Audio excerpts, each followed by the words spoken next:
ಸ್ವರೂಪಿಣಿಯಾದಂತಹ ಜಗದಂಬಿಕೆ ಸೃಷ್ಟಿಯ ಹೊಣೆಯನ್ನು ನನಗೆ ಕೊಟ್ಟರು. ನನಗಿಂತಲೇ ಮೊದಲೇ ಆ ಕಾರ್ಯವನ್ನು ಮಾಡಿದವನು ಮಹಾಮಹಿಮನಾದಂತಹ ಮಹಾವಿಷ್ಣು. ಕಿವಿಯಿಂದಲೂ ಜೀವಿಗಳನ್ನು ಸೃಷ್ಟಿಯ ಮಾಡುವುದಕ್ಕಾಗುತ್ತದೆ ಅಂತ ಲೋಕಕ್ಕೆ ತೋರಿಕೊಟ್ಟವನಿದ್ದಾನೆ ನಾರಾಯಣ.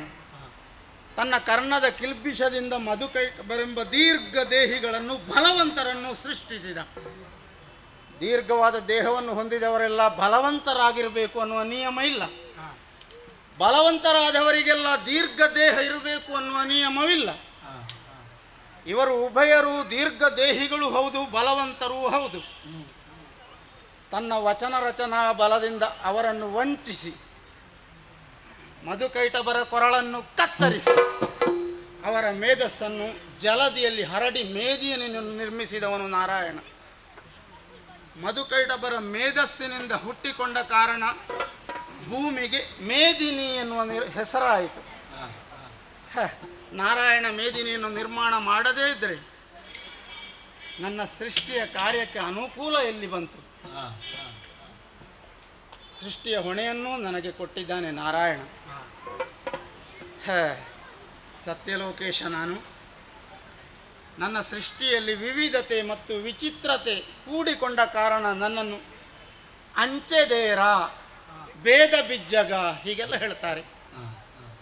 ಹರಿಯ ನಾಭಿ ಕಮಲದಲ್ಲಿ ಪ್ರಕಟಗೊಂಡ ಕಾರಣ ಕಮಲ ಸಂಭವ, ಹರಿತನಯ ಎಂಬ ಹೆಸರುಗಳು ನನಗಿದೆ. ಹಂಸವೇ ನನ್ನ ವಾಹನ, ಹಂಸವನ್ನು ಏರಿ ಗಮಿಸುವನಾದ ಕಾರಣ ಹಂಸವಾಹನ.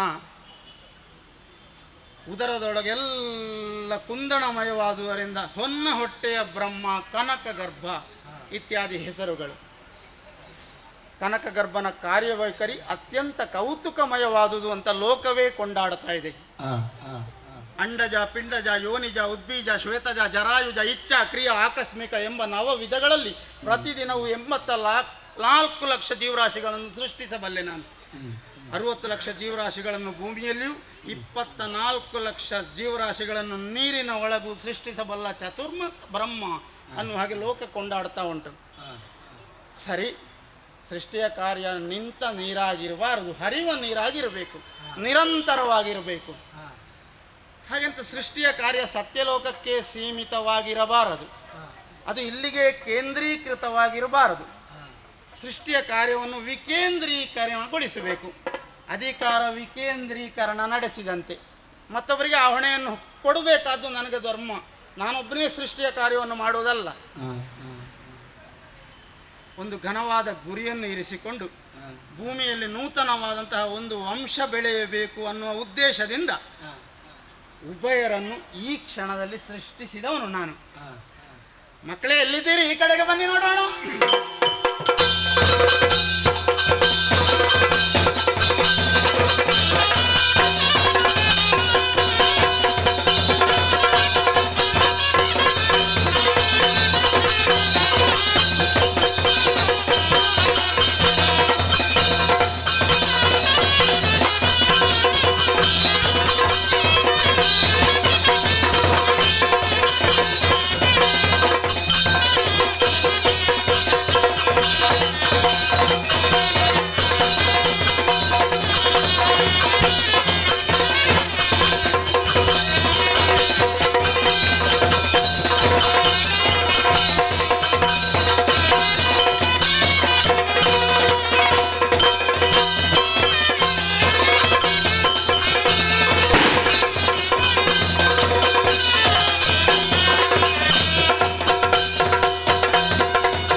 ತಂದೆ, ಏಕಕಾಲದಲ್ಲಿ ನಮ್ಮ ಇವರ ಜನನ ಹೌದು ಯಾಕಾಯಿತು ಎಂಬುದು ಅರಿತವರು ನಾವಿಲ್ಲ.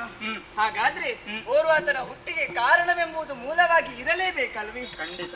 ಆದರೆ ನಮ್ಮ ಹುಟ್ಟಿಗೆ ಕಾರಣ ಒಂದು ವಿಚಾರವಾದ್ರೆ ಅಷ್ಟು ಮಾತ್ರವಲ್ಲದೆ ಲೋಕಮುಖದಲ್ಲಿ ನಮಗೆ ಕರೆಯಬೇಕಾದ ಒಂದು ಹೆಸರುಂತ ಬೇಕು. ಆದರೆ ಆ ಹೆಸರು ಯಾವುದೆಂಬ ಅರಿತಿಲ್ಲ, ನಮ್ಮ ಜನ್ಮಕ್ಕೆ ಕಾರಣವೇನೆಂದು ತಿಳಿದಿಲ್ಲ.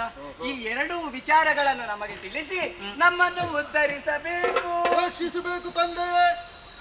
ಸರಿ, ಎಷ್ಟು ವೇಗವಾಗಿ ಓಡಿ ಬಂದಿದ್ದೀರಿ ನೀವು. ಕರೆದಾಕ್ಷಣವೇ ಓಡಿ ಬಂದಿದ್ದೆ. ಹೌದು, ಧನುಸ್ಸಿನಿಂದ ಪುಟ ನೆಗೆದ ಶರದಂತೆ ಮಿಂಚಿನಂತೆ ಓಡಿ ಬಂದಿದ್ದೀರಿ. ಅಪ್ಪ, ನಮ್ಮ ಹೆಸರೇನು? ಸೃಷ್ಟಿಯ ಕಾರ್ಯ ಮಾಡುತ್ತಿರುವಂತಹ ನನ್ನಲ್ಲಿ ನಮಗೇನು ಉದ್ಯೋಗ ಅಂತ ಕೇಳ್ತೀರಿ ನೀವು? ಕಾರಣ ಬೇಕಲ್ಲ. ಜನಿಸಿದವರಿಗೆ ಉದ್ಯೋಗ ಭೂಷಣವು, ಪುರುಷರಿಗೆ ಅಂತ ಒಂದು ಮಾತಿದೆ. ಉದ್ಯೋಗಂ ಪುರುಷ ಲಕ್ಷಣ. ಹೌದು. ನಿಮ್ಮ ಹೆಸರು, ನಿಮಗೇನು ಕರ್ತವ್ಯ ಎಲ್ಲವನ್ನು ನಾನು ಅನುಗ್ರಹಿಸುವುದಕ್ಕಿದ್ದೇನೆ.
ಬೇಕು ಅಂತ ನೀವು ಉತ್ಸಾಹದಿಂದ ಕೇಳ್ತಾ ಇದ್ದೀರಿ. ನಿಮ್ಮನ್ನು ಸೃಷ್ಟಿಸುವುದಕ್ಕೆ ಬಲವಾದಂತಹ ಕಾರಣವಿದೆ. ಯಾವುದೇ ಒಂದು ಜೀವಿ ಹುಟ್ಟಿ ಇಷ್ಟು ಎತ್ತರಕ್ಕೆ ಬೆಳೆದು ನಿಲ್ಲಬೇಕು ಅಂತಾದ್ರೆ ಒಂದು 16 ವರ್ಷ ಆದ್ರೂ ಬೇಕು ಅವಶ್ಯವಾಗಿ. ನೀವು ಈಗ ಹುಟ್ಟಿಕೊಂಡವರು ನನ್ನಷ್ಟೇ ಎತ್ತರ ಬೆಳೆದು ನಿಂತಿದ್ದೀರಿ. ತಾಯಿಯ ಗರ್ಭದಲ್ಲಿ ಬೆಳೆದು ಹುಟ್ಟಿಕೊಂಡವರಲ್ಲ ನೀವು, ಯೋನಿಜರಲ್ಲ, ಅಯೋನಿಜರು. ಸಂಕಲ್ಪ ಮಾತ್ರದಿಂದಲೇ ನಿಮ್ಮ ಉಭಯರನ್ನು ಸೃಷ್ಟಿಸಿದವನು ನಾನು. ಜನಿಸುವಾಗಲೇ ಆಕೃತಿ, ದಿವ್ಯಾಕೃತಿ ನಿಮ್ಮಲ್ಲಿದೆ. ತೇಜಸ್ಸು ವರ್ಚಸ್ಸು ದೇಹದಲ್ಲಿ ಮುಖದಲ್ಲಿ ವಿಜೃಂಭಿಸ್ತಾ ಉಂಟು. ಮೆದುಳಿನ ಮಡಿಕೆಗಳಲ್ಲಿ ಬುದ್ಧಿಯ ಸಂಗ್ರಹವೂ ಇದೆ. ಅದು ಇಲ್ಲದಿದ್ರೆ ನೀವು ಇಷ್ಟು ಮಾತನಾಡುವುದಕ್ಕುಂಟ. ನನ್ನ ಸೃಷ್ಟಿಯ ವೈಚಿತ್ರ್ಯ ಅದು. ಹಾಗಂತ ಯಾಕೆ ಸೃಷ್ಟಿ ಮಾಡಿದೆ? ಮೊದಲಾಗಿ ನಾಮಕರಣವನ್ನು ಮಾಡೋಣ. ಮಕ್ಕಳಿಗೆ ನಾಮಕರಣವನ್ನು ಮಾಡಬೇಕಾದ ಪಿತನಾಗಿ ನನಗೆ ಕರ್ತವ್ಯ, ಅದು ತಂದೆಯ ಕೆಲಸ. ಹೌದು. ನೀವಿಬ್ಬರು ಮನುಗಳು, ಹಾಗಂತ ಹೆಸರು ಬೇಕು. ನೀನು ವೈವಸ್ವತಮನು, ನೀನು ಸ್ವಯಂಭೂಮನು. ಭೂಮಿಯಲ್ಲಿ ನಾನಾ ಸೃಷ್ಟಿಗಳು ನನ್ನಿಂದ ನಿರಂತರ ನಡೆಯುತ್ತಾ ಇರ್ತದೆ. ಸೃಷ್ಟಿಕರ್ತರು ನೀವು. ಹೌದು. ಚರಾಚರ ಚಲಿಸುವ ಜೀವಿಗಳುಂಟು, ಚಲಿಸದೆ ಸ್ತಬ್ಧವಾಗಿರುವ ಜೀವಿಗಳನ್ನು ನಾನು ಸೃಷ್ಟಿಸಬಲ್ಲೆ. ಹಾಗೆಂದು ಹೊಸ ವಂಶದ ಆವಿರ್ಭಾಗವಾಗಬೇಕು ಭೂಮಿಯಲ್ಲಿ. ಅದುವೇ ಮಾನವ ವಂಶ. ಮಾನವ ವಂಶ. ಮಾನವ ಎನ್ನುವ ಜೀವಿ ಭೂಲೋಕದಲ್ಲಿ ಇಷ್ಟರವರೆಗೆ ಇಲ್ಲ, ಇನ್ನೂ ಹುಟ್ಟಿಕೊಳ್ಬೇಕಷ್ಟೇ. ಮಾನವ ಜನಾಂಗವು ಆವಿರ್ಭವಿಸಿ ಬೆಳೆದು ಅದು ವಾಹಿನಿಯಾಗಿ ಬೆಳೆಯುತ್ತಾ ಬೆಳೆಯುತ್ತಾ ಸಾಗಬೇಕು. ಆ ಮಾನವರಿಗೆ ಮನುವಿನಿಂದ ಸೃಷ್ಟಿಸಲ್ಪಟ್ಟ ಮಾನವರಾದ ಕಾರಣ ನಿಮ್ಮಿಂದಲೇ ಸೃಷ್ಟಿಸಲ್ಪಡಬೇಕು ಮಾನವರು. ಮನುವಿನಿಂದಲೇ ಸೃಷ್ಟಿಸಲ್ಪಟ್ಟ ಕಾರಣ ಮಾನವ ಜನಾಂಗಕ್ಕೆ ಮನುವಂಶ ಎಂಬುದು ಹೆಸರಾಗಲಿ. ಆ ಮನುವಂಶವು ವಾಹಿನಿಯಾಗಿ ಮುಂದೆ ಸಾಗುತ್ತಾ ಸಾಗುತ್ತಾ ಖ್ಯಾತವಾಗಬೇಕು ಭೂಲೋಕದಲ್ಲಿ. ಹಾಗಾಗಿ ಸೃಷ್ಟಿಯ ಕಾರ್ಯವಾದ ಹೊಣೆಯನ್ನು ನಿಮಗಿತ್ತಿದ್ದೇನೆ. ನೀನು ಸೃಷ್ಟಿಯ ಕಾರ್ಯವನ್ನು ಆರಂಭಿಸಬೇಕು ಪ್ರಿಯಂ ಅಲ್ವಾ? ಸರಿ, ನೀನು ಸ್ವಯಂಭೂಮನು, ನೀನು ಸೃಷ್ಟಿಯ ಕಾರ್ಯವನ್ನು ಮಾಡಬೇಕು. ಅಪ್ಪನೇ ಹೇಳೋದು ಹೌದು. ನಾನು ಹೇಗೆ ನಿಮಗೆ ಒಪ್ಪಿಗೆ ಈ ವಿಚಾರದಲ್ಲಿ?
ಇಂತಹ ಮಾತುಗಳನ್ನು ಕೇಳುವಾಗ ಸಂತೋಷವಾಯಿತು. ಓಹೋ.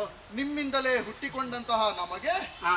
ಇನ್ನು ಮುಂದಕ್ಕೆ ಮಹತ್ತರವಾದಂತಹ ಹೊಣೆಗಾರಿಕೆಯನ್ನು ವಹಿಸಿಕೊಟ್ಟವರು ನೀವು. ಮಾನವ ವಂಶವೆನ್ನುವುದನ್ನು ಸೃಷ್ಟಿಸಬೇಕು ನೀವು. ಸೃಷ್ಟಿಸಬೇಕು, ಜೊತೆಗೆ ಬೆಳಗಿಸಬೇಕು.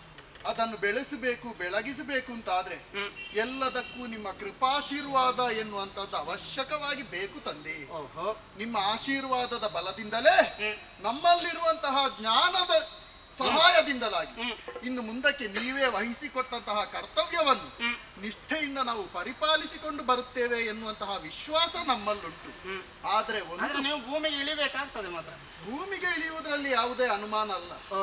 ಆದ್ರೆ ನಿಮ್ಮಂತವರ ದರ್ಶನ ಭಾಗ್ಯವನ್ನು ಮುಂದಕ್ಕೆ ನಮ್ಮ ಸೃಷ್ಟಿಯಿಂದ ಉಂಟಾದಂತಹ ಮಾನವರು ಪಡೆಯುವಂತಹ ಭಾಗ್ಯವೂ ಕೂಡ ದೊರಕಬೇಕು ಎಂಬಂತಹ ಅಭಿಲಾಷೆಯನ್ನು ಹೊಂದಿದವರು ನಾವು. ಅಂತಹ ದರ್ಶನ ಭಾಗ್ಯವನ್ನು ಅವರು ಯಾವ ರೀತಿಯಿಂದ ಪಡೆಯುತ್ತಾರೆ ಎಂಬ ಎಲ್ಲ ಅನುಮಾನಗಳು ಮನಸ್ಸಿನಲ್ಲಿ ಮೂಡುತ್ತಾ ಉಂಟು. ಅದಕ್ಕೆ ಉತ್ತರಿಸುವುದಕ್ಕೆ ಸಮರ್ಥರು ನೀವೇ ಅಲ್ವೇ ಅಪ್ಪಯ್ಯ? ಸರಿ, ಸಂತೋಷವಾಯಿತು. ಎಲ್ಲವನ್ನೂ ತಿಳಿಸುವುದಕ್ಕೆ ನಾನು ಸಮರ್ಥನಲ್ಲ. ನಾವು ಭಾವಿಸುವುದು ಕೆಲವೊಮ್ಮೆ ಎಲ್ಲ ಕಲಿತಾಯ್ತು ನಮಗೆ ಅಂತ. ನಾವು ಕಲಿತದ್ದಕ್ಕಿಂತ ಕಲಿಯದೇ ಇರುವ ವಿಚಾರವೇ ಹೆಚ್ಚು ಇರೋದು. ಎಲ್ಲವನ್ನೂ ತಿಳಿಸುವುದಕ್ಕೆ ಹೊನ್ನ ಹೊಟ್ಟೆಯ ಬೊಮ್ಮನಾದ ನನಗೆ ಅಸಾಧ್ಯ. ನನಗಿಂತಲೂ ಶ್ರೇಷ್ಠನಿದ್ದಾನೆ. ಯಾರಪ್ಪಯ್ಯ? ವೈಕುಂಠವಾಸಿಯಾದಂತಹ ನಾರಾಯಣ. ಹಾಗೆಂತ ಅವ ಸುಲಭ ಗೋಚರನಲ್ಲ, ನಿಗಮ ಗೋಚರನಿದ್ದಾನೆ. ಅವ ಋಷಿಕೇಶ. ಚರ್ಮ ಚಕ್ಷುಗಳಿಗೆ ಅವ ಕಾಣಿಸಲಾರ, ಜ್ಞಾನೇಂದ್ರಿಯಕ್ಕೆ ಮಾತ್ರ ಕಾಣಿಸುವವನಾದ ಕಾರಣ ಅವ ಋಷಿಕೇಶ. ನಿಮ್ಮ ಜ್ಞಾನದ ಚಕ್ಷುಗಳನ್ನು ತೆರೆದು ನನ್ನ ಜೊತೆ ಬನ್ನಿರಿ, ವೈಕುಂಠ ಹತ್ತ ತೆರಳ.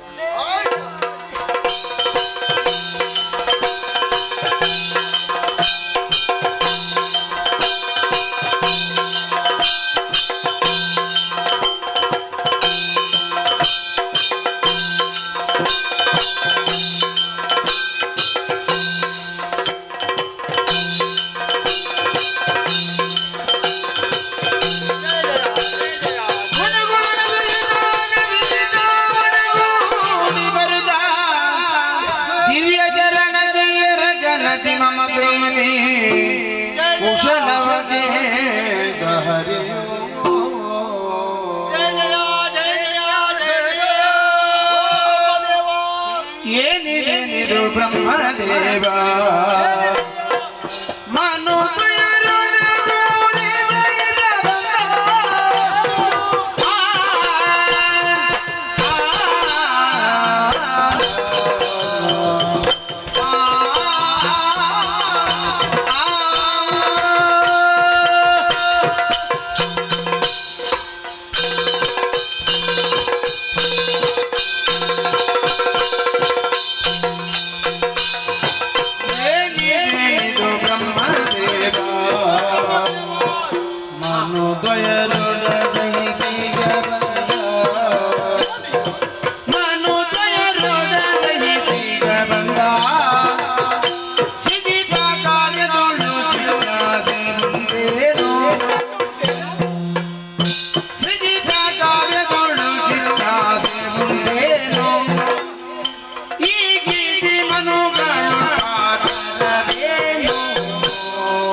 ಪುಣ್ಯಕ್ಷೇತ್ರವಿದು. ಹೌದು. ಸೃಷ್ಟಿಸುವಂತಹ ಕಾರ್ಯದಲ್ಲಿ ತೊಡಗಿದಿರುವಂತಹ ನೀನು ಇಲ್ಲಿಗೆ ಬಂದಿದ್ದಿ. ನೀನು ಮಾತ್ರ ಅಲ್ಲ, ಇರುವರು ಮಕ್ಕಳು ಬಂದಿದ್ದಾರೆ. ಮನುಗಳು, ಉಭಯ ಮನುಗಳು. ಖಂಡಿತ. ಒಬ್ಬಾತ ವೈವಸ್ವತ ಮನು, ಇನ್ನೊಬ್ಬ ಸ್ವಯಂಭೂ ಮನು ಎಂಬ ಹಾಗೆ. ಹೌದೌದು. ಇವರ ಜೊತೆಗೂಡಿ ನೀನು ಇಲ್ಲಿಗೆ ಬರ್ಬೇಕಾದ್ರೆ ಸೃಷ್ಟಿಸುವ ಕಾರ್ಯದಲ್ಲಿ ಏನಾದ್ರೂ ಜಿಜ್ಞಾಸೆ ಉಂಟಾಯ್ತೆ, ಅದನ್ನು ಪರಿಹರಿಸುವುದಕ್ಕಾಗಿ ನನ್ನ ಬಳಿಗೆ ಬಂದೀಯಾ ಏನೆಂಬುದಾಗಿ ನನಗೆ ಅರ್ಥವಾಗಲಿಲ್ಲ. ಹೇಳಬಾರದೇ ನನ್ನಲ್ಲಿ. ನಾರಾಯಣ ನಾರಾಯಣ. ನೀನು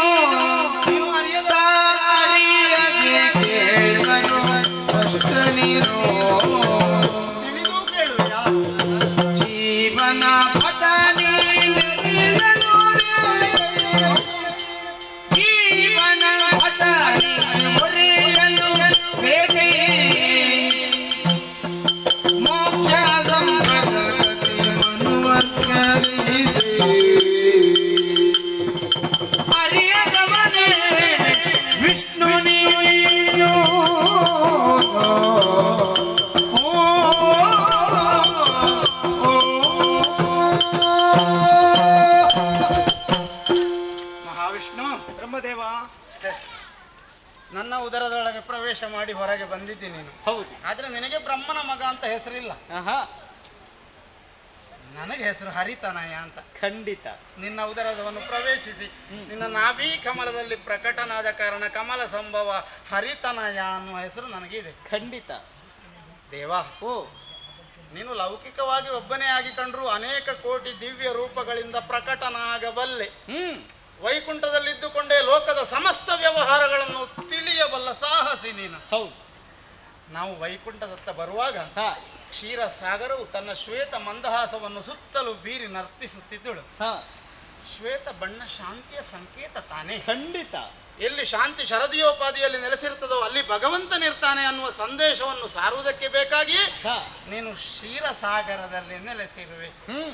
ಆದುದರಿಂದಲೇ ಕ್ಷೀರಸಾಗರ ಶಯನ ಅಂತ ಲೋಕ ನಿನ್ನನ್ನು ಕೊಂಡಾಡ್ತಾ ಇದೆ. ಹೌದು. ನಿನಗೆ ಚತುರ್ಭುಜಗಳು. ಖಂಡಿತ. ಆ ಭುಜಗಳಲ್ಲಿಯೂ ಒಂದು ಸಂದೇಶವಿದೆ ಲೋಕಕ್ಕೆ. ಪ್ರಪಂಚದಲ್ಲಿ ಯಾವುದೇ ಒಂದು ಜೀವಿ ಬದುಕಬೇಕು ಅಂತ ಆದ್ರೆ ತಂದೆ, ತಾಯಿ, ಗುರು, ದೊರೆ ಎಂಬ 4 ಆಸರೆಗಳು ಬೇಕು. ಹೌದು. ಈ 4 ಆಸರೆಗಳೆಲ್ಲದಿದ್ದರೆ ಪ್ರಪಂಚದಲ್ಲಿ ಯಾವುದೇ ಜೀವಿ ಬದುಕಲಾರದು. ಭಕ್ತರನ್ನು ತಂದೆಯಾಗಿಯೂ ತಾಯಿಯಾಗಿಯೂ ಗುರುವಾಗಿಯೂ ದೊರೆಯಾಗಿಯೂ ಪೊರೆಯಿತಿ ನೀನು. ಹಾಗಾಗಿ ನಿನಗೆ ಚತುರ್ಭುಜಗಳು. ಹಾಗಿದ್ರೆ ಯಾಕೆ ಬ್ರಹ್ಮ ಉಭಯ ಮನುಗಳನ್ನು ಕೂಡಿಕೊಂಡು ಬಂದ ಅನ್ನುವ ಪ್ರಶ್ನೆ ನಿನಗೆ ತಿಳಿದಿದೆ. ಆದರೂ ತಿಳಿಯದವನಂತೆ ನಟಿಸುತ್ತಾ ನನ್ನಲ್ಲಿ ಕೇಳುತ್ತಿರುವೆ ನೀನು. ಹೇಳಬೇಕಾದುದು ನಮಗೆ ಧರ್ಮ. ಹೌದು. ಯಾರು ಯಾವುದನ್ನು ಹೇಳಬೇಕು ಅದನ್ನು ಅವರೇ ಹೇಳಬೇಕು. ಈ ಶಂಕದಿಂದ ಬಂದ್ರೆ ತೀರ್ಥ. ಶಂಕದ ಕೈಯಲ್ಲಿರೋದು, ಆದ್ರೂ ಕಂಠ ಶಂಕವಾಗಬೇಕು ನನ್ನದು ಅಂತ ಹೇಳುವುದು ನೀನು. ಖಂಡಿತ ಹೇಳುವನಿದ್ದೇನೆ. ಈಗ ತಾನೇ ಹುಟ್ಟಿಕೊಂಡವರು ಮನುಗಳು. ಈತನೇ ವಯೋಸ್ವತ ಮನು, ಇವನೇ ಸ್ವಯಂಭೂ ಮನು. ಭೂಮಿಯಲ್ಲಿ ಮಾನವ ಜನಾಂಗವು ಉದಿಸಿ ಬೆಳೆಯುತ್ತಾ ಸಾಗಬೇಕು, ಇವರಿಂದಲೇ ಮಾನವರ ಸೃಷ್ಟಿಯಾಗಬೇಕು ಅಂತ ಇವರಿಬ್ಬರನ್ನು ನಾನು ಸೃಷ್ಟಿಸಿದ್ದು. ಒಳ್ಳೆ ವಿಚಾರವನ್ನೇ ಮಾಡಿದ್ದೀಯಾ. ಅವರು ಒಪ್ಪಿಕೊಂಡಿದ್ದಾರೆ. ಆದರೆ ಅವರಿಗೊಂದು ಜಿಜ್ಞಾಸೆ. ಜಿಜ್ಞಾಸೆ ಉಂಟೆ? ಜಿಜ್ಞಾಸೆ ಅನ್ನೋ ಶಬ್ದಕ್ಕೆ ವಿಶೇಷವಾದ ಅರ್ಥವಿದೆ. ಜ್ಞಾತುಂ ಇಚ್ಛುಹು ಜಿಜ್ಞಾಸು. ತಿಳಿಯುವ ಕುತೂಹಲವುಳ್ಳವನೇ ಜಿಜ್ಞಾಸು. ಪ್ರತಿಯೊಬ್ಬರಿಗೂ ಬೇಕದು. ಇಲ್ಲದಿದ್ರೆ ಅವ ಆಲಸಿ ಆದವ ಅಭಿವೃದ್ಧಿ ಹೊಂದುವುದಿಲ್ಲ. ಬೆಳೆಯಲಿಕ್ಕೆ ಸಾಧ್ಯವೇ ಇಲ್ಲ. ಜಿಜ್ಞಾಸು ಆದವ ಮಾತ್ರ ಬೆಳೆಯುತ್ತಾನೆ, ಅಭಿವೃದ್ಧಿ ಹೊಂದುತ್ತಾನೆ. ಹೌದು. ಸಂಶಯ ಅಪರಾಧವಲ್ವಲ್ಲ. ಒಟ್ಟು ಜಿಜ್ಞಾಸೆ ಉಂಟಾಗಬಾರ್ದು. ಯಾವ ಕಾರ್ಯದ ಬಗ್ಗೆ ಜಿಜ್ಞಾಸೆ ಹುಟ್ಟಿಕೊಳ್ಬೇಕು ಆ ಕಾರ್ಯದ ಬಗ್ಗೆ ಮಾತ್ರ ಹುಟ್ಟಿಕೊಳ್ಬೇಕು. ಹೌದು. ಸಂಶಯ ಅಪರಾಧವಿಲ್ಲ. ಸಂಶಯವನ್ನು ಪರಿಹರಿಸಬೇಕಾದ್ದು ಕರ್ತವ್ಯ. ಸೃಷ್ಟಿಸುವ ಕಾರ್ಯದಲ್ಲಿ ಮಾನವರ ಬದುಕಿನ ಬಗ್ಗೆ ಹೇಗೆ ಅನ್ನುವ ವಿಷಯದಲ್ಲಿ ಅವರಿಗೆ ಗೊಂದಲ ಇದೆ ಸ್ವಲ್ಪ. ಹೌದೇ? ಆ ಗೊಂದಲವನ್ನು ನಿವಾರಿಸುವುದಕ್ಕೆ ನಾನಲ್ಲ, ನಾರಾಯಣನೇ ಸಮರ್ಥನು ಅನ್ನುವ ಹಾಗೆ ನಾನು ಇಲ್ಲಿಗೆ ಕರೆದುಕೊಂಡು ಬಂದಿರುವೆ. ಅವರ ಗೊಂದಲವನ್ನು ಅವರೇ ಹೇಳಲಿ. ಆಗದೆ ಅವರ ಬಾಯಿಂದಲೇ ಬರಬೇಕು. ನಿನ್ನ ಅಪ್ಪಣೆ ಬೇಕು ಅವರಿಗೆ. ನಿನ್ನ ಅಪ್ಪಣೆ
ನಮ್ಮಿಂದಲೇ ಸೃಷ್ಟಿಯಾಗಬೇಕು ಮುಂದಕ್ಕೆ, ನಮ್ಮದಾದಂತಹ ಮಾನವ ಜನಾಂಗ ಮುಂದುವರಿಯಬೇಕು ಎನ್ನುವ ಹಾಗೆ ಬ್ರಹ್ಮದೇವನ ಆಜ್ಞೆಯನ್ನು ಮಾಡಿದವರಿದ್ದಾರೆ.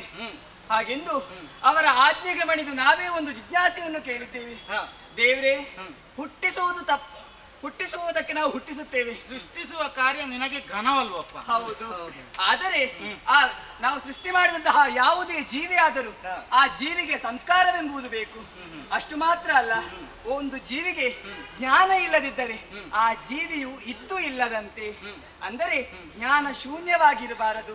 ಆ ಉದ್ದೇಶದಿಂದ ನಿನ್ನಲ್ಲೇ ಕೇಳುತ್ತಾ ಇದ್ದೇವೆ, ನಾವು ಸೃಷ್ಟಿ ಮಾಡಿದಂತಹ ಜೀವಿಯು ಗಳಿಸುವುದು ಜ್ಞಾನವನ್ನು ಗಳಿಸುವುದು ಹೇಗೆ, ಅವುಗಳ ಸಂಸ್ಕಾರ ಹೇಗೆ. ಅಷ್ಟು ಮಾತ್ರ ಅಲ್ಲ, ಆ ಜೀವಿಗಳು ನಿಮ್ಮನ್ನು ಕಾಣಬೇಕಾದ್ರೆ ಆ ಕಾಣುವಂತ ಬಗೆ ಹೇಗೆ ತಿಳಿಸಿಕೊಡುವಿರಾ? ಸ್ವಯಂಭೂ ಕೀರ್ತ ಶರೀಯ ಮನೋವಂಶವು ಕವಲಾಗಿ ಪೀಠ ಬಂದಿರಲಾಗ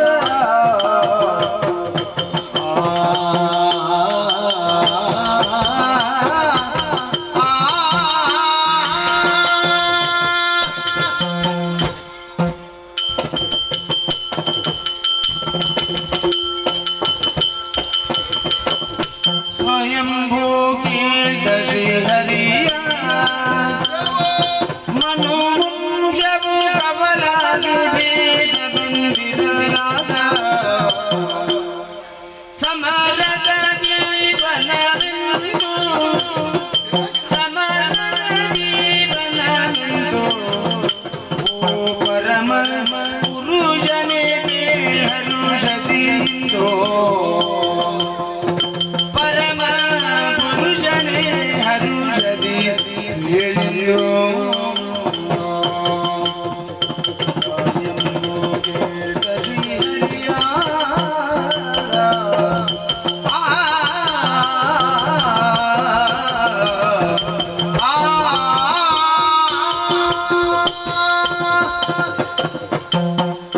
ದೇವರ ದೇವನೇ, ಮೊತ್ತ ಮೊದಲಾಗಿ ಪವಿತ್ರ ಪಾದಗಳಿಗೆ ವಂದಿಸಿಕೊಳ್ಳುತ್ತಾ ಇದ್ದೇನೆ. ದೇವ, ಇನ್ನು ಮುಂದಿನ ಪ್ರಪಂಚದಲ್ಲಿ ಮಾನವರ ಸೃಷ್ಟಿಗೆ ಬೇಕಾಗಿ ಉಭಯ ಮನುಗಳನ್ನು ಸೃಷ್ಟಿಸಿದವರು ನಮ್ಮ ತಂದೆ. ಅವರು ಒಪ್ಪಿಸಿದಂತಹ ಕಾಯಕವನ್ನು ನಿಷ್ಠೆಯಿಂದಲೇ ಮುಂದುವರಿಸುವಲ್ಲಿ ನಾವೆಲ್ಲ ಉತ್ಸುಕರಾಗಿದ್ದೇವೆ ಏನೋ ಸತ್ಯ. ಆದ್ರೆ ಒಂದು ವಿಚಾರ ಉಂಟು ದೇವರೇ, ಇಬ್ಬರನ್ನು ಸೃಷ್ಟಿಸಿದ್ದಾರೆ ನಮ್ಮ ತಂದೆ. ಇಬ್ಬರು ಮನುಗಳಲ್ಲಿ ಎರಡು ಕವಲಾಗಿ ಮಾನವ ಜನ್ಮ ಮಾನವ ವಂಶ ಎನ್ನುವಂಥದ್ದು ಇನ್ನು ಮುಂದೆ ಬೆಳಗಬೇಕು ಎಂಬಂತಹ ಇಚ್ಛೆಯನ್ನು ಹೊಂದಿದವರಿದ್ದಾರೆ. ಆದ್ರೆ ಆ ಉಭಯ ಕವಲುಗಳಲ್ಲಿಯೂ ಇನ್ನು ಮುಂದಕ್ಕೆ ಭೇದ ಬರುವುದಕ್ಕೆ ಸಾಧ್ಯತೆಗಳಿಲ್ವೇ? ಒಂದು ವೇಳೆ ಭೇದವೇ ಮುಂದುವರಿಯಿತು ಅಂತಾದ್ರೆ ಇನ್ನು ಮುಂದಕ್ಕೆ ಸಮರಸದ ಜೀವನವನ್ನು ಸಾಗಿಸುವಂತಹ ಬಗೆಯಾದ್ರೂ ಹೇಗೆ? ಪರಮ ಪುರುಷನಾದಂತಹ ನೀನೇ ಇದಕ್ಕೆ ಉತ್ತರಿಸುವುದಕ್ಕೆ ಸಮರ್ಥನು ಎಂಬ ಹಾಗೆ ನಮ್ಮ ತಂದೆಯೇ ತುಳುಹಿ ಇಲ್ಲಿಯವರೆಗೆ ಕರೆದುಕೊಂಡು ಬಂದವರಿದ್ದಾರೆ. ಉತ್ತರಿಸುವುದರ ಮೂಲಕ ನಮ್ಮನ್ನು ಏನಿಲ್ಲದಾಗ ಈಗ ನಾನು ಮಾಡಬೇಕು. ಸಂಸ್ಕಾರ ಕರ್ಮವೇ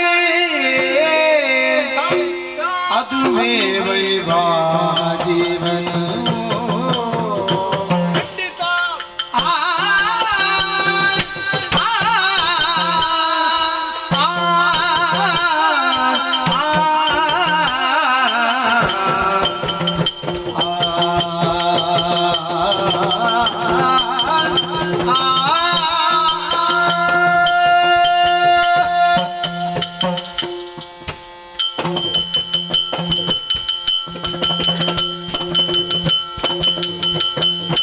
ಸಂಸ್ಕಾರ ಕರ್ಮವದುವೇ ವೈಭವ ಜೀವನ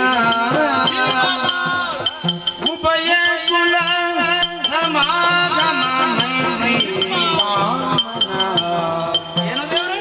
ಉಭಯ ಕುಲ ಸಮಾಗಮ ಮೈತ್ರಿ ಕಾಮನ ಬೋಧಿಸುತ್ತಿರ ಧರ್ಮ ಮಾರ್ಗ ಬೋಧಿಸುತ್ತಿರ ಧರ್ಮ ಮಾರ್ಗ ಗಿಳಿಯ ಜನರಿಗೆ ಬರಲು ಕುರಿತ ಜೀವನಿಗೆ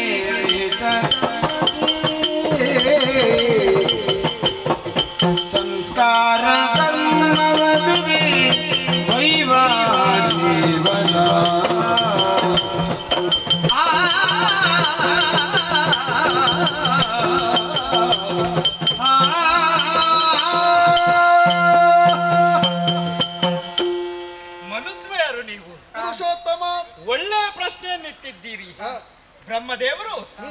ಅನೇಕ ಜೀವಿಗಳನ್ನು ಸೃಷ್ಟಿ ಮಾಡಿದ್ದಾರೆ.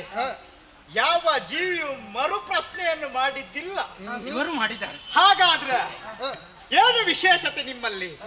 ಪ್ರತಿಯೊಂದು ಸೃಷ್ಟಿಯಲ್ಲಿ ಬ್ರಹ್ಮದೇವರು ತನ್ನ ಜೀವಿಯ ತಲೆಯನ್ನು ಮುಂದೆ ಇಟ್ಟಿದ್ದಾರೆ. ನಿಮ್ಮಲ್ಲಿ ಹಾಗಲ್ಲ, ಶಿರವನ್ನು ಎತ್ತರದಲ್ಲಿ ಇಟ್ಟಿದ್ದಾರೆ. ಯಾಕೆ? ಯಾಕೆ ದೇವ? ಎತ್ತರವಾದ ವಿಷಯವನ್ನ ನೀವು ಆಲೋಚನೆ ಮಾಡಬೇಕೆಂಬುದಾಗಿ. ಅಂಗಗಳಲ್ಲಿ ಪ್ರಧಾನವಾದ ತಲೆ, ಹೌದು. ಹಾಗಂತ ಇಂದ್ರಿಯಗಳಲ್ಲಿ ನಯನಗಳು ಪ್ರಧಾನವಾದ. ಖಂಡಿತ ಅಷ್ಟು ಆಲೋಚನೆ ಮಾಡಿ ಶಿರವನ್ನು ಇರಿಸಿದ್ದಾರೆ. ಹಾಗಾದ್ರೆ ಮುಂದೆ ನಾವು ಬೇರಾಗಿ ಬೆಳೆಯುವುದಕ್ಕೆ ಸಾಧ್ಯ ಉಂಟು. ನಮ್ಮ ಪಥ ಬೇರೆ, ಒಂದಾಗುವುದು ಯಾವಾಗ ಎಂಬುದಾಗಿ ಪ್ರಶ್ನೆಯನ್ನು ಎತ್ತಿದ್ದೀರಿ. ಮನುವಂಶಗಳ ಸಮನ್ವಯತೆ ಹೇಗೆ ಅಂತ ಪ್ರಶ್ನಿಸ್ತಾರೆ ಅವರು. ಖಂಡಿತ ನಾವು ತೊಡಗಿಸಿಕೊಳ್ಳುವಂತಹ ಕಾರ್ಯದಲ್ಲಿ ಹ. ಅನುಮಾನ ಮೂಡಿದು ಅಂತಾದ್ರೆ ಅದನ್ನು ಮೊದಲೇ ಪರಿಹರಿಸಿಕೊಂಡ್ರೆ ಅದು ಉತ್ತಮ ದಾರಿ ಅಲ್ವಾ? ಮಾನವ ವಂಶ ಬೆಳಿಬೇಕಾದ್ರೆ ಮಕ್ಕಳನ್ನು ಪಡಿಲೇಬೇಕು. ಮಕ್ಕಳನ್ನು ಪಡೆಯುವುದಕ್ಕೆ ದಾರಿ ಯಾವ ಒಟ್ಟು ರೀತಿ? ಪಡಿಬಾರ್ದಪ್ಪ. ಪಶುಗಳಂತೆ ವ್ಯವಹಾರ ಆಗಬಾರದು ಮಾನವ. ಕೇವಲ ಪ್ರಾಣಿಗಳಂತೆ ಆಗ್ಬಾರ್ದು. ಅದಕ್ಕಾಗಿ ಒಂದು ಸಂಸ್ಕಾರ ಎಂಬುದು ಖಂಡಿತವಾಗಿ ಇದೆ. ಯಾವ ರೀತಿಯಲ್ಲಿ? ಅಂದ್ರೆ ವಿವಾಹ ಎಂಬ ಕರ್ಮ ಆ ಬಂಧನಕ್ಕೆ ಒಳಗಾಗಲೇಬೇಕು. ಹಾಗಿದ್ರೆ ವಿವಾಹ ಅನ್ನೋದು ಒಂದು ಸಂಸ್ಕಾರ ಅಂತ ಹೇಳಿದಾಗ ಆಯ್ತು ತಾವು. ಖಂಡಿತ ದೇಹದ ತೀಟೆಯನ್ನು ತೀರಿಸಿಕೊಳ್ಳುವುದಕ್ಕಿರುವ ವ್ಯವಸ್ಥೆ ಅಲ್ಲ ಅದು. ಆಹಾ, ವಿವಾಹ ಆಗಿ ಸತ್ಸಂತಾನವನ್ನು ನೀವು ಅದರಿಂದ ಪಡಿಬೇಕು. ಆ ಮಕ್ಕಳಿಗೆ ಬೇಕಾದ ಜ್ಞಾನವನ್ನು ನೀವು ಒದಗಿಸಿಕೊಡ್ಬೇಕು. ಅವನು ಸಂಸಾರ ನಡೆಸಬೇಕಿ. ಖಂಡಿತ ಇನ್ನೊಂದು ಕುಲದಿಂದ ಹೆಣ್ಣನ್ನು ನೀವು ತರಿಸಿ ಮದುವೆ ಆಗ್ಬೇಕು. ಹಾಗಿದ್ರೆ ಹೆಣ್ಣು ಉಭಯ ಕುಲ ದೀಪಗಳು ಅಂತ ತಾವು ಹೇಳಿದಾಗ ಆಯ್ತು. ಖಂಡಿತ ಅಲ್ಲಿಗೆ ಇವರ ಸಾಮರ್ಥ್ಯ ಬೆಳಗುವುದಕ್ಕೆ ಸಾಧ್ಯ ಉಂಟು. ಒಂದೇ ಕುಟುಂಬ ಆಗುವುದಕ್ಕೆ ಸಾಧ್ಯ ಉಂಟು. ಒಂದೇ ಕುಟುಂಬ ಆಗ್ಬೇಕಾದ್ರೆ ಇನ್ನೊಂದು ಕುಲದಿಂದ ಹೆಣ್ಣನ್ನು ತಂದು ತಾನು ವರಿಸಿ ಅದರಿಂದ ಬೆಳೆದಾಗ ಸಂಸಾರ ನಡೆಸಬೇಕು. ಖಂಡಿತ ಸಂಸಾರ ಅನ್ನೋ ಶಬ್ದಕ್ಕೆ ವಿಶೇಷವಾದಂತಹ ಅರ್ಥವಿದೆ. ಸಂಸರತಿ ಅನೇನ ಇತಿ ಸಂಸಾರ. ಹೌದು. ಬೆಳೆಯುತ್ತಾ ಪಸರಿಸುತ್ತಾ ಸಾಗುವುದೇ ಸಂಸಾರ. ಖಂಡಿತ ಮನುವಂಶ ವಾಹಿನಿಯಾಗಿ ಬೆಳಗಬೇಕು ಅನ್ನುವುದೇ ನನಗೆ ಉದ್ದೇಶ. ಹೌದು, ಅಲ್ಲಿಗೆ ಬೆಳೆಯುವುದಕ್ಕೆ ಸಾಧ್ಯ ಉಂಟು. ಆ ಬಳಿಕ ಸತ್ಯ ಧರ್ಮದಿಂದ ನಡಿಬೇಕು. ಸತ್ಯ ಲೋಕೇಶ, ನಾನು ಧರ್ಮ ಪಾಲಕ. ಸತ್ಯವನ್ನು ಮೈಗೂಡಿಸಿಕೊಂಡವ, ಆಮೇಲೆ ಧರ್ಮವನ್ನು ಪರಿಪಾಲಿಸುವ. ಸತ್ಯ ಧರ್ಮದಲ್ಲಿ ಯಾರಾಗಿ ನಿರಂತರವಾಗಿ ಇರ್ತಾರೋ ಅವನಿಗೆ ಭಗವಂತನನ್ನು ಕಾಣೋದಕ್ಕೆ ಆಗ್ತದೆ. ದೇವರೇ, ಓ ಎತ್ತರದ ಸ್ಥಾನದಲ್ಲಿ ಇರುವವರು ವಿನೋದಕ್ಕಾದ್ರೂ ಸಟೆ ಆಡಬಾರದು, ಸುಳ್ಳು ಆಡಕೂಡದು. ಖಂಡಿತ ಹೌದೌದು. ಆ ಬಳಿಕ ಜ್ಞಾನದ ಭಂಡಾರವನ್ನು ಹೆಚ್ಚಿಸಿಕೊಳ್ಬೇಕು. ಹೇಗೆ ಅದು? ಹೇಗೆ? ಗುರುಗಳ ಮೇಲೆ ಭಕ್ತಿ, ತಂದೆ ತಾಯಿಗಳ ಮೇಲೆ ಭಕ್ತಿ, ಹಿರಿಯವರ ಮೇಲೆ ಭಕ್ತಿ. ಬ್ರಹ್ಮದೇವರು ಹೇಳಿದಂತೆ ಕೇಳಿ ನಾವು ತಿಳ್ಕೊಳ್ಬೇಕು. ನಾವು ಕಲಿತದ್ದು ಮುಗೀತು ಎಂಬುದಾಗಿ ಯಾವ ವ್ಯಕ್ತಿಗೂ ಬರಬಾರ್ದು. ಸದಾ ಪ್ರಶ್ನಿಸುವ ಗುಣ ಬೇಕು. ಖಂಡಿತ ಯಾವ ಮಕ್ಕಳಿಗೆ ತಾನು ಕಲಿತದ್ದು ಮುಗೀತು ಎಂಬುದಾಗಿ ಅವರಿಗೆ ತನ್ನೊಳಗೆ ಅನಿಸ್ತದೋ ಅಂತ ಮಕ್ಕಳು ಮುಂದಕ್ಕೆ ಒಳ್ಳೆಯದಾಗುವುದಿಲ್ಲ. ಸತ್ಯವೇ ಹೌದು. ಯಾವಾತನು ಸದಾ ಪ್ರಶ್ನಿಸುತ್ತಾನೋ ಅವನ ಬುದ್ಧಿಯು ಸೂರ್ಯನ ಕಿರಣಗಳಿಂದ ಪ್ರಚೋದಿಸಲ್ಪಟ್ಟು ಕಮಲವು ಅರಳುವಂತೆ ಅರಳುತ್ತದೆ ಅಂತ ಹೇಳ್ತಾರೆ. ಖಂಡಿತ ಆ ಬಳಿಕ ಪ್ರತಿಯೊಂದು ಮಗು ಕೂಡ ಕಷ್ಟದಲ್ಲಿ ಬೆಳಿಬೇಕು. ಒಬ್ಬ ಶ್ರೀಮಂತನಾಗಿ ಬೆಳೆದೆ ಅಂತಾದ್ರೆ ಆ ಮಗುವಿಗೆ ಕಷ್ಟದ ಅನುಭವ ಆಗುದಿಲ್ಲ. ಎಷ್ಟೇ ದೊಡ್ಡ ಶ್ರೀಮಂತನಾದ್ರೂ ಕೂಡ ತನ್ನ ಮಗುವನ್ನು ಕಷ್ಟದಲ್ಲಿ ಬೆಳೆಸಬೇಕು. ಒಬ್ಬ ಕಷ್ಟದಲ್ಲಿ ಬೆಳೆದ ಎಂದಾದ್ರೆ ಉತ್ತಮವಾದ ಒಂದು ರಾಷ್ಟ್ರವನ್ನು ನಿರ್ಮಾಣ ಮಾಡುವುದಕ್ಕೆ ಆ ಮಗುವಿಂದ ಸಾಧ್ಯ ಉಂಟು. ತಾನು ಕಷ್ಟಪಟ್ಟರೆ ಮಾತ್ರ ಮತ್ತೊಬ್ಬನ ಕಷ್ಟದ ಅರಿವಾಗ್ತದೆ. ಖಂಡಿತ ಹಾಗಾಗಿ ಉತ್ತಮರಾಗಿ, ಧರ್ಮಾತ್ಮರಾಗಿ, ಪ್ರಾಜ್ಞರಾಗಿ ಲೋಕದಲ್ಲಿ ಸಂಸ್ಕಾರವನ್ನು ಮೈಗೂಡಿಸಿಕೊಂಡು ಬದುಕಿ ನಿಮಗೆ ಒಳ್ಳೆಯದಾಗಿ. ಇನ್ನೇನೋ ಕೇಳುವುದಕ್ಕಿದೆ ಅಂತ ಇನ್ನೂ ವಿಚಾರ ಉಂಟು ದೇವ. ಮಣಿದು ವೈವಗುದನು ನುಡಿದನು ಸತ್ತನಲ್ಲದ ನಿನ್ನ ದತ್ತನ ಪದೆಯೇ ದುರ್ಲಭಮೌದು. ಹೌದು ದೇವ. ಸತ್ತನಲ್ಲದ ನಿನ್ನ ದತ್ತನ ಪದೆಯೇ ದುರ್ಲಭಮೌದು. ದುರ್ಜನರು ಉದಿಸುವರು ನಿಜವೋ. ಮಣಿದು ವೈವಗುದನು ನುಡಿದನು.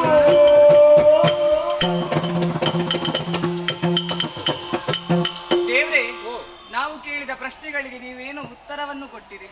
ಆದರೆ ನೀವು ಕೊಟ್ಟಂತಹ ಉತ್ತರದಲ್ಲಿ ನಮಗೆ ಇನ್ನೊಂದು ಪ್ರಶ್ನೆಯೊಂದು ಮೂಡುತ್ತಾ ಇದೆ. ಇದು ಪ್ರಶ್ನೆ ಇದೆ. ಅರೆ, ಹೌದು. ಪ್ರಶ್ನೆ ಮತ್ತೆ ಮತ್ತೆ ಉದ್ಭವ ಆಗ್ತಾ ಇದೆ. ಬೇಕು ನಾವು ಕೊಟ್ಟ ಉತ್ತರವನ್ನು ಕೇಳಿದಾಗ ಮತ್ತೆ ಪ್ರಶ್ನೆ ಪ್ರಶ್ನೆ ಅದು ಬೇಕು. ಯಾವತ್ತೂ ಕೂಡ ಒಂದೇ ಉತ್ತರದಲ್ಲಿ ನಾವು ಸಮಾಧಾನ ಪಡೆದುಕೊಳ್ಳುವುದಲ್ಲ. ಹೌದು. ಆ ಉತ್ತರದಲ್ಲಿ ಇನ್ನೇನಾದರೂ ಒಂದು ಪ್ರಶ್ನೆ ಇದ್ದರೆ ಮತ್ತೆ ನಾವು ಬಂದು ಕೇಳುವುದಲ್ಲ, ಆಗಲೇ ಕೇಳಬೇಕು. ಸಮಸ್ಯೆ ಏನಿದ್ರು ವೈಕುಂಠದಲ್ಲೇ ಪರಿಹರಿಸಿ ಇವರು ಭೂಮಿಗೆ ಇಳಿಯುವುದು ಒಳ್ಳೆಯದು. ಮತ್ತೆ ಮತ್ತೆ ಬರುವುದಲ್ಲ. ಮಾನವರು ಈಗಲೇ ಬೆಳೀತಾರೆ ಎಂಬುದು ಇಲ್ಲಿಂದಲೇ ನಮಗೆ ಅರ್ಥವಾಗ್ತಾ ಇದೆ. ಆಗಲೆಪ್ಪ ದೇವ್ರೇ, ಓ. ಬೇರೇನಲ್ಲ, ಹಾ, ದುಃಖ ಇದ್ದಲ್ಲಿ ಸುಖ, ಹಾ. ಸಂತೋಷ ಇದ್ದಲ್ಲಿ ನಾವು ಯಾವತ್ತು ಬೇಸರ ಎಂಬುದು, ಕತ್ತಲಿದ್ದಲ್ಲಿ ಬೆಳಕು ಇರ್ತದೆ. ಕತ್ತಲು ಇದ್ದಲ್ಲಿ ಬೆಳಕು, ಇದೆಲ್ಲ ಸರ್ವೇ ಸಾಮಾನ್ಯ. ಹಾಗೆಂದು ನಮ್ಮದಾದಂತಹ ವಂಶ ಮುಂದುವರಿಯುತ್ತಾ ಹೋದಂತಹ ಸಂದರ್ಭದಲ್ಲಿ ಎಲ್ಲರೂ ಒಳ್ಳೆಯವರು ಎಂಬುದಾಗಿ ನಾನು ಹೇಳುವುದಿಲ್ಲ ತಂದೆ. ಕಷ್ಟ ಸುಖ ಎಂಬುದು ಗಾಳಿಯ ಚಕ್ರದ ಹಾಗೆ, ಹೌದು. ಒಂದರ ಹಿಂದೆ ಬರ್ತಾ ಇರ್ತದೆ. ಒಂದೇ ದ್ವಂದ್ವಮಯವಾದ ಪ್ರಪಂಚ. ಕಷ್ಟ ಬರುವಾಗ ನಾವು ಕುಗ್ಗುವುದಲ್ಲ, ಸುಖ ಬರುವಾಗ ಹಿಗ್ಗುವುದಲ್ಲ, ಸಮನ್ವಯವಾಗಿ ಬೆಳಿಬೇಕು. ಏನು ಬಂದರೂ ಜೀವನದಲ್ಲಿ ಎದುರಿಸುತ್ತಾ ನಾವು ಸಾಧಿಸುತ್ತಾ ಹೋಗಬೇಕಂತೆ. ಹಾ. ಹಾಗಂತ ಹಾ. ಈ ಮಾತನ್ನು ಈಗ ನಾನು ಯಾಕೆ ಹೇಳಿದೆ? ಯಾಕಪ್ಪ? ನನ್ನ ವಂಶದಲ್ಲಿ ಮುಂದುವರಿಯುತ್ತಾ ಹೋದಂತಹ ಸಂದರ್ಭದಲ್ಲಿ ಹಾ. ಎಲ್ಲರೂ ಒಳ್ಳೆಯವರಾಗಿರುತ್ತಾರೆ ಎಂಬುದಾಗಿ ನಾನು ಹೇಳುವುದಿಲ್ಲ. ಹಾ. ಒಂದು ವೇಳೆ ಹಾ. ನಮ್ಮದಂತಹ ವಂಶದಲ್ಲಿ ಹಾ. ಮುಂದೆಲ್ಲಿಯಾದರೂ ದುಷ್ಟರು ಹುಟ್ಟಿಕೊಂಡರೆ ಆಹಾ. ಅವರನ್ನು ಸರಿ ಮಾಡುವಂತಹ ಬಗೆ ಹೇಗೆ, ಹಾ. ಅಲ್ಲ ಆ ದುಷ್ಟರ ನಿಗ್ರಹ ಹೇಗೆ, ಇದರ ದಾರಿ ಹೇಗೆ ತಿಳಿಸಿಕೊಡಬಹುದೇ? ಸಾರ್ಥಕತೆಯ ಇಹುದು ನಮಗೈ ಸಾರ್ಥಕತೆಯದು ಇಹುದು ನಮಗೈ ನಮಗೆ ಒಡೆಯ ನೀನವ ಕರಿಸಿ ಜಗದಲ್ಲಿ ನೀನು ಒಡೆಯ ನೀನವ ಕರಿಸಿ ಜಗದಲ್ಲಿ ಸತ್ಪಥವ ತೋರಿಸಲು ಬಾರೈ ನಮ್ಮ ಕುಲದಿ ಸತ್ಪಥವ ತೋರಿಸಲು ಬಾರೈ ನಮ್ಮ ಕುಲದಿ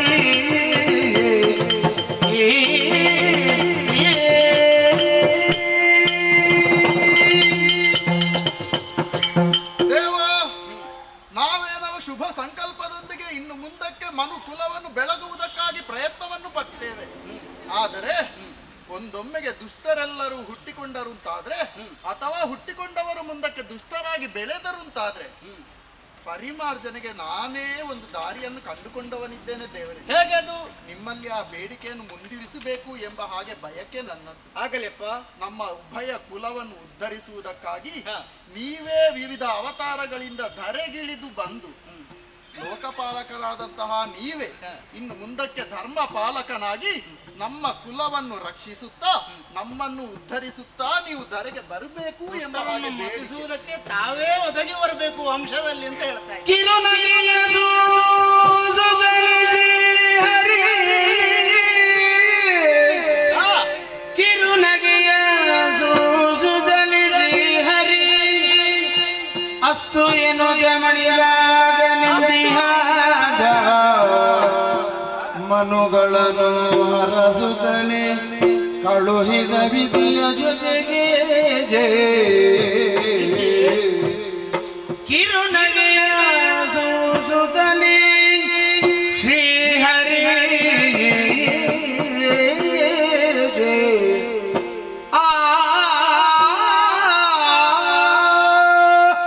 ಬ್ರಹ್ಮದೇವ, ಮಹಾದೇವ. ಈಗ ನನಗೆ ಅರ್ಥ ಆಯ್ತು ಯಾವುದು? ಇವರನ್ನು ಯಾಕೆ ನನ್ನ ಬಳಿಗೆ ಕರ್ಕೊಂಡು ಬಂದಿದ್ದಿ ಎಂಬುದಾಗಿ. ಇವರು ಕೇಳಿದಂತ ಪ್ರಶ್ನೆಗೆ ಉತ್ತರ ಕೊಡುವುದಕ್ಕೆ ನಿಮ್ಮಿಂದ ಸಾಧ್ಯ ಉಂಟಾ ಇಲ್ವಾ? ಉಂಟು. ಆದ್ರ ಸೃಷ್ಟಿಸುವ ಕಾರ್ಯ ನಿಮ್ಮದು, ಹೌದು ಪಾಲಿಸುವಂತ ಕಾರ್ಯ ನನ್ನದು. ಹೌದು. ಈ ಪಾಲಿಸುವ ಕಾರ್ಯದಲ್ಲಿ ಹ್ಮ್. ದುಷ್ಟರು ಹುಟ್ಟಿಕೊಂಡ್ರೆ ಹ್ಮ್.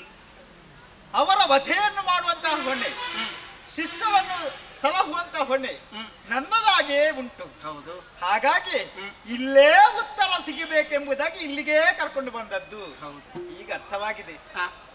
ದುಷ್ಟರು ಹುಟ್ಟಿಕೊಂಡು ಬಂದ್ರೆ ಶಿಕ್ಷೆಗೂ ರಕ್ಷೆಗೂ ನಾನೇ ದಕ್ಷ. ಹ, ನಾನೇ ಬಂದು ಶಿಕ್ಷೆಯನ್ನು ಕೊಡುವುದಕ್ಕೆ ಇದ್ದೇನೆ. ಹ. ಹಾಗಂತ ಮತ್ತೊಂದು ಬೇಡಿಕೆಯನ್ನು ಕೇಳಿದ್ದೀರಿ. ನಮ್ಮ ವಂಶದಲ್ಲಿಯೇ ಬರಬೇಕು ಎಂಬ ಹಾಗೆ ಬೇಡಿಕೆ. ಆಗಲೇ ಹ, ದುಷ್ಟರನ್ನು ವಧಿಸುವುದಕ್ಕೆ ಹ್ಮ್, ಭೂಮಿಗೆ ಇಳಿಯುವಾಗ ಹ, ನಿಮ್ಮ ವಂಶದಲ್ಲೇ ಹ್ಮ್, ಅವತಾರ ತಾಳಿ ಬರ್ತೇನೆ. ಹ. ಹೋಗಿ ಬ್ರಹ್ಮದೇವರ ಜೊತೆಗೆ ಒಳ್ಳೆಯದಾಗಿ. ಮಕ್ಕಳನ್ನು ಭೂಮಿಗೆ ಕಳಿಸಿ ನಾನು ಸತ್ಯಲೋಕವನ್ನು ಸೇರಿಕೊಳ್ಳು. ಆಗಲೇ ಜಯ ಜಯ ಜಯ ಜಯ ಜಯ ಜಯ.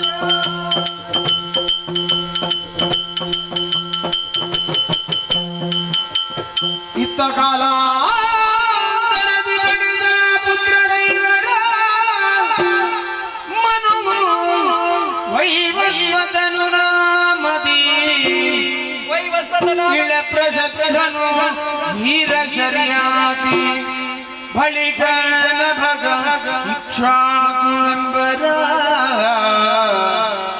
ಮೋಹದಲ್ಲಿ ಗಲಹುಲ ವಿಧಿಯ ನೇಮದಂದದಿ ವಂಶವಾಹಿನಿ ಕಾರ್ಯವರು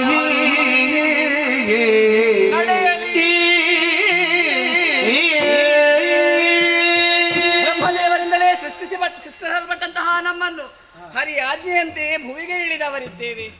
ಅವರ ಮಾತಿನಂದದಿ ವೈವಾಹಿಕ ಜೀವನಕ್ಕೆ ಕಾಲಿಟ್ಟವರು ನಾವು. ಆ ವೈವಾಹಿಕ ಜೀವನದ ಪ್ರಕಾರವಾಗಿ 5 ಮಕ್ಕಳನ್ನು ಪಡೆದುಕೊಂಡೆ.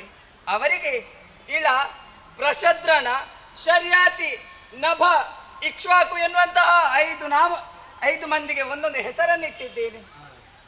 ಇನ್ನೇನು ಬ್ರಹ್ಮದೇವನ ಆಜ್ಞೆ ಹೇಗುಂಟು ಅದೇ ರೀತಿಯಲ್ಲಿ ವಂಶವನ್ನು ವಾಹಿನಿಗೊಳಿಸಬೇಕು.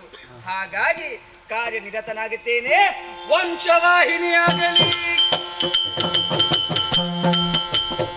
ಸತ್ಯಲೋಕಾದಿ ಜನನದಿಯಂತೆ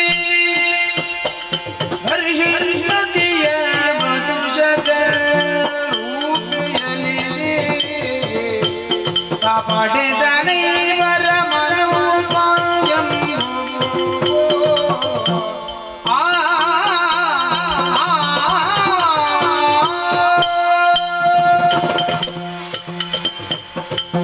ಪಿತನಾದಂತಹ ಬ್ರಹ್ಮದೇವನಿಂದ ಅಪ್ಪಣೆಯನ್ನು ಪಡೆದು ನೇರವಾಗಿ ಭೂಲೋಕವನ್ನೇ ಸೇರಿಕೊಂಡವರು ನಾವು.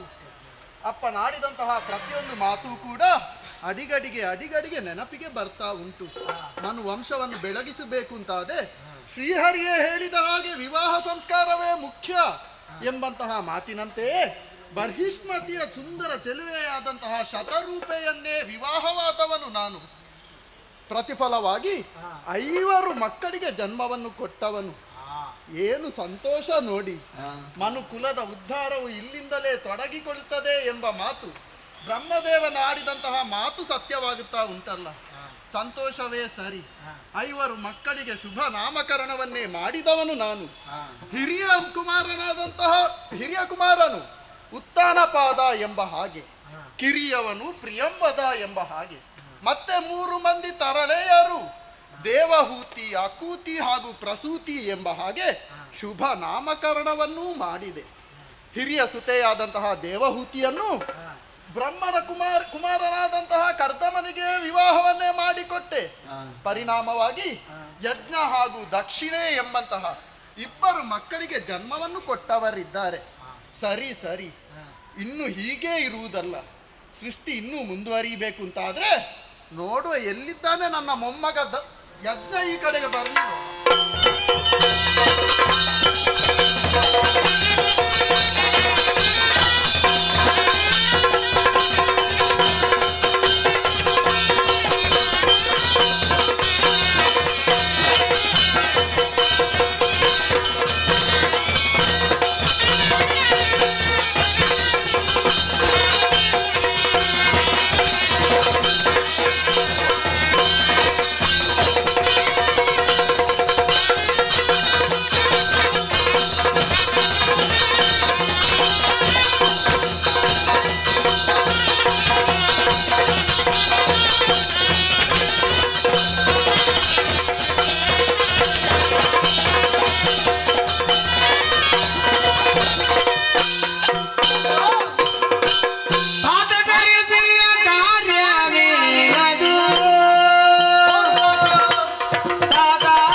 ಅಜ್ಜಯ್ಯ? ಅನಿರೀಕ್ಷಿತವಾದಂತಹ ಕರೆ. ಯಜ್ಞ ಇತ್ತ ಬರಲಿ, ಇತ್ತ ಬಂದು ನೋಡಿದರೆ ಎಂದಿನಂದದಿ ತಾವಿಲ್ಲ. ಮುಗುಳು ನಗೆಯನ್ನು ಬೀರುತ್ತಾ ನನ್ನನ್ನು ನೋಡುತ್ತಾ ಇದ್ದೀರಿ. ಯಾಕೆ ತಾತ ಇಷ್ಟೊಂದು ಸಂತೋಷ ನನ್ನಲ್ಲಿ ಹೇಳಬಾರದೆ? ಮಗನೇ, ತುಷಿತರ ಬೀದ ಸಜ್ಜನ ನೆನೆದಿರಿ ಗುರುತರ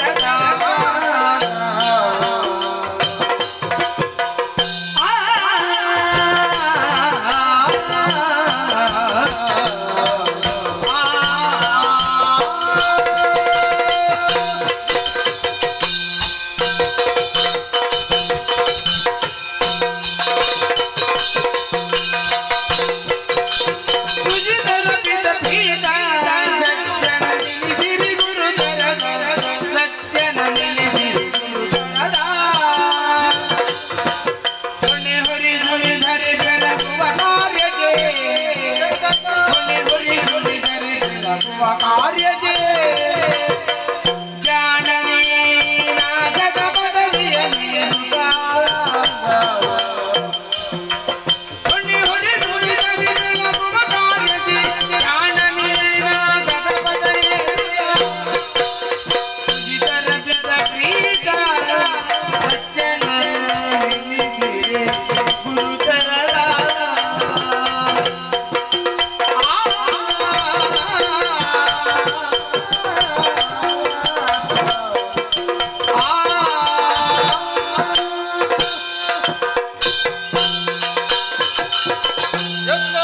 ಅಜ್ಜಯ್ಯ, ನನಗೆ ಮೊಮ್ಮಗ ನೀನು. ನಿಜ.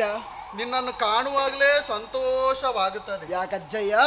ಹಾರುತ್ತಾ ಹಾರುತ್ತಾ ನನ್ನ ಮುಂಭಾಗಕ್ಕೆ ಬಂದು ಆ, ಏನಾಗಬೇಕು ಅಜ್ಜಯ್ಯ ನನ್ನಿಂದ ಎಂಬ ಹಾಗೆ ಸಂತೋಷದಿಂದಲೇ ಕೇಳ್ತಾ ಇದ್ದೀಯ. ಹೌದಜ್ಜಯ್ಯ. ತೃಪ್ತಿ ಆಯ್ತು. ನಿನ್ನಿಂದ ಮಹತ್ವದ ಒಂದು ಕೆಲಸ ಆಗುವುದಕ್ಕುಂಟು ಮಗನೇ. ಏನದು? ನಿನಗೆ ಒಂದು ಗುರುತರವಾದಂತಹ ಹೊಣೆಗಾರಿಕೆಯನ್ನು ವಹಿಸಿಕೊಡುವವನಿದ್ದೇನೆ. ಹೊಣೆಗಾರಿಕೆ? ನಿಜ. ಏನದು? ಸಾಮಾನ್ಯವಾದುದಲ್ಲ. ಮತ್ತೆ? 3 ಲೋಕಗಳಲ್ಲಿಯೂ ಶ್ರೇಷ್ಠವೆನಿಸಿಕೊಂಡದ್ದು ಆ, ಸ್ವರ್ಗಲೋಕ ಎಂಬ ಹಾಗೆ ಓಹೋ. ಜ್ಞಾನಿಗಳೆಲ್ಲವರ ಮಾತು. ಆ, ಅಂತಹ ಸ್ವರ್ಗಲೋಕಕ್ಕೆ ಸ್ವರ್ಗಲೋಕಕ್ಕೆ ಅಧಿಪತಿ ಒಬ್ಬನ ಅವಶ್ಯಕತೆ ಉಂಟು. ಆ, ಪ್ರಥಮ ದೇವೇಂದ್ರನಾಗಿ ಆ, ಇನ್ನು ಮುಂದಕ್ಕೆ ನೀನೇ ಕಾಣಿಸಿಕೊಳ್ಳಬೇಕು ಎಂಬಂತಹ ಬಯಕೆಯನ್ನು ಹೊಂದಿದವನು ನಾನು. ಅಂತಹ ಕಾರ್ಯಕ್ಕೆ ಆ. ಅಥವಾ ಅಂತಹ ಸ್ಥಾನಕ್ಕೆ ಆ. ಯೋಗ್ಯತೆ ಯಾವ ರೀತಿಯಲ್ಲಿ ಬರ್ತದೆ ಅಂತ ಹೇಳಿದ್ರೆ, ಹೇಗೆ ತಾತ?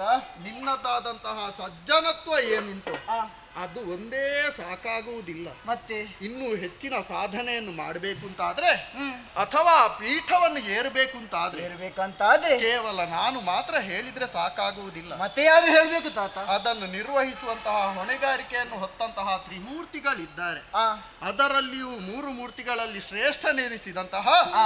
ಶ್ರೀಹರಿಯನ್ನೇ ತಪಸ್ಸಿನ ಮೂಲಕವಾಗಿ ಮೆಚ್ಚಿಸಿ ಅಂತಹ ಸ್ಥಾನವನ್ನು ಏರುವುದರ ಮೂಲಕವಾಗಿ ಆ, ಸರ್ವ ಧರೆಯನ್ನು ಪರಿಪಾಲಿಸಿಕೊಂಡು ಬರುವಂತಹ ಹೊಣೆಗಾರಿಕೆಯನ್ನು ಆ. ನಿನಗೆ ವಹಿಸಿಕೊಡಬೇಕು ಎಂಬಂತಹ ಹಂಬಲ ನನ್ನದು. ಏನ ಅಭಿಪ್ರಾಯ ಮಗನೇ ನಿನ್ನದು?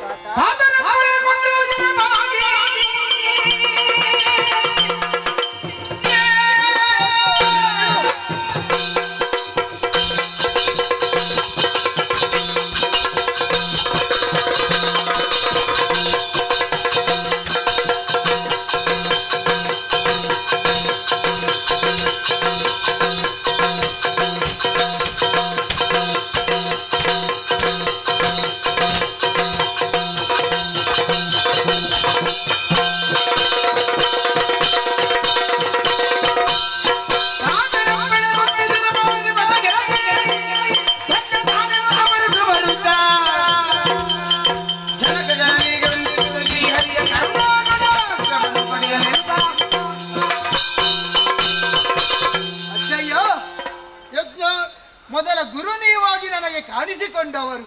ಹಾಗಾಗಿ ನಿಮ್ಮ ಪದ್ಮಗಳಿಗೆ ಮತ್ತೊಮ್ಮೆ ಶಿರಬಾಗಿ ನಮಿಸುತ್ತಾ ಇದ್ದೇನೆ. ಶ್ರೇಯಸ್ಸಾಗಲಿ ಎಂಬಂತಹ ಆಶೀರ್ವಾದ ಸದಾಕಾಲ ಇರ್ತದೆ. ಅಜ್ಜಯ್ಯ, ಉತ್ತಮವಾದಂತಹ ಪದವಿಯನ್ನು ನಾನು ಏರಬೇಕು.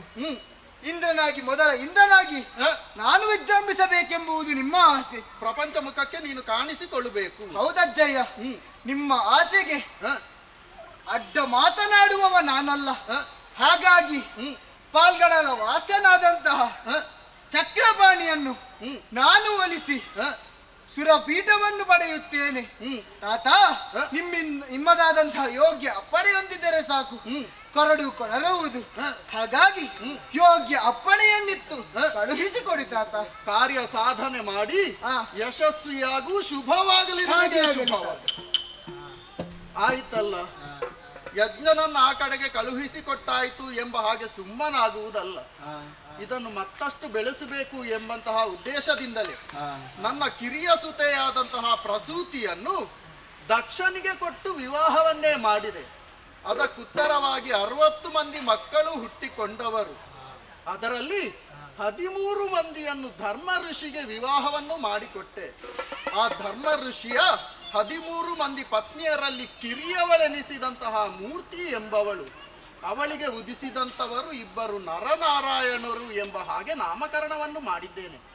ಅವರಿರುವರನ್ನು ಕಾಣಬೇಕು ಎಂಬಂತಹ ಹಂಬಲ ಮನಸ್ಸಿನಲ್ಲಿ ಮೂಡ್ತಾ ಉಂಟಲ್ಲ, ಎಲ್ಲಿದ್ದಾರವರು?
ಪಿತಾಮಹ ಮನದಿನ ಬಯಕೆಯ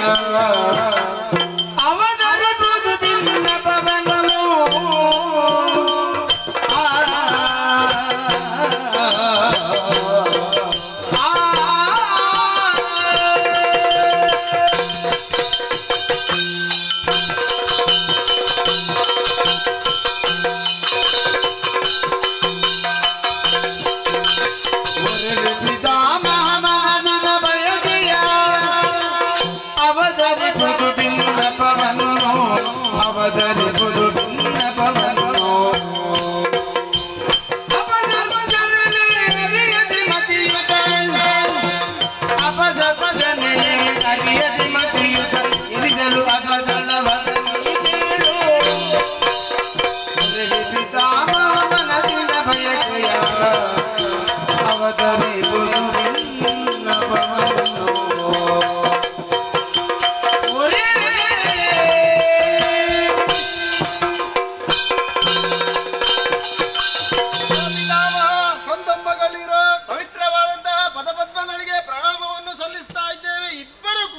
ಎದ್ದೇಳಿ, ಶುಭವಾಗಲಿ. ಅಜ್ಜಯ್ಯ, ನಿಮ್ಮ ಕರೆಯನ್ನು ಕೇಳಿದವಾಗ ಸಂತೋಷವಾಯಿತು. ಯಾಕೆ ಕರೆಯುತ್ತಾ ಇದ್ದಾರೆ?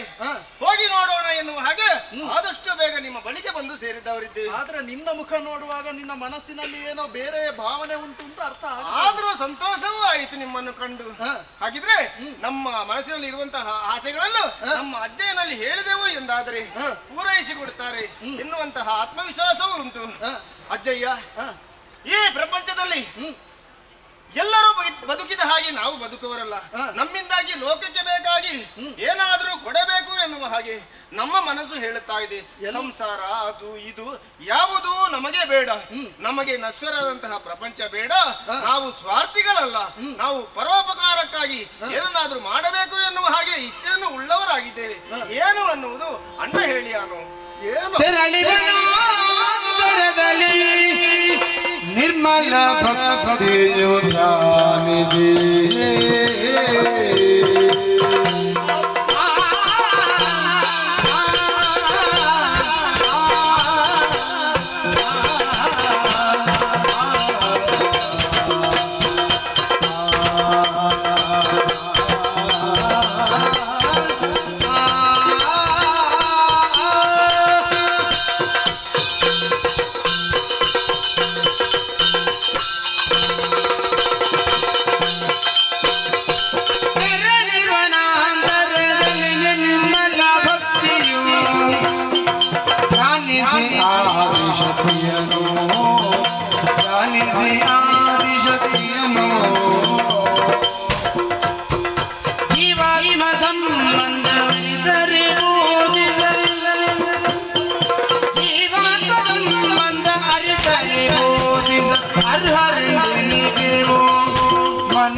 ನಿರ್ಧಾರವನ್ನು ತಾಳಿಕೊಂಡವರಿದ್ದೇವೆ. ಮಹತ್ವದ ಕೊಡುಗೆಯನ್ನು ಕೊಡಬೇಕು ಎಂಬಂತಹ ಉದ್ದೇಶ ನಿಮ್ಮದು. ಯಾವ ರೀತಿಯಲ್ಲಿ ಜೀವಿಸಿದಂತಹ ಜೀವನ ವ್ಯರ್ಥವಾಗಬಾರದು, ಅದು ಲೋಕ ಪ್ರಪಂಚಕ್ಕೆ ವಿನಿಯೋಗವಾಗಬೇಕನ್ನುವಂತಹ ಉದ್ದೇಶ ನಮ್ಮದ್ದು. ಕೇವಲ ಹುಟ್ಟಿದ್ರೆ ಮಾತ್ರ ಸಾಲದು, ಹುಟ್ಟಿದಂತಹ ಜೀವನದಲ್ಲಿ ಸಾರ್ಥಕ್ಯತೆಯನ್ನು ಪಡೆದುಕೊಳ್ಬೇಕು ಎಂಬ ಮಹಾದಾಶೆಯೊಂದುಂಟು. ಬೇರೆ ಏನು ಅಲ್ಲಪ್ಪ. ಏನಪ್ಪ? ನೇರವಾಗಿ ಕಾಡನ್ನು ಸೇರಬೇಕು. ಕಾಡನ್ನು ಸೇರಬೇಕು. ಹೌದೌದು. ಸೇರಿ ಆದಿಶಕ್ತಿಯನ್ನು ಮನಸಾ ಧ್ಯಾನಿಸಬೇಕು. ಮಾತ್ರ ಅಲ್ಲ, ಮುಂದಿನ ಪ್ರಪಂಚಕ್ಕೆ ಜೀವ ಭಾವಗಳ ಸಂಬಂಧ ಏನು ಅನ್ನುವುದನ್ನು ತಿಳಿಯಬಡಿಸಬೇಕು ಎಂಬ ಮಹದ ಅಪೇಕ್ಷೆ ಉಂಟು. ಆ ಅಪೇಕ್ಷೆಯನ್ನು ಈಡೇರಿಸಿಕೊಳ್ಳುವರೆ ನಾವೀರ್ವರು ಹೊರಟವರಿದ್ದೇವೆ. ಅಜ್ಞಾನ ಅನ್ನುವ ಕತ್ತಲೆಯನ್ನು ತೊಲಗಾಡಿಸಿ ಜ್ಞಾನ ಅನ್ನುವುದನ್ನು ಲೋಕಮುಖಕ್ಕೆ ತೋರ್ಪಡಿಸುವುದಕ್ಕಾಗಿ ಹೊರಟಂತಹ ನಮಗೆ ಜೀವನ ನಶ್ವರ ಅನ್ನುವುದು ತಿಳಿದ ಕ್ಷಣದಿಂದಲೇ ಇದ್ಯಾವುದು ಬೇಡ ಅನ್ನುವಂತಹ ತೀರ್ಮಾನಕ್ಕೆ ಬಂದಿದ್ದೇವೆ. ಆದ್ದರಿಂದ ನಮ್ಮ ಮನಸ್ಸಿನ ಅಭಿಮತವನ್ನು ತಿಳಿದು ನಮಗೆ ಇರುವರೆಗೆ ಕಾಡಿಗೆ ಹೋಗುವುದಕ್ಕೆ, ಆದಿಶಕ್ತಿಯ ಅನುಗ್ರಹವನ್ನು ಪಡೆಯುವುದಕ್ಕೆ ಅವಕಾಶ ಮಾಡಿಕೊಡಬೇಕು ಅಂತ ಸನ್ನಿಧಾನದಲ್ಲಿ ಸಂತೋಷವಾಯಿತು.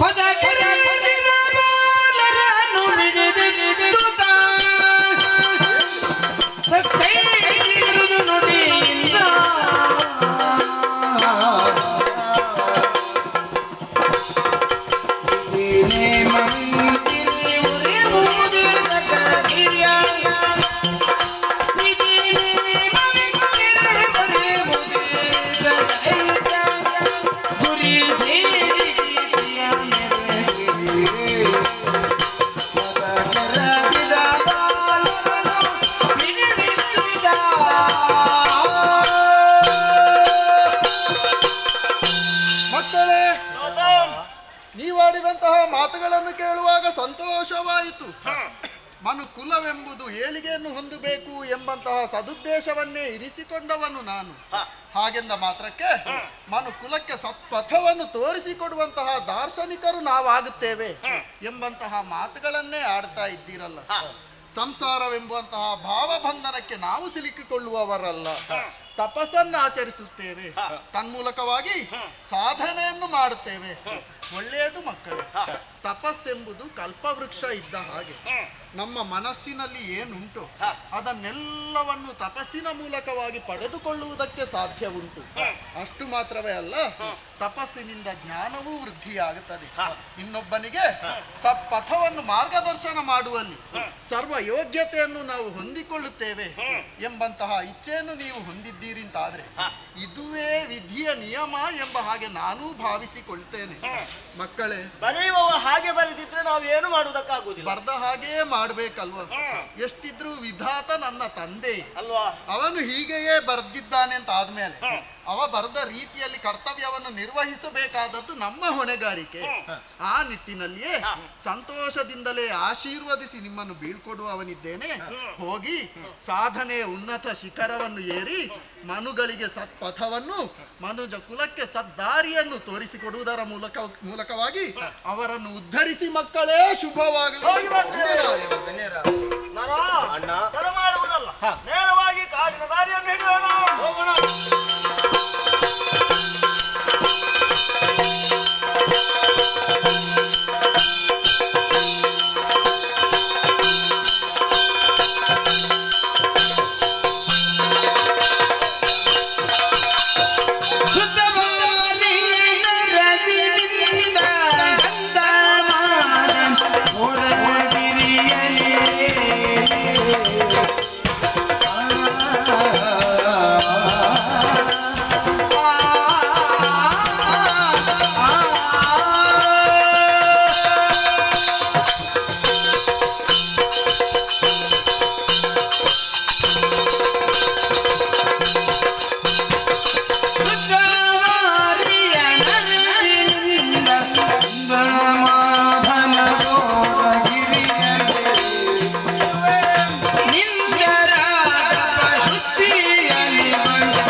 ಪಥವನ್ನೇ ಹಿಡಿದು ಬಂದವರಿದ್ದೇವೆ. ಆದಷ್ಟು ಬೇಗ ಬಂದವರಿದ್ದೇವೆ. ನೋಡಬಾರದೆ, ಪ್ರಶಾಂತವಾದಂತಹ ಸುಸ್ಥಳವಿದು. ಇನ್ನು ಮುಂದೆ ಹೋಗುವುದೇ, ಇಲ್ಲೇ ನಿಲ್ಲುವುದೇ? ನಮ್ಮ ತಪಸ್ಸಿಗೆ ಯೋಗ್ಯವಾದ ಸ್ಥಳ ಇದು ಅನ್ನುವ ಹಾಗೆ ಗೋಚರವಾಗುತ್ತಾ ಇದೆ. ನಮ್ಮನ್ನು ಈ ಸ್ಥಳ ಆಕರ್ಷಣೆಗೊಳಿಸಿದ್ದಾರೆ ಅಲ್ವಾ? ಹೌದು. ನೋಡು ನೋಡು, ಹತ್ತಿರಲ್ಲೇ ಶುದ್ಧವಾದ ನದಿ ಹರಿತಾ ಉಂಟು. ಹೌದು. ಆ ನದಿಯ ನೀರನ್ನು ಕಂಡಾಗ ಮನಸ್ಸಿಗೆ ಎಷ್ಟು ಪ್ರಫುಲ್ಲವಾಗುತ್ತಾ ಇದೆ. ಆದ್ದರಿಂದಲೇ ನಮ್ಮ ಮನಸ್ಸನ್ನು ದೇಹವನ್ನು ಶುದ್ಧಗೊಳಿಸಬೇಕು ಅಂತಿದ್ರೆ ಅದೇ ನದಿಯ ನೀರಾಗಬಹುದು ಎಂಬ ಹಾಗೆ ತೀರ್ಮಾನಿಸಿದ್ದೇನೆ. ನೋಡು ನೋಡು, ಗಂಧಮಾದನ ಪರ್ವತ ಹತ್ತಿರದಲ್ಲೇ ಕಂಗೊಳಿಸ್ತಾ ಇದೆ. ಹೌದು. ಪ್ರಶಾಂತವಾದ ವಾತಾವರಣ.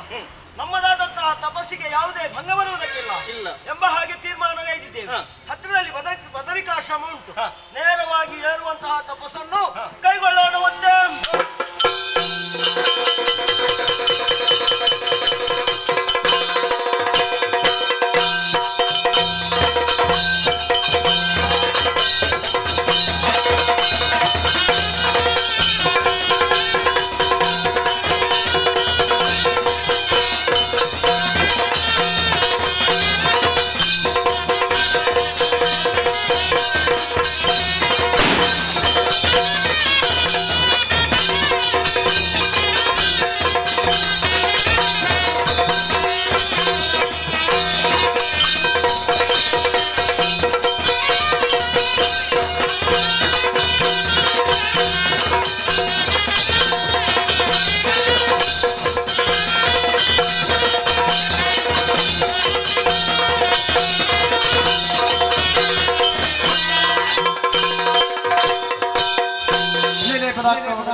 ಅಲ್ಲಿದಾರಯ್ಯ ಲೋಕಲೋಕಕ್ಕೆ ಯಾರನ್ನು ಕೇಳಿದ್ದೀರಿ?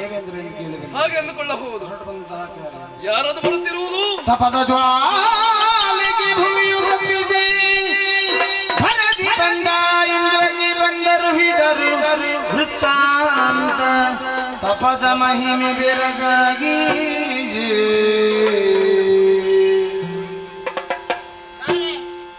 ತುಷಿತಾರಯ್ಯನಿಗೆ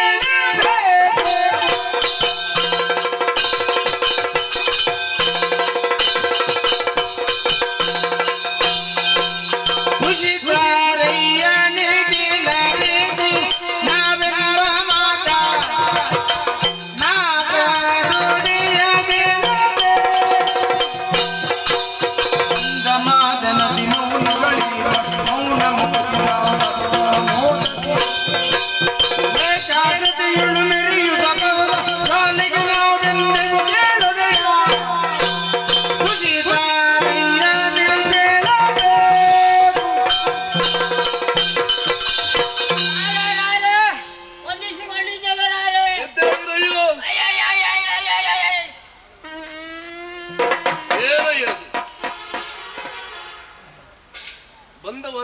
ತೆಗಿತಾ ಇದ್ದೀರಿ? ಗೊಬ್ಬೆ ಅಲ್ಲ, ಏ. ಬಾಯಲ್ಲಿ ಮಾತ್ರ ಅಲ್ಲ, ಎಲ್ಲ ಕಡೆ ಹೋಗ್ತದೆ.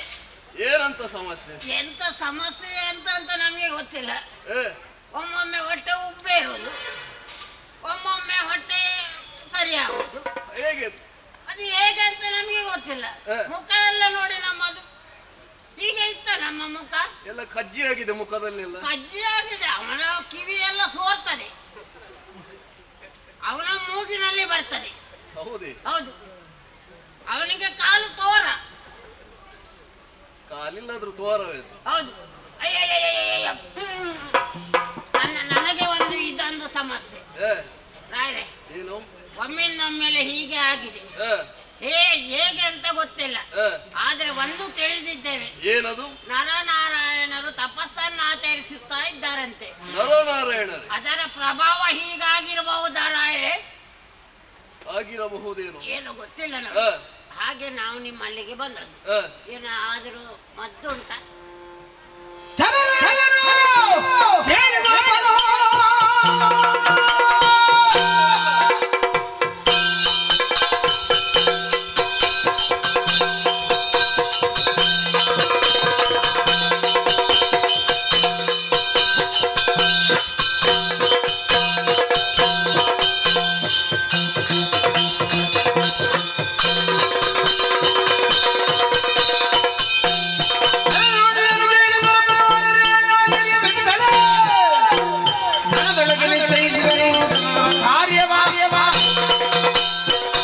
ಸುರನಾಗರಿಕರೇ,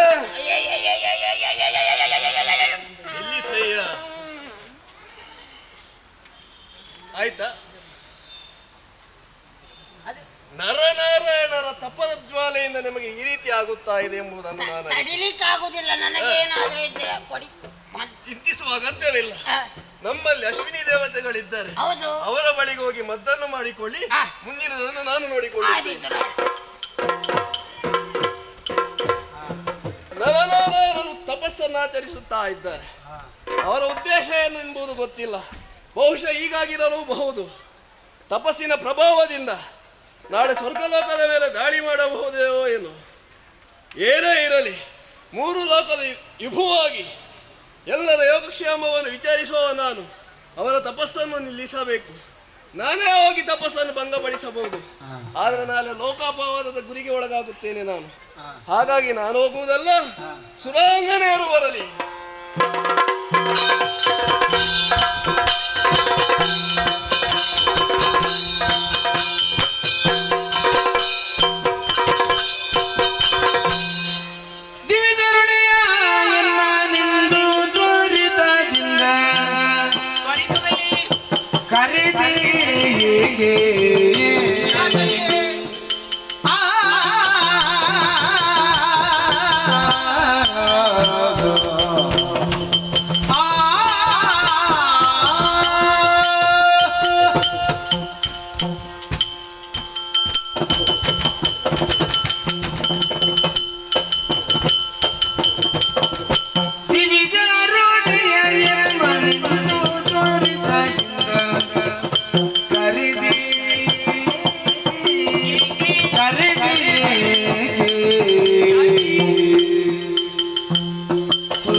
ಅಮರೇಂದ್ರ ಮೊದಲಾಗಿ ವಂದಿಸುತ್ತಾ ಇದ್ದೆ. ಒಳ್ಳೆಯದಾಗಲಿ. ಅಲ್ಲ, ಆ, ತ್ವರಿತದಲ್ಲೇ ನಮ್ಮನ್ನು ಕರೆಸಿದ್ದೀರಾ. ನಿಜ. ನಮ್ಮದಾದಂತಹ ಕರ್ತವ್ಯವನ್ನು ಮುಗಿಸಿ ಆ. ನಮ್ಮ ಅಂತಃಪುರವನ್ನು ಸೇರಿದವರು ನಾವು. ಆ, ಆದರೆ ನಿಮ್ಮ ಕರೆ ಕೇಳಿ ಆ. ಈ ಸುಧರ್ಮ ಸಭೆಗೆ ಓಡೋಡಿಕೊಂಡು ಬಂದಿದ್ದೇವೆ. ಆ. ಯಾರಾದ್ರೂ ಅತಿಥಿಗಳು ಬಂದಿದ್ದಾರೆ. ಆ. ನಮ್ಮ ನಾಟ್ಯ ಕಾರ್ಯಕ್ರಮ ನೀಡುವುದಿದೆ. ನಿಮ್ಮ ನಾಟ್ಯ ಇಲ್ಲಿ ಮಾಡುವುದಕ್ಕಲ್ಲ, ಮತ್ತೆ ಕೇಳಬೇಕು.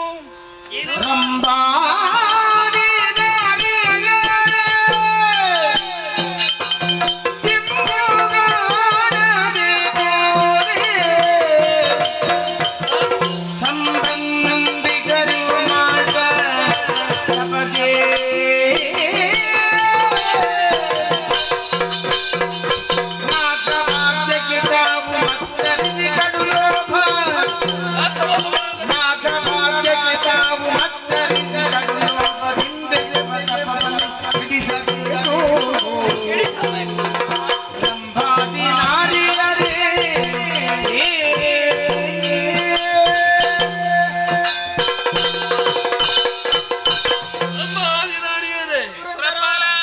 ನಿಮ್ಮನ್ನು ಕರೆಸಿದ ಉದ್ದೇಶ ಬೇರಲ್ಲ, ಏನದು?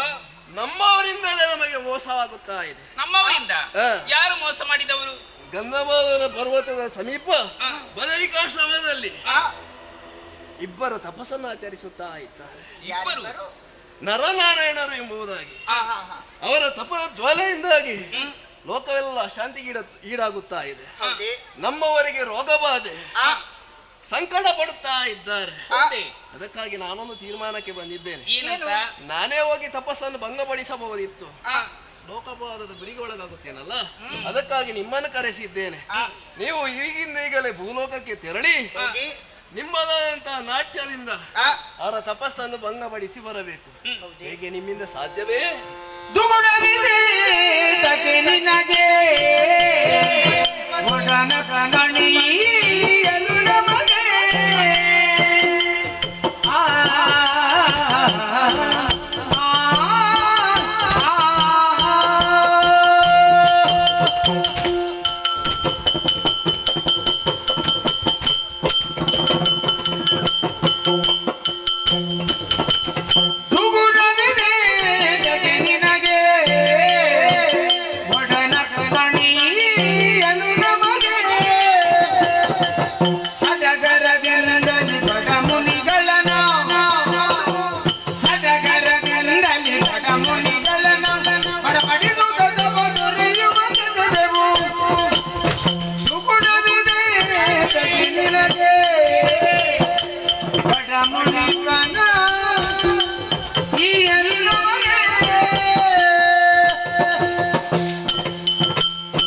ಸುರಪಾಲ, ನಾವು ಯೋಚನೆ ಮಾಡಿದ್ದು ಸುಧರ್ಮ ಸಭೆಯಲ್ಲಿ ನಾಟ್ಯ ಮುಗಿಸಿದವರು ನಾವು. ನಿಜ.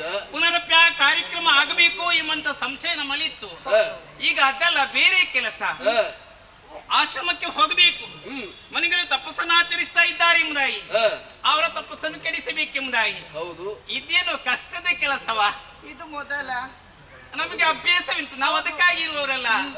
ನೀನು ದುಗುಡವನ್ನು ವ್ಯಕ್ತಪಡಿಸುವಂತ ಅಗತ್ಯವಿಲ್ಲ. ಸರಿ. ಸುರಪಾಲ, ಚಿಂತೆಯನ್ನು ಬಿಡು, ನಮಗೆ ಅಪ್ಪನೆಯನ್ನು ಕೊಡು. ಆದಷ್ಟು ಬೇಗ ಹೋಗಿ ಮನೆಗಳ ತಪಸ್ಸನ್ನು ಕೆಡಿಸಿ ನಾವು ಬರ್ತೇವೆ. ಶ್ರೇಯಸ್ಸಾಗಲಿ ನಿಮಗೆ. ಮುಂದುವರಿಯ ಸಾಗೋಣ.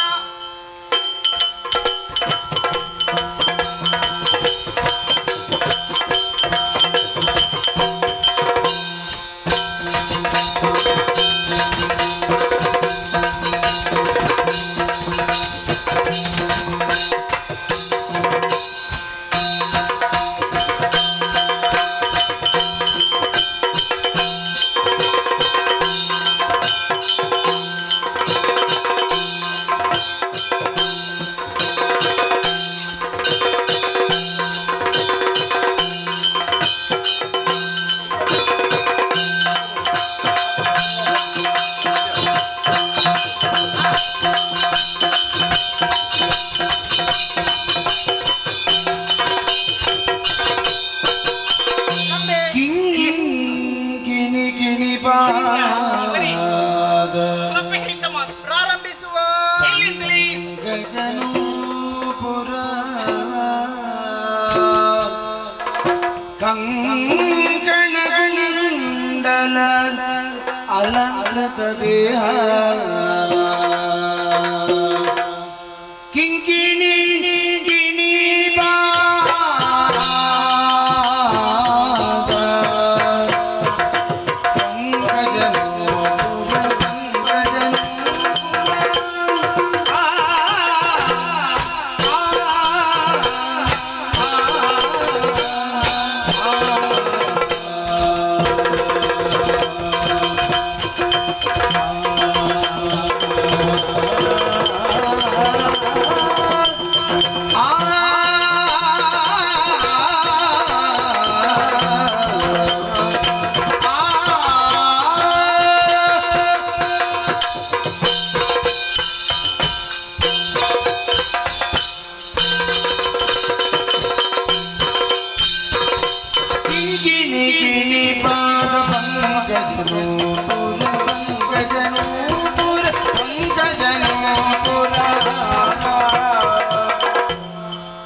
ಪಿಂಜವದೂರುತ ಪಂಕಜ ಮುಖಿಯರು ಪಿಂಜವದೂರುತ ಪಂಕಜ ಮುಖಿಯರು ಪಿಂಜವದೂರು ಪಂಕಜ ಮುಖಿಯರು ಸಂಖ್ಯೆಯಳು ಸತುತ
ಮುನಿಗಳ ದನಿಯವ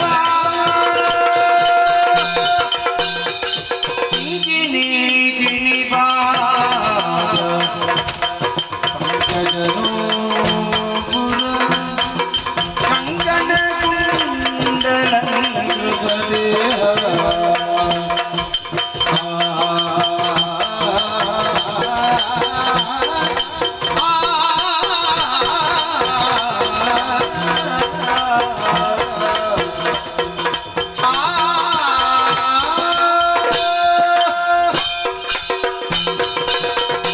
ಮನದಿ ನಾರಾಯಣನು ಅರಿತನು ತಪಭಂಗಿಗಳಿಂದ ಕಾರಣರೇ ನಾರಿಯರಿಗೆ ಜಾತಿಯಾದ ಯುದ್ಧನಿಸಿದ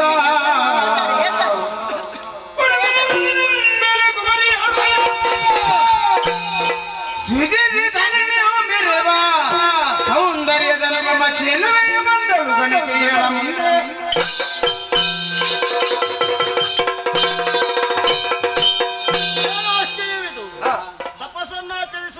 ನಮ್ಮ ತಪಸ್ಸನ್ನು ಕೆಡಿಸಬೇಕೆನ್ನುವಂತಹ ಉದ್ದೇಶದಿಂದ ಇವರಿರುವರು ನಮ್ಮೆದುರಿನಲ್ಲಿ ವಿವಿಧ ರೀತಿಯ ಭಂಗಿಯ ನಾಟ್ಯವನ್ನು ಗೈದಿದ್ದಾರೆ. ಹೌದು, ಇವರ ನಾಟ್ಯವನ್ನು ಇವರ ಅಹಂಕಾರವನ್ನು ಮುರಿಯಲೇಬೇಕು. ಹೌದು, ಹಾಗಾಗಿ ತಡ ಮಾಡುವುದಿಲ್ಲ. ಏನು ಮಾಡು? ಇವರಿಗಿಂತಲೂ ಸೌಂದರ್ಯದಲ್ಲಿ ಅಧಿಕ ಉಳ್ಳವಳು, ಇವರಿಗಿಂತಲೂ ನಾಟ್ಯದಲ್ಲಿ ಮಿಗಿಲಾದವಳನ್ನು ಓರ್ವಳನ್ನು ಇದ್ದಕ್ಕಿದ್ದ ಹಾಗೆ ಸೃಜಿಸಿದ್ದೇನೆ ನೋಡು.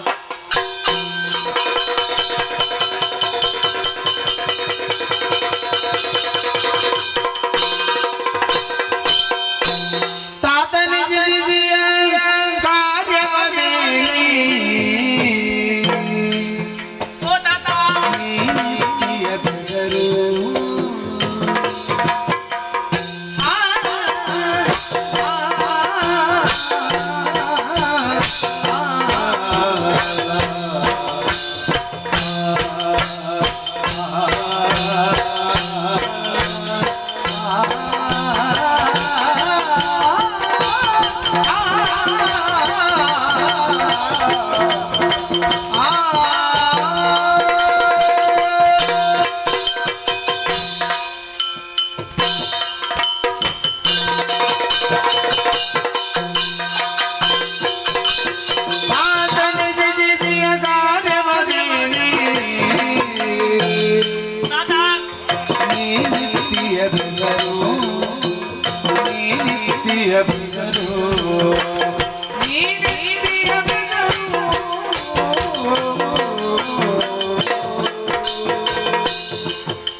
ಜೀವಿಯಾಗಿ ಜನಿಸಬೇಕಾದ್ರೆ ಪೂರ್ವಜನ್ಮದ ಪುಣ್ಯ ಜೊತೆಯಲ್ಲಿ ಯೋಗವೂ ಬೇಕಂತೆ, ಭಾಗ್ಯವೂ ಬೇಕಂತೆ. ಆ ಸುಯೋಗವನ್ನು ಪಡೆದುಕೊಂಡು ಈ ವಸುಂಧರೆಯ ಬದುಕನ್ನು ಪಡೆದಿದ್ದೇನೆ ಎಂದು ಹೇಳಿದ್ರು ತಪ್ಪಾಗಲಿಕ್ಕಿಲ್ಲ. ಅಂಗಶೌಷ್ಟತೆ, ಶಾರೀರಿಕವಾದ ಕೋಮಲತೆ, ಬುದ್ಧಿಯಲ್ಲಿ ಪಕ್ವತೆ, ಇವು ಮೂರೂ ಗುಣಗಳನ್ನು ಮೈಗೂಡಿಸಿಕೊಂಡು ನಿಮ್ಮ ಎದೆತ್ತರಕ್ಕೆ ಬೆಳೆದು ನಿಂತಾಕೆ ನಾನು. ಈ ತಾಣವನ್ನು ಪ್ರವೇಶ ಮಾಡಿದ ಕಾಲದಲ್ಲಿ ನಾನಾ ವಿಧದ ಪ್ರಶ್ನೆಗಳು, ಜೊತೆಯಲ್ಲಿ ಜಿಜ್ಞಾಸೆ, ಒಂದು ವಿಧದ ಉಲ್ಲಾಸ, ಇವೆಲ್ಲವೂ ಏಕಕಾಲದಲ್ಲಿ ಮೂಡಿ ಬರುತ್ತಾ ಇದೆ. ಅಪ್ಪಯ್ಯ, ಒಂದು ಜೀವಿ ಪ್ರಪಂಚದ ಬೆಳಕನ್ನು ಕಾಣುವಾಗ ಉಸಿರಿರುತ್ತದಂತೆ, ಹೆಸರಿರುವುದಿಲ್ಲ. ಆ ಜೀವಿಯ ಕೊನೆಯ ಕಾಲದಲ್ಲಿ ಹೆಸರಿರ್ತದೆ, ಉಸಿರಿರುವುದಿಲ್ಲ. ಉಸಿರು, ಹೆಸರು, ಹೆಸರು, ಉಸಿರು, ಇದುವೇ ಮಧ್ಯದ ಜಂಜಾಟವೇ ಆ ಜೀವಿಯ ಜೀವನವಾಗಿರ್ತದೆ. ಅದೇ ರೀತಿಯಲ್ಲಿ ನನಗೆ ಉಸಿರೂ ಬೇಕು, ಜೊತೆಯಲ್ಲಿ ಹೆಸರೂ ಬೇಕು. ಇವೆಲ್ಲವನ್ನು ಬಯಸಿದಾಕೆ ನಾನು. ಅಪ್ಪಯ್ಯ, ಅತಿ ರೂಪವತಿಯಾಗಿ ನಾನು ಕಂಗೊಳಿಸಿದ್ದೇನೆ ಎನ್ನುವುದಾಗಿ ನನ್ನ ಪ್ರವೇಶ ಆದಾಗ ಎಲ್ಲರೂ ನೀವುಗಳು ನೆಟ್ಟ ದೃಷ್ಟಿಯಿಂದಲೇ ನನ್ನನ್ನು ನೋಡುತ್ತಾ ಇದ್ದೀರಿ. ಅದರಿಂದಲೇ ಅರ್ಥವಿಸಿಕೊಂಡೆ. ಜನ್ಮಕ್ಕೆ ಕಾರಣೀಕರ್ತನಾದ ಅಪ್ಪನಲ್ಲಿ ನಾನು ಸಂಸ್ಕಾರದ ವಿಚಾರವಾಗಿ ಕೇಳುತ್ತಾ ಇದ್ದೇನೆ. ನನ್ನ ಜನನ ಯಾಕೆ? ಪ್ರಪಂಚ ಮುಖದಲ್ಲಿ ನನ್ನನ್ನು ಗುರುತಿಸುವುದಕ್ಕೆ ನನಗೆ ಶುಭ ನಾಮಧೇಯ ಏನು? ನನ್ನಿಂದ ಮುಂದೆ ಆಗಬೇಕಾದಂತ ಘನತರವಾದ ಕಾರ್ಯವಾದರೂ ಏನು? ಸಕಲ ನನ್ನ ಜಿಜ್ಞಾಸೆಯ ಪ್ರಶ್ನೆಗಳಿಗೆ ಉತ್ತರ ಸನ್ನಿಧಾನದಿಂದ ಬೇಕು. ಉಭಯ ಕರಗಳನ್ನು ಜೋಡಿಸಿದ್ದೇನೆ, ಬೆನ್ನನ್ನು ಬಾಗಿಸಿದ್ದೇನೆ, ಶಿರವನ್ನು ತಗ್ಗಿಸಿದ್ದೇನೆ, ವಾತ್ಸಲ್ಯದಿಂದ ಕೇಳುತ್ತಾ ಇದ್ದೇನೆ. ಅಪ್ಪ, ನನ್ನಿಂದ ಮುಂದೆ ಏನಾಗಬೇಕು ಎನ್ನುವುದಾಗಿ ಹೇಳುವಿರಾ? ಮಗಳೇ,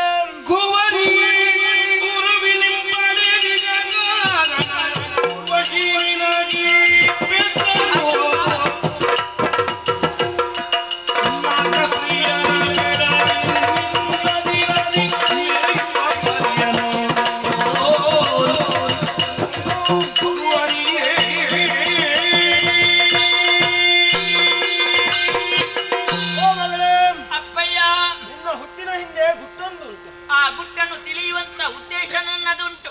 ನಾವಿರುವರು ತಪಸ್ಸನ್ನಾಚರಿಸ್ತಾ ಇದ್ದವರು, ಲೋಕ ಕಲ್ಯಾಣಾರ್ಥಕವಾಗಿ ಎಂಬುದಾಗಿ ಅರ್ಥವಿಸಿಕೊಂಡವಳಿದ್ದೇನೆ. ಅದೆಷ್ಟೋ ಸಮಯ ಸಂದು ಹೋಯಿತು.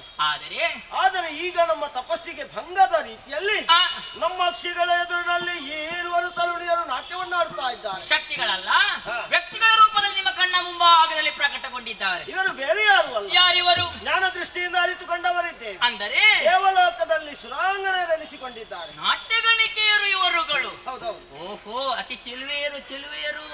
ಇವತ್ತು ವಿವಿಧ ರೀತಿಯಲ್ಲಿ ನಾಟ್ಯವನ್ನು ಪ್ರದರ್ಶಿಸಿದ್ದಾರೆ. ಇವರ ಉದ್ದೇಶ ತಮ್ಮ ನಾಟ್ಯವೇ ಮೇಲು ಅನ್ನುವಂತಹ ಭಾವನೆ ತಮ್ಮ ಮನದಲ್ಲಿ ಉಂಟು. ಅದು ಎಲ್ಲರಲ್ಲಿ ಇರುವಂತದ್ದೇ.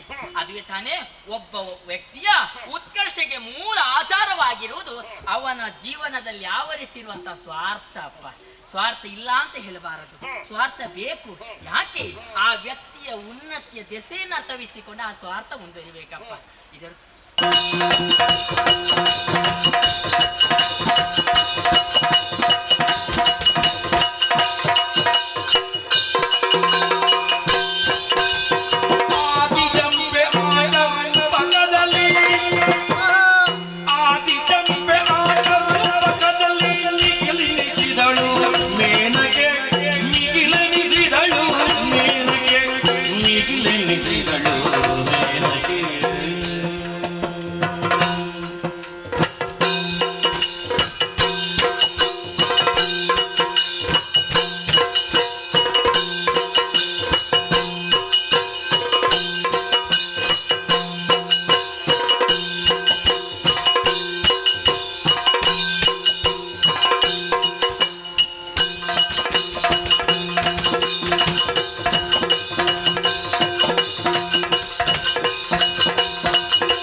ನಾವಾಗಿ ಬಂದದ್ದಲ್ಲ ಇಲ್ಲಿಗೆ, ನಮ್ಮನ್ನು ಕಳುಹಿಸಿಕೊಟ್ಟದ್ದು ಯಾರು?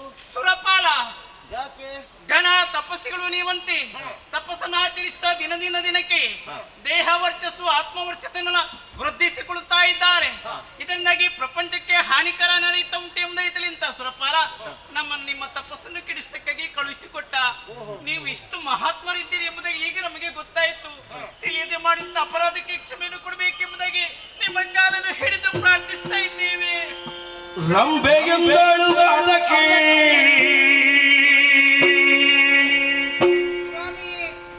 ರಂಬೆಗೆಂದಳು ಅದಕ್ಕೆ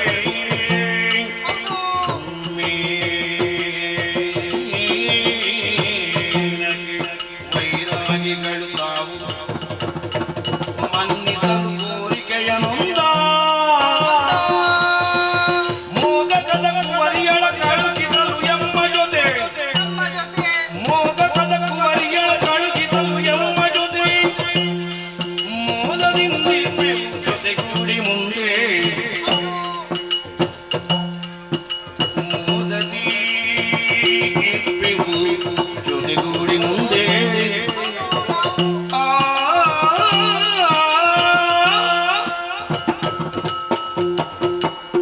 ಪೂಜ್ಯರೇ, ಕೈ ಮುಗಿತಾ ಇದ್ದೇನೆ. ಕ್ಷಮಾಪಣೆಯನ್ನು ನೀವು ನೀಡಬೇಕು. ನಮ್ಮ ಕರ್ತವ್ಯವನ್ನು ಮಾಡಿದವರು ನಾವು. ಅಷ್ಟು ಮಾತ್ರ ಅಲ್ಲ, ನಿಮ್ಮ ಊರಿನಿಂದ ಒಬ್ಬಲಾಕಿ ನಾರಿಯ ಸೃಷ್ಟಿಯಾಗಿದೆ. ನಾವೇ ಅಧಿಕರು ಎಂಬುದಾಗಿ ಅಹಂಕಾರದಿಂದ ಇದ್ದವರು ನಾವು. ಆದರೆ ಈ ಸಂದರ್ಭದಲ್ಲಿ ಆಕೆಯ ಜೊತೆಯಲ್ಲಿ ನಾಟ್ಯ ಮಾಡುತ್ತಾ ನಮ್ಮ ಅಹಂಕಾರವೆಲ್ಲವೂ ಚೂರಾಗಿ ಹೋಯಿತು. ಆದರೆ ಆಕೆಯನ್ನು ಕಂಡಾಗ ನಮ್ಮಿಂದ ಅಧಿಕವಾಗಿದ್ದಾಳೆ. ನಿಮ್ಮದೇ ಅನುಗ್ರಹ ಇರಬೇಕು ಆಕೆಯ ನಾಟ್ಯ, ಆಕೆಯ ರೂಪಕ್ಕೆ. ಅದಕ್ಕಾಗಿ ನಿಮ್ಮಲ್ಲೇ ಒಂದು ಕೇಳಿಕೊಳ್ಳುತ್ತಾ ಇದ್ದೇನೆ, ಬೇರೆ ಏನೂ ಅಲ್ಲ. 4 ಗಣಿಕೆಯರು ನಾವು. ನಾಟ್ಯವನ್ನು ಪ್ರದರ್ಶನ ಮಾಡುವುದಕ್ಕೆ ನಾವಿದ್ದವರು. ಅದಕ್ಕಾಗಿ ಈ ಊರ್ವಶಿಯನ್ನು ನಮ್ಮ ಜೊತೆಯಲ್ಲಿ ಸ್ವರ್ಗಲೋಕಕ್ಕೆ ಕರೆದುಕೊಂಡು ಹೋಗಬಹುದೇ? ಅಲ್ಲಿ ಕರೆದುಕೊಂಡು ಹೋಗಬಹುದಾದ್ರೆ ಕರೆದುಕೊಂಡು ಮೋದದಿಂದ ಆಕೆಯನ್ನು ಅಲ್ಲಿ ಇರಿಸುತ್ತೇವೆ. ಅಷ್ಟು ಮಾತ್ರ ಅಲ್ಲ, ಎತ್ತರವಾದಂತಹ ಪೆಟ್ಟಿಗೆಯನ್ನು ನೀಡುತ್ತೇವೆ. ಆಕೆ ಅಧಿಕವಾದವಳು, ನಮ್ಮನ್ನೇ ಸೋಲಿಸಿದ ಆಕೆ ಸ್ಥಾನಮಾನವನ್ನು ಕಲ್ಪಿಸಿಕೊಡ್ತೀರಿ. ಹೌದು, ಅದಕ್ಕಾಗಿ ಕಳುಹಿಸಿ ಕೊಡುತ್ತೀರಾ ಆಕೆಯನ್ನು? ತಪಬಲದಿ ಸೃಷ್ಟಿಸಿಯ ಕನ್ಯೆಯ ಬಗೆಗೆ ತಪನಿರತರಾಗಿರಲು ಬನ್ನವಕ್ಕೂ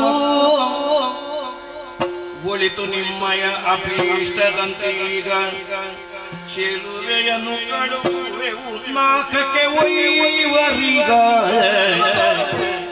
ತಪಬಲದಿ ಸೃಷ್ಟಿಸಿಯ ಕನ್ಯೆಯ ಬಗೆಗೆ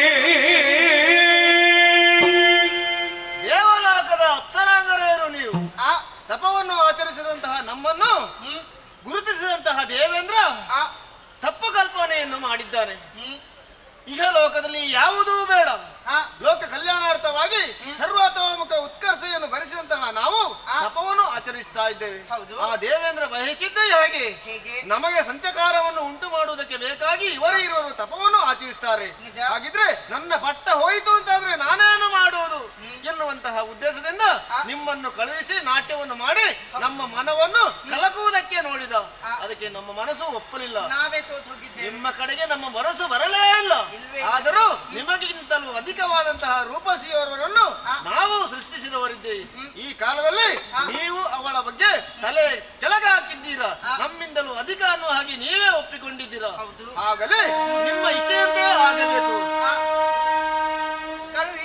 ಯಾಕಂದ್ರೆ ನಾವು ತಪಸ್ಸಿನಿಂದ ಪಡೆದಂತಹ ತಪಸ್ಸಿಗಳು ನಾವು ಈಕೆಯನ್ನು ನಾವು ಇಟ್ಟುಕೊಂಡು ಏನು ಮಾಡುವುದಕ್ಕಿದೆ? 3 ಲೋಕದಲ್ಲಿ ಉತ್ತಮವಾದಂತಹ ಸ್ಥಾನವನ್ನು ಇವಳು ಸೇರುತ್ತಾಳೆ ಎಂದಾದ್ರೆ ನಮಗೂ ಸಂತೋಷ. ಬಂದಂತಹ ನೀವು ಅವಳನ್ನು ಕರೆದುಕೊಂಡು ಹೋಗಿ ಅಪ್ಪಯ್ಯ, ವ್ಯಕ್ತಿಯೋರ್ವನ ಪ್ರತಿಭೆ ಎನ್ನುವುದು ತೆರೆಯ ಮರೆಯಲ್ಲಿ ಅಡಗಿರಬಾರದು. ಅದು ಪ್ರಕಟವಾಗಬೇಕು ಅಂತಾದ್ರೆ ಉತ್ತಮವಾದಂತಹ ಕ್ಷೇತ್ರ ಬೇಕು. ಆ ಕ್ಷೇತ್ರ ಬರಬೇಕು ಅಂತಾದ್ರೆ ದೈವಾನುಗ್ರಹ. ಹೌದು, ಯಾವ ರೀತಿಯಲ್ಲಿ ಗುರುಬಲ. ಆ ಗುರುಬಲ ಸಿದ್ಧಿಯಾಗುವುದು ಯಾರಿಂದ? ನಮಗೆ ಜನ್ಮ ಕೊಟ್ಟಂತ ತಂದೆಯಿಂದ ಅಲ್ವೇ? ನೀವೇ ಅನುಗ್ರಹಿಸರಿಂದ ನೇರವಾಗಿ ಇವರನ್ನೇ ಹೊಂದಿಕೊಂಡು ಇವರ ಜೊತೆಯಲ್ಲಿ ನನ್ನದಾದಂತಹ ಪ್ರತಿಭೆಯನ್ನು ಪ್ರಕಟಗೊಳಿಸ್ತೇನೆ. ನಿಮ್ಮ ಪೂರ್ಣವಾದ ಆಶೀರ್ವಾದ ಯಾವತ್ತೂ ಉಂಟು. ಹೋಗಿ ಬಾ. ಬರ್ತೇನೆ.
ಅಲ್ಲ, ಎಷ್ಟಿದ್ರು ನಮಗೆ ಸಣ್ಣದಂತಲೇ ಕಾಣೋದು.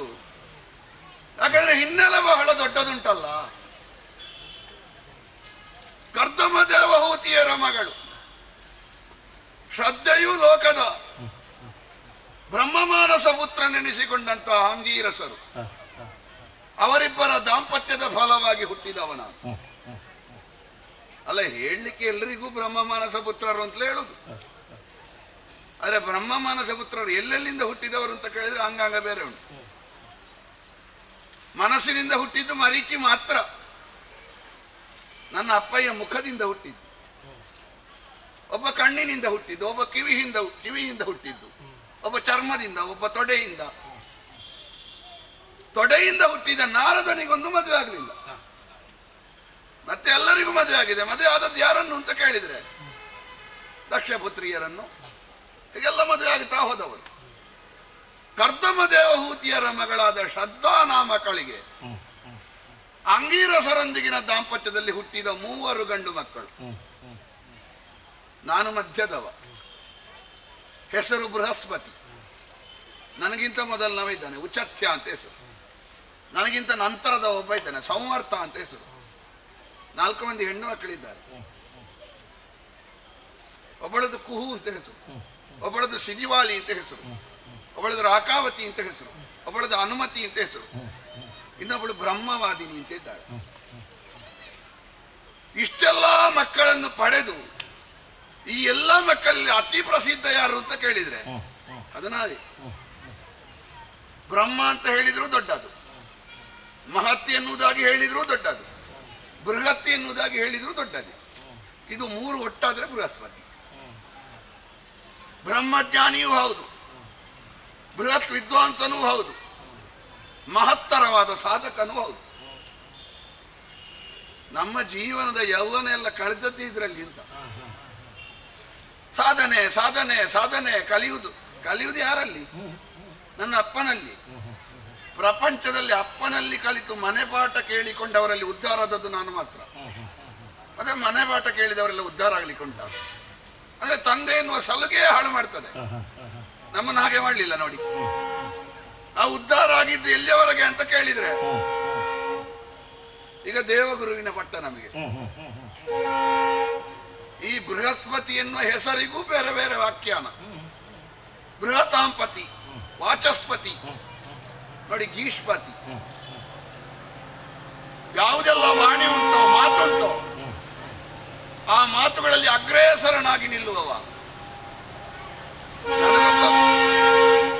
ನನಗೊಬ್ಬ ಬಾಲ್ಯದಿಂದಲೇ ಸ್ಪರ್ಧಿ ಶುಕ್ರ. ನಾನು ಒಂದು ಹೆಜ್ಜೆ ಮುಂದೆ ಹೋಗುವಾಗ ಅವ 2 ಹೆಜ್ಜೆ ಹಿಂದೆ ಇಳಿ. ಆದರೆ ಒಂದುಂಟು, ಕಲಿತ ವಿದ್ಯೆ ಹೇಗೆ ಅಂತ ಮುಖ್ಯ ಅಲ್ಲ, ಕಲಿತದನ್ನು ಹೇಗೆ ವಿನಿಯೋಗಿಸಿದ ಅಂತ ಮುಖ್ಯ. ಸಾಧನೆ ಮಾಡಲಿಕ್ಕೆ ನನಗಿಂತ ಹೆಚ್ಚು ಮಾಡಿದ್ದಾನೆ ಅವ. ಪ್ರಯೋಜನ ಉಂಟಾ? 10 ಮರಿ ಹಾಕ್ತದೆ ಹಂದಿ, ಒಂದೊಂದೇ ಕರು ಹಾಕುದು ಗೋವು. ಪ್ರಪಂಚದಲ್ಲಿ ಮಾನ್ಯತೆ ಇರುವುದು ಗೋವಿಗ ಅಲ್ಲ ಹಂದಿಗ. ಶುಕ್ರಾಚಾರ್ಯನ ವಿದ್ಯೆ ಹಾಗೆ, ಅವ ಅಸುರರಿಗೆ ಆಗಿ ಹೋದ. ನಮ್ಮದು ದೇವ ಪಂಕ್ತಿಯಲ್ಲಿ ಮಾನ್ಯತೆಯ ಗೌರವದ ಪಟ್ಟ. ನಾನು ಒಂದೇ ಹೇಳ, ನಾವು ಹೆಸರಿಗೆ ಬರುವ ಮೊದಲು ಒಮ್ಮೆ ಹೆಸರಿಗೆ ಬರಲಿ, ಒಮ್ಮೆ ಪ್ರಸಿದ್ಧರಾಗಲಿ, ಒಮ್ಮೆ 1000 ಅಭಿಮಾನಿಗಳು ಹುಟ್ಟಲಿ, 1000 ಮಂದಿ ಕೈ ಮುಗಿಯೋರು ಬರಲಿ. ಹೀಗೆ ಕಾಣುದು. ಹೆಸರಿಗೆ ಬಂದ ಮೇಲೆ ಅದರ ಹಿಂಸೆ ಬಂದವನಿಗೆ ಮಾತ್ರ ಗೊತ್ತು. ಎಲ್ಲಿ ಹೋದ್ರೆ ಅದು ಇವರಲ್ವಾ, ಅದು ದೇವಗುರುಗಳಲ್ವಾ, ಅದು ಬೃಹಸ್ಪತಿಗಳಲ್ವಾ. ನಮಗೆ ವೈಯಕ್ತಿಕವಾದ ಒಂದು ಆಶೆಗೆ ಬೇಕಾಗಿ ಎಲ್ಲಿಗಾದ್ರೂ ಹೋಗ್ಲಿಕ್ಕೆ ಗೊತ್ತುಂಟು, ಎಲ್ಲರಿಗೂ ಪರಿಚಯ. ನನ್ನ ಹಣೆ ಬರವು ಹಾಗೆ ಆಗಿ ಹೋಗಿದೆ ಅಂತ. ಇಡೀ ಜೀವನ ಪೂರ್ತಿ ವಿದ್ಯಾತುರ ವಿದ್ಯಾತುರ ವಿದ್ಯಾತುರ. ವಿದ್ಯಾತುರಾಣ ನಾ ಸುಖ ನಾ ನಿದ್ರಾ. ಯಾರಿಗೆ ವಿದ್ಯಾತುರ ಇರ್ತದ ಅವ ಸುಖವಾಗಿ ಬದುಕಲಿಕ್ಕಿಲ್ಲ, ಅವನಿಗೆ ಒಂದು ದಿವಸ ಸರಿ ನಿದ್ರೆ ಇಲ್ಲ. ಬೇಕಾದಷ್ಟು ಸುಖವಾಗಿ ಉಂಡು ಒಳ್ಳೆ ದಿಂಬು ಹಾಕಿಕೊಂಡು ಮಲಗಿದವನಿಗೆ ವಿದ್ಯೆ ಬರ್ತದ? ನಾವು ವಿದ್ಯೆ ಬೇಕು ಎನ್ನುವುದಾಗಿ ಹಂಬಲಿಸಿದವರು. ಸುಖಕ್ಕೂ ನಿದ್ರೆಗೂ ಎಳ್ಳು ನೀರು ಬಿಟ್ಟಾಗಿದೆ. ಅದೇ ಒಂದುಂಟು, ಏನಾದ್ರೂ ತಾಯಿ ಹೆತ್ತ ಮಗ ಅಲ್ವ ನಾನು. ಪ್ರಪಂಚದಲ್ಲಿ ಯಾರಿಗೆ ಬಿಟ್ಟು ಹೋಗಿದೆ ಹೇಳಿ ಆಶೆ? ಎಲ್ಲರಿಗೂ ಉಂಟು ಬಯಕೆ. ಬಯಕೆ ಇಲ್ಲದವರು ಯಾರಾದ್ರೂ ಇದ್ದಾರ? ಬಯಕೆ ಇಲ್ಲದಿದ್ರೆ ಬದುಕಿ ಪ್ರಯೋಜನ ಇಲ್ಲ ಅಂತ ಅರ್ಥ. ನಾವು ಬಯಕೆಯನ್ನು ಬಿಟ್ಟವರಲ್ಲ, ಆದರೆ ಕಟ್ಟಿಟ್ಟಿದ್ದೇವೆ. ಕಟ್ಟಿಟ್ರೆ ಒಂದು ಸಮಸ್ಯೆ ಉಂಟು. ಒಂದು ನೀರನ್ನು ಒಂದು ಕಟ್ಟೆಯ ಅಡೆಯಿಂದ ತಡೆಯಿಂದ ಕಟ್ಟಿ ಹಾಕಿದ ಹಾಗೆ, ಪ್ರವಾಹ ಹೆಚ್ಚಾದ್ರೆ ಕಟ್ಟೆ ಒಡೆಯುತ್ತದೆ, ನೀರು ಹರಿಯುತ್ತದೆ. ನಮ್ಮದು ಹಾಗೆ ಆಗಿದೆ. ಕಟ್ಟಿದ್ದು ಈಗ ಯಾವಾಗ ಹರಿದು ಬರ್ತದೆ ಅಂತ ಗೊತ್ತಾಗುತ್ತೆ. ಏನೋ ಬೇಕು ಅಂತ ಕಾಣುದು. ಒಟ್ಟು ವಿದ್ಯೆ ಅಂತ ಯೌವನವನ್ನು ಹಾಳು ಮಾಡಿಕೊಂಡ್ರೆ ಯೌವನದಲ್ಲಿ ಪಡೆಯುವುದನ್ನು ಮುದುಕರಾದ ಮೇಲೆ ಪಡೀಲಿಕ್ಕೆ ಆಗ್ತದೆ. ಈ ಹೊತ್ತಿನಲ್ಲಿ ಪಡೆಯುವುದನ್ನು ಎಲ್ಲ ಬಿಟ್ಟು ವಿದ್ಯೆ ಅಂತ ಕಲಿತ ಕೆಲವರೆಲ್ಲ ಜೀವಮಾನ ಪೂರ್ತಿ ಕಲಿಯುವುದೇ, ಪ್ರದರ್ಶನಕ್ಕೆ ಬರಲಿಕ್ಕೆ ಇದೆ. ನಾವು ಇನ್ನೂ ಸಂಗ್ರಹ ಮಾಡಬೇಕು ಅಂತ ಹೊರಟು ಕೆಲವೆಲ್ಲ ಸಾಮಾನ್ಯವಾದ ಬಯಕೆಗಳನ್ನೆಲ್ಲ ಬದಿಗಿಟ್ಟು ಅದನ್ನು ಅದುಮಿಟ್ಟು ಮುಂದುವರಿದೇವೆ ಅಂತಾದ್ರೆ ನಾಳೆ ಬಯಸಿದ್ರು ಸಿಗುತ್ತದೆ ಅದು? ಸೂರ್ಯನ ತಾಪಕ್ಕೆ ತಾವರೆ ಅರಳುತ್ತದೆ. ನೀರಿರುವಾಗ ಮಾತ್ರ ತಾವರೆ ಅರಳುವುದು, ನೀರಿನಿಂದ ತೆಗೆದ್ರೆ ತಾವರೆ ಅದೇ ತಾಪಕ್ಕೆ ಮುದುಡುದಿಲ್ವ? ನಮಗೆ ಆಶೆ ಎನ್ನುವುದು ಯಾವಾಗ ಯೌವನ ಎನ್ನುವ ನೀರಿರುವಾಗಲೇ ಅದು ಪೂರೈಕೆ ಆಗಬೇಕು. ಮತ್ತೆ ಇಲ್ಲದ್ರೆ ಆಶೆ ಎನ್ನುವ ತಾಪ ನಮ್ಮ ಜೀವನವನ್ನೇ ಮುದುಡಿಸಿ ಬಿಡ್ತದೆ. ಹಾಗಾಗಿ ಅಲ್ಲ ಅಲ್ಲ, ವಿದ್ಯೆಯಲ್ಲಿ ಕಲ್ತು ಕಲ್ತು ನಾವು ಈ ಇಂದ್ರಿಯ ನಿಗ್ರಹ ಮಾಡಿಕೊಂಡು ಈ ನಮ್ಮ ಸಹಜವಾದ ದೇಹ ಬಯಕೆಯನ್ನು ತೀರಿಸಿಕೊಳ್ಳಿಕ್ಕೆ ಸಮಯವೇ ಇಲ್ಲ ಅಂತಾಗಿದೆ ಅಂತ. ಸಮಯ ಇದ್ರೂ ಒಟ್ಟು ಹೋಗ್ಲಿಕ್ಕೆ ಆಗ್ತದ? ಅದು ದೇವಗುರುಗಳಲ್ವಾ, ಅದು ಬೃಹಸ್ಪತಿಗಳಲ್ವಾ? ನಮ್ಮ ಗ್ರಹಚಾರ ಇದೆ, ಎಲ್ಲಿ ಹೋದ್ರು ನಮ್ಮನ್ನು ಗುರುತಿಸುವ. ಏನು ಮಾಡುದು ಅಂತ ಯೋಚನೆ ಮಾಡುದು ನಾವು. ಅಂದ್ರೆ ಒಂದುಂಟು, ನಮಗೆ ಯಾವುದಾದ್ರೂ ಹಂಬಲ ಆಳವಾಗಿದ್ರೆ, ಆಳವಾದ ಹಂಬಲಕ್ಕೆ ಒಂದು ಆಸೆಗೆ ಒಂದು ಗ್ರಾಸ ಸಿಗದೇ ಇರ್ಲಿಕ್ಕಿಲ್ಲ. ಏನು ಮಾಡುವ? ಮನೆಯಲ್ಲಿ ಕುಳಿತುಕೊಂಡ್ರೆ ಏನು ಸಿಗ್ಲಿಕ್ಕಿಲ್ಲ. ಏನಾದ್ರೂ ವ್ಯವಸ್ಥೆ ಆದೀತು ಅಂತ ನೋಡ್ಬೇಕು. ನಡೆಯುವ ಮಾರ್ಗದಲ್ಲಿ ನಡೆ.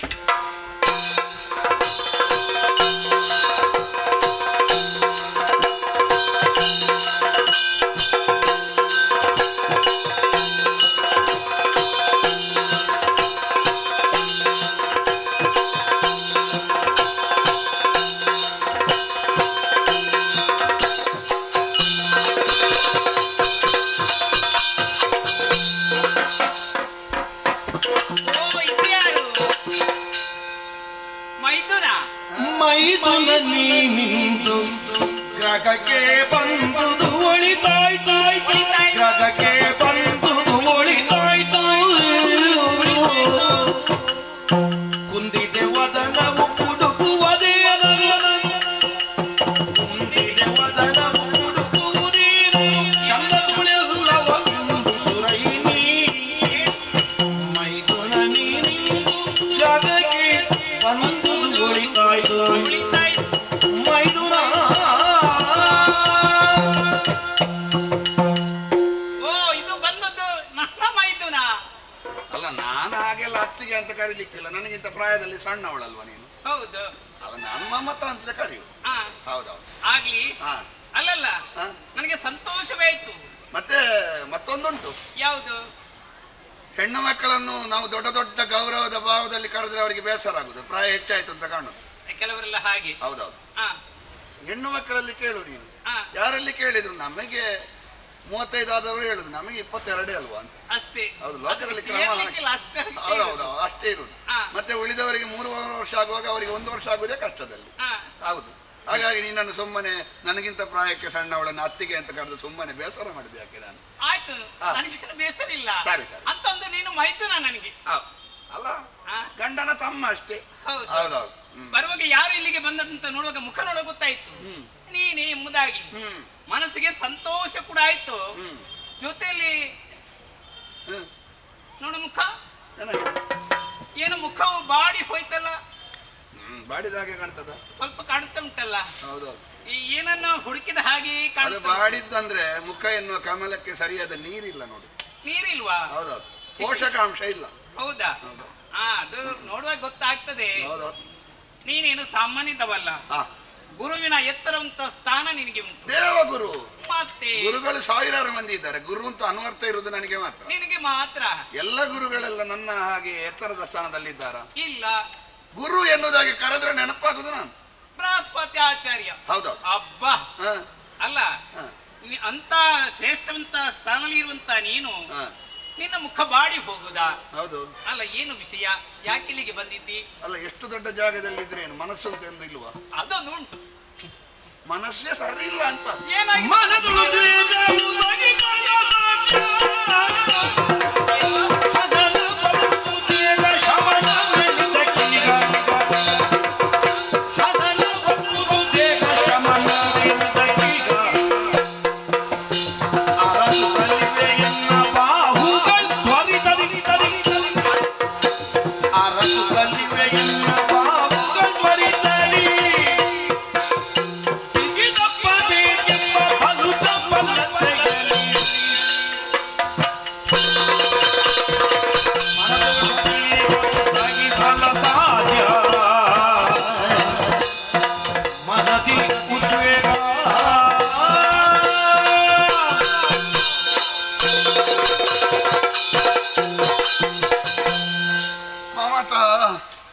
ಮೈದುನ, ಇದು ಎಂತದಾದ್ರೂ ಹೇಳು, ಹೊರಗಿನ ಬಾಧೆ ಆದ್ರೂ ಆದೀತು, ಒಳಗಿನ ಬಾಧೆ ಅಲ್ಲ. ಒಳಗಿನದ್ದು ಅಲ್ಲ, ಹೊರಗಿನ ಬಾಧೆ ಆದ್ರೂ ಏನಾದ್ರೂ ವ್ಯವಸ್ಥೆ ಮಾಡಬಹುದು ಅಂತ. ಈಗ ಬಿಸಿಲು ಬಂದ್ರೆ ಏನು ಮಾಡ್ತೇವೆ? ಒಂದು ನೆರಳಿನ ಜಾಗಕ್ಕೆ ಹೋಗ್ತೇವೆ, ಅಲ್ಲಿ ಕುಳಿತುಕೊಂಡ್ರೆ ಆಯ್ತು. ಹೆಚ್ಚು ಬಿಸಿಲಿನ ತಾಪ ಬಂದ್ರೆ ತಣ್ಣೀರು ಹಾಕಿಕೊಳ್ತೇವೆ. ಅಥವಾ ಶೀತವೇ ಆದ್ರೆ ಚಳಿ ಆದ್ರೆ ಏನು ಮಾಡ್ತೇವೆ? ಒಂದು ಕಂಬಳಿ ಹೊದೆದುಕೊಳ್ತೇವೆ. ಸಾಕಾಗಿದ್ರೆ ಇನ್ನೊಂದು ಹೆಚ್ಚು ಹೊದೆದುಕೊಳ್ತೇವೆ. ಹೊರಗಿನದ್ದು ಹೌದು, ಹೊರಗಿನ ಬಿಸಿಗೆ ತಂಪು ಮಾಡಿಕೊಳ್ಬಹುದು, ಹೊರಗಿನ ತಂಪಿಗೆ ಬಿಸಿ ಮಾಡಿಕೊಳ್ಬಹುದು. ಒಳಗಿನ ತಕ್ಕೆಂತದ್ದು ಮಾಡಿಕೊಳ್ಳೋದು. ಈಗ ಒಳಗೆ ಏನಾಗಿದೆ ಅಂತ ಆಗ್ಬೇಕಲ್ಲ ಇಲ್ಲಿ. ಅದು ಗೊತ್ತಾಗ್ಲಿಲ್ಲ ನನಗೆ, ಗೊತ್ತಾಗ್ಲಿಲ್ಲ. ಹಾಗಾಗಿ ಪರಿಹಾರ ಎಂತದಂತ ಗೊತ್ತಾಗ್ಲಿಲ್ಲ. ಹೌದಾ? ಹೌದೌದು. ಏನು ಬೇಕು ಬೇಕು ಎನ್ನುವ ಭಾವ ನನಗೆ ಬೇಕು. ಹೌದೌದು. ಈ ಸುರಲೋಕ ದಿನ ಪೂರ್ತಿ ದೇವತೆಗಳಿಗೆ ಪಾಠ ಮಾಡ್ಲಿಕ್ಕೆ ಆಯ್ತು, ಸಂಜೆ ಆಗುವಾಗ ಮನೆಗೆ ಬರ್ಲಿಕ್ಕೆ ಆಯ್ತು. ದಣಿವಿಲ್ಲ ಅಂತೂ. ಅಲ್ಲ, ದಣಿವಿಲ್ಲ ಅಂತ ನಾವು ಯೋಚಿಸುದು, ಮತ್ತೆ ಗೊತ್ತಾಗ್ತದೆ ಈ ನಮಗೆ ಒಳ್ಳೆ ತ್ರಾಣ ಇರುವಾಗ ದಣಿವಿಲ್ಲದೆ ದುಡಿದ್ರೆ ಉಂಟಲ್ಲ, ಮತ್ತೆ ಅದನ್ನು ಸುಧಾರಿಸಿಕೊಳ್ಳಿಕ್ಕೆ ಕಷ್ಟ ಉಂಟು. ಅದು ತುಂಬಾ ಕಷ್ಟವೇ ಉಂಟು. ಹೌದೌದು. ಒಂದು ಸಲವು ನಾವು ನಮ್ಮ ಬಗ್ಗೆ ಯೋಚನೆ ಮಾಡ್ಲಿಕ್ಕಿಲ್ಲ, ಬೇರೆಯವ್ರದ್ದೇ ಆಯ್ತಲ್ಲ, ಸಂಜೆಯವರೆಗೆ ಅವರದ್ದಾಯ್ತು. ಒಂದು ಸಣ್ಣ ಸಮಸ್ಯೆ ಬಂದ್ರೆ ನನ್ನಲ್ಲಿಗೆ ಓಡಿ ಬರ್ಲಿಕ್ಕೆ ಆಯ್ತು. ಅಲ್ಲಿ ಇವರು ಬಂದಿದ್ದಾರೆ, ಅಲ್ಲಿ ಅವರು ಬಂದಿದ್ದಾರೆ, ಅಲ್ಲಿ ರಕ್ಕಸರು ಬಂದಿದ್ದಾರೆ, ಅಲ್ಲಿ ಒಬ್ಬ ತಪಸ್ಸು ಮಾಡ್ತಾ ಇದ್ದಾನೆ, ಅಲ್ಲಿ ರಕ್ಕಸರು ಮೆರೀತಾ ಇದ್ದಾರೆ. ಏನು ಮಾಡುವ ನಮ್ಮ ಜೀವಮಾನ ಪೂರ್ತಿ ಮತ್ತೊಬ್ಬರಿಗೆ ಸಲಹೆ ಕೊಟ್ಟೆ ಆಯ್ತು. ಆದ್ರೂ ಒಂದು ಮೈದುನ, ನನಗೆ ನಿನ್ನ ಮೇಲೆ ಅಪಾರವಂತ ಅಭಿಮಾನ.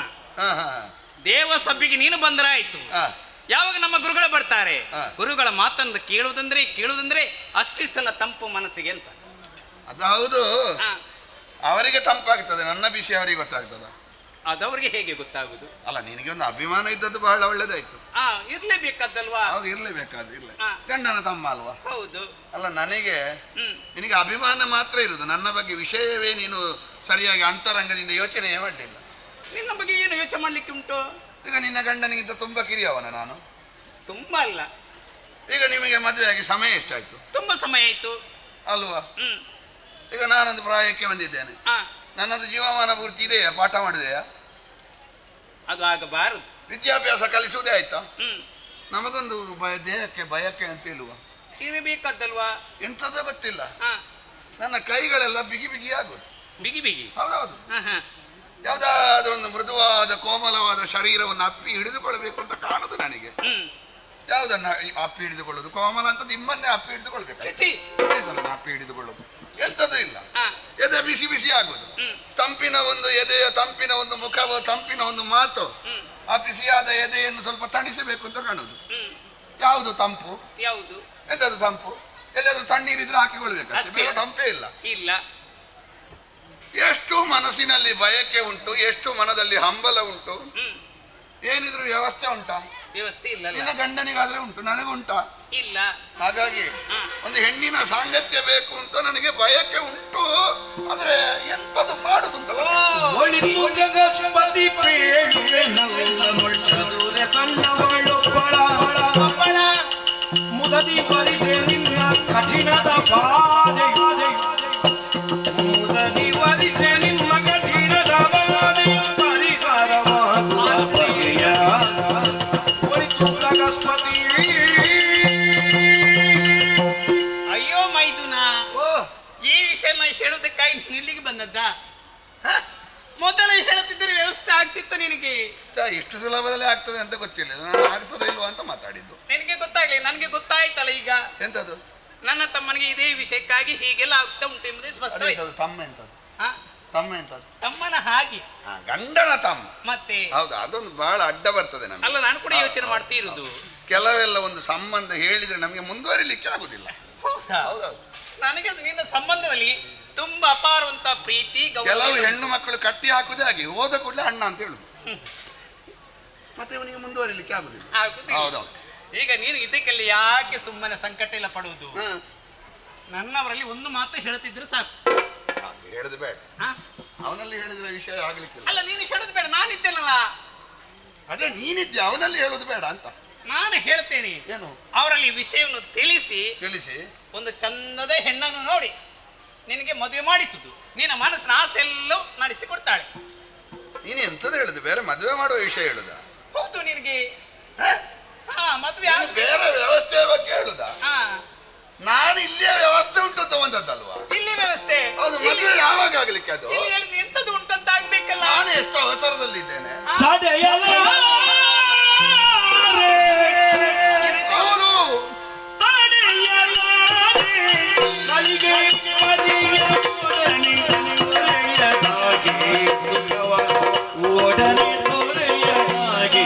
ಸುಖವಾ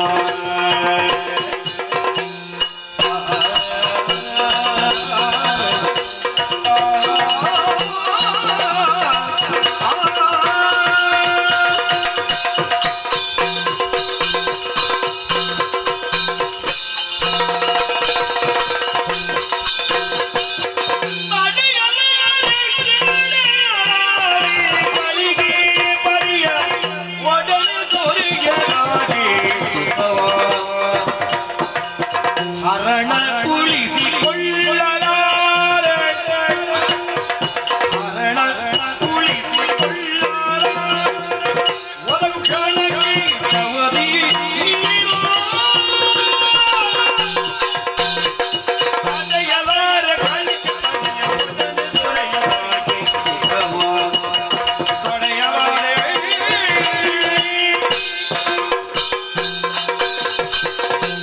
ಮಮತಾ ಮೈದುನ ಪ್ರಪಂಚದಲ್ಲಿ ಉಳಿದವರ ಹಾಗೆ ನಾನ ಅಲ್ಲ. ಕೆಲವರೆಲ್ಲ ಹಾಗೆ ಹ್ಮ್ ಒಂದು ಏನು ರೋಗ ಬರಲಿ ಹ್ಮ್ ಏನು ವ್ಯತ್ಯಾಸ ಆಗಲಿ ಹ್ಮ್ ದೂರದಲ್ಲಿ ಎಲ್ಲಿ ಮದ್ದು ಉಂಟು ಅಂತ ಹುಡುಕುದು. ಹ್ಮ್ ಅವರ ಹಿತ್ತಲಿನ ಗಿಡದಲ್ಲೇ ಮದ್ದಿರ್ತದೆ. ಅದನ್ನು ಗಮನಿಸುವುದೇ ಇಲ್ಲ. ಪ್ರಪಂಚದ ದೊಡ್ಡ ದುರಂತ ಅದು. ಅದೇ ಅಲ್ಲೇ ಕಾಲಬುಡದಲ್ಲಿ ಇದ್ದದ್ದು ಕಾಣುವುದೇ ಇಲ್ಲ. ಇಲ್ಲ. ದೂರದಲ್ಲಿದ್ದದ್ದು ಸಾಮಾನ್ಯವಾದದ್ದು ಅಮೂಲ್ಯವಾದದ್ದು ಆದ ಹಾಗೆ ಕಾಣುವುದು. ಹ್ಮ್ ನಾನಂತವಲ್ಲ. ಅಲ್ಲ. ಎಲ್ಲಿಯೋ ವ್ಯವಸ್ಥೆ ಆಗುತ್ತದೆ, ಹ್ಮ್ ಯಾವಾಗಲೂ ವ್ಯವಸ್ಥೆ ಆಗುತ್ತದೆ ಹಾ ಎನ್ನುವುದಾಗಿ ನಾಳೆಗೆ ಬೇಕಾಗಿ ನಾಳೆಗೆ ನೀರು ಸುರಿಸ್ತಾ ಕುಳಿತುಕೊಂಡ್ರೆ ಗಂಟಲ ಪಸೆ ಹಾರುವುದಲ್ಲದೆ ಭಯಕ್ಕೆ ತೀರಿ ಹೋಗುತ್ತದೆ. ಹೇಳು, ಅದು ತೀರುವುದಿಲ್ಲ. ಎಂತದು ಮದುವೆ? ಹೌದು, ನನಗೆ ಕೂಡ ಆಸೆ ಉಂಟು. ಯಾರಿಗೆ? ನಿನ್ನ ಮದುವೆಯ ಅಂದ ಚಂದವನ್ನು ಕಣ್ತುಂಬ ನೋಡ್ಬೇಕಂತ. ಅಲ್ಲ, ಇರ್ಲಿ, ಅದು ಒಳ್ಳೇದು. ಆದ್ರೆ ಒಂದುಂಟು, ಅವ್ರ ಬಳು ತಂಗಿ ಬರ್ತಾಳಲ್ಲ ಅಂತ. ಈಗ ಮದುವೆ ಯಾವಾಗ? ಯಾವತ್ತ ನೋಡ್ಬೇಕಷ್ಟೇ, ಹೆಣ್ಣನ್ನ ಆ ನೋಡ್ಬೇಕು. ಹೆಣ್ಣು ನೋಡಬೇಕು, ಆ ಹೆಣ್ಣಿನೊಂದಿಗೆ ನಿಶ್ಚಯ ಆಗಬೇಕು, ಅವಳಿಗೆ ಒಪ್ಪಿಗೆ ಉಂಟಾ ಅಂತ ಮುಹೂರ್ತ ನಿರ್ಣಯ ಆಗಬೇಕು, ಮತ್ತೆ ಮದುವೆ ಆಗಬೇಕು. ಆಗ್ಬೇಕು. ಆಗ ನನ್ನ ಪ್ರಾಣವೇ ಉಳಿಲಿಕ್ಕಿಲ್ಲ. ಏನು ಮುದುಕ ಆಗಿದ್ದೆ ನೀನು? ಹಾಗಲ್ಲ, ಮತ್ತೆ ಮಧ್ಯಾಹ್ನದ ಹಸಿವೆಗೆ 4 ದಿವಸ ಕಳೆದು ಊಟ ಕೊಡ್ಲಿಕ್ಕೆ ಆಗ್ತದ? ಅದು ಆಗುದಿಲ್ಲ. ನಾನು ಎಷ್ಟು ಅವಸರದಲ್ಲಿದ್ದೇನೆ, ನಾನು ಬಯಕೆ ಆತುರದಲ್ಲಿದ್ದೇನೆ. ನೀನು ಮದುವೆ ಅದು ಇದು ಅಂತ ಹೇಳಿದ್ರೆ ಇದೇನಾಗ್ತದೆ ಅಂತ ಕೇಳಿದ್ರೆ, ಹಸಿವೆಯ ಹೊತ್ತಿನಲ್ಲಿ ಊಟ ಕೊಡ್ಲಿಕ್ಕಿಲ್ಲ, ಇಲ್ಲ ಊಟ ವ್ಯವಸ್ಥೆ ಆಗುವಾಗ ಇವನ ಹಸಿವೆ ಸತ್ತೋಗಿರ್ತದೆ. ಇದು ಹಾಗಾಗ್ತದೆ ಕತೆ. ಹೌದಾ? ಹೌದೌದು. ಅದು ಮದುವೆ ಆಗುವಾಗ ಎಷ್ಟು ಸಮಯ ಎಲ್ಲ ಆಗುತ್ತದೆ. ಯಾವ್ದಕ್ಕೋ ತಾಳ್ಮೆ ಮುದು ಬೇಕು ಮೈದುನ. ಅದು ತಪಸ್ಸಿಗೆ ಬೇಕಾದ್ದು. ಹೌದು. ಇದಕ್ಕೆ ಎಂತದ್ದು ತಾಳ್ಮೆ? ಇದು ತಾಳ್ಮೆಗೆ ಎಟ್ಟಾಗ ಬರುವಂತ ಭಾವನೆ ಇದು. ಇದು ಮದುವೆ ಆಗಿ ಯಾವುದೋ ಹೆಣ್ಣು ಹೇಗೆ ಅಲ್ಲ, ನಿಜವಾಗಿ ಹೆಣ್ಣಾದವಳು ಹೇಗಿರ್ತಾಳೆ ಅಂತ ನಾವು ಮತ್ತೆ ಅವಳನ್ನು ನೋಡಿ ಜೀವನ ಮಾಡಿ ಎಲ್ಲ ಕಲಿತುಕೊಳ್ಳುವುದು. ಹೌದು. ಅದಕ್ಕಿಂತ ನೋಡಿ ಹೇಗಿದ್ದಾಳೆ ಅಂತ ಗೊತ್ತಿದ್ದವಳನ್ನೇ ಒಂದು ನಮ್ಮ ಬಯಕೆಯನ್ನು ತೀರಿಸಿಕೊಳ್ಳುವುದಕ್ಕೆ ಉಪಯೋಗಿಸಿಕೊಂಡ್ರೆ ಹೇಗೆ? ಶಾಬಾಸ್, ನನ್ನ ಮಾತನ್ನು ಕೇಳಿದಾಗ ಮನಸ್ಸಿಗೆ ಸಂತೋಷವೇ ಆಯ್ತು. ಹೌದಾ? ಓ, ಇದು ವಿಷಯ ತಿಳಿಸದಕ್ಕಾಗಿ ಬಂದೀಯಾ? ಹೌದೌದು. ಇಲ್ಲಿ ಬಾ. ಹಾಗೆಲ್ಲ ನನಗೆ ಒಟ್ಟು ಬಯಕೆ ತೀರಿಸಿಕೊಳ್ಳಿಕ್ಕೆ ಎಂತೆಂಥದ್ದು ಒಟ್ಟು ತಿರುಗಾಡುವ ಹೆಣ್ಣು ಮಗಳೆಲ್ಲ ಬೇಡ. ಅದೆಲ್ಲ ಬೇಡ. ಒಳ್ಳೆ ಮನೆತನದವಳಾಗಬೇಕು. ಹೌದಾ? ಒಳ್ಳೆ ಮನೆ ನಡೆಸುವವಳಾಗಬೇಕು. ಮನೆಯಲ್ಲಿ ಗಂಡನ ಆಸೆ ಆಕಾಂಕ್ಷೆಗಳನ್ನು ತಿಳಿದು ವ್ಯವಹರಿಸುವವಳಾಗಬೇಕು. ಗಂಡನ ಮನೆಯ ಬಗ್ಗೆ ಅಪಾರ ಗೌರವ ಇರುವವಳಾಗಬೇಕು. ಆಗ್ಬೇಕು. ನೀನು ಅದನ್ನು ಹೇಳು. ಇಲ್ಲಿ ನೀನು ನೋಡಿದ್ದೇನೆ ಹೆಣ್ಣನ್ನು. ನಾಳೆ ಬೇಕಾದ ವ್ಯವಸ್ಥೆ ಮಾಡುವ. ಮದುವೆ ಬೇಡ. ಮತ್ತೆ ಎಂತದ್ದು ನಿನ್ನದು ಮಾತು? ಇದು ಮದುವೆ ಬೇಡಂತೆ? ಅಲ್ಲಲ್ಲ, ನಾನು ಹೇಳಿದ ಎಲ್ಲ ಅರ್ಹತೆ ಉಂಟು. ಉಂಟು. ವರ್ತಮಾನದಲ್ಲಿ ಎಲ್ಲಿ ಎಷ್ಟು ಹುಡುಕಿದೆ ನಾನು, ಒಬ್ಬರಲ್ಲಿ ಒಂದಿದ್ರೆ ಒಂದಿರುವುದಿಲ್ಲ. ಹೌದಾ? ಕೆಲವರು ಗಂಡನ ಆಶೆ ಆಕಾಂಕ್ಷೆಗಳನ್ನು ಪೂರೈಸ್ತಾರೆ, ಅರೆ ಮನೆ ನಡೆಸುವುದಕ್ಕೆ ಯೋಗ್ಯರಲ್ಲ. ಗೊತ್ತಾಗುದಿಲ್ಲ ಅವರಿಗೆ. ಕೆಲವರಿಗೆ ಮನೆ ನಡೆಸುವುದಕ್ಕೆ ಗೊತ್ತುಂಟು, ಗಂಡನ ಆಶಯ ಆಕಾಂಕ್ಷೆಗಳನ್ನು ಪೂರೈಸುವುದಕ್ಕೆ ಗೊತ್ತುಂಟು. ಗಂಡನ ಮನೆಯವರ ಬಗ್ಗೆ, ಗಂಡನ ತಮ್ಮನ ಬಗ್ಗೆ ಗೌರವವೇ ಇಲ್ಲ. ಕೆಲವರಿಗೆ ಅದು ಉಂಟು, ಹೊಂದಾಣಿಕೆ ಮಾಡಿಕೊಂಡು ಹೋಗುವ ಬುದ್ಧಿಯೇ ಇಲ್ಲ. ಹೌದಾ? ಹೌದೌದು. ಈ 4 ಯಾರಲ್ಲಿ ಇರುವುದು ಅಂತ ಕೇಳಿದ್ರೆ ಯಾರಲ್ಲಿ? ನಿನ್ನಲ್ಲಿ ಮಾತ್ರ. ನಿನ್ನ ಮಾತು ಏನೆಂಬುದಾಗಿ ನನಗೆ ಅರ್ಥವೇ ಆಗುದಿಲ್ಲ. ಅರ್ಥ ಬೇರೇನು ಅಲ್ಲ, ಇದು ಹೇಗೋ ನನಗೆ ಬೇಕು ಬೇಕು ಅಂತ ಕಂಡಿದೆ. ಮದುವೆಯವರೆಗೆ ಕಾಯ್ಲಿಕ್ಕೆ ನನಗೂ ಆತುರ ಹೆಚ್ಚಾಗಿದೆ. ಮದುವೆಯವರೆಗೆ ಕಾದು ಸುಮ್ಮನೆ ಆಸೆಯನ್ನು ಕೊಲ್ಲುವುದಕ್ಕಿಂತ ಹುಟ್ಟಿದ ಆಸೆಯ ಚಿಗುರನ್ನು ದೊಡ್ಡ ಮರವಾಗಿ ಬೆಳೆಸಿ ಅದನ್ನೊಂದು ಫಲ ಕೊಡಬೇಕಾದ್ರೆ ಹೇಗೂ ಮುಂದಿನಿಂದ ನೀನಿದ್ದೆ. ಇಷ್ಟು ಚಂದದವಳು, ಇಷ್ಟು ಆಶಾ ಆಕಾಂಕ್ಷೆಗಳನ್ನು ಪೂರೈಸಿಕೊಂಡು ಅಣ್ಣನೊಂದಿಗೆ ಇಷ್ಟು ಬದುಕಿ ಬಾಳಿದವಳು. ಇದು ನನ್ನದು ಒಂದು ದಿವಸ ಆಸೆ ಆಕಾಂಕ್ಷೆ ಎಲ್ಲ ಪೂರೈಸಿದ್ರೆ ತಪ್ಪೇರ್ತದಪ್ಪ. ಏನು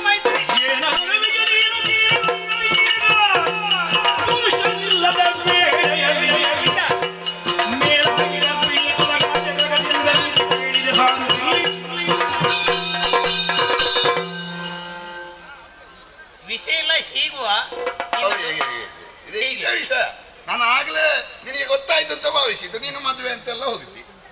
ನಾನು ಹಾಗೆ ಯೋಚನೆ ಮಾಡಿದ್ದು. ಏನು ಇಲ್ಲದ್ರೆ ಹೆಣ್ಣು ನೋಡಿ ಬಂದಿದ್ದಿ, ಆ ವಿಷಯನ ತಿಳಿಸತಕ್ಕಾಗಿ ಬಂದಿದ್ದಿ ಎಂಬುದಾಗಿ. ನೋಡ್ಲಿಕ್ಕೆ ನೋಡಿದ್ದೇನೆ, ಬಂದದ್ದು ಈಗ. ನೋಡಿದ ಎಂತದನ್ನು? ನಿನ್ನನ್ನು ನಾನು ಯಾರು ಎಂಬುದು ಗೊತ್ತುಂಟಲ್ಲ. ಎಷ್ಟು ಚಂದ ನೀನು, ಚಂದ ಕಾಣಲಿಕ್ಕೆ ನಮ್ಗೆ ಬೆಂಕಿ ಕೂಡ ಚಂದ ಇರ್ತದೆ. ಹೌದೌದು. ಅದಕ್ಕೆ ಕೈ ಹಾಕಿದರೆ ಅದಾಗುದಿಲ್ಲ. ಮತ್ತೆ ಆದ್ರೆ ಒಂದುಂಟು, ಅದನ್ನು ಸರಿಯಾದ ಭದ್ರತೆಯ ಒಳಗೆ ಇಟ್ರೆ ಅದು ಬೆಳಕಾಗ್ತದೆ. ಏನು ಮೈದುನ, ನಿನ್ನ ಮೇಲೆ ಅಪಾರವಂತ ಗೌರವ ಮತ್ತು ಪ್ರೀತಿಯನ್ನು ಇರಿಸಿಕೊಂಡವಳು. ಅದಕ್ಕೆ ಬಂದದ್ದಲ್ವಾ ನಾನು. ನನ್ನ ಗಂಡ ಲಕ್ಷ್ಯ ಇಲ್ಲದವರ ಬಳಿಗೆ ಹೋಗಿ ಪ್ರಯೋಜನ. ಹಾಗಾಗಿ ಗೌರವ ಯಾರಿಗೆ ಉಂಟೋ, ಪ್ರೀತಿ ಯಾರಿಗುಂಟೋ, ಅಭಿಮಾನ ಯಾರಿಗುಂಟೋ ಅವರ ಬಳಿಗೆ ನಾವು ಹೋದ್ರೆ ನಮ್ಮ ಕೆಲಸ ಬೇಕಾಗ್ತದೆ. ಯಾವ ಪ್ರೀತಿ? ಯಾವ ಪ್ರೀತಿ? ನನ್ನಲ್ಲಿದ್ದದ್ದು ನನ್ನ ಗಂಡನ ತಮ್ಮ ಎಂತ ಯೋಗ್ಯತ ಸಂಪನ್ನ, ಅದೆಷ್ಟು ದೇವತೆಗಳಿಗೆ ವಿದ್ಯೆಯನ್ನು ದಾನ ಮಾಡುವಂತ ಗುರು, ಗುರುವಿನ ಎತ್ತರವಂತ ಸ್ಥಾನದಲ್ಲಿ ಇದ್ದಿ ನೀನು. ಗುರು ಅಂದ್ರೆ ಏನು ಗೊತ್ತುಂಟ ನಿನ್ಗೆ? ಏನು ನೋಡ ಕೇಳು ಈಗ. ದೊಡ್ಡದು, ಅದಕ್ಕಿಂತ ಮಿಗಿಲಾದ್ದು ಯಾವುದೂ ಇಲ್ಲ. ಈಗ ನಾನು ಸಣ್ಣದು ಅಂತ ಹೇಳಿ, ನಾನು ದೊಡ್ಡದು ಅಂತ ಹೇಳಿ ಅಲ್ಲ. ಇಂಥ ಮಾತನ್ನ ಆಡಿ ನಾಳೆ ಜನ ಏನಂತ ಹೇಳಿಯಾರ ನಮ್ಮವರು? ಒಳ್ಳೆ ಕತೆ. ದೊಡ್ಡದಾದದ್ದಕ್ಕೆ ಎಂತದ್ದು ಬೇಡುವ ಹಾಗಾದ್ರೆ? ಬೇಕು, ಯಾವ್ದು ಈಗ ಗಿಡಕ್ಕೆ ಮಾತ್ರ ನೀರು ಗೊಬ್ಬರ ಬೇಕಾದ, ಮರಕ್ಕೆ ಬೇಡುವ ಹಾಗಾದ್ರೆ? ನೀನು ಯಾರು ನಾನು ಯಾರು ಎಂಬುದಾಗಿ ಚೆನ್ನಾಗಿ ಗೊತ್ತುಂಟಲ್ಲ. ಏನಾಗಿದೆ ಈಗ? ಅಣ್ಣನ ಹೆಂಡತಿ. ಹೌದಾ? ಹೌದು. ಸಂಬಂಧದಲ್ಲಿ ನಾನು ತಾಯಿ ಹಾಗೆ, ಅವರು ತಂದೆ ಹಾಗೆ. ನೀನೊಮ್ಮೆ ಸುಮ್ಮನೆ. ಎಂತ ಸುಮ್ಮನೆ? ಅದು ಭೂಲೋಕದಲ್ಲೆಲ್ಲ ಆ ಮಡಿ ಮೈಲಿಗೆ ಮಡಿವಂತಿಗೆಲ್ಲ ಇರು, ಅದು ದೇವಲೋಕದಲ್ಲಿ ಇಲ್ಲ. ಯಾಕೆ ಇಲ್ಲ? ಯಾಕೆ ಯೋಚನೆ ಮಾಡು ನೀನು. ಈ ಗಣಿಕಾಂಗನೆಯರಿದ್ದಾರೆ, ಹೌದು ಅಲ್ಲ, ಅವರೊಟ್ಟಿಗೆ ನಿನ್ನನ್ನು ಹೋಲಿಕೆ ಮಾಡಿದ್ದಲ್ಲ ನಾನು. ಗಣಿಕಾಂಗನೆಯರ ಮನೆಗೆ ಇವತ್ತು ಇಲ್ಲಿಯ ರಾಜನಾದ ದೇವೇಂದ್ರ ಹೋಗ್ತಾನೆ, ಅದೇ ಮನೆಗೆ ನಾಳೆ ಜಯಂತ ಹೋಗ್ತಾನೆ. ಸಂಬಂಧ ಉಂಟಾ? ಅದು ಸಂಬಂಧ ಅದು ಸಾಯ್ಲಿ. ಈಗ ಬ್ರಹ್ಮನ ಹೆಂಡತಿ ಯಾರು? ಶಾರದೆ. ಯಾರವಳು? ಯಾರು? ಬ್ರಹ್ಮನಿಗೆ ಏನಾಗಬೇಕು? ಮೊದಲು ಮಗಳು. ಅದೇ ಹೇಳಿದ್ದು, ಮಗಳು ಹೆಂಡತಿ ಆಗ್ತದೆ ಅಂತ. ಅತ್ತಿಗೆ ಒಂದು ದಿವಸಕ್ಕೆ ಹೆಂಡತಿ ಆಗುತ್ತೆ. ಅದು ಬ್ರಹ್ಮದೇವ ಸಂಕಲ್ಪಿಸಿ ಯಜ್ಞವನ್ನು ಮಾಡಿದಂತೆ ನನಗೆ ಮಾಡದೆ ಒಬ್ಬಳು ಬೇಕು ಅಂತ. ನೀನೊಮ್ಮೆ ಸುಮ್ಮನಿರು. ನನಗೆ ಶಾಸ್ತ್ರ ಎಷ್ಟು ಗೊತ್ತುಂಟಾ? ಬೃಹಸ್ಪತಿ ರೀತಿಯಲ್ಲಿ ಕೊನೆಯ ಪುಟದಲ್ಲಿ ಇರುವುದೇ ಅದಕ್ಕೆ, ಪಾಪ ಮಾಡಿದ್ದಕ್ಕೆ ಪ್ರಾಯಶ್ಚಿತ್ತ ಎಂತದ್ದು ಅಂತ. ಅದಕ್ಕೆಲ್ಲ ಪ್ರಾಯಶ್ಚಿತ್ತ ಮತ್ತೆ ಮಾಡುವ ನಾವು. ಅದೇ ಓದುದು ಶಾಸ್ತ್ರ, ಇಕ್ಕುದು ಗಾಳ ಅಂತ ಆಯ್ತಾ? ಮತ್ತೆ ಗಾಳ ಸರಿ ಮಾಡುವ ನಾವು. ಎಂತದ್ದು ಗಾಳ ಸರಿ ಮಾಡುದು? ಶಾಸ್ತ್ರ ಓದುವುದೇ ಇಕ್ಕಿದ ಗಾಳ ಸರಿ ಮಾಡ್ಲಿಕ್ಕೆ. ನಾವು ಮತ್ತೊಬ್ಬರಿಗೆ ಉಪದೇಶ ಮಾಡುದು, ನಾವು ಮನಸ್ಸಿಗೆ ಬಂದ ಹಾಗೆ ನಡೆದುಕೊಳ್ಳುದು. ಉಪದೇಶ ಮಾಡುದು ಯಾಕೆ? ಯಾಕೆ ಯಾಕೆ? ಒಳಿತಾಗ್ಲಿ, ಒಳ್ಳೆ ಸನ್ಮಾರ್ಗದಲ್ಲಿ ನಡೆಯಲಿ ಎಂಬುದಾಗಿ. ಅದು ಅವರಿಗೆ ಮಾತ್ರ, ನಮಗೆ ಬೇರೆ ಉಂಟು ಅಂತ ಹೇಳಲಿಕ್ಕೆ ಉಪದೇಶ. ಅಯ್ಯೋ ಮೈದುನ, ನೋಡು, ನಾವು ದಾರಿ ತಪ್ಪಿ ನಡೀತೀವಿ. ಭೂಲೋಕದವರು ಕೂಡ ಹಾಗೆ, ಸ್ವರ್ಗಲೋಕದಲ್ಲಿ ಹಾಗೆಂತೆ ಹೀಗೆಂತೆ. ಮತ್ತೆ ನಮಗೇನು? ನಮ್ಮ ಜೀವನವೇ ಅವರಿಗೆ ಅವರು ಆದರ್ಶ ಆಗಬೇಕು. ನೀನೊಮ್ಮೆ ಸುಮ್ಮನೆ. ಸ್ವರ್ಗಲೋಕದಲ್ಲಿ ಮಾಡಿದ್ದನ್ನೆಲ್ಲ ಅವರಿಗೆ ಮಾಡ್ಲಿಕ್ಕೆ ಆಗ್ತದ? ಅದು ಆಗುದಿಲ್ಲ. ಈಗ ನಮಗೇನಾದ್ರೂ ವಾರ್ಧಕ್ಯ ಬರ್ಲಿಕ್ಕೆ ಉಂಟಾ? ಇಲ್ಲ. ಈಗ ದೇವಲೋಕದಲ್ಲಿರುವವರೆಲ್ಲ ತ್ರಿದಶರು, ಭೂಲೋಕದಲ್ಲಿ ನಾನು 30 ವರ್ಷದವನಾಗಿ ಇರ್ತೇನೆ ಅಂತ ಇರ್ಲಿಕ್ಕೆ ಆಗ್ತದ? ಅದು ಆಗುದಿಲ್ಲ. ಆಗುದಿಲ್ಲಲ್ಲ. ಇಲ್ಲ. ಅವರಿಗೆ ಎಲ್ಲವನ್ನು ಅನ್ವಯ ಮಾಡ್ಲಿಕ್ಕೆ ಆಗುದಿಲ್ಲ ಅಂತೆ. ಒಂದನ್ನು ತೆಗೆದುಕೊಂಡು ಒಂದನ್ನು ಬಿಡ್ಲಿಕ್ಕೆ ಆಗ್ತದ? ನಮ್ಮದೆಲ್ಲ ಅವರಿಗೆ ಆಚರಣೆ. ನದೇವ ಚರಿತಂ ಚರೇತ್. ಆದ್ರೆ ಇಲ್ಲಿ ಆಗುದಿಲ್ಲ. ಯಾಕೆ ಆಗುದಿಲ್ಲ? ನಿನ್ನ ಅಣ್ಣನ ಹೆಂಡತಿ ನಾನು. ಹೌದಾ? ಹೌದು. ಸಣ್ಣ ಮಗಳು ಹುಡುಗಿ ಅಲ್ಲ ನಾನು. ಅಲ್ಲ, ನನಗೆ ಮದುವೆ ಆಗಿದೆ. ಹೌದು. ಅಷ್ಟೇ ಅಲ್ಲ, ನಾನು ಗರ್ಭಿಣಿ ಈಗ. ನಾನು ನಿನ್ನನ್ನು ಮದುವೆ ಆಗುತ್ತ ಹೇಳಿದ್ರ? ಅದು ಮತ್ತೆ ಅಣ್ಣನ ಹೆಂಡತಿಯೇ. ಹೌದು. ಇವತ್ತೊಂದು ಬಯಕೆ ತೀರಿಸು ಅಂತ ಹೇಳಿದ್ದು. ಬಯಕೆ? ಹೌದೌದು. ಹಾಗೆಲ್ಲ ನಿನ್ನ ಮನಸ್ಸನ್ನ ಆಸೆ ಮಾಡಿಸಿಕೊಡೋದಕ್ಕೆ ಸಾಧ್ಯ ಇಲ್ಲ. ಸರ್ವತ ನಾನು ಒಪ್ಪಿಗೆ ಕೊಡುದಿಲ್ಲ ಅದಕ್ಕೆ. ಈಗ ನೀನು ಒಪ್ಪುದಿಲ್ವಾ ಅದಕ್ಕೆ? ಒಪ್ಪುದಿಲ್ಲ.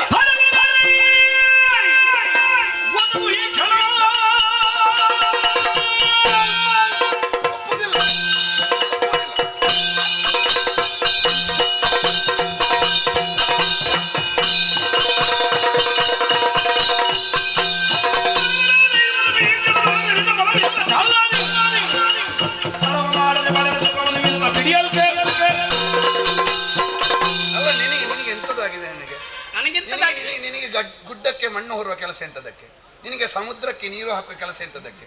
ಏನು ಹೇಳಿದ್ದೇನೆ? ಶಾಸ್ತ್ರ ಬರ್ತದೆ. ನನಗೆ ಹೇಳುದು ಅವಳು ಶಾಸ್ತ್ರದ ಒಂದೊಂದು ವಾಕ್ಯ ತೆಗೆದು ಪುಸ್ತಕ ಬರೆದಿದ್ದೇನೆ, ಒಂದೊಂದು ವಾಕ್ಯ ನೆನಪಿಸುದು ಅವಳು ನನಗೆ ಗೊತ್ತಿಲ್ವಾ? ನೆನಪಾಗಿ ಅಂತ ಹೇಳಿದ್ದೆ. ಈಗ ನಿನಗೆ ಸಮಸ್ಯೆ ಎಂತ? ನೀನು ದಾರಿ ತಪ್ಪಿ ನಡೆಯಬಾರದು. ಎಂತದ್ದು ಸಮಸ್ಯೆ ಎಂತದ್ದು?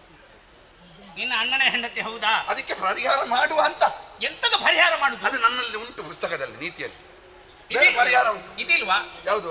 ಅಣ್ಣನ ಹೆಂಡತಿಯನ್ನು ಸೇರಬಾರದು, ಮಹಾಪಾಪ. ಅಣ್ಣನ ಹೆಂಡತಿಯನ್ನು ಸೇರುವುದು ಮಹಾಪಾಪ. ಅಣ್ಣನ ಹೆಂಡತಿಯನ್ನು ಸೇರಿದ ಮಹಾಪಾಪ ಮಾಡಿದ್ರೆ ಇದು ಪ್ರಾಯಶ್ಚಿತ್ತ ಅಂತ ಮತ್ತಿನ ಪುಟದಲ್ಲಿ ಉಂಟು. ಇದು ನಿಮಗೆ ಬೇಕಾದ ಹಾಗೆ ಶಾಸ್ತ್ರ ಬರೆದ ಹಾಕುದು ನೀವು. ಅದೆಲ್ಲ ಲೋಕವೆಲ್ಲ ಅಲ್ಲೋಲ ಕಲ್ಲೋಲಾಗುದು. ಮತ್ತೆ ಹಾಗೆ ಹಾಗೆ ಬರ್ತದಲ್ವ ನಮ್ಮ ಇದು. ಇಲ್ಲದ್ರೆ ಬೇರೆ ನೀತಿ ಅಂತ ಬರೆಯುದಿಲ್ಲ, ಬೃಹಸ್ಪತಿ ನೀತಿ, ಬೃಹಸ್ಪತಿಗೆ ಬೇಕಾದ ಹಾಗೆ ಬರ್ದ ನೀತಿ ಅದು. ಅದು ಲೋಕಕ್ಕೆಲ್ಲ ಮಾನ್ಯ ಅಂತ ಅರ್ಥ. ನೀನೊಮ್ಮೆ ಸುಮ್ಮನಿರು. ಪ್ರಾಯಶ್ಚಿತ್ತ ಮಾಡುವ ಈಗ ಮದ್ದು ಮಾಡ್ಲಿಕ್ಕೆ ಗೊತ್ತಿದ್ರೆ ಎಷ್ಟು ಸಲ ಗಾಯ ಆದ್ರೇನು ಅದಷ್ಟೇ ದೊಡ್ಡ ವಿಷಯವೇ ಅಲ್ಲಲ್ಲ. ಕಟ್ಲಿಕ್ಕೆ ಗೊತ್ತಿದ್ದವ ಎಷ್ಟು ಸಲ ಮುರಿದ್ರೇನು ಮತ್ತೆ ಕಟ್ಟುದಿಲ್ವಾ? ನೋಡು ಎಂತದು, ನನಗೆ ನೀನು ಬೇಕು ಬೇಕು ಎನ್ನುವಂತ ಆತುರ ಅಧಿಕಾಗಿದೆ. ನೀನು ತಿರಸ್ಕರಿಸಿದ್ರೆ, ಕಾಮ ಎಲ್ಲಿಯಾದ್ರೂ ಪೂರೈಕೆ ಆಗದೇ ಇದ್ರೆ ಮತ್ತೆ ಬರುವುದು ಯಾವುದು? ಯಾವುದು? ಕ್ರೋಧ. ಸುಮ್ಮನೆ ಕ್ರೋಧದಿಂದ ನಾನು ನಿನ್ನನ್ನು ಪಡೆಯುವ ಹಾಗೆ ಮಾಡಬೇಡ. ನೀನಾಗಿ ಬಂದ್ರೆ ಒಳ್ಳೆಯದು. ನೋಡೋ ಮೈದುನ, ಓ ನಾನು ನಿನಗೆ ಸಾರಿ ಹೇಳುತ್ತೇನೆ. ಯಾಕೆಂದ್ರೆ ನೀನು ದಾರಿ ತಪ್ಪಿ ನಡೆಯಬಾರದು. ಒಂದು ವೇಳೆ ದಾರಿ ತಪ್ಪಿದರೆ ಸ್ವರ್ಗದ ಸಭೆಯಲ್ಲಿ ಹೋಗುವಾಗ ಛೀ ಥೂ ಅಣ್ಣನ ಹೆಂಡತಿಯನ್ನು ಬಯಸಂತ ಧೂರ್ತ ಮೂರ್ಖ ಅಂತ ಹೇಳಿ ಅದಕ್ಕೆ ಅವಕಾಶ ಮಾಡಿ ಕೊಡಬಾರದು ಮುಂದೆ ಸಾರಿ ಹೇಳ್ತಾ ಇರೋದು ನಿನಗೆ. ನಿನ್ನ ಸ್ವರ ಸ್ವಲ್ಪ ಕಡಿಮೆ ಮಾಡು ನೀನು. ಯಾಕೆ ಕಡಿಮೆ ಮಾಡಬೇಕು? ಎಂತದ್ದು ಸಾರಿ ಹೇಳುದು? ಹೌದು. ಯಾವ ಭಾಷೆಯ ಸಾರಿ ನಿನ್ನದು? ಸಾರಿ ಯಾವ ಭಾಷೆಯಲ್ಲಿ ನೀನು ಸಾರಿ ಹೇಳಿದ್ರು ಈಗ ನಾನು ನಿನ್ನನ್ನು ಸೇರಿದ್ದೇನೆ ಎನ್ನುವ ವಿಷಯ ಗೊತ್ತಾಗೋದು ಹೇಗೆ? ಎಲ್ಲಿಯಾದ್ರೂ ನೀನೇ ಡಂಗುರ ಸಾರಬೇಕಷ್ಟೇ, ಮತ್ತೆ ನಾನು ಹೇಳಬೇಡ ಯಾರಿಗೂ. ನೋಡು, ಇಷ್ಟವರೆಗೆ ಆದದ್ದಾಯ್ತು. ನೀನು ಮಾತನಾಡಿದ್ದೆಲ್ಲ ಬಿಟ್ಟು ಬಿಡ್ತೇನೆ. ಇನ್ನೂ ಹಾಗಲ್ಲ, ಮತ್ತೆ ಈ ಪ್ರಪಂಚದ ಎಲ್ಲರೂ ಕೂಡ ದಾರಿ ತಪ್ಪುದು ಹೇಗೆ? ಮನಸ್ಸುಂಟಲ್ಲ, ಅದು ಮರ್ಕಟ. ಅದು ಇದ್ದ ಹಾಗೆ ಇರುವುದಿಲ್ಲ. ಇವತ್ತು ಹೇಗಿರ್ತದೆ ಮತ್ತೆ ಹೇಗಿರ್ತದೆ ಅಂತ ಹೇಳಲಿಕ್ಕೆ ಆಗುದಿಲ್ಲ. ಅದಕ್ಕಾಗಿ ಹೇಳುದು, ಆ ಮನಸ್ಸನ್ನು ದೂರ ಮಾಡು. ಭಗವಂತ ನಮಗೆ ದೊಡ್ಡ ಸಂಪತ್ತನ್ನು ಕೊಟ್ಟಿದ್ದಾನೆ. ಯಾವುದು? ಬುದ್ಧಿ. ಆ ಬುದ್ಧಿಯನ್ನು ವ್ಯವಹರಿಸಿಕೊಂಡು ಹಾಗೆ ನೀವು ನಡಿ ಎಂಬುದಾಗಿ ಹೇಳು. ಒಂದು ಕೆಲಸ ಮಾಡುವ, ಇವತ್ತೊಂದು ದಿವಸ ಮಂಗ ತೋಟ ಹಾಳು ಮಾಡಿ ನಾಳೆ ತೋಟಕ್ಕೆ ಬರದ ಹಾಗೆ ಮಾಡುವ. ಒಮ್ಮೆ ಅದು ಮನಸ್ಸೆನ್ನುವ ಮರ್ಕಟ ಇವತ್ತು ಹೇಗೂ ಕೃಷಿ ಹಾಳು ಮಾಡ್ಲಿಕ್ಕೆ ಬಂದಾಗಿದೆ. ಇವತ್ತು ತೋಟ ಹಾಳು ಮಾಡದಿದ್ರೆ ಅದಕ್ಕೆ ಹೊಟ್ಟೆ ತುಂಬುದಿಲ್ಲ.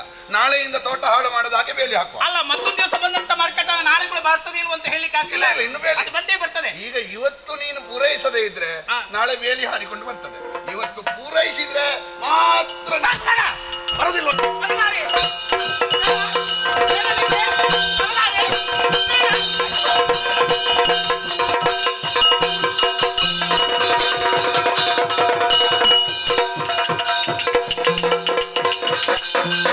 ನೋಡು, ಏನು ಮಾಡಿಬಿಟ್ಟೆ ನೀನು? ಏನು ಕಾಣ್ತದೆ ಕಣ್ಣಿಗೆ? ಕಾಣ್ಲಿಕ್ಕೆ ಎಂತದ್ದು? ನೀನು ಮಾತ್ರ ಕಂಡದ್ದು, ನಿನಗೆ ಬೇರೆ ಏನು ಕಾಣುದಿಲ್ಲ. ಅಲ್ಲ, ಬೇರೆ ಏನು ಕಂಡ್ರೆ ನನ್ನ ಲಕ್ಷ್ಯ ಸಿದ್ಧಿ ಆಗ್ತದ? ಹಳದಿರು ರೋಗದವನಿಗೆ ಹಾಗೆ ಪ್ರಪಂಚ ಎಲ್ಲವೂ ಹಳದಿಯಾಗಿ ಕಾಣ್ತದೆ. ನಿನ್ಗೆ ಕಾಮ ಹೆಚ್ಚಿಗೆ ಆಯ್ತು. ನೋಡು ಏನಾಗ್ತದೆ ನೋಡು. ಅಲ್ಲಿ ಮಗು. ಯಾರ ಮಗು? ಯಾರದು? ನಿನ್ನದೇ. ನನ್ನಿಂದ ಆಗಿ ಅದಲ್ಲ, ನಿನ್ನಿಂದ ಆದದ್ದು. ಅದೇ ನನ್ನಿಂದ ಆದ್ದು. ಹೊಟ್ಟೆ ಯಾರ್ದು? ಗರ್ಭ ಯಾರ್ದು? ನನ್ನದು. ಎಲ್ಲಿಂದ ಬಿದ್ದದ್ದು? ಅದಕ್ಕೆ ಕಾರಣ ಯಾರು? ಯಾರು? ಯಾರು? ನೀನಲ್ವಾ? ನಿನಗೆ ಒದ್ದೆ ಬಿತ್ತು. ಹೌದು. ಹೌದು. ಬೀಳದ ಮತ್ತೆ? ಅಲ್ಲ, ಇವಳು ನಾನು ಬರುವ ಮೊದಲೇ ಗರ್ಭಿಣಿಯಾಗಿ ಒದ್ದು ಬಿದ್ದ ಮಗುವಿಗೆ ನೀನು ಜನ ಅಂತ ಹೇಳ್ತೀನಿ. ನೀನು ಮತ್ತೆ ಯಾರು? ನಿನ್ನ ಗಂಡನು. ನೀನು ಒದ್ದು ಬಿಟ್ಟಲ್ಲ, ಹಾಗೆ ಬಿತ್ತು ಕೆಳಗೆ. ಬೀಳಲಿ. ನೋಡು, ಮಾತಾ ಪಿತರು ಹೊಣೆಯಲ್ಲದೆ ಆ ಮಗುವಿಗೆ ನಾನು ಹೊಣೆಯಲ್ಲ. ನಾನು ಅದನ್ನು ಸಾಕುದಿಲ್ಲ, ನೀನು ಸಾಕು. ಏನ್ ಬೇಕಾದ್ರೆ ನೀನೇ ಮಾಡಿಕೋ. ಪಾಪ ಪುಣ್ಯ ಎಲ್ಲ ನಿನಗೆ ಬರಲಿ.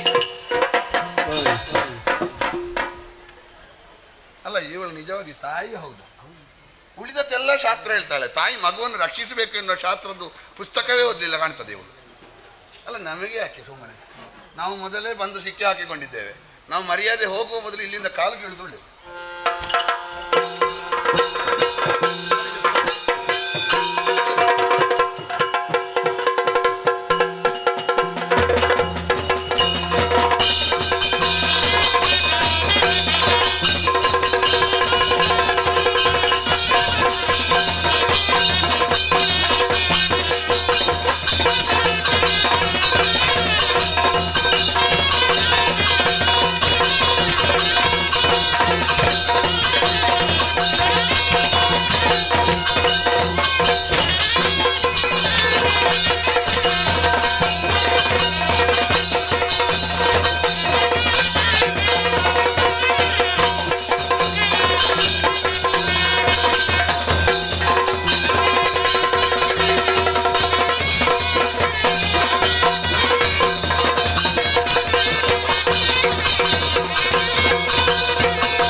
ಶ್ರೇಷ್ಠವಾದಂತಹ ಲೋಕವೆಂದರೆ ಅದು ಸ್ವರ್ಗ ಲೋಕ. ನಿಜ.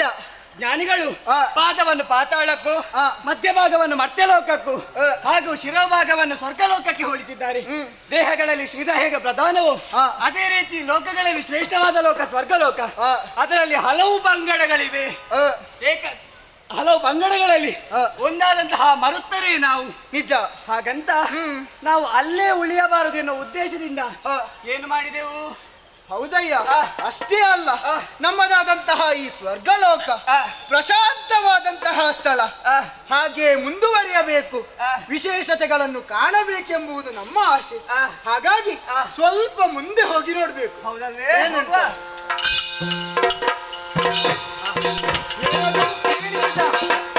ಏನೋ ಒಂದು ಶಿಶುವಿನ ರೋದನೆ ಕೇಳುತ್ತಾ ಇದೆ. ಆ ಶಿಶು ಏನು ಅಂತ ಹುಡುಕಬೇಕು. ಕಂಡೆ ಏನು? ಮಗು. ಈ ಗಂಡು ಶಿಶು. ಹೌದು. ಯಾರದ್ದು ಅಂತ ಬೇಕಲ್ಲ. ಅರಿತೆಯ? ಈ ಸ್ವರ್ಗಲೋಕದಲ್ಲಿ ಯಾರ ಮಗು ಇದು? ತಿಳಿದೇನಯ್ಯ. ಯಾರದ್ದು? ಜ್ಞಾನ ದೃಷ್ಟಿಯಿಂದ ತಿಳಿದೆ. ಯಾರದ್ದು? ಬೇರೆ ಯಾರು ಅಲ್ಲ, ದೇವ ಗುರುಗಳಾದಂತಹ ಬೃಹಸ್ಪತಿ ಆಚಾರ್ಯರ ಅಣ್ಣನಾದಂತಹ ಸತ್ಯನ ಮಡದಿಯಾದ ಮಮತೆಯ ಶಿಶು ಇದು. ಹೌದಾ? ಹೌದು. ಒಮ್ಮೆ ಇಲ್ಲಿಗೆ ಕೊಡು. ಹೌದೇನು? ಈ ಮಗುವನ್ನು ಸರಿಯಾಗಿ ಗಮನಿಸಿದೆಯಾ? ಗಮನಿಸಿದೆ. ಮಕ್ಕಳನ್ನು, ಶಿಷ್ಯರನ್ನು, ತನ್ನ ಪತ್ನಿಯನ್ನು, ದೇವರನ್ನು, ಒಳ್ಳೆಯವರನ್ನು ಈತ ಸದಾ ರಕ್ಷಣೆ ಮಾಡುತ್ತಾನೆ ಎನ್ನುವುದಾಗಿ ಈತನನ್ನು ನೋಡುವಾಗ ಗೊತ್ತಾಗುತ್ತದೆ. ಹೌದು. ಹಾಗೆಂದು ಇವನಿಗೊಂದು ನಾಮಕರಣ ಆಗುವುದು ಬೇಡವೇ? ಆಗ್ಲೇಬೇಕಪ್ಪ. ಭಾರದ್ವಾಜ ಎನ್ನುವ ಹಾಗೆ ಹೆಸರನ್ನಿರಿಸಿದ್ದೇವೆ. ಹಾಗೆಂದು ಈತನನ್ನು ನಾವೇ ಸಾಕಬೇಕು. ಹೀಗೆ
ವಿಚಿತ್ರ. ಎಲ್ಲವೂ ಸೃಷ್ಟಿಕರ್ತನಾದಂತಹ ಬ್ರಹ್ಮದೇವನಿಂದಲೇ ಸೃಜಿಸಲ್ಪಟ್ಟದ್ದು. ನಾವಾದರೂ ಅದರಿಂದ ಹೊರತಾಗಿಲ್ವಲ್ಲ. ಅತ್ರಿ ಅನಸೂಯರು ವಿಶೇಷ ದಂಪತಿಗಳಾಗಿ ಪ್ರಪಂಚದಲ್ಲಿ ಕಾಣಿಸಿಕೊಂಡವು. ಅತ್ರಿ ಮುನಿಗಳಿಗೆ ವಿಧಾತನಾದವ ಸೃಷ್ಟಿಕ ಕಾಯಕವನ್ನು ಅನುಗ್ರಹಿಸಿದ. ತನ್ನದಾದಂತಹ ಕಾಯಕದಲ್ಲಿ ತೊಡಗಿಕೊಂಡಾಗ ಬ್ರಹ್ಮದೇವ ಇತ್ತಂತ ಉದ್ಯೋಗ ಇದನ್ನರಿತು ಅತುಲಾನಂದದಿಂದ ತೊಡಗಿದಾಗ ಮುಖದಿಂದ ಹೊರಟಂತಹ ತೇಜಸ್ಸುಗಳೆಲ್ಲ ದಿಕ್ಕು ದಿಕ್ಕುಗಳಲ್ಲಿ ವ್ಯಾಪಿಸುವುದಕ್ಕೆ ತೊಡಗಿತಂತೆ. ಈ ತೇಜಸ್ಸನ್ನು ಯಾವ ದಿಕ್ಕಿಗೂ ಆಧರಿಸಿ ನಿಲ್ಲುವುದಕ್ಕೆ ಸಾಧ್ಯವೇ ಇಲ್ಲದೆ ಇರುವಂತಹ ಕಾಲಘಟ್ಟದಲ್ಲಿ ವಿಧಾತನೆ ಮುಂದೆ ಬಂದು ಎಲ್ಲ ದಿಕ್ಕುಗಳಲ್ಲಿ ಪಸರಿಸಿದಂತಹ ದಿವ್ಯ ತೇಜಸ್ಸುಗಳನ್ನೆಲ್ಲ ಒಗ್ಗೂಡಿಸಿ ಅದಕ್ಕೊಂದು ದಿವ್ಯವಾದಂಥ ರೂಪವನ್ನು ನೀಡಿ ಜೀವಕಲೆಯನ್ನು ಕೊಟ್ಟ. ನೋಡಿ, ಇದು ಬ್ರಹ್ಮ ಸೃಷ್ಟಿ. ಅವನ ಮುಂಭಾಗದಲ್ಲಿ ಚಂದದಿಂದ ಕಿರುನಗೆಯನ್ನು ಬೀಸಿದ ಕಾರಣವೇ ನನಗೆ ಚಂದಿರ ಎನ್ನುವಂಥ ಹೆಸರನ್ನು ಬ್ರಹ್ಮದೇವ ಇಟ್ಟದ್ದು. ಆದರೆ ಈ ಪ್ರಪಂಚದಲ್ಲಿ ಅತ್ರಿ ಅನಸೂಯರ ಮಗನಾಗಿ ನಾ ಕಾಣಿಸಿಕೊಂಡೆ. ಅಂದಿನಿಂದಲೇ ಆ ಎಲ್ಲ ಪ್ರಕಾಶಗಳನ್ನು ತಂಪಾಗಿ ಹೊರಸೂಸಿದ ಕಾರಣವೇ ಮತ್ತೆ ನಾನು ಪ್ರಪಂಚದಲ್ಲಿ ತಂಗದಿರನಾಗಿ ಕಾಣಿಸಿಕೊಂಡದ್ದು. ಶೀತಾಂಶುತ ಮತ್ತೊಂದು ಹೆಸರು ಅಲ್ಲ. ಹೆಸರಿಟ್ಟು ಏನು ಪ್ರಯೋಜನ? ಹೆಸರು ಎಷ್ಟುಂಟು ಎನ್ನುವುದು ಮುಖ್ಯ ಅಲ್ಲ. ನಾವು ಏನು ಮಾಡುತ್ತಾ ಇದ್ದೇವೆ, ಯಾರಿಗೇನನ್ನು ಒದಗಿಸುತ್ತೇವೆ, ಇದಲ್ವೇ ಮುಖ್ಯವಾದ. ನಮ್ಮದಾದಂಥ ಕರ್ತವ್ಯವನ್ನು ಮಾಡುವುದಕ್ಕಾಗಿ ಬ್ರಹ್ಮದೇವನೇ ಜೊತೆಯಾಗಿ ಬಂದಂತ ಹರಿಹರರು ಮಹತ್ತರವಾದಂಥ ಕರ್ತವ್ಯವೊಂದನ್ನು ನನಗೆ ಅನುಗ್ರಹಿಸಿದ್ದಾರೆ. ಇನ್ನು ಮುಂದಕ್ಕೆ ನೀನು ಓಷಧೀಶ, ಔಷಧೀಯಗಳನ್ನು ರಕ್ಷಣೆ ಮಾಡಿಕೊಂಡು ತಂಪಾಗಿದ್ದುಕೊಂಡು ಅಮೃತವನ್ನು ಕಾಯುವಂತ ಹೊಣೆಗಾರಿಕೆಯನ್ನು ನನಗೆ ಅನುಗ್ರಹಿಸಿದ್ದಾರೆ. ಎಲ್ಲವೂ ಇದ್ರ ಹಾಗೆ ಇದ್ರೆ ಎಷ್ಟು ಚಂದ ಅಂತ ಹೇಳುವುದಿಲ್ಲ. ಅದಕ್ಕೆ ನೋಡಿ, ಎಲ್ಲ ಉಪಮೆಗೆ ಸಿಗುವುದು ನಾವೇ. ನಮ್ಮ ಹೆಸರು ಹೇಳದೆ ಯಾರು ಮುಂದೆ ಹೋಗುವುದೇ ಇಲ್ಲ. ಅದಕ್ಕಾಗಿ ನಾನು ಕೂಡ ತೊಡಗಿದ್ದು ಹಾಗೆ. ಕೇವಲ ಕೆಲವರಿಗೆ ಮಾತ್ರ ಗೊತ್ತಾದ್ರೆ ಸಾಲದು, ಪ್ರಪಂಚ ಮುಖದಲ್ಲಿರುವ ಪ್ರತಿಯೊಬ್ಬರಿಗೂ ಚಂದಿರ ಏನು ಅಂತ ಗೊತ್ತಾಗಬೇಕು. ಅದಕ್ಕಾಗಿ ನಾವೊಂದು ಸಂಕಲ್ಪ ಮಾಡಿ ಆಗಿದೆ. ಈ ಸಲ ಎಲ್ಲಾ ರಾಜರು ಬರಬೇಕು. ಬಂದ ರಾಜರಿಗೆಲ್ಲ ಅಸೂಯೆ ಆಗಬೇಕು. ಹೀಗೂ ಇದ್ದಾನಲ್ಲ ಚಂದಿರ, ಹೀಗೂ ಇದ್ದಾನಲ್ಲ. ಹಾಗಾಗಿ ಅವರಿಗೆ ಅಸೂಯೆ ಆಗಬೇಕು ಅಂತಾದ್ರೆ ರಾಜಸೂಯವೇ ಆಗಬೇಕು. ಯಾಕೆ? ಬದುಕೇ ಒಂದು ಯಜ್ಞ. ಇಲ್ಲದಿದ್ರೆ ಬದುಕಿನಲ್ಲಿ ಆವಾಗ ಈವಾಗಲೊಮ್ಮೆ ಆದ್ರೂ ಯಜ್ಞವನ್ನು ಮಾಡುತ್ತಾ ಇರಬೇಕು. ಆಗ ಸಾರ್ಥಕ್ಯವನ್ನು ಹೊಂದುವುದಕ್ಕಾಗುತ್ತದೆ. ಅದಕ್ಕಾಗಿಯೇ ಇಂದು ಸಂಕಲ್ಪ ಮಾಡಿ ಆಗಿದೆ. ರಾಜಸೂಯವನ್ನು ಕೈಗೊಳ್ಳಬೇಕು. ಎಲ್ಲರಿಗೂ ಇದರ ಸುದ್ದಿಯನ್ನು ಮುಟ್ಟಿಸೋಣ, ನೋಡೋಣ.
ಹೆಣ್ಣಿನ ಜೀವನ ಸಾರ್ಥಕ ಆಗ್ಬೇಕಿದ್ರೆ ಉತ್ತಮ ಕುಲದಲ್ಲಿ ಜನಿಸಿ ಉತ್ತಮ ಕುಲವನ್ನು ಸೇರಬೇಕಂತೆ. ಈ ವಿಚಾರದಲ್ಲಿ ಯೋಚನೆ ಮಾಡಿಕೊಂಡಾಗ ತಾರಾದೇವಿಯಾದ ತನ್ನ ಜೀವನವೇ ಸಾರ್ಥಕವಾಯಿತೆಂದು ಭಾವಿಸಿಕೊಂಡಿದ್ದೇನೆ. ಯಾರಿಗುಂಟು ಯಾರಿಗಿಲ್ಲ ಈ ಭಾಗ್ಯ. ಗುರುಗಳಾದಂತಹ ಬೃಹಸ್ಪತಿಯನ್ನು ಕೈ ಹಿಡಿದವನು ನಾನಾಗಿದ್ದೇನೆ. ಪತಿಯ ಸೇವೆಯಲ್ಲಿ ಪರಕಾಷ್ಠೆಯನ್ನು ಕಾಣಬೇಕಾದದ್ದು ಸತ್ಯಾದವರನ್ನ ಕರ್ತವ್ಯ. ಎಂದಿನಂತೆ ಇಂದೂ ಕೂಡ ನಿತ್ಯ ಕಾರ್ಯವನ್ನು ಮುಗಿಸಿಕೊಂಡು ಪತಿಯ ಸೇವೆಯನ್ನು ಮುಗಿಸಿಕೊಂಡು ಸಿದ್ಧತೆಯಿಂದಾಗಿ ಹೊರಟಿಂತ ನಾನಾಗಿದ್ದೇನೆ. ನಾನು ಒಬ್ಬನೇ ಹೋಗುವುದು ಸರಿಯಲ್ಲ.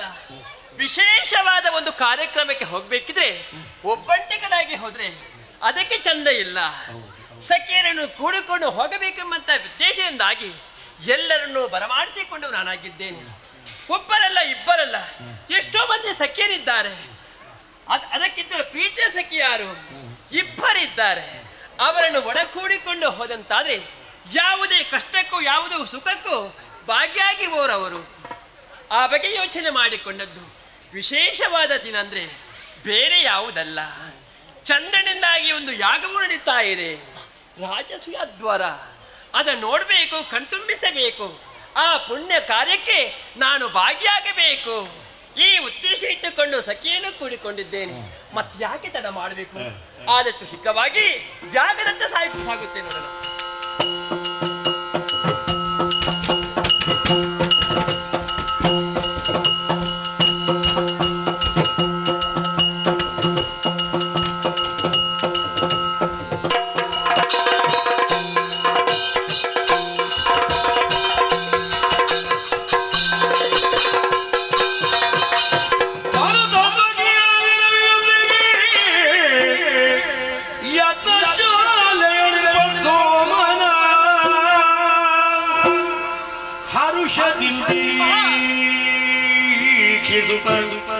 ನುಡಿದಳು ಲಜ್ಜೆಯಿಂದ ಎಂತ ಸುಂದರ ನೀವನು ಬಲುತ್ತೀವಿ ಪರಾಕ್ರಮದಿಂದಿಗನು ಬಲುತ್ತೀವಿ ಪರಾಕ್ರಮದಿಂದಿಗನು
ಅವಸರವಸರವಾಗಿ ಯಾಗಶಾಲೆಗೆ ಬಂದವರು ಸಖಿಯರನ್ನು ಕೂಡಿಕೊಂಡು ಬಂದಂತ ನಾನು ಪಕ್ಕನೆ ಯಾಗಶಾಲೆಯನ್ನು ಪ್ರವೇಶ ಮಾಡುವಾಗ ಕೋಲ್ಬೆಂಚಿಯೊಂದು ಕಣ್ಣಿನ ಅಂಚಿನಿಂದಾಗಿ ಹಾದು ಹೋಯಿತು. ಯಾಕೆ ಹೀಗೆ ಅಂತ ನೋಡ್ತಾ ಇದ್ರೆ ನನ್ನನ್ನೇ ನಾನು ನಂಬುವುದಕ್ಕೆ ಕಷ್ಟವಾಗಿ ಹೋಗ್ತಾ ಇದೆ. ಇದು ಕನಸಲ್ಲ, ನನತಲ್ಲೇ ಕಾಣುತ್ತಾ ಇದ್ದೇನೆ. ಹಬ್ಬಬ್ಬ, ಇದೇನು ಆಶ್ಚರ್ಯ ಕಾಣ್ತಾ ಇದ್ದೇನೆ. ಇವನನ್ನು ಸರಿಯಾಗಿ ದಿಟ್ಟಿಸಿ ಕಂಡೆ ನಾನು. ಯಾಗಶಾಲೆಯಲ್ಲಿ ಸುಂದರ ಪುರುಷನೊಬ್ಬನು. ಅವನನ್ನು ನೋಡ್ತಾ ಇದ್ರೆ ನನ್ನನ್ನೇ ನಾನು ಮರೆತು ಬಿಟ್ಟಿದ್ದೇನೆ.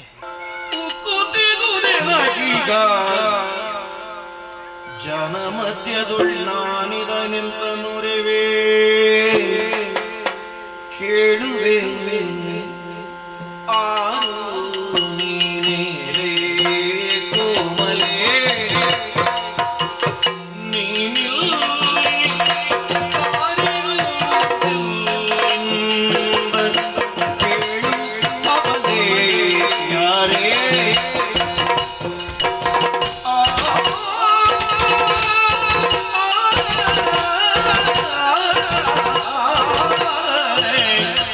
Yeah.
ಸಭೆ ಆದ್ರೆ ಬೇರೆ ಯಾರು ಕಾಣುವುದಿಲ್ಲ ಈ ಸಭೆಯಲ್ಲಿ.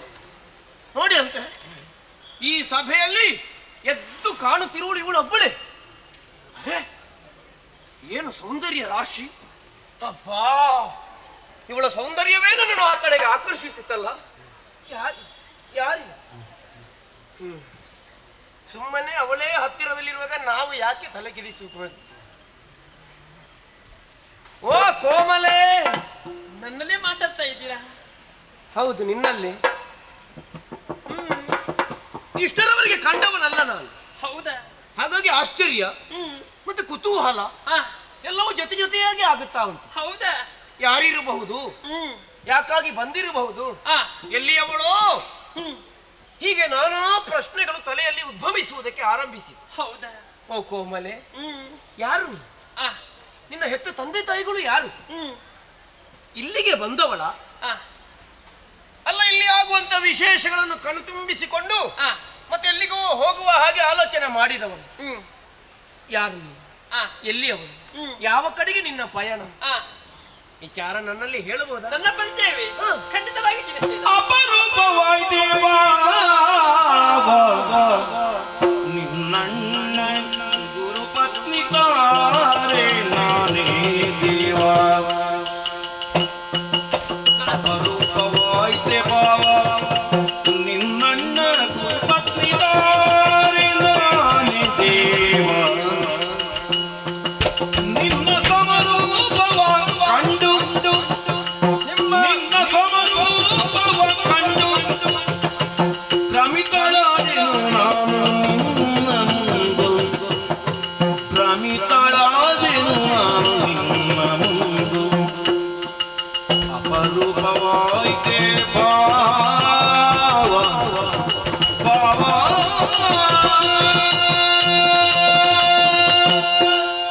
ಆಶ್ಚರ್ಯವಾಗುತ್ತಾ ಇದೆ. ನಿನಗೂ ಆಶ್ಚರ್ಯವಾ? ಹೌದಪ್ಪ, ಇಷ್ಟರವರೆಗೆ ನೋಡಿದ ನೆನಪಿಲ್ಲ ನನಗೆ. ಯಾರಿರಬಹುದು ಅಂತ ನನ್ನಷ್ಟಕ್ಕೆ ಯೋಚನೆ ಮಾಡಿಕೊಂಡು ನಿಮ್ಮನ್ನೇ ನೋಡ್ತಾ ಇದ್ದೇನೆ. ಓಹೋ, ನನಗೂ ಇದು ಹೊಸ ಪರಿಚಯ. ಇಷ್ಟರವರೆಗೆ ಯಾಕೆ ನೋಡ್ಲಿಲ್ಲ? ಯಾಕೆಂದ್ರೆ ನೀವು ಕಾಣುವುದಕ್ಕೆ ಸಿಗ್ಲಿಲ್ಲ. ಸರಿ, ಪ್ರಶ್ನೆಯ ಸುರಿಮಳೆಯನ್ನೇ ಸುರಿಸಿ ಬಿಟ್ರಲ್ಲ.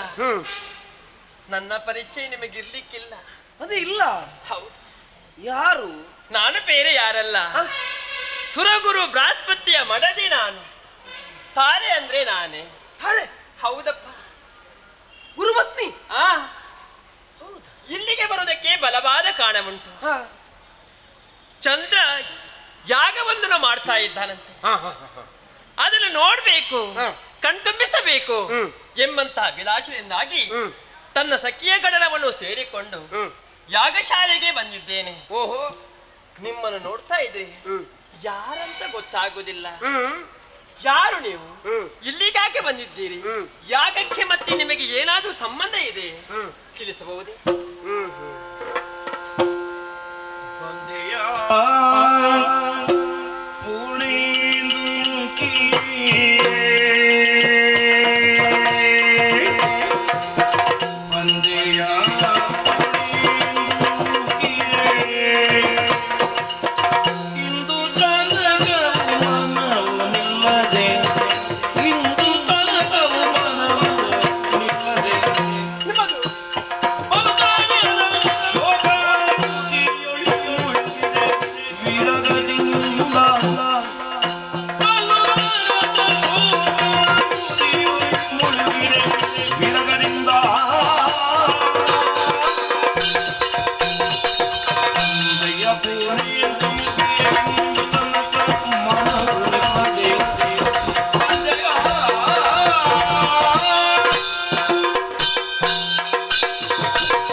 ಕಾಣುವಂತ ಯೋಗ ಸಿಕ್ಕಿತ್ತು ಇವತ್ತು. ಹೌದು. ಹೌದಾ? ಯಾಕೆ? ಪೂರ್ಣೆ ಅಂದು ಅಂತ ನನಗೆ ಹೆಸರು. ಈಗ ನಾನು ಅದನ್ನೇ ಕಾಣುತ್ತಾ ಇದ್ದೇನಲ್ಲ. ಹೌದಾ? ಯಾರಲ್ಲಿ ಕಾಣುವುದು? ನಿನ್ನಲ್ಲಿ. ನನ್ನಲ್ಲಿ? ಹೌದು. ಹೇಗೆ? ಪೂರ್ಣೆ ಅಂದು ಮುಖಿ. ನಾನ? ಹೌದು. ಅಂದ್ರೆ ಪೂರ್ಣ ಚಂದ್ರನ ಹಾಗೆ ಕಾಣುತ್ತಾ ಇದ್ದಿ ಅಂತ. ಹೌದಾ? ಅಂದ್ರೆ ಅದ್ರ ಅರ್ಥ ಏನು? ಚಂದ್ರನ ಯೋಗ್ಯತೆ ಏನು? ಅದೇ ಆ ಪ್ರತಿಬಿಂಬವೇ ನೋಡಿದ ಹಾಗಾಗುತ್ತದೆ ನನಗೆ ಅಂತ. ಹೌದಾ? ಕಾರಣ ಏನು ಗೊತ್ತಾಯ್ತಾ? ಅದೇ ರಾಜಸೂಯವನ್ನು ಕೈಗೊಂಡಂತ ಚಂದಿರ ಬೇರೆ ಯಾರು ಅಲ್ಲ, ನಾನೇ.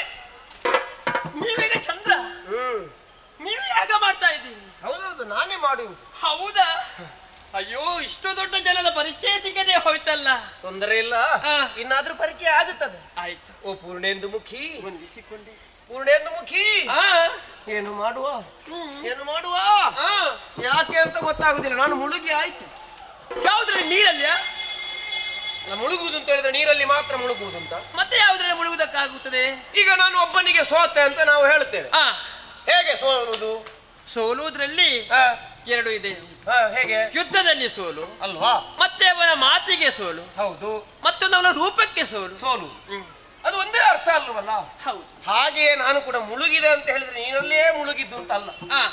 ನಿನ್ನದ್ದಾದಂತ ರೂಪ ಲಾವಣ್ಯವನ್ನು ಕಂಡು ಆ ವಿರಹ, ಆ ಬೇಗುದಿಯಲ್ಲಿ ನಾನು ಮುಳುಗಿದೆ ಅಂತ.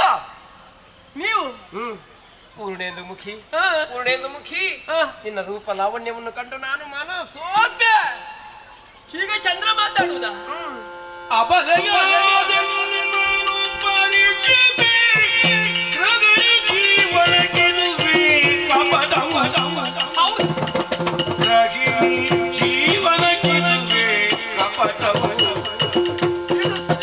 ಇನಿಯ ನರಿತರೆ ಜೀವ ಗೊಬ್ಬರು ಇನಿಯ ನರಿತರೆ ಜೀವ ಗೊಬ್ಬರು ಲೋಕವಂದ್ಯ ಅಬಲೆಯಾದ ಪರೀಕ್ಷಿಪೆಯ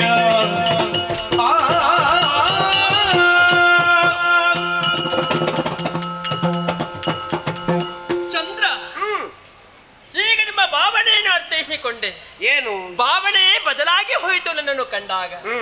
ವಿಧ ವಿಧದ ರೀತಿಯಲ್ಲಿ ಹೊಗಳುವುದಕ್ಕೆ ಮುಂದಾಗಿದ್ದೀನಿ. ಈ ಹೊಗಳಿಕೆ ಯಾಕೆ ಅಂತ ತಿಳಿದುಕೊಂಡಾಗ ನನ್ನ ಈ ಚಂದದ ರೂಪವನ್ನು ಕಂಡು ಸೋತವರೇ ನೀವು. ಹೌದು. ಯೋಚನೆ ಮಾಡ್ಬೇಕಿತ್ತು. ಚಂದ್ರನ ಯಾರು? ಯಾರು?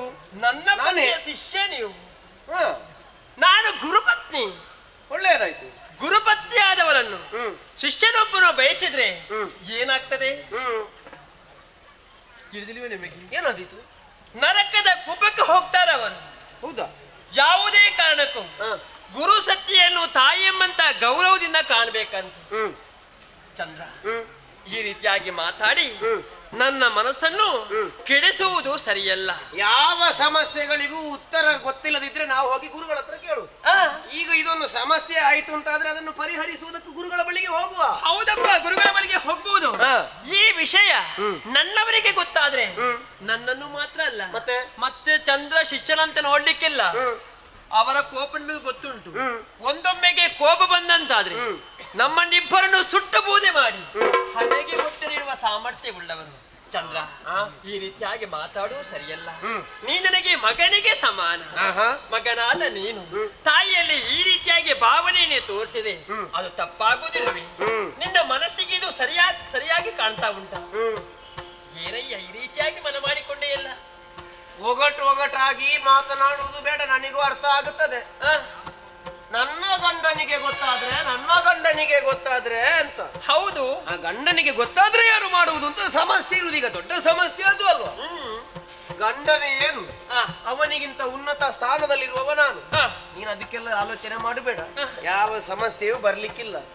ನೋಡು, ಪೂರ್ಣ ರೂಪದಲ್ಲಿ ಕಾಣಿಸಿಕೊಂಡಿದ್ದೇನೆ. ಅಯ್ಯೋ, ಇದನ್ನು ಕಂಡಾಗ ಯಾಕೋ ಏನು ನಿಮ್ಮ ಮಾತು ಸರಿಯಂತ ಕಾಣ್ತಾ ಇದೆ. ಮದುವೆ ಆಗಬೇಕಿದ್ರೆ ನಿಮ್ಮಂತ ವೀರಾದಿವೀರನ ಮದುವೆ ಆದ್ರೆ ಹೆಣ್ಣಿನ ಜೀವನ ಸಾರ್ಥಕ ಅಂತ ಭಾವಿಸಿಕೊಂಡೆ. ಭಾವನಾದ ನಿಮ್ಮ ಭಾವನೆಯ ಬದಲಾವಣೆಯನ್ನು ಕಂಡಾಗ ನನ್ನ ಭಾವನೆ ಬದಲಾಗಿ ಹೋಯಿತು. ಯಾಕೆ ಈ ರೀತಿಯಾಗಿ ಮಾತಾಡಿದೆ? ನನ್ನ ಗಂಡನಿಗೆ ಗೊತ್ತಾದ್ರೆ ಏನಾದ್ರೂ ಕೆಡುಕಾದೀತೆಂಬಂತ ಯೋಚನೆಯಲ್ಲಿ ಮಾತಾಡಿದ್ದೇನೆ. ನನಗೂ ಮನಸ್ಸುಂಟು, ಮನಸ್ಸಿದೆ ಅಂತ ಮನಸ್ಸನ್ನ ಬಿಚ್ಚಿ ಹೇಳುವುದಕ್ಕೆ ಸಾಧ್ಯ ಉಂಟೆ? ಹೆಣ್ಣು ಮಕ್ಕಳು ನಾಚಿಗೆ ಕೋಟೆ ಇರ್ತಾರಂತೆ. ಆ ಕೋಟೆಯಿಂದ ಹೊರಗೆ ಬರುವುದಕ್ಕೆ ಸ್ವಲ್ಪ ಕಷ್ಟವಾಗ್ತದೆ. ಆದ್ರೆ ಒಂದು ಏನು, ನನ್ನ ಗಂಡನಿಗೆ ಗೊತ್ತಾದ್ರೆ ಕಷ್ಟ ಬರ್ಲಿಕ್ಕಿಲ್ವಾ? ಏನಾಗ್ಲಿಕ್ಕಿಲ್ಲ, ಗಂಡನಿಗೆ ಗೊತ್ತಾಗ್ಲಿಕ್ಕೆ ಆಗುವಳು. ಗೊತ್ತಾಗದ ಹಾಗೆ ಇದ್ರೆ ಆಯ್ತು ಅಷ್ಟು. ಗೊತ್ತು ಮಾಡುವುದಿಲ್ಲಲ್ಲ ನೀವು? ನಾನು ಮಾಡುದು. ನಾವು ಏಕಾಂತನಿರುವಂತಹ ಸಂದರ್ಭದಲ್ಲಿ ನನ್ನ ಪತಿದೇವರು ಬರ್ಲಿಕ್ಕಿಲ್ಲಲ್ಲ. ಏನಾಗ್ಲಿಕ್ಕಿಲ್ಲ, ಬರ್ಲಿಕ್ಕಿಲ್ಲಲ್ಲ. ನಿಮ್ಮ ನಂಬಿಕೆ ಅಲ್ಲ, ನಾನಿರುವಾಗ ಯಾಕೆ ನಿಮ್ಮ ಧೈರ್ಯದಿಂದ ಕೈ ಕೊಡುವುದು? ಕೈ ಕೊಡುವುದಲ್ಲ,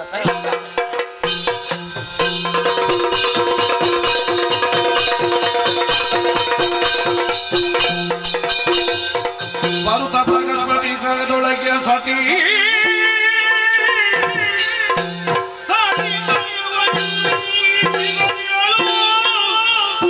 ಬಲು ಚೋದ್ಯವೆನುದಳೆ ಕೂಗಿದ ಪೆಸರ ಪೀಪಕುವಿದದಿಂದಲಿ ಮರುಗಿ ಬರುತ್ತ ಪ್ರಗಸ್ಪತಿ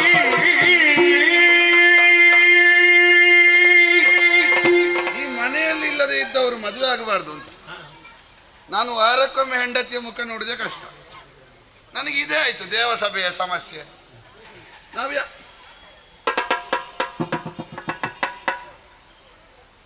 ಇದೊಂದು ಹೆಂಗಸಿದ್ದ ಮನೆ ಅಂತ ಹೇಳಿ ಅದೇ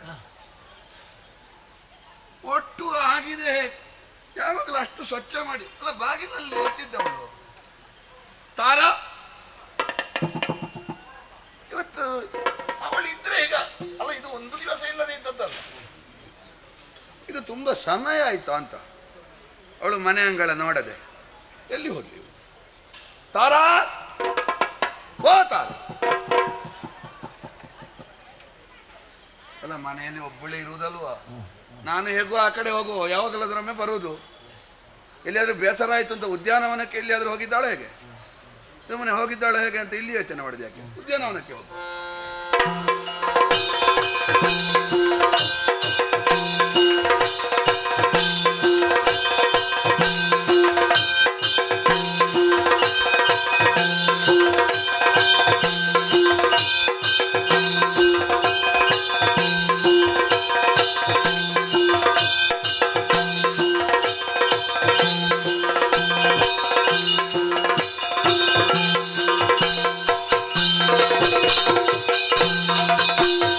ಉದ್ಯಾನವನದಲ್ಲಿ ಕೇಳಿದ್ದು ನಾನು ಅವಳ ಸಖಿಯಲ್ಲಿ, ಅವಳು ಚಂದ್ರನ ಮನೆಗೆ ಅಲ್ಲ, ನಮ್ಮ ಶಿಷ್ಯವ ಅಲ್ಲ, ಇವಳು ಅಲ್ಲಿಗೆಲ್ಲ ಹೋಗುವ ಕ್ರಮ ಇಲ್ಲಲ್ಲ. ಹಾಗೆ ಎಲ್ಲಿದ್ದಾಳೆ?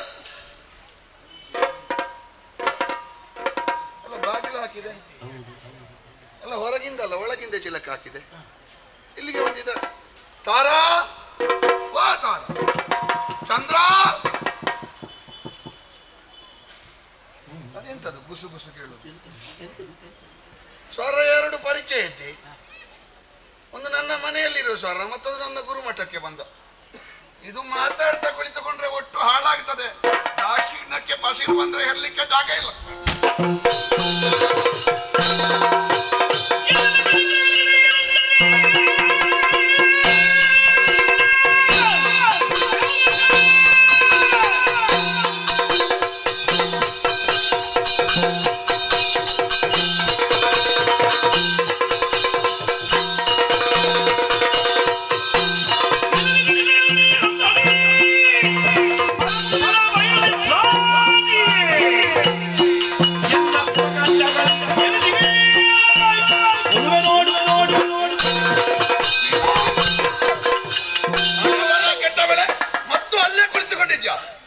ಮರ್ಯಾದೆ ಬಿಟ್ಟವಳೆ, ನಿನ್ನ ಮುಖ ಮುಸುಡಾಗಬೇಕು. ಕಣಿಕಾಂಗನೆಯಾದ ರಂಗಮೇನಕ್ಕೆ ಏನಾದ್ರೂ ಆದೀತು. ನಿನ್ನ ಮುಖ ನೋಡಿದ್ಯಾ? ನಿನ್ನ ಮಗನ ಪ್ರಾಯದವ, ಅವನೊಟ್ಟಿಗೆ ಹೋಗಿ ಕುಳಿತುಕೊಂಡು ಲಲ್ಲ ಕರೀತಾ ಇದ್ದಲ್ವಾ? ತಪ್ಪಾಯ್ತು, ತಪ್ಪಾಯ್ತು. ನಿನಗೆ ನಾಚಿಕೆ ಉಂಟ ಪಾಪಿ? ನೀನು ಯಾರು ಅಂತ ಗೊತ್ತುಂಟ ನಿನಗೆ? ನಾನು ಯಾರು ಅಂತ ಗೊತ್ತುಂಟ? ಅವಳು ಯಾರು ಅಂತ ಗೊತ್ತುಂಟ?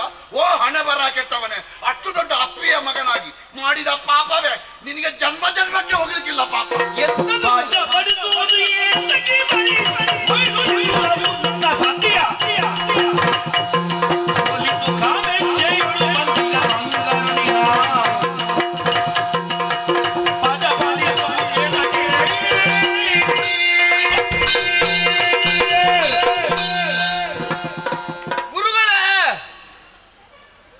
ನಾನು ನಿಮ್ಮ ಈ ಕೋಪವನ್ನು ಇವತ್ತು ನೋಡುವುದಲ್ಲ, ಪರಿಹರಿಸುವುದಕ್ಕೆ ತೊಡಗಿದ್ದೀರೋ ಆವತ್ತು ನಿಮ್ಮ ಒಳಗಿರುವ ಈ ಕೋಪ ನಿಮ್ಮ ಮುಖದಲ್ಲಿ ರಾರಾಜಿಸುತ್ತಾ ಇತ್ತು. ಆ ಕೋಪವು ನೀನು ನನ್ನ ಹೆಂಡತಿಯನ್ನು ಇಟ್ಟುಕೊಂಡಾಗ ಬರುವ ಕೋಪವು ವ್ಯತ್ಯಾಸ ಉಂಟು. ಅದೇ ಆದ್ರೆ ಕೋಪ ಮನೆಯ ಒಳಗೆ ಇರಿಸಿಕೊಂಡು ಎಷ್ಟು ಚಂದದಲ್ಲಿ ಹೆಗಲ ಮೇಲೆ ಕೈ ಹಾಕಿ ನಿನ್ನ ಮುಖವೇ ಏನು ಗುರುಗಳೇ, ಯಾಕೆ ನಿಮಗೆ ಈ ತೆರನಾಗಿ ನಿನ್ನ ರಾಗಕ್ಕೆ ಬೆಂಕಿ ಹಾಕಲಿಕ್ಕೆ, ನಿನ್ನ ನಾಲಿಗೆಗೆ ದನ ಮೆಟ್ಲಿಕ್ಕೆ ರಾಗ ಹೇಳಿದ್ದಾರೆ. ಏನಿಗೆ ನಿಮ್ಮ ಶಿಷ್ಯ ಅಲ್ವಾ ನಾನು? ಶಿಷ್ಯ ಆದ್ರೆ ಅವಳು ನನ್ನ ಹೆಂಡತಿ ಅಂತ ಗೊತ್ತಿಲ್ವಾ ನಿನ್ಗೆ? ಅದೇ ಎಂತದು? ನೀವು ಭಾವಿಸಿದ್ದು ಹಾಗೆ ನಾನೇ ತಪ್ಪು ಮಾಡಿದ್ದು ಅಂತ. ನಾನೇ ತಪ್ಪು ಮಾಡಿದ್ರೆ ಸತ್ಯ ಹೇಳ್ಬೇಕಾ ಗುರುದೇವ?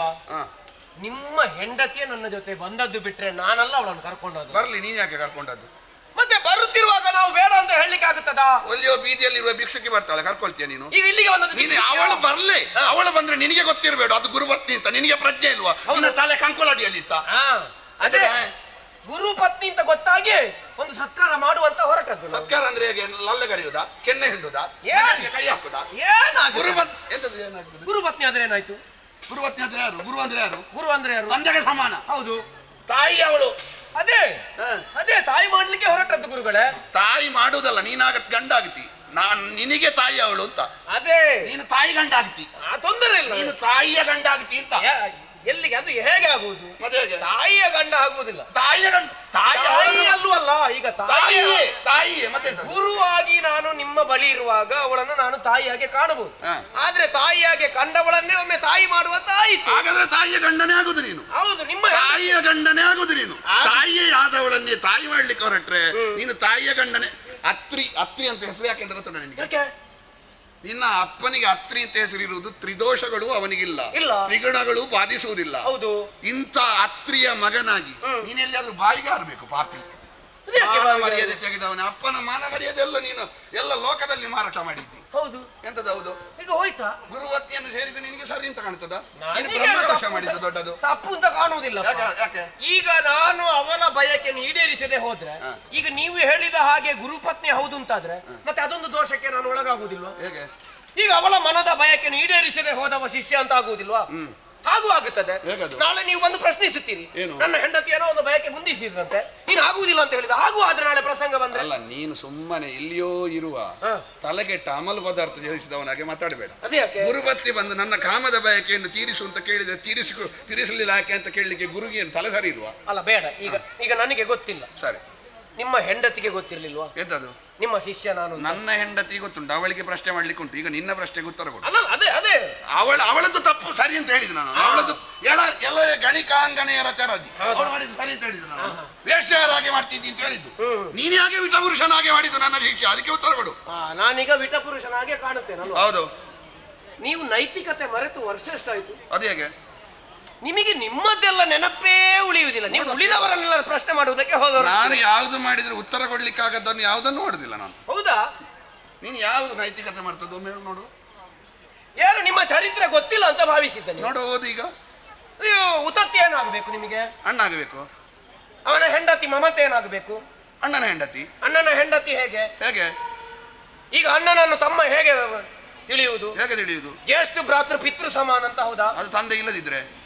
ಅಲ್ಲ, ಇರ್ಲಿ ಇಲ್ಲದೆ ತಂದೆ ಇರುವಾಗ ಎರಡು ತಂದೆ ಕರ್ಮಕ್ಕ ಹಾಗೆ ಕರೆಯುವುದಿಲ್ವಾ? ಹಾಗಾದ್ರೆ ಕರೀತಾರೆ. ನೀವೇ ಹೇಳಿಕೊಟ್ಟದ್ದು ನನಗೆ. ನೋಡು, ಅದೆಲ್ಲ ಚರಿತ್ರೆ ಆಗಿದೆ. ಹೇಗೆ? ಆದ್ರೆ ಆ ಚರಿತ್ರೆಯಲ್ಲಿ ಮಾಡಿದ್ದು ನಾನು ಸರಿ ಅಂತ ಹೇಳ್ತೀಯೋ ತಪ್ಪು ಅಂತ ಹೇಳ್ತೀಯೋ? ನೀವು ಮಾಡಿದ್ದು ತಪ್ಪು. ಹಾಗಾದ್ರೆ ಇದನ್ನು ನೀನು ಯಾಕೆ ಮಾಡಿದ್ದು? ನಾನು ಮಾಡಿದ್ದು ತಪ್ಪು ಅಂತ ನಿನಗೆ ನಿರ್ಣಯ ಗೊತ್ತಿದ್ರೆ ಇದನ್ನು ನೀನು ಮಾಡಿದ್ದು ಯಾಕೆ? ಗುರುಗಳು ಮಾಡಿ. ಈಗ ನಾನು ಮಾಡಿದ್ದು ತಪ್ಪು. ಹೌದು, ಗುರುಗಳೇ ಮಾಡಿದ್ದು ತಪ್ಪು ಅಂತ ಗೊತ್ತಾದ ಮೇಲೆ ತಪ್ಪನ್ನು ಮಾಡ್ಲಿಕ್ಕೆ ಉಂಟಾ? ಗುರುಗಳು ಮಾಡಿದ ಪಾಠ ಸರಿಯಾದದ್ದನ್ನು ಮಾತ್ರ ಸ್ವೀಕರಿಸಲಿಕ್ಕೆ ಇರೋದು. ನಿನಗೆ ತಪ್ಪು ಅಂತ ಗೊತ್ತುಂಟಾ? ತಪ್ಪು ಅಂತ ಗೊತ್ತಿಲ್ಲದ್ರೆ ನೀನು ಮಾಡುದು ತಪ್ಪು. ಈಗ ನೀನು ತಪ್ಪು ಅಂತ ಯಾಕೆ ಹೇಳಿದ್ದು? ನಾನು ಹೇಳಿದ್ದ ನೀನು ಹೇಳಿದ್ದ? ನಾನು ಮಾಡಿದ್ದು ತಪ್ಪೋ ಸರಿಯೋ ಅಂತ ನಿನ್ನಲ್ಲಿ ಕೇಳುವಾಗ ನಾನು ಮಾಡಿದ್ದು ತಪ್ಪು ಅಂತ ನಾನು ಹೇಳಿದ್ದ ನೀನು ಹೇಳಿದ್ದ? ನಾನು ಹೇಳಿದ್ದು. ನಿನಗೆ ತಪ್ಪು ಅಂತ ಗೊತ್ತಿದ ಮೇಲೆ ಅದನ್ನು ಮಾಡಿದ್ಯಾಕೆ? ಗುರುಗಳು ತಪ್ಪು ಮಾಡಿದ್ದಾರೆ. ಗುರುಗಳು ಮಾಡಿದ್ದು ತಪ್ಪು ಅಂತ ಗೊತ್ತಾದ ಮೇಲೆ ಮಾಡಬಾರದು ವಿವೇಕ. ಇಲ್ಲ ನೀವು ನನಗೆ ಗುರುಗಳು ಹೌದು ಅಂತ ಆದ್ರೆ ನೀವು ತೋರಿಸಿದ ಹಾದಿಯಲ್ಲಿ ನಾವು ಮುಂದೆ ತೋರಿಸಿದ್ದು. ನಾವು ಮಾಡಿದ ತಪ್ಪನ್ನೆಲ್ಲ ನೀನು ಮಾಡಬೇಕು ಅಂತ ಅಲ್ಲ. ಯಾಕೆ ಮಾಡಬಾರ್ದು? ಯಾರು ಹೇಳಿದ್ದು? ಮತ್ತೆ ನೀವು ಗುರು ಆಗ್ಲಿ ತಂದೆ ಆಗ್ಲಿ ಮಾಡಬಾರದೇ ಇದ್ದದ್ದನ್ನು ಮಾಡಿದ ಮಗನು ಮಾಡಕೂಡದು, ಶಿಷ್ಯನು ಮಾಡಕೂಡದು. ಯಾಕೆ ನಿನಗೆ? ಗುರುಗಳು ಮಾಡಬಹುದಾ? ನಾನು ಮಾಡಿದ ತಪ್ಪು ಅಂತ ಯಾರು ಹೇಳಿದ್ದು ನಿಮಗೆ? ಮತ್ತೆ ನೀವು ಮಾಡಿದ್ದು ಸರಿ. ಈಗ ಹೆಣ್ಣನ್ನು ಬಯಸಿದ್ದು ನೀನು ಸರಿಯಾ? ನೀನು ತಪ್ಪು ಅಂತ ಹೇಳಿದ ಕೇಳಿದ್ದು, ನಾನು ಮಾಡಿದ್ದು ತಪ್ಪು ಅಂತ ಗೊತ್ತಾದ್ರೆ ನೀನು ಮಾಡಿದ್ದು ಯಾಕೆ? ನಾನು ಸರಿ ಅಂತ ಮಾಡಿದ್ದು. ಮತ್ತೆ ನಾನು ಮಾಡಿದ್ದು ತಪ್ಪು ಅಂತ ಯಾಕೆ ಹೇಳಿದ್ದು? ನೀವು ಮಾಡಿದ್ದು ತಪ್ಪು ಮತ್ತೆ? ಅಲ್ಲ, ನಾನು ಮಾಡಿದ್ದು ತಪ್ಪಾದ್ರೆ ನೀನು ಅದನ್ನೇ ತಪ್ಪನ್ನು ಪುನರಾವರ್ತಿಸಿದ್ದು, ಅದು ನಿನ್ನದು ಅಪರಾಧ ಅಂತ ನೀನು ಒಪ್ಕೊಳ್ಬೇಕು. ಅಲ್ಲ, ನಾನು ಮಾಡಿದ್ದು ತಪ್ಪೋ ಸರಿಯೋ ಎನ್ನುವ ಜಿಜ್ಞಾಸೆ ಇದ್ರೆ ನೀನು ಮಾಡಿದ್ದು ತಪ್ಪು, ನಾನು ಮಾಡಿದ್ದು ತಪ್ಪಲ್ಲ. ಹೌದಾ? ಯಾಕೆ ಅಂತ ಹೇಳ್ತೇನೆ. ಯಾಕೆ? ಪ್ರಪಂಚದಲ್ಲಿ ನಿಯೋಗ ಪದ್ಧತಿ ಅಂತ ಉಂಟು, ಕೇಳಿದ್ಯಾ ನೀನು? ಹೌದು, ಒಮ್ಮೆ ಪಾಠ ಮಾಡಿದ್ದೀನಿ. ಹೌದಾ? ನಿಯೋಗ ಪದ್ಧತಿಯಲ್ಲಿ ಯಾರನ್ನು ಯಾರು ಕೂಡಬಹುದು? ಯಾರನ್ನು? ಗಂಡನ ಅಣ್ಣ ಅಥವಾ ತಮ್ಮ, ಮಹಾತ್ಮನಾದ ಋಷಿ, ಇವರು ಕೂಡಬಹುದು. ಒಬ್ಬಳು ಹೆಣ್ಣನ್ನು ಗಂಡನ ಅಣ್ಣ ಅಥವಾ ತಮ್ಮ, ಮಹಾತ್ಮನಾದ ಋಷಿ. ಯಾವ ಪುಟದಲ್ಲಿ ಆದ್ರೂ ಗುರುವಿನ ಪತ್ನಿಯನ್ನು ನಿಯೋಗ ಪದ್ಧತಿಯಲ್ಲಿ ಕೂಡಬಹುದು ಅಂತ ತೋರಿಸು ನೀನು. ಗುರುಗಳು ಇನ್ನೊಂದು ಪುಟ ಸೇರಿಸಿದ್ರೆ ಇನ್ನೊಂದು ಪುಟ ಸೇರಿಸಲಿಕ್ಕಲ್ಲ. ಲೋಕದಲ್ಲಿರುವ ಭಾವನೆ ಬೇರೆ, ಶಾಸ್ತ್ರ ಬೇರೆ. ಅಣ್ಣನ ಹೆಂಡತಿಯನ್ನು ಅನಿವಾರ್ಯವಾಗಿ ನಿಯೋಗ ಪದ್ಧತಿಯಲ್ಲಿ ಕೂಡಬಹುದು, ತಮ್ಮನ ಹೆಂಡತಿಯನ್ನು ಕೂಡಬಹುದು. ಯಾಕೆ? ಗುರುವಿನಲ್ಲಿ ಪರಬ್ರಹ್ಮ ಸ್ವರೂಪ ಉಂಟು, ಮೂರು ಮೂರ್ತಿಗಳ ಸ್ವರೂಪ ಉಂಟು. ಗಣಪತಿಯು ಗುರು ಒಟ್ಟಿಗೆ ಬಂದ್ರೆ ಗಣಪತಿ ಗುರುಭ್ಯಾಂ ನಮಃ ಅಂತ ಹೇಳುದಲ್ಲ, ಹೇಳು ಭಾಗವತರಲ್ಲಿ. ಗುರು ಗಣಪತಿ ಭ್ಯಾಂ ನಮಃ ಅಂತ ಹೇಳುದು. ಗಣಪತಿಗಿಂತ ಮೊದಲು ಪೂಜ್ಯ ನಾನು, ಗಣಪತಿಗಿಂತ ಮೊದಲು ಪೂಜ್ಯನಾದ ಗುರುಪತಿಯನ್ನು ಕೂಡಿ ಆಮೇಲೆ ನಿನ್ನ ಪೊಳ್ಳು ಸಾಮರ್ಥ್ಯ ಇಟ್ಟುಕೊಂಡು ನನ್ನ ಮುಂಭಾಗದಲ್ಲಿ ನಿನ್ನ ಕಮ್ಮರನ ಶಾಲೆಯಲ್ಲಿ ಸೂಚಿ ವಿಕ್ರಯ. ನೀವು ಮಾಡಿದೆಲ್ಲ ಸರಿ ಆಗುತ್ತದೆ, ನಾವು ಮಾಡಿದ ಮಾತ್ರ ತಪ್ಪು ಅಂತ. ಸರಿ ಅಂತ ಮಾಡ್ಲಿಕ್ಕೆ ಗೊತ್ತಿಲ್ಲದ್ರೆ ಮಾಡ್ಲಿಕ್ಕೆ ಹೋದ್ ಯಾಕೆ ನೀನು? ಏನು ಮಾಡಿದನ್ನು ಸರಿ ಮಾಡ್ತೇವೆ. ಅದು ನಿಮ್ಮ ಹೆಂಡತಿಗೆ ಗೊತ್ತಿರಬೇಕಾಗಿತ್ತ, ನಾನು ಏನು ಮಾಡುವುದು ಅಂತ ಆಲೋಚನೆ ಬೇಕಿತ್ತು. ಈಗ ನಾನು ಯಾರನ್ನು ಕರೀತೇನೆ? ಈಗ ನಾನು ನೀವು ಹೇಳಿದಾಗೆ ಭಿಕ್ಷುಕಿಯನ್ನೇ ಕರೀತೇನೆ. ಬರುವ ಭಿಕ್ಷುಕಿ ಆಲೋಚನೆ ಮಾಡಬೇಡುವ ಯಾರಲ್ಲಿಗೆ ಹೋಗುದು. ನೀನು ಮಂಗಳ ಮೇಲೆ ಮುದದಿಂದ ತೊರಗಬೇಡ. ನಾನು ಹೇಳಿದ್ದೇನೆ, ಹೆಂಡತಿ ಮಾಡಿದ್ದು ತಪ್ಪೇ, ಸರಿಯಲ್ಲ, ಅದನ್ನು ಪುನರಾವರ್ತಿಸಬೇಡ. ಈಗ ನೀನು ಮಾಡಿದ್ದು ಅಪರಾಧ. ಅಪರಾಧವ? ಹೌದು. ಏನು ಮಾಡು? ಈಗ ಮಾಡಿ ಆಯ್ತಲ್ಲ, ಏನು ಮಾಡುದು? ಈಗ ಕಾಲಿಗೆ ಬಿಡು. ಯಾರ್ದು? ಕಾಲಿಗೆ ಬಿಡು. ತಪ್ಪಾಯ್ತು. ಹಾಗೆಲ್ಲ ಬೀಳುವುದಿಲ್ಲ, ಹಾಗೆಲ್ಲ ಕಾಳೆ. ನೀವು ಹೇಳಿದಾಗೆ ಕೇಳುದು. ನಿಜವಾಗಿ ನೀನು ಇಷ್ಟು ಕಲಿತದ್ದು ಉಪಯೋಗಕ್ಕೆ ಬರದಿದ್ದದ್ದು ಯಾಕೆ ಗೊತ್ತುಂಟು? ನಿನಗೆ ಕಲಿಸಿದವರು ನೆನಪಿಲ್ಲ. ಏನು ಇದನ್ನು ನೀವು ಕಲಿಸಿದ್ರ? ಮತ್ತೆ ಯಾರು ಕಲಿಸಿದ್ದು? ಅಲ್ಲ, ಇದು ವಿದ್ಯೆ ಹೇಳಿದ್ರು. ನಿನಗೆ ವಿದ್ಯೆ ಕಲಿತು ಉಪಯೋಗಕ್ಕೆ ಬರದೇ ಇದ್ದದ್ದು ಯಾಕೆ ಗೊತ್ತುಂಟ? ನಿನಗೆ ಕಲಿಸಿದವರು ನೆನಪಿಲ್ಲ, ಅವರಿಗೆ ಬೈಯುವುದು. ಅವರ ಕಾಲು ಹಿಡಿಯುವುದಿಲ್ಲ. ಅಲ್ಲ, ನಾನು ಹಿಡಿಯುವುದಿಲ್ಲ. ನೀನು ಕಾಲು ಹಿಡಿಯೋದು ಎಲ್ಲಿ ಹೋಗ್ತೀನಿ ನೋಡ್ತೇನೆ. ಏನಾಗುತ್ತೆ? ನನ್ನಲ್ಲಿ ಜನ ಇಲ್ಲ ಅಂತ ಭಾವಿಸಿದ್ಯಾ? ಹೌದಾ? ನೀನೊಬ್ಬ ನನ್ನದು ಮೂಲೆಯ ಶಿಷ್ಯ, ನನ್ನ ದೊಡ್ಡ ದೊಡ್ಡ ನಿಮ್ಮ ಎಷ್ಟು ಜನ ಬೇಕಾದ್ರೂ ಬರ್ಲಿ, ನಾನು ಲೆಕ್ಕಿಸುವುದಿಲ್ಲ. ಹೌದಾ? ಎಷ್ಟು ಮಂದಿ ಇದ್ದಾರೆ? ನೀವು ಎಲ್ಲೆಲ್ಲ ಪಾಠ ಮಾಡೋದಕ್ಕೆ ತೊಡಗಿದ್ದೀರಿ? ಈಗ ತುಂಬಾ ಕಡೆ ಮಾಡಿದ್ದೇನೆ. ಹೌದಾ? ಹೌದು. ದೇವಲೋಕದಲ್ಲೇ 33 ಕೋಟಿ ಉಂಟಾ? 33 ಕೋಟಿ ಅಷ್ಟು ದೊಡ್ಡ ವರ್ಗದಲ್ಲಿ ನೀನೊಬ್ಬ ಬದಿಯಲ್ಲಿರುವ ಒಬ್ಬ. ನೀನು ನಿಜವಾದ ಲೆಕ್ಕಾಚಾರದಲ್ಲಿ ನಿನಗೆ ಕಲಿಸಿದ್ದೆ ತಪ್ಪು. ಹೌದೌದು, ನೋಡುವ. ಈಗ 33 ಕೋಟಿ ನನ್ನ ಬಳಿಗೆ ಬರ್ತಾರೆ. ಒಂದು ಪಾಠ ಆಯ್ತು. ಏನು? ಇನ್ನು ತಪ್ಪಿಯು ಚಂದ ಇರುವವನಿಗೆ ನಾನು ಪಾಠ ಮಾಡುದಿಲ್ಲ. ಅದೇ ನೋಡಿ, ನನ್ನ ಜೀವನದಲ್ಲಿ ಪಾಠ ಮಾಡುದಿಲ್ಲ. ಅದೇ ಗುರುಗಳಿಗೂ ಒಂದು ಪಾಠ ಆಗಬೇಕು. ಒಂದು ಪಾಠ ಮಾಡಿ ಕಲಿಸಿದ ಒಂದು ಕಾರಣದಿಂದ ನನಗೆ ಒಂದು ಪಾಠ ಆಗಿದೆ. ಹಾಗೆಂತ ನಿನಗೆ ಪಾಠ ಮಾಡದೆ ಬಿಡುವುದಿಲ್ಲ. ನೋಡು ನೋಡು ನೋಡು, ನಿಮ್ಮ 33 ಕೋಟಿ ಅಲ್ಲ, 66 ಕೋಟಿ ಬಂದ್ರು ನೋಡಿಕೊಳ್ಳುತ್ತೇನೆ.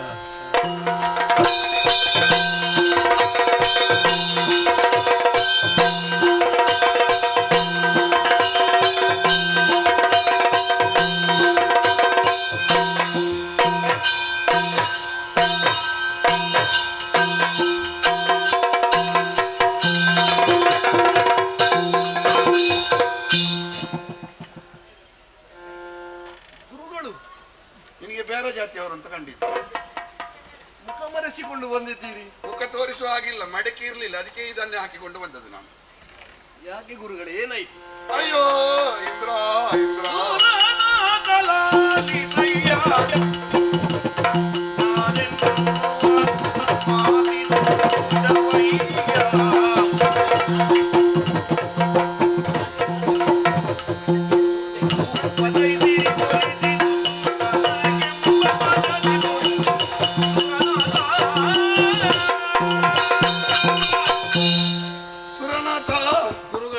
ನನ್ನ ಸ್ವರದ ಅವಸ್ಥೆ ನೋಡೋಣ. ಏನಿದು ಅವಸ್ಥೆ? ಹೋಗಿದೆ. ಏನು ಮಾಡೋಣ ಹೇಳು? ಲೋಕಕ್ಕೆ ನಿನಗೆ ಮುಖ ತೋರಿಸೋದೇ ಗೊತ್ತಿಲ್ಲ ನನಗೆ. ಒಮ್ಮೆ ಮುಖ ತೋರಿಸಿ ಗುರು. ತೋರಿಸುವುದಂದ್ರೆ ಮುಸುಕು ಹಾಕುವ ಪರಿಸ್ಥಿತಿ ಬಂದಿದೆ ನನಗೆ. ಯಾಕೆ ಈ ರೀತಿಯಾಗಿ? ಯಾವ ಸುಟ್ಟ ಮುಖ ನೋಡುದು? ನಾನು ತೋರಿಸುವ ಮುಖವೇ ಇಲ್ಲ ನನಗೆ. ನಾನು ಯಾರನ್ನು ನಂಬಿದನೋ, ಯಾರನ್ನು ಶಿಷ್ಯ ಅಂತ ಭಾವಿಸಿದನೋ, ಅವನೇ ನನಗೆ ದೊಡ್ಡ ಮುಳ್ಳಾಗಿ ಪಕ್ಕಿಗೆ ಚುಚ್ಚುವುದಕ್ಕೆ ತೊಡಗಿದ್ದಾನೆ. ಯಾರು ಗುರುಗಳೇ? ಈಗ ನನಗೆ ನೀನು ಶಿಷ್ಯ ಅಲ್ವಾ? ಹೌದು. ನಾನು ನಿನಗೇನು ಗುರು ಅಲ್ವಾ? ಗುರು. ನನ್ನ ಹೆಂಡತಿ ನಿನಗೆ ಏನಾಗಬೇಕು? ಗುರುವಿನ ಹೆಂಡತಿ ತಾಯಿಗೆ ಸಮಾನ. ನಿನ್ನ ಅಮ್ಮನನ್ನು ಬಿಡ್ಲಿಲ್ಲವ? ಅವನಿಗೂ ಅಮ್ಮ ಆಗಬೇಕು ಪಾಪಿಗೆ, ಬೇರೆ ಯಾರು ಅಲ್ಲ. ಚಂದ್ರ ನನ್ನ ಹೆಂಡತಿಯನ್ನು ಕೊಂಡು ಹೋಗಿ ಅವನ ಮನೆಯಲ್ಲಿ ಇರಿಸಿಕೊಂಡು ಕೊಡುವುದಿಲ್ಲ ಅಂತ ಹೇಳಿ ಗಟ್ಟಿ ನಿಂತಿದ್ದಾನೆ. ಏನು ಮಾಡುದಂತ ನನಗೆ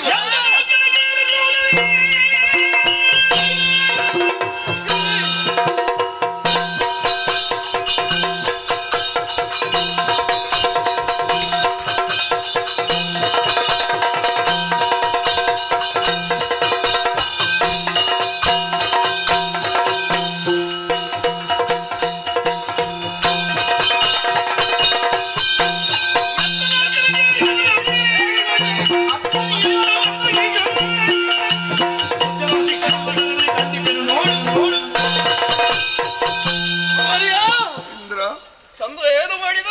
ಚಂದ್ರ ನೀನು ಸುಮ್ಮನೆ, ನಾನು ಮೊದಲೇ ತಲೆ ವಿಷಯಲ್ಲಿದ್ದೇನೆ, ಮತ್ತೆ ಮತ್ತೆ ಹೇಳಿಸುದ ಎಲ್ಲ ಗುರುಗಳೇ, ನೀವು ಹೇಳಿದ್ದನ್ನು ಕೇಳಿ ಬೇಸರ ಆಗುತ್ತಾ ಇದೆ, ಸಿಟ್ಟು ಬರುತ್ತಾ ಇದೆ. ನನಗೆ ಹೇಳಲಿಕ್ಕೆ ಬಹಳ ಕಷ್ಟ ಆಗ್ತದೆ. ಒಂದು ಸಲ ನೀನು ಮತ್ತೊಂದು ಮೊದಲು ಹೇಳಿದ್ದೀನಿ, ಎಂತದ್ದು ಹೇಳೋದು, ನನ್ನನ್ನು ಹೆಂಡತಿಯನ್ನು ಕೊಂಡೋಗಿದ್ದಾನವ. ಗುರುಪತ್ನಿ ತಾಯಿಗೆ ಸಮಾನ. ಹೌದೌದು. ಅಂತಹ ಮಾತೆಯನ್ನು ಕಡ್ಡಂತಹ ಚಂದ್ರನನ್ನು ನಾನು ದಂಡಿಸುತ್ತೇನೆ. ಅವನಿಗೆ ತಕ್ಕ ಶಿಕ್ಷೆಯನ್ನು ಕೊಟ್ಟು ನಿಮ್ಮ ಮಡದಿಯನ್ನು ನಾನು ಕರೆ ತರುತ್ತೇನೆ, ಚಿಂತಿಸಬೇಡಿ ನೀವು. ನೀನು ಅಷ್ಟು ಮಾಡಿದ್ರೆ ಒಂದು ಮುಸುಕು ತೆಗೆದು ನನಗೆ ಲೋಕಕ್ಕೆ ಮುಖ ತೋರಿಸುವ ಹಾಗೆ ಆಗ್ತದೆ.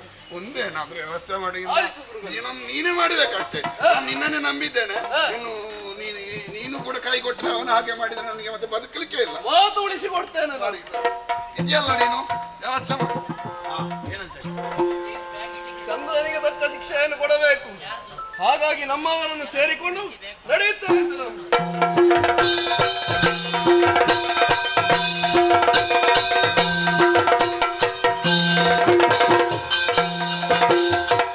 ಅರಿತು ಶುಕ್ರಾಚಾರ್ಯ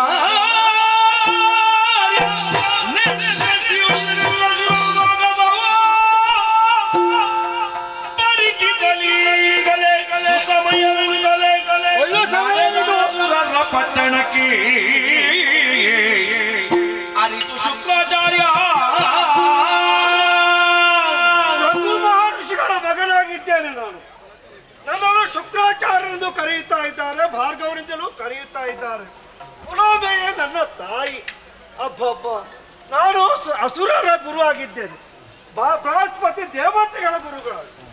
ನಮ್ಮೊಳಗೆ ಯಾವಾಗ ಒಂದು ರೀತಿಯ ಕಲಹ ಆಗುತ್ತಾ ಹೋಗುತ್ತಾ ಇದೆ. ಈಗೊಂದು ನಡೆಯಿತು ವಿಷಯ ಒಳ್ಳೆಯದಕ್ಕೆ, ಎಲ್ಲದೂ ನಡೆಯುವುದು ಒಳ್ಳೆಯದಕ್ಕೆ. ಹೌದಪ್ಪ, ಚಂದ್ರ ನೇರವಾಗಿ ಬೃಹಸ್ಪತಿ ಆಚಾರ್ಯಗಳ ಮನೆಗೆ ಹೋದನಂತೆ ವಿದ್ಯೆಯನ್ನು ಕಲಿಯುವುದಕ್ಕಾಗಿ. ವಿದ್ಯೆ ಕಲಿಯುತ್ತಾ ಇದ್ದಾನಂತೆ. ಆದ್ರೆ ಅವರಿಗೆ ಯಾಗಕ್ಕೆ ಇಲ್ಲಿಗೆ ಹೋಗುವುದಕ್ಕೆ ಸಮಯ ಬಂತಂತೆ. ಆದುದರಿಂದ ಚಂದ್ರನ ಜೊತೆಯಲ್ಲಿಯೇ ಇಲ್ಲಿ ತಾರೆ ಇಟ್ಬಿಟ್ಟು ಹೋಗಿದ್ದಾನೆ. ಚಂದ್ರನಕ್ಕೆ ಏನೇನೋ ಮಾಡಿಬಿಟ್ಟಿದ್ದಾನೆ. ಈಗ ಆ ತಾರೆ ಚಂದ್ರನ ಜೊತೆಯಲ್ಲಿ ಇದ್ದಾಳೆ. ಏನು ಮಾಡೋಣ ದೇವತೆಗಳ ಬಳಿಗೆ ದೂರು ಕೊಡುವುದಕ್ಕೆ ಹೋಗಿದ್ದಾನೆ. ದೇವತೆ ಇಂದ್ರಾದೇವತೆಗಳೆಲ್ಲ ಧೈರ್ಯವನ್ನು ಹೇಳಿದ್ದಾರಂತೆ, ನಿಮ್ಮ ಮಡದಿಯನ್ನು ಬಿಡಿಸಿಕೊಡ್ತೇನೆ ಅಂತ ಎಲ್ಲ ಸಿದ್ಧರಾಗಿದ್ದಾರೆ. ಇದು ನಮಗೂ ಅನುಕೂಲವಾಯಿತು. ಅಸುರರ ಗುರುಗಾಗಿದ್ದೇನಲ್ಲ, ಆದುದರಿಂದ ಇದು ಒಳ್ಳೆಯ ಸಮಯ. ಈ ಸಮಯದಲ್ಲಿ ದೇವಲೋಕಕ್ಕೆ ಮುತ್ತಿಗೆ ಹಾಕಿದರೆ ಸ್ವರ್ಗಲೋಕ ಸಂಪತ್ತು ನಮ್ಮ ವಶವಾಗುವುದಕ್ಕೆ ಸಾಧ್ಯ. ಆದ್ರೂ ಯೋಚನೆ ಮಾಡಿದರೆ ಲೋಹಪುರದ ಶತ್ರುಪ್ರಸೋದನ ಎಂಬವನು ಇದ್ದಾನೆ ಶಿಷ್ಯ, ಅವನ ಬಳಿಗೆ ಹೋಗ್ತೇನೆ ನೋಡು.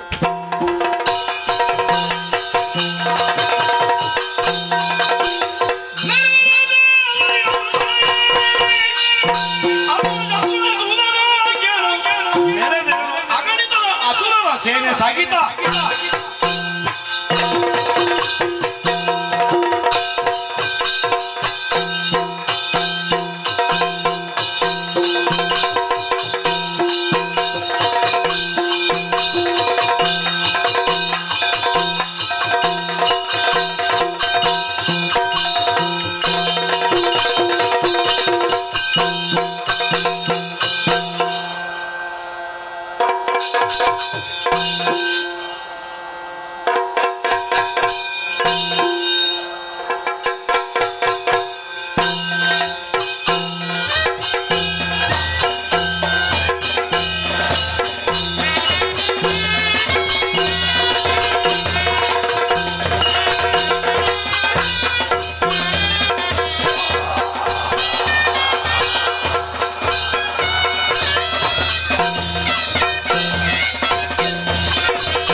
ರಾಕ್ಷಸಗಳು ಉದ್ಧಾರ ಇರುವಂತಹ ಸ್ಥಳ ಲೋಹವತಿ ಪಟ್ಟಣಕ್ಕೆ ಯಾರೆಂದು ಬಲ್ಲಿರಿ? ಶತ್ರು ಪ್ರಸೂದನೆಂಬುದು ಸರಿ ಓಲಗವಿದ್ದ ವಿಚಾರ ಕೈದಾಲಿಸಬೇಕು. ಅಯ್ಯೋ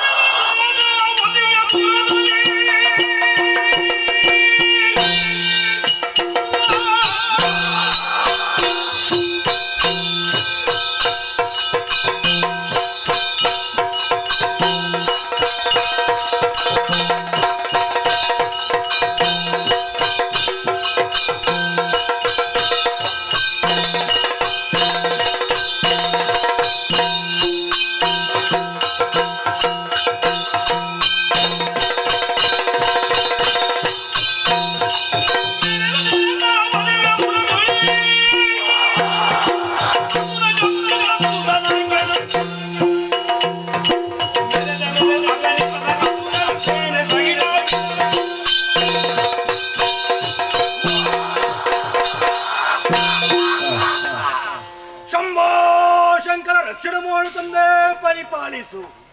ಗ್ರಾಮೀ ಮುಹೂರ್ತದಲ್ಲಿ ಎದ್ದೆ ನಿತ್ಯ ವಿಧಿವಿಧಾನಗಳನ್ನೆಲ್ಲ ಪೂರೈಸಿ ಓಲಗಸ್ತರಾದಂತಹ ಕಾಲಕ್ಕೆ ಸೇರಿರುವಂತಹ ಅಸುರ ವೀರರೆಲ್ಲರೂ ಶತ್ರು ಪ್ರಸೂದನಿಗೆ ಜಯವಾಗಲಿ ಜಯವಾಗಲಿ ಎನ್ನುವಂತ ಜಯಘೋಷವನ್ನು ಹಾಕುತ್ತಾ ಇದ್ದಾರೆ.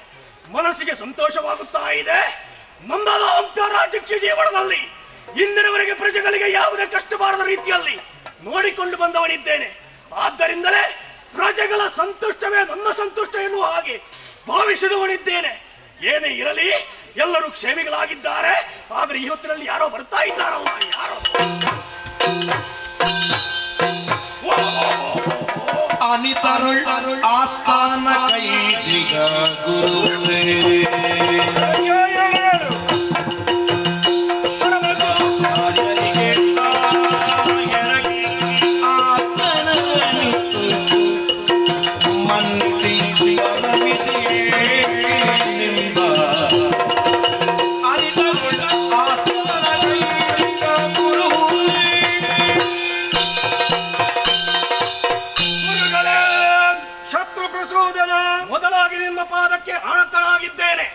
ಆಶೀರ್ವದಿಸಿದ್ದೇನೆ. ಆದರೆ ಏನು ನಿಮ್ಮ ಬರವಣದ ನಿರೀಕ್ಷೆಯಲ್ಲಿ ನಾನಿರಲಿಲ್ಲ.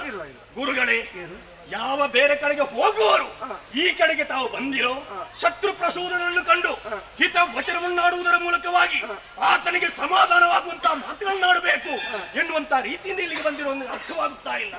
ಬಂದವರನ್ನು ಪೀಠದಲ್ಲಿ ಕುಳ್ಳಿರಿಸಿದ್ದೇನೆ, ಪಾದವನ್ನು ತೊಳೆದಿದ್ದೇನೆ, ಮಂಗಳಾರತಿಯನ್ನು ಬೆಳಗಿ ಸತ್ಕರಿಸಿದ್ದೇನೆ. ಗುರುಗಳೇ, ನಾನು ಮಾಡಿದಂತಹ ಸತ್ಕಾರದಿಂದ ಯಾವುದೇ ಲೋಪದೋಷಗಳು ಕಂಡು ಬಂದಲ್ಲಿ ಅದನ್ನು ಕ್ಷಮಿಸಿ ನನ್ನನ್ನು ಉದ್ಧರಿಸಬೇಕು. ಯಾವ ಕಡೆಗೆ ಹೋದವರು ಈ ಕಡೆಗೆ ಏನು ಬಂದಿರಬೇಕು.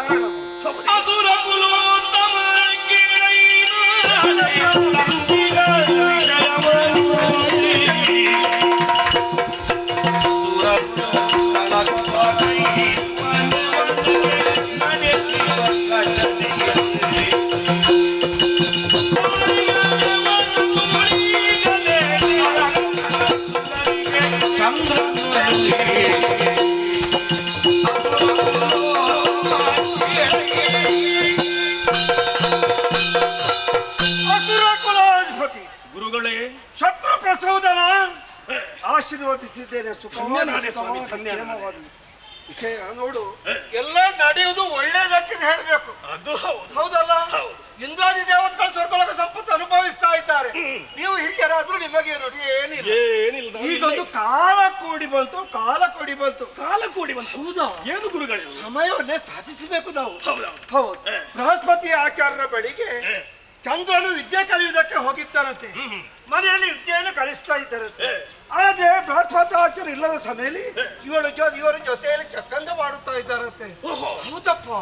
ಬೃಹಸ್ಪತಿ ಆಚಾರ್ಯರ ಮಡದಿಯಾಗಿರುವ ತಾರೆಯನ್ನು ತನ್ನ ವಶದಲ್ಲಿರಿಸಿಕೊಂಡಿದ್ದಾರಂತೆ.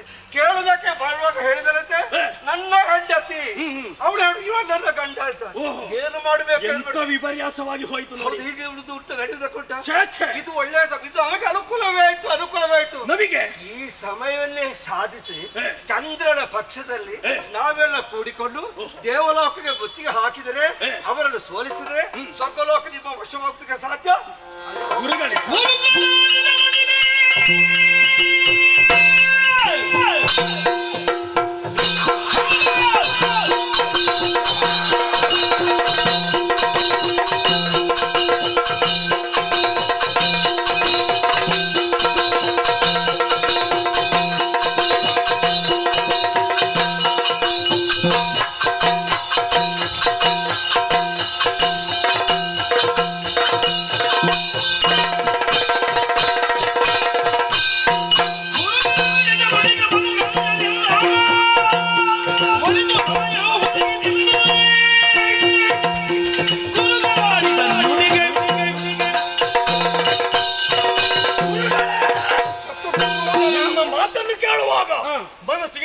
ಪ್ರವೇಶವಾಗುತ್ತಾ ಇದೆ. ಸ್ವರ್ಗಲೋಕದಲ್ಲಿ ಈಗ ಗುರುಗಳಿಲ್ಲ, ದೇವಗುರುಗಳು ಅಲ್ಲಿಂದ ಹೋಗಿದ್ದಾರೆ, ಯುದ್ಧ ಮಾಡುತ್ತಾ ಇದ್ದಾರೆ. ಏನೇ ಇರಲಿ, ಇಬ್ಬರ ಜಗಳ ಮೂರನೇ ಮನೆಗೆ ಗುರುಗಳೇ ಒಳ್ಳೆ ವಿಚಾರವನ್ನು ಹೇಳಿ. ಚಂದ್ರನ ಪಕ್ಷದಲ್ಲಿ ಸೇರಿಕೊಳ್ಬೇಕು, ಹೌದು ಗುರುಗಳೇ, ಅವರಲ್ಲಿ ವಿರೋಧ ತೋರಿಸಬೇಕು, ಹೇಗಾದ್ರೂ ಮಾಡಿ ಅವರನ್ನು ಗೆದ್ದುಕೊಳ್ಬೇಕು. ಶತ್ರುವಿನ ಶತ್ರುವೇ ನಮಗೆ ಮಿತ್ರನಾಗಿ ಎಂದಾದ್ರೆ ಮತ್ತೆ ಬೇರೆ ದಾರಿ ಇಲ್ಲ. ಒಂದು ಸಮಯ ಶತ್ರು ಆದ್ರೂ ಮತ್ತೊಬ್ಬ ಸಲ ಮಿತ್ರನ ಮತ್ತೆ ಇದು ಸುಖ ನಮಗೆ. ಸ್ವರ್ಗವನ್ನು ಏರಬೇಕು, ಸಮಯ ಸ್ವರ್ಗವನ್ನು ಏರುತ್ತೇನೆ, ದೇವತೆಗಳನ್ನು ಬಡಿದೋಡಿಸಿ ಅಲ್ಲಿ ಅಧಿಕಾರವನ್ನು ನಾನು ಪ್ರಾಪ್ತಿಸಿಕೊಳ್ಳುತ್ತೇನೆ. ಗುರುಗಳೇ ಏನೇ ಇರಲಿ, ಗುರುಗಳ ಮಾತೇನೋ ಸತ್ಯವಾಗಿದೆ. ಇನ್ನು ತಡ ಮಾಡುವುದಲ್ಲ, ಸ್ವರ್ಗವನ್ನು ಏರಬೇಕಾಗಿದೆಯಲ್ಲ.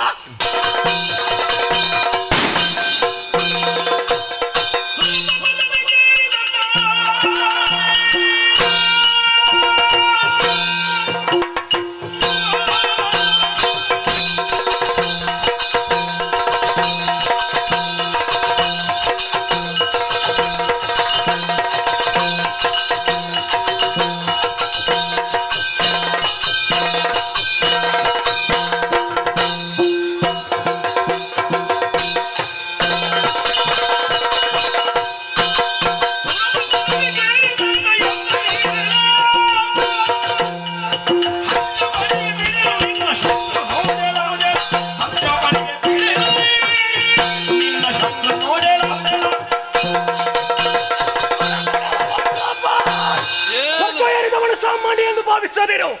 ಇದ ಲೋಹವತಿ ಪಟ್ಟಣದ ಅಧಿಕಾರಿ, ಶತ್ರು ಪ್ರಚೋದನೆಯನ್ನು ಹಾಗೆ ಲೋಕಮುಖದಲ್ಲಿ ಕಾಣಿಸಿಕೊಂಡವ.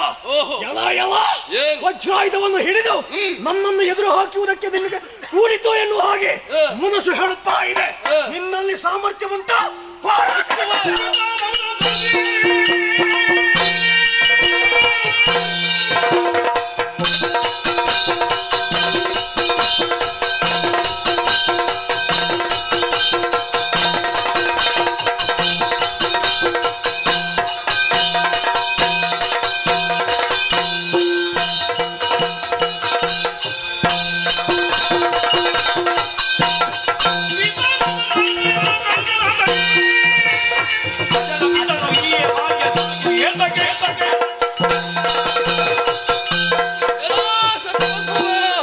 ನಿಮ್ಮಂತವರು ಹುಟ್ಟಿದ ಕೂಡಲೇ ಕೇಳುವುದು ಸ್ವರ್ಗಕ್ಕೆ ದಾರಿಯಲ್ಲಿ ಎಂಬುದಾಗಿ. ನಿನ್ನಂತದೆಷ್ಟೋ ದುಷ್ಟರು ಹಿಂದೆ ಬಂದಿದ್ದಾರೆ. ಬಂದವರನ್ನೆಲ್ಲ ತ್ರಿಮೂರ್ತಿಗಳ ದಯೆ ಎಂದು ವಾದಿಸಿದ್ದೇನೆ. ಅಷ್ಟೇ, ನಿನಗೂ ಅದೇ ಗತಿ ಹೋದರಲ್ಲೇ ಸಿಗು.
ಮತ್ತೊಬ್ಬರು ಗುರುಬತ್ತಿಯನ್ನು ಕೊಂಡು ಹೋದ್ರು ನಿನಗೆ ಎಂತದ್ದು ಗೊತ್ತುಂಟ? ನನ್ನನ್ನು ನೋಡಿದ್ರೆ ಆಗುದಿಲ್ಲ. ಈ ಕೆಲವೆಲ್ಲ ಇದ್ದಾರೆ, ಯಾರನ್ನು ನೋಡಿದ್ರೆ ಆಗುದಿಲ್ವೋ ಅವ ಸರಿ ಮಾಡಿರ್ಲಿ ತಪ್ಪು ಮಾಡಿರ್ಲಿ ವಿರೋಧ ಪಕ್ಷಕ್ಕೆ ಸೇರಿಕೊಳ್ಳುದು. ನಿನಗೆ ಅವ ಮಾಡಿ ಸಾಧಿಸುವುದು. ನಿನ್ನ ತಲೆ ಎಲ್ಲಿರುವುದು? ಕಾಲ್ನಡಿಯಲ್ಲಿರುವುದು. ತಲೆ ಸರಿ ಉಂಟ ನಿನಗೆ? ಗುರುಬತ್ತಿಯನ್ನು ಸೇರಿದವನ ಪಕ್ಷವನ್ನು ಸೇರಿ ನನ್ನ ವಿರೋಧಿಯಾಗಿ ಬಂದಿದ್ಯಲ್ವ? ಹೌದು. ಶುಕ್ರ ಏನು ಇಲ್ಲಿವರೆಗೆ ಅಸುರರ ಮನೆಯಲ್ಲಿ ಆದ್ರೂ ಸರಿಯಾಗಿದ್ದಿ, ಇನ್ನು ಸೊಂಟ ಮುರಿದು ಅಲ್ಲಿ ಹೌದು.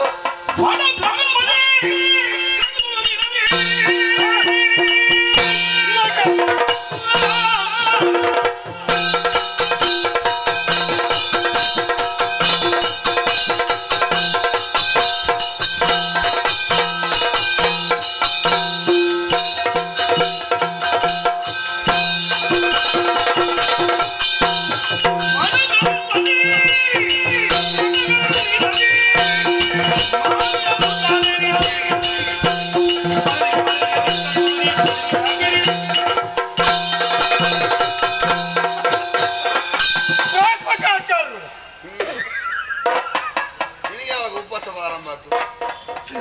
ಅಯ್ಯೋ ನಿಮ್ಮ ಸ್ಥಿತಿ ಏನಾಗಿದೆ? ನಾಚಿಕೆ ಕಟ್ಟವರು. ಅದ್ಯಾಕೆ? ಒಂದಿಷ್ಟು ನಾಚಿಕೆ ಎಂಬುದುಂಟ. ಯಾಕೆ ನಾಚಿಕೆ? ನೀವು ಸುರ ಗುರುಗಳಲ್ಲ, ಹೌದು. ಬೃಹಸ್ಪತ್ಯಾಚಾರ್ಯರಲ್ಲ, ಹೌದು. ನಿಮ್ಮ ಬಳಿಗೆ ವಿದ್ಯೆಗಳಿಗೆ ಬಂದವರ ಚಂದ್ರನ, ಹೌದು. ಹೌದಲ್ಲ? ಹೌದು. ಅವನ ಧೈರ್ಯದಲ್ಲಿ ನಿಮ್ಮ ಹೆಂಡತಿಯನ್ನು ಮನೆಯನ್ನು ಬಿಟ್ಟು ಹೋಗಿದ್ದಿರಲ್ಲ.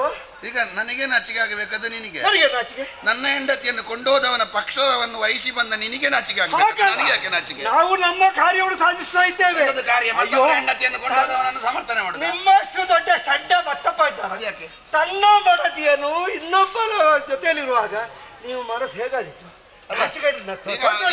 ಈಗ ಒಬ್ಬ ಮತ್ತೊಬ್ಬನ ಹೆಂಡತಿಯನ್ನು ಕೊಂಡು ಹೋದವನನ್ನು ಸಮರ್ಥನೆ ಮಾಡ್ಲಿಕ್ಕೆ ಬರುವ ಎಂತ ಬಂಡ? ಏನು ಅಲ್ಲ, ಬಂಡ ಅಲ್ಲದಿದ್ರೆ ಬರ್ತೀಯ ನೀನು. ನೀನು ಹೇಳ್ಬೇಡುವ ಚಂದ್ರ ನೀನು ಮಾಡಿದ್ದು ಸರಿ ಇಲ್ಲ, ನಮಗೆ ವೈಯಕ್ತಿಕವಾದ ವೈಚಾರಿಕ ವಿರೋಧ ಎಷ್ಟೇ ಇರಬಹುದು, ಆದ್ರೂ ಮತ್ತೊಬ್ಬನ ಹೆಂಡತಿಯನ್ನು ಕೊಂಡು ಹೋದದ್ದು ನಿನ್ನದು ಸರಿ ಇಲ್ಲ ಅಂತ ನೀನು ತಲೆ ಸರಿ ಇದ್ದವಾದ್ರೆ ಹೇಳ್ಬೇಡ. ನನಗೆ ನಾಚಿಕೆ ಇಟ್ಟವ ಅಂತ ಹೇಳ್ತಾರೆ. ನಮ್ಮ ಶಿಷ್ಯರನ್ನು ಉದ್ಧರಿಸುವುದು ನನ್ನ ಕೆಲಸ. ನಿಮ್ಮ ಶಿಷ್ಯರನ್ನು ಉದ್ಧರಿಸುವುದು ಇದೆ ಅಲ್ವಾ? ಮೂಗಿನವರೆಗೆ ಹೆಂಡ ಕುಡಿದು ನಿನ್ನ ಶಿಷ್ಯರ ಹಣೆ ಬರ ಗೊತ್ತಿಲ್ಲ ನಮಗೆ. ಯಾರು ಮೂಗಿನ ಕುಡಿಯೋದು? ನಿನ್ನ ರಕ್ಕ ಕುಡಿಯುವ ಸಮಯದಲ್ಲಿ ಕುಡಿತಾರೆ, ಅದು ಪ್ರಸಾದ ತೀರ್ಥ ಕುಡಿಯುವುದು. ಎಂತದು ತೀರ್ಥ? ಬೆಳಗಿನಿಂದ ಸಂಜೆವರೆಗೆ ತೀರ್ಥ ಕುಡಿಯುವುದು ನಿನ್ನದು. ಬೃಹಸ್ಪತಿ, ಯಾರಿಗೆ ತೋರಿಸಬೇಡ ಯಾವುದನ್ನು? ನಿನ್ನ ಮುಖವನ್ನು. ಯಾಕೆ? ಯಾರಲ್ಲಿ ಹೇಳಬೇಡ. ನನ್ನ ಹೆಂಡತಿ ಯಾರಲ್ಲಿ ಹೇಳಬೇಡ ಆಯ್ತಾ? ಅಯ್ಯೋ, ಧೂಮಪಾನ ಮಾಡಿ ಶಿವನ ತ್ರಿಶೂಲದಲ್ಲಿ ಕುಳಿತುಕೊಂಡು ಅವನ ಹೊಟ್ಟೆಯೊಳಗೆ ಹೋಗಿ ಅವನ ರೇತಸ್ಸಿನಿಂದ ಹೊರಗೆ ಬಂದಂತ ಮರ್ಯಾದೆ ಕೆಟ್ಟವ ನೀನು ನನಗೆ ಹೇಳ್ತಾನೆ ಅವ. ಅದೊಂದು ಕಲ್ತಿದ್ದು. ಹೌದಾ?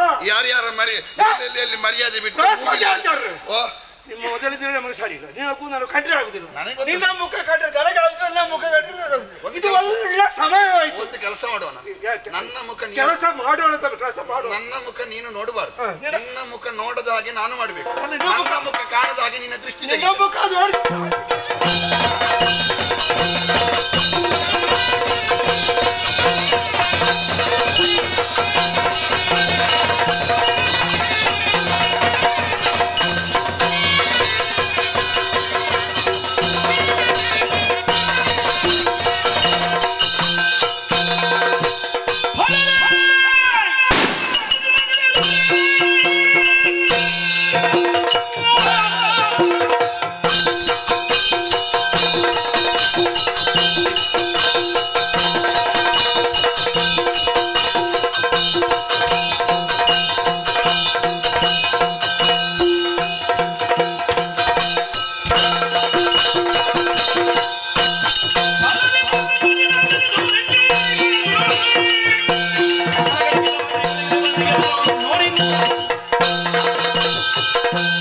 ಎಲ್ಲೋಯ್ತು 33 ಕೋಟಿ? ಎಲ್ಲಿ ಹೋಗಿದೆ? ಬಂತಲ್ಲ ಇಲ್ಲಿಗೆ. ನಿನಗೆ ನಾಚಿಕೆ ಆಗುದಿಲ್ವಾ? ಎಂತದ್ದು ನಾಚಿಕೆ ಆಗುದು? ನಿನ್ನನ್ನು ಬಾಧಿಸುತ್ತಿರುವ, ನಿನ್ನನ್ನು ಪೀಡಿಸಿರುತ್ತಿರುವ ರಕ್ಕಸರ ಸಹಾಯ ಪಡೆದು ಬಂದಿದ್ಯಲ್ವಾ? ಯಾರು? ಆ ನಾಗರಿಕರನ್ನು ಒಟ್ಟಿಗೆ ಸೇರಿಸಿಕೊಂಡು. ನಾನು ಯಾರ ಬಳಿ ಹೋಗಲಿಲ್ಲ. ಮತ್ತೆ ನಾನು ಕೇಳಿಕೊಂಡದಲ್ಲ ಯಾರ ಬಳಿ. ಹೇಗೆ ಬಂದದ್ದವರು? ಅವರಾಗಿ ಬಂದದ್ದು. ಅವರಾಗಿ ನಿನ್ನದೆಲ್ಲ ಅದೇನು? ಅವರಾಗಿ ಬಂದದ್ದು, ಅವರಾಗಿ ಬಂದದ್ದು. ನಿನಗೆ ಸಂಕಟವ ಹೇಳಲಿಕ್ಕೆ? ನನ್ನ ಗುರುಗಳ ವಿಷಯವನ್ನು ನಾನು ವಿಮರ್ಶೆ ಮಾಡಿಕೊಳ್ತೇನೆ, ನೀವು ಬೇಡ ಅಂತ. ಅವರವರಿಗೆ ನಾವು ಯಾರು ಬೇಕಾದ್ರೂ ದುಡಿಯುವುದಕ್ಕೆ ಅವಕಾಶ ಉಂಟು. ಅವರೊಂದು ಸೇವೆ ಮಾಡ್ಲಿಕ್ಕೆ ಅಂತ ಬಂದಿದ್ದಾರೆ. ಸೇವೆ ಮಾಡ್ಲಿ ಅಂತ ನಿನ್ನ ಮನೆಯನ್ನು ಅಗೆಯುವಾಗ ಸುಮ್ಮನೆ ಕುಳಿತುಕೊಂಡು ನೋಡುದಲ್ಲ, ಅವರು ಶ್ರಮದಾನ ಮಾಡ್ಲಿ ಅಂತ. ನಮ್ಮ ಮನೆ ಉಳಿಸಲಿಕ್ಕೆ ನಾವು ಹೇಳ್ಬೇಕು. ಹೌದು. ಈಗ ನೀವು ಕೂಡ ಮಾಡಿದಷ್ಟೇ ಅಲ್ಲ, ಒಬ್ಬ ಶಿಷ್ಯನನ್ನು ಸರಿ ಮಾಡ್ಲಿಕ್ಕೆ ಆಗದಿದ್ದವರು ಹೋಗಿ ಇಂದ್ರನಲ್ಲಿ ದೂರು ಕೊಟ್ಟು ಬಂದಿದ್ದೀವಿ. ನೀನು ಯಾವ ಶಿಷ್ಯ ಅಂತ ಬೇಕಲ್ಲ, ನನ್ನ ಹೆಂಡತಿಯನ್ನು ಕೊಂಡು ಹೋದ ನಿನ್ನ ಶಿಷ್ಯತ್ವಕ್ಕೆ ಮಣ್ಣು ಹಾಕಲಿಕ್ಕೆ ನಿನ್ನ ಶಿಷ್ಯ ಅಂತೆ. ನಿನಗೆ ಶಿಷ್ಯ ಅಂತ ಅಲ್ಲಿವರೆಗೆ ಶಿಷ್ಯ ಅಂತಲೇ ಇದ್ದದಲ್ವಾ? ಮೊನ್ನೆವರೆಗೆ ಶಿಷ್ಯ. ಹೌದಲ್ವಾ? ಏನು ಮಾಡ್ಲಿಕ್ಕೆ ಆಗುದಿಲ್ಲ ನಿಮ್ಮದು. ಯಾರು ಬಂದ್ರು ಬಿಡುವುದಿಲ್ಲ. ಮೊದಲು ಕಂಬಳಿ ಹುಳ, ಇಟ್ಟಾದ ಮೇಲೆ ಕಂಬಳಿ ಹುಳ ಅಂತ ಕರೀಲಿಕ್ಕಿಲ್ಲ. ಇಲ್ಲ, ದ್ರೋಹಿ, ನೀನು ಶಿಷ್ಯ ಅಲ್ಲ. ಹೌದಾ? ಏನು ಬೇಕಾದ್ರೂ ಹೇಳಿ, ನಿಮ್ಮ ಹೆಂಡತಿಯನ್ನು ಕೂಡಿದ್ರೆ ಬಿಡಿಸಿಕೊಂಡು ಹೋಗಿ. ಬಿಡಿಸಿಕೊಂಡು ಬಿಡುವುದಿಲ್ಲ ಬಾ.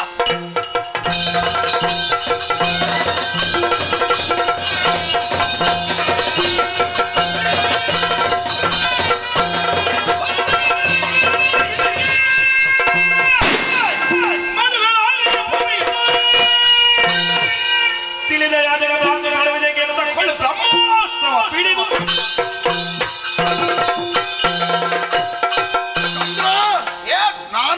ಹೇಳಿಕೊಟ್ಟ ವಿದ್ಯೆಯನ್ನು ನನಗೆ ತಿರುವಂತರವಾಗಿ ನೀನು ಉಪಯೋಗಿಸ್ತಿ ಎಂದಾದ್ರೆ ನಾನು ಹೇಳಿಕೊಡುವಾಗಲೂ ಜಾಗ್ರತೆ ಮಾಡಿದ್ದೇನೆ. ನೀನು ಇಂಥದ್ದೊಂದು ಮಾಡ್ತಿ ಅಂತ ಬಹುಶಃ ಪೂರ್ವ ಸಂಕಲ್ಪ ಇತ್ತು ಕಾಣ್ತದೆ. ಹಾಗಾಗಿ ಕೆಲವು ಉಳಿಸಿದ್ದೇನೆ. ಹೊಸ ಪರಿಯ ವಿದ್ಯೆಯನ್ನು ನೋಡು. ಬ್ರಹ್ಮಾಸ್ತ್ರವನ್ನು ತೆಗೆದಿದ್ದಾನೆ.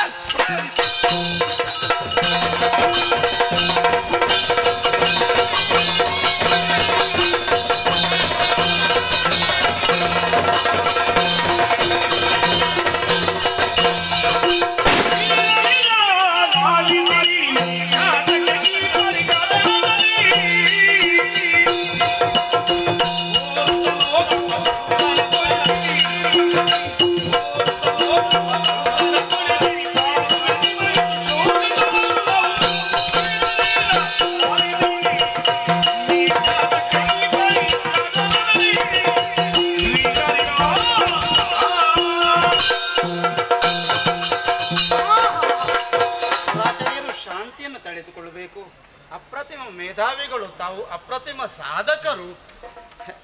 ನೋಡಿದ್ರ ಲೋಕ ಹೊತ್ತಿ ಉರಿಯುತ್ತಿದೆ ನೀವು ಪ್ರಯೋಗಿಸಿದ ಬ್ರಹ್ಮಾಸ್ತ್ರದಿಂದ. ನಿಮಗೆ ಲೋಕ ಹೊತ್ತಿ ಉರಿಯುವುದು ಕಾಣ್ತದೆ, ನನ್ನ ಹೊಟ್ಟೆಗೆ ಬೆಂಕಿ ಬಿದ್ದಿದೆ ಗೊತ್ತುಂಟಾ?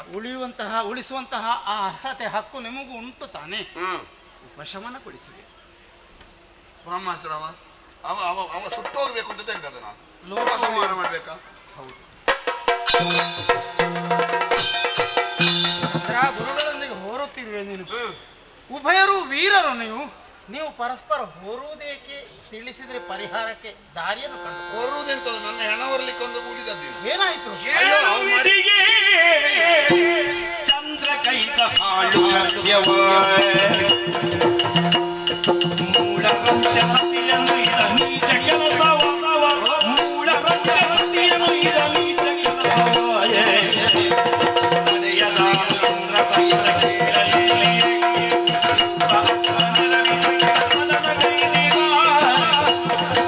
ಕೇಳಲಿ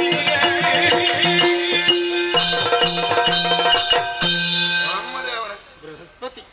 ನನಗೆ ಬೇಸರ ಆಗುವುದು ಅವನ ಮೇಲೆಯೋ ನಿಮ್ಮ ಮೇಲೆಯೋ ಅಂತ ಗೊತ್ತಾಗುದಿಲ್ಲ. ನೀವು ನನ್ನ ಅನುಗ್ರಹ ಮಾಡ್ತೀರಿ ನನ್ನ ಅಂಶದಲ್ಲಿ ಹುಟ್ಲಿ ಅಂತ ನೋಡಿ ಮಾಡಿದ್ದು ನೋಡಿ. ನಾನು ನಿಮ್ಮ ಅಂಶದಿಂದ ಹುಟ್ಟಿದ್ದು ಅಂತ ಅನುಗ್ರಹ ಮಾಡಿ ವಿದ್ಯೆ ಕಳಿಸಿದ್ದು. ಸರಿ, ಅವು ಉಂಡು ಹೋದ ಕೊಂಡು ಹೋದ ಅಂತ ಹೇಳಿ ನನ್ನ ಹೆಂಡತಿಯನ್ನು ಕೊಂಡು ಹೋದ ಬಿಡುದಿಲ್ಲ ಅಂತ. ಹೌದೇನೋ? ಇಲ್ಲ ನೋಡಿ ಎದೆಸೆಟಸಿ ನಿಂತದ್ದು ನೋಡಿ. ಇಲ್ಲ, ನಾನು ಪ್ರಾಮಾಣಿಕ ಈ ವಿಷಯ. ಹೌದಾ? ನಾನು ರಾಜಸೂಯವನ್ನು ಮಾಡುವುದಕ್ಕೆ ಹೊರಟದ್ದು, ಅಲ್ಲಿಗೆ ಇವರ ಹೆಂಡತಿ ಬಂದದ್ದು, ನನ್ನ ರೂಪ ಲಾವಣ್ಯವನ್ನು ಕಂಡು ಅವರೇ ಸೋತದ್ದು. ನಾನು ನಿರ್ದೋಷಿ ಇದ್ರಲ್ಲಿ. ಸುಮ್ಮನೆ ನನ್ನ ಮೇಲೆ ಅಪರಾಧ. ಅಲ್ಲ, ಯಾರಾದ್ರೂ ಮತ್ತೊಬ್ಬರ ಹೆಂಡತಿ ಬಯಸಿದ್ರೆ ಇವ ಕೊಂಡು ಹೋಗುದೇ? ಹಾಗೆ ಮಾಡಿದ್ರೆ ಇವನ ರೂಪ ಲಾವಣ್ಯ ಉಂಟು ಅಂತ ಬಯಸಿದ ಹೆಣ್ಣು ಮಕ್ಕಳ ಅದು ಗುರುಪತ್ತಿಯನ್ನು. ಹೌದು ಅಲ್ಲ, ಅದನ್ನು ಪುನಃ ಸಮರ್ಥನೆ ಮಾಡ್ತಾರಲ್ವ? ಹಾಗಿದ್ರೆ ಪರೋಕ್ಷವಾಗಿ ಅವ ಜಾರ ಅಂತ ಹೇಳೋದು ನೀವು. ಹೂವಾಣಿ ರಮಣನು ನುಡಿದ ನಾಶನ ದೇವತತಿಗ ಜಾರತನದ ಲೋಪವಿಲ್ಲವು ವ್ಯತಿಸದಿರು ನಿನ್ನ ಮುಂದೆ ತಾವು ವ್ಯತಿಸದಿರಿ.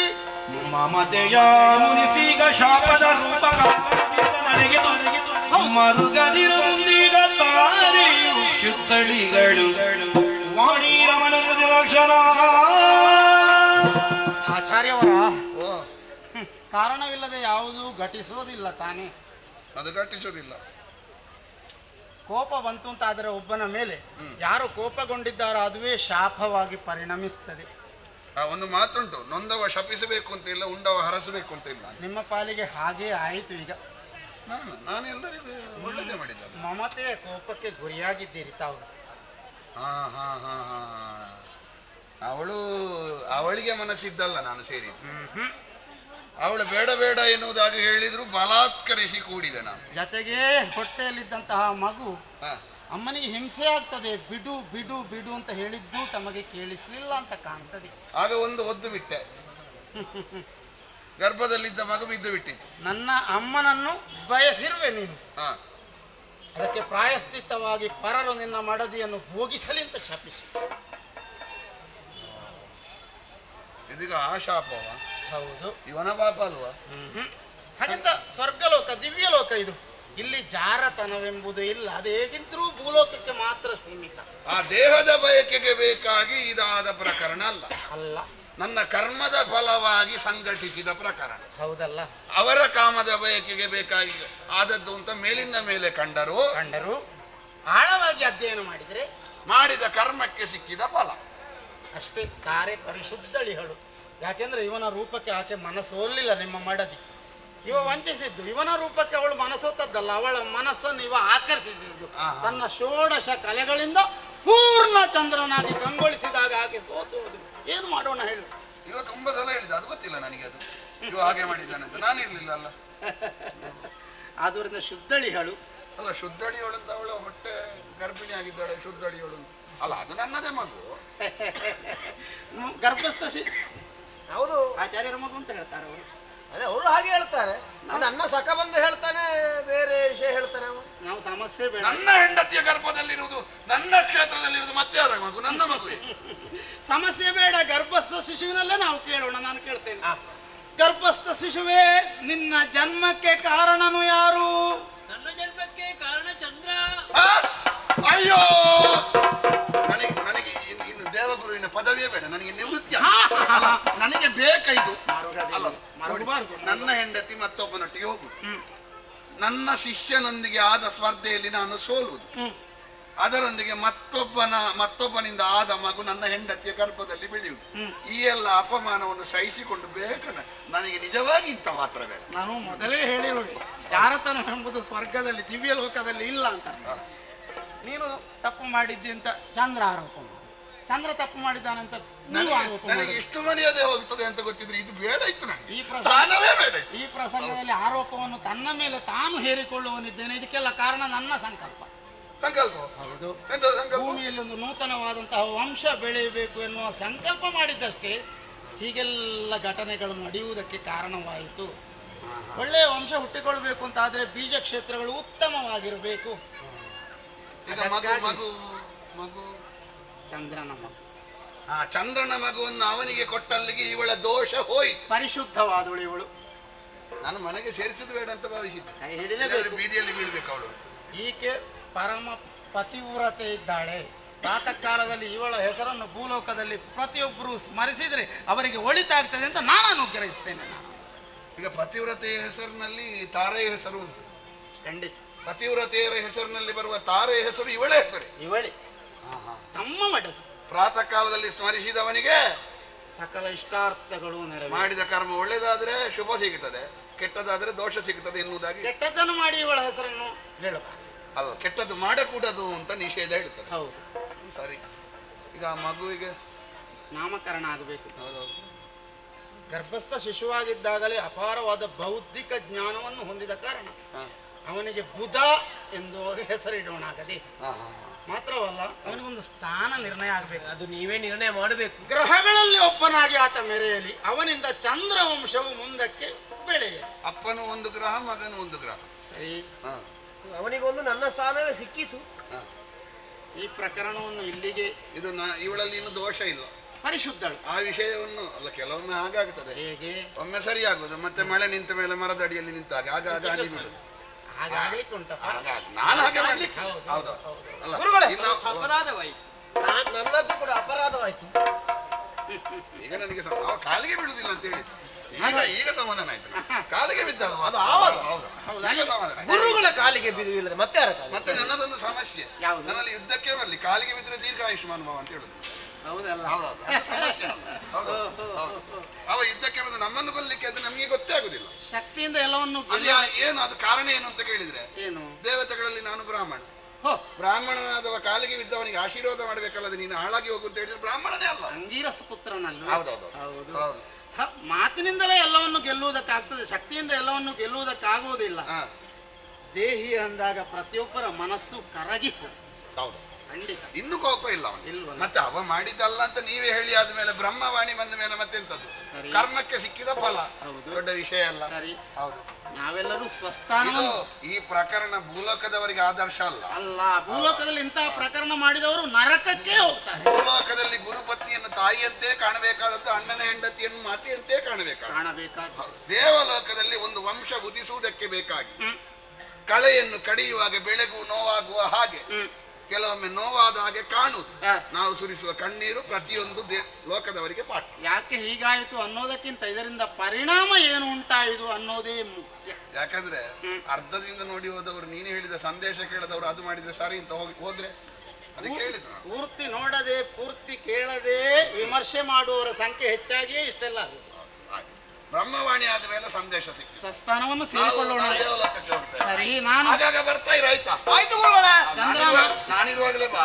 ಆದಿತ್ಯ ಗುರುಗಳೇ. ನಾನು ಚಂದ್ರಲೋಕವನ್ನು ಸೇರಿಕೊಳ್ತೇನೆ. ಶುಭವಾಗಲು.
ಭೌತಿಕವಾದ ಜ್ಞಾನವುಳ್ಳ ಕಾರಣ ನಾನು ಬುದ್ಧ ಗ್ರಹಮಂಡಲದಲ್ಲಿ ತಿರುಗಾಡುತ್ತಾ ಇದ್ದವ ನಾನು. ಆದ್ರೆ ಭೂಲೋಕಕ್ಕೆ ಇಳಿಬೇಕು, ಬೇಟೆಯಾಡಬೇಕೆಂಬುದಕ್ಕೆ ಮನಸ್ಸಾಗಿದೆ. ಆದ ಕಾರಣವೇ ತಂದೆಯಿಂದ ಅಜ್ಜಿಯನ್ನು ಪಡ್ಕೊಂಡಿದ್ದೇನೆ. ಕೈಯಲ್ಲಿ ಧನುಷವನ್ನು ಹಿಡ್ಕೊಂಡಿದ್ದೇನೆ. ತಡ ಮಾಡುವುದಿಲ್ಲ.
ನೆಮ್ಮದಿಯಿಂದ ನೋಡಿಕೊಳ್ಳುತ್ತಾ ಇದ್ದೇನೆ.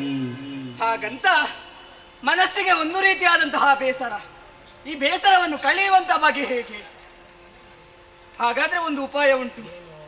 ಏನು ಮಾಡುವುದಲ್ಲ, ಓರ್ವ ಪುರುಷನಿಗೆ ಭೂಷಣ ಯಾವುದು? ಏನಾದರೊಂದು ದೇಹಕ್ಕೆ ಕೆಲಸವನ್ನು ಕೊಡಬೇಕು ಎಂಬುದಾಗಿ. ಹಾಗಂತ ಅರಸನಾದಂತಹ ನಾನು ಬೇಟೆಯಾಡುವುದೊಂದು ಸೂಕ್ತವಲ್ವೇ? ಹಾಗಾದ್ರೆ ಮನಸ್ಸಿನ ಬೇಸರ ಕಳೆಯುವುದಕ್ಕೆ ಅದೇ ಸರಿ ಅಲ್ವೇ? ಹಾಗಾದ್ರೆ ತಡ ಮಾಡುವುದಲ್ಲ, ಮುಂದೆ ಹೋಗು.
ಕೂಡಿಕೊಂಡು ಬಹಳ ವಿಜೃಂಭಣೆಯಿಂದ ಬೇಟೆಯನ್ನಾಡುತ್ತಾ ಆಡುತ್ತಾ ಆಡುತ್ತಾ ದೇಹಕ್ಕೆ ಏನೋ ಒಂದು ರೀತಿಯಾದಂತಹ ದಣಿವು ಆವರಿಸಿಕೊಂಡಿದೆ.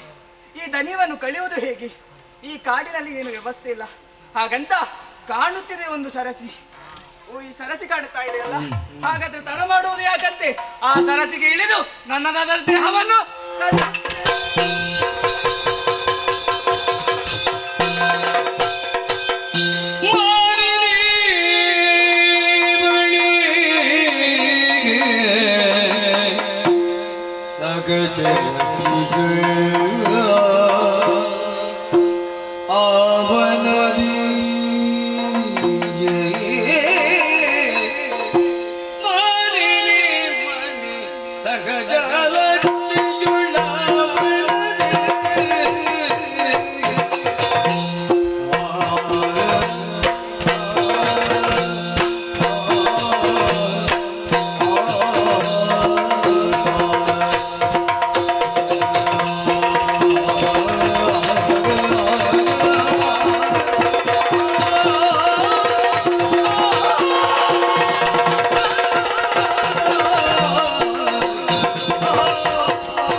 ಇದ್ದೇನೆ. ವೈವಸ್ವತ ಮುನಿಗಳ ಮನುವಿನ ಮಗನೇ ನಾನು. ಏನೋ ಧನುವಿನನ್ನು ನಿವಾರಣೆ ಮಾಡುವುದಕ್ಕೆ ಬೇಕಾಗಿ ಸರೋವರಕ್ಕೆ ಇಳಿದೆ. ಆದರೆ ಮೇಳೆದ್ದು ಬರುವಾಗ ಇದೇನು ಹೆಣ್ಣಾಗಿದ್ದೇನೆ. ಯಾಕೆ ಈ ಪರಿವರ್ತನೆ? ಅಷ್ಟು ಮಾತ್ರ ಅಲ್ಲ, ಮೊದಲು ಗಂಡು ಆದಂತಹ ನಾನು ಈಗ ಹೆಣ್ಣು ಆಗಿದ್ದೇನೆ. ಆದರೆ ಈ ಹೆಣ್ಣಿನಂತೆ ಸಕಲ ಭಾವನೆಗಳನ್ನು ನಾನು ಅನುಭವಿಸುತ್ತಾ ಇದ್ದೇನೆ. ನನಗೂ ಹೆಣ್ಣಿನಂತೆ ಜೀವನ ಮಾಡಬೇಕು. ಹಾಗಾಗಿ ಈ ವನದಲ್ಲಿ ಇದ್ದೇನೆ. ಆದರೆ ಈ ಮುಖವನ್ನು ಹೊತ್ತುಕೊಂಡು ಇನ್ನು ಪುರಕ್ಕೆ ಸೇರುವಾಗೆ ಇಲ್ಲ. ಯಾಕೆ? ಎಲ್ಲರೂ ಒಂದೊಂದು ಕಥೆಯನ್ನು ಹೇಳಬಹುದು. ಹಾಗಾದ್ರೆ ಏನು ಮಾಡಬೇಕು? ಹೆಣ್ಣಾದಂತಹ ನನ್ನ ರಕ್ಷಣೆ ಮಾಡೋದಕ್ಕೆ ಯಾರಾದರೂ ಈ ವನದಲ್ಲಿ ಇರಲೇಬಹುದು. ಹಾಗಾದ್ರೆ ಸ್ತ್ರೀ ಸಹಜ ಗುಣಗಳಂತೆ ಹೆಣ್ಣಿಗೆ ಹೂವಂದ್ರೆ ಪ್ರಿಯ, ನನಗೂ ಅದೇ ರೀತಿಯಲ್ಲಿ ಹೂವನ್ನು ಕಂಡಾಗ ಅದನ್ನು ಕೊಯ್ಯಬೇಕು, ಮಾಲೆ ಮಾಡಬೇಕು, ಮುಡಿಗೆ ಏರಿಸಬೇಕು ಎಂಬುದಾಗಿ ಆಸೆ ಹುಟ್ಟಿಕೊಳ್ಳುತ್ತಾ ಇದೆ. ಹಾಗಾದ್ರೆ ಯಾಕಂತೆ ತಡ ಮಾಡುವುದು? ಹೂವನ್ನು ಅರಸುತ್ತಾ ಸಾಗುತ್ತೇನಂತೆ.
ಭಾವಿಸಿತು. ರೂಪವತಿ ಆದ ಹೆಣ್ಣು ನಿನ್ನ ಕಣ್ಣೇನು, ಹುಬ್ಬೇನು, ರೂಪರಾಶಿಯೇ ನನ್ನ ಕಣ್ಣ ಮುಂದೆ ನಿಂತ ಹಾಗೆ ಗೋಚರಿಸುತ್ತಾ ಇದೆ. ಚಂದ್ರಮುಖಿ ಮುಖವನ್ನು ನೋಡುವಾಗ ಪೂರ್ಣವಾಗಿ ಕಂಗೊಳಿಸುತ್ತಾ ಉಂಟು. ಹಾಗಾಗಿ ಕರೆದೆ. ಗೊಂಡಾರಣ್ಯ ಎಲ್ಲಾ ಕಡೆ ಕತ್ತಲ ಆವರಿಸಿದೆ. ಹೌದು, ನೀನೊಬ್ಬಳ ತಿರುಗಾಡುತ್ತಾ ಇದೆಯಲ್ಲ. ಹೌದು, ಯಾರೇ ನೀನು? ಹೇಳುವ ನನ್ನಲ್ಲಿ ಪರಿಚಯ. ತರುಣನ ಬಂದೆವನಕ್ಕೆ ಸುತನು ಮನುವಿಗೆ, ತರುಣನ ಬಂದೆವನಕ್ಕೆ ಸುತನು ಮನುವಿಗೆ.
ಹೇಳುತ್ತಾ ಇದ್ದೀಯ. ಹೌದು.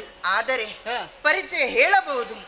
ಅದನ್ನು ಕಂಡಾಗ ಯಾರಾದ್ರೂ ಆಶ್ಚರ್ಯಚಕಿತರಾಗಲೇಬೇಕು. ಆಶ್ಚರ್ಯ ಆಗುವಂತ ಪರಿಚಯ ಉಂಟೆ? ಹೌದು. ಹೇಳು. ವೈವಸ್ವತ ಮನುವಿಗೆ 5 ಮಂದಿ ಮಕ್ಕಳಂತೆ. ಅದರಲ್ಲಿ ಹಿರಿಯವ ಇಳ. ಮನುವಿಗೆ ಸುತನಾದಂತಹ ಇಳನೇ ನಾನು. ಕಂಡು. ಹೌದು. ಕಾಣುವಾಗ ಆಶ್ಚರ್ಯ ಆಗಲೇಬೇಕು. ಹೀಗೆ ಆಗೋದಕ್ಕೆ ಒಂದು ಕಾರಣ ಇದೆ. ಬೇಟೆ ಆಡ್ಲಿಕ್ಕೆ ಎಂದು ಈ ವನವನ್ನು ಸೇರಿದೆ. ದನಿದಂತಹ ನಾನು ಇದನ್ನು ನಿವಾರಣೆ ಹೇಗೆ ಮಾಡುವುದು ಹುಡುಕಿದಾಗ ಒಂದು ಸರೋವರ ಸಿಕ್ಕಿತು. ಅದಕ್ಕೆ ಇಳಿದೆ. ಇಳಿದು ಮೇಲೆ ಬರುವಾಗ ಈ ಹೆಣ್ಣಿನ ಅವತಾರ ಬಂತು. ಏನು ಮಾಡೋಣ? ಹೆಣ್ಣಿನ ಅವತಾರ ಮಾತ್ರ ಅಲ್ಲ, ನನ್ನಲ್ಲಿ ಇದ್ದಂತಹ ಗಂಡಸಿನ ಗುಣಗಳೆಲ್ಲ ಕಳೆದು ಹೋಗಿದೆ. ಸ್ತ್ರೀ ಸಹಜವಾದಂತಹ ಗುಣಗಳನ್ನು ಹೊಂದಿದ್ದೇನೆ. ಹೂವನ್ನು ಅರಸುತ್ತಾ ಮುಂದೆ ಮುಂದೆ ಬರುತ್ತಿರುವಾಗ ನಿನ್ನನ್ನು ಕಂಡೆ. ನೀನು ತುಂಬಾ ಚಂದ. ಈಗ ಪೂರ್ತಿ ಹೆಣ್ಣೆ ಆಗಿದ್ಯಲ್ಲ? ಪೂರ್ತಿ ಹೆಣ್ಣೆ ಆಗಿದ್ದೇನೆ. ಇನ್ನು ಏನು, ಮದುವೆ ಆಗಬೇಕು, ಮಕ್ಕಳನ್ನು ಹೆರೆಯಬೇಕು ಅನ್ನುವಂತ ಆಸೆಯು ನನಗೆ. ನನ್ನ ಪರಿಚಯ ಆಯ್ತು. ಈಗ ನನ್ನ ಪರಿಚಯನು ಕೇಳುವಂತಹ ನೀನು ಚೆಲುವೆ ಕೇಳೋ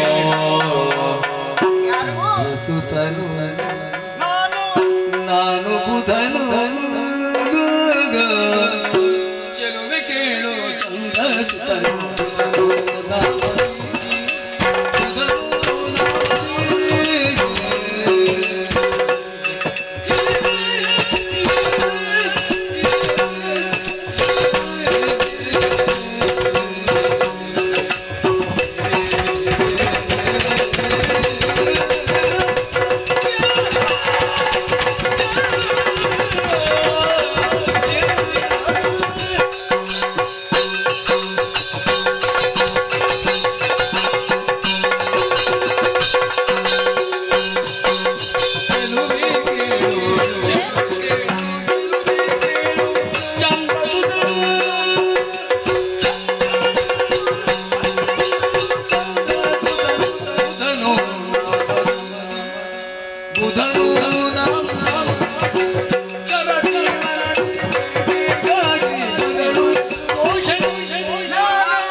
ಹೌದು. ರಾತ್ರಿ ಸಮಯಕ್ಕೆ ಕಂಗೊಳಿಸುವವ ಯಾರು? ಚಂದ್ರದೇವ. ಚಂದ್ರದೇವನ ಮಗ ನಾನು. ನೀನು ಚಂದ್ರ ಮತ್ತು ತಾರೆಯಲ್ಲಿ ಹುಟ್ಟಿದವ. ಬುಧ ಎಂಬುದಾಗಿ ನನ್ನ ಹೆಸರು. ಗ್ರಹ ಮಂಡಲದಲ್ಲಿ ನಾನು ಕೂಡ ಒಂದು ಗ್ರಹವಾಗಿದ್ದೇನೆ. ಹಾಗಾಗಿ ಕೆಳಗಿಳಿದು ಬಂದದ್ದು ಯಾಕೆ? ಬೇಟೆಗಾಗಿ ಬಂದೆ. ಬೇಟೆಯಾಡಿದೆ, ಮೃಗ ಬೇಟೆಯಾಡಿದೆ. ಈಗ ಮೃಗಾಕ್ಷಿಯನ್ನು ಕಂಡೆ. ಹೌದೇ? ನಿನ್ನನ್ನು ನೋಡಿದ ಮೇಲೆ ಆ ಚಂದ್ರನೇ ಅಷ್ಟು ಸುಂದರವಾಗಿದ್ದಾನೆ. ಅದಕ್ಕಿಂತಲೂ 100 ಮಡಿ ಮಗನಲ್ವೇ? ಹೌದು. ನೀನು ಕೂಡ ಚಂದ. ನಿನ್ನನ್ನು ಕಂಡ ಬಳಿಕ ನನಗೂ ಒಂದು ರೀತಿಯಾದಂತಹ ಆಸೆ. ನನಗೂ ಕೂಡ ಹಾಗಾಗಿದೆ. ನಿನ್ನನ್ನು ನೋಡಿದ ನಾನು ಸೋತು ಹೋಗಿದ್ದೇನೆ. ಅರೆಗಳಿಗೆ ಸುಖ ಕೊಡು. ಕುವರನೋರ್ವ ಮನ ಪಡೆದೊಳೆ ನಾವು ಕುವರನಿಗೆ ಬೆದರುತ್ತಾ ಒಲಿದಿತ್ತು ಕರೆಗೆ ಗುರೂರವ ಎನ್ನುತ್ತಾಗ ಹೇಗಾಗಿದೆ? ತುಂಬಾ ಒಳ್ಳೇದಾಗಿದೆ. ನಮ್ಮ ನಿನ್ನ ಸಂಗಮ ಆ ವಿಶೇಷತೆಯಿಂದ ಹುಟ್ಟಿದವ ಆ ಮಗನೊಬ್ಬ ಹುಟ್ಟಿದ್ದಾನೆ. ಹೌದು, ಗುರೂರವ ಎಂಬ ಹೆಸರನ್ನು ಇರಿಸಿದ್ದೇವೆ. ಇರಿಸಿದ್ದೇವೆ. ಮಾತ್ರವಲ್ಲ ಮಗು ಹಾ ಬೆಳೆಯುತ್ತಾ ಇದ್ದಾನೆ. ಇದು ಚಂದ ನೋಡ್ಬೇಕು. ನಾವು ಭೂಲೋಕಕ್ಕೆ ಬಂದ ನನ್ನ ಕೆಲಸ ಇಲ್ಲಿಗೆ ಮುಗಿಯಿತು. ನಿಮ್ಮದ್ದು ಆಯ್ತು. ಕೆಲಸ ಮುಗಿಯಿತಾ? ಹೌದೌದು. ಮತ್ತೆ ನನ್ನದ್ದು ಇನ್ನು ನನ್ನ ಕ್ಷೇತ್ರವನ್ನು ಸೇರಿಕೊಳ್ಬೇಕಾಗಿದೆ. ನಿಮ್ಮ ಕ್ಷೇತ್ರ ನೀವು ಹೋಗುತ್ತೀರಾ? ಹಾ. ನಾನಿಲ್ಲಿ ನೀನು ಹೀಗೆ ಹೀಗೆ ಮಗುವನ್ನು ನೋಡ್ತಾ ಇರೋದು. ನಾನು ಹೆಣ್ಣೆ ಇರೋದಾ? ಹೆಣ್ಣೆ. ಹೆಣ್ಣಾಗಿ ಇರೋದಾ? ಹಾ. ಪುನಃ ಗಂಡ ಆಗ್ಬಾರ್ದು. ಯೋಚನೆ ಮಾಡಬೇಡ. ಆ ಯಾವ ಸರೋವರದಲ್ಲಿ ನೀನು ಮುಳುಗಿದಾಗ ಹೆಣ್ಣಾಗಿ ಬದಲಾಗಿದ್ಯೋ ಅದೇ ಸರೋವರದಲ್ಲಿ ಮುಳುಗು. ಹಾ. ಮತ್ತೆ ನಿನ್ನ ನಿಜ ರೂಪಕ್ಕೆ ಬರುದು. ನಾನಿಲ್ಲ ಆಗ್ತೇನಾ? ಖಂಡಿತ ಆಗ್ತೀನಿ. ಖಂಡಿತ. ಹೌದು. ಹೋಗು, ಸರೋವರದಲ್ಲಿ ಮುಳುಗು. ನಾನು ನನ್ನ ಕ್ಷೇತ್ರವನ್ನು ಸೇರಿಕೊಳ್ತೇನೆ.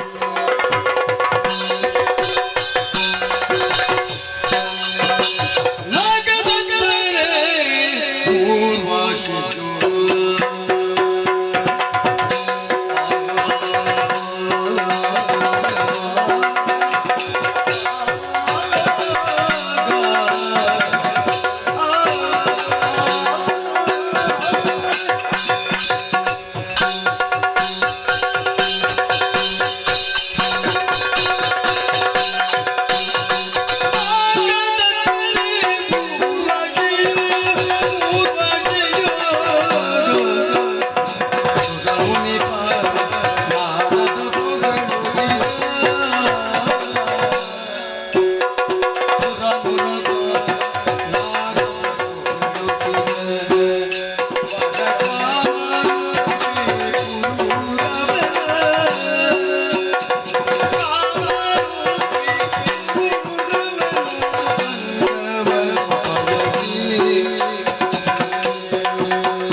ನಾನು ಸೇರಿದ್ದೂ ದೇವಲೋಕವನ್ನು.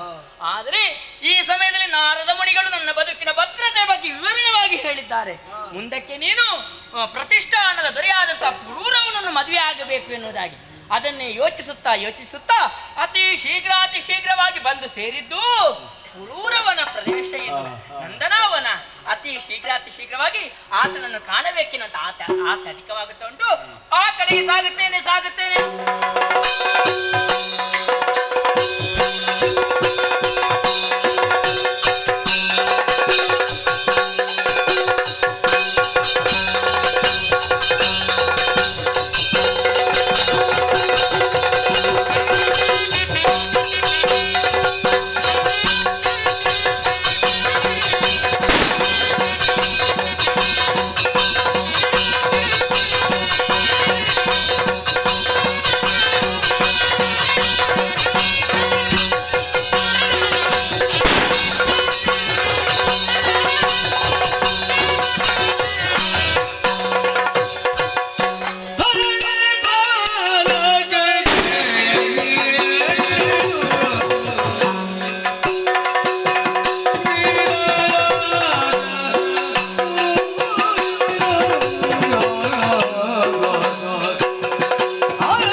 ಕಾಲದಿಂದ ಪ್ರತಿಷ್ಠಾನ ನಗರದ ಅರಸನಾಗಿ ಮೆರೆಯುತ್ತಾ ಇದ್ದೇನೆ.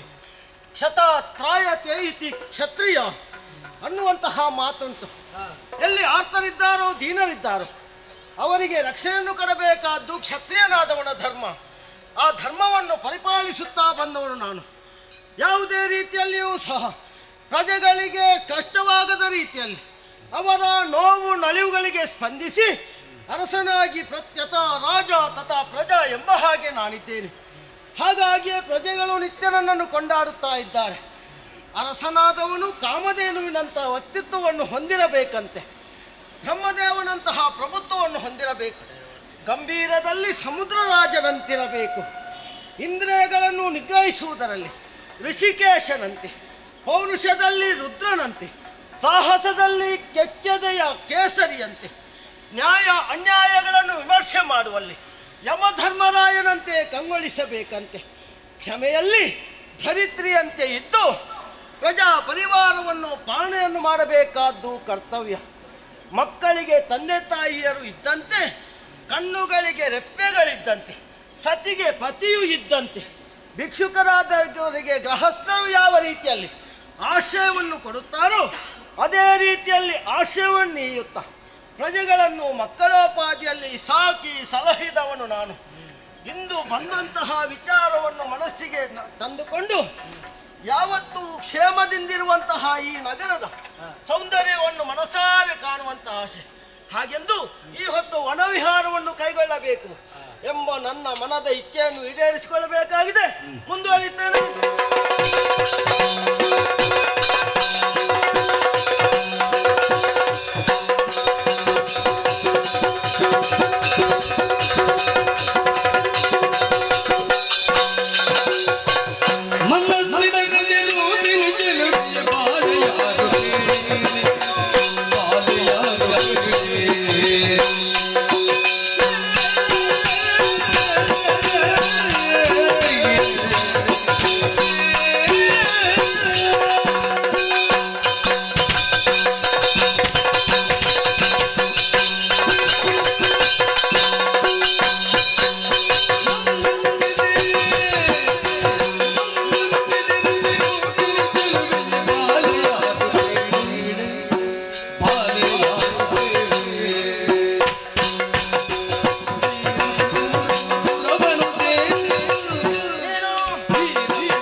ನನ್ನ ಅಂತಃಪುರದತ್ತ ತೆರಳುವಂತಹ ಸಮಯದಲ್ಲಿ ಇದ್ದಕ್ಕಿದ್ದ ಹಾಗೆ ನನ್ನಾಕ್ಷಿಗಳಿಗೆ ಪ್ರತ್ಯಕ್ಷಳಾಗಿದ್ದಾಳಲ್ಲ, ಇವಳನ್ನು ಕಂಡು ಆಶ್ಚರ್ಯಚಕಿತನಾಗಿದ್ದೇನೆ.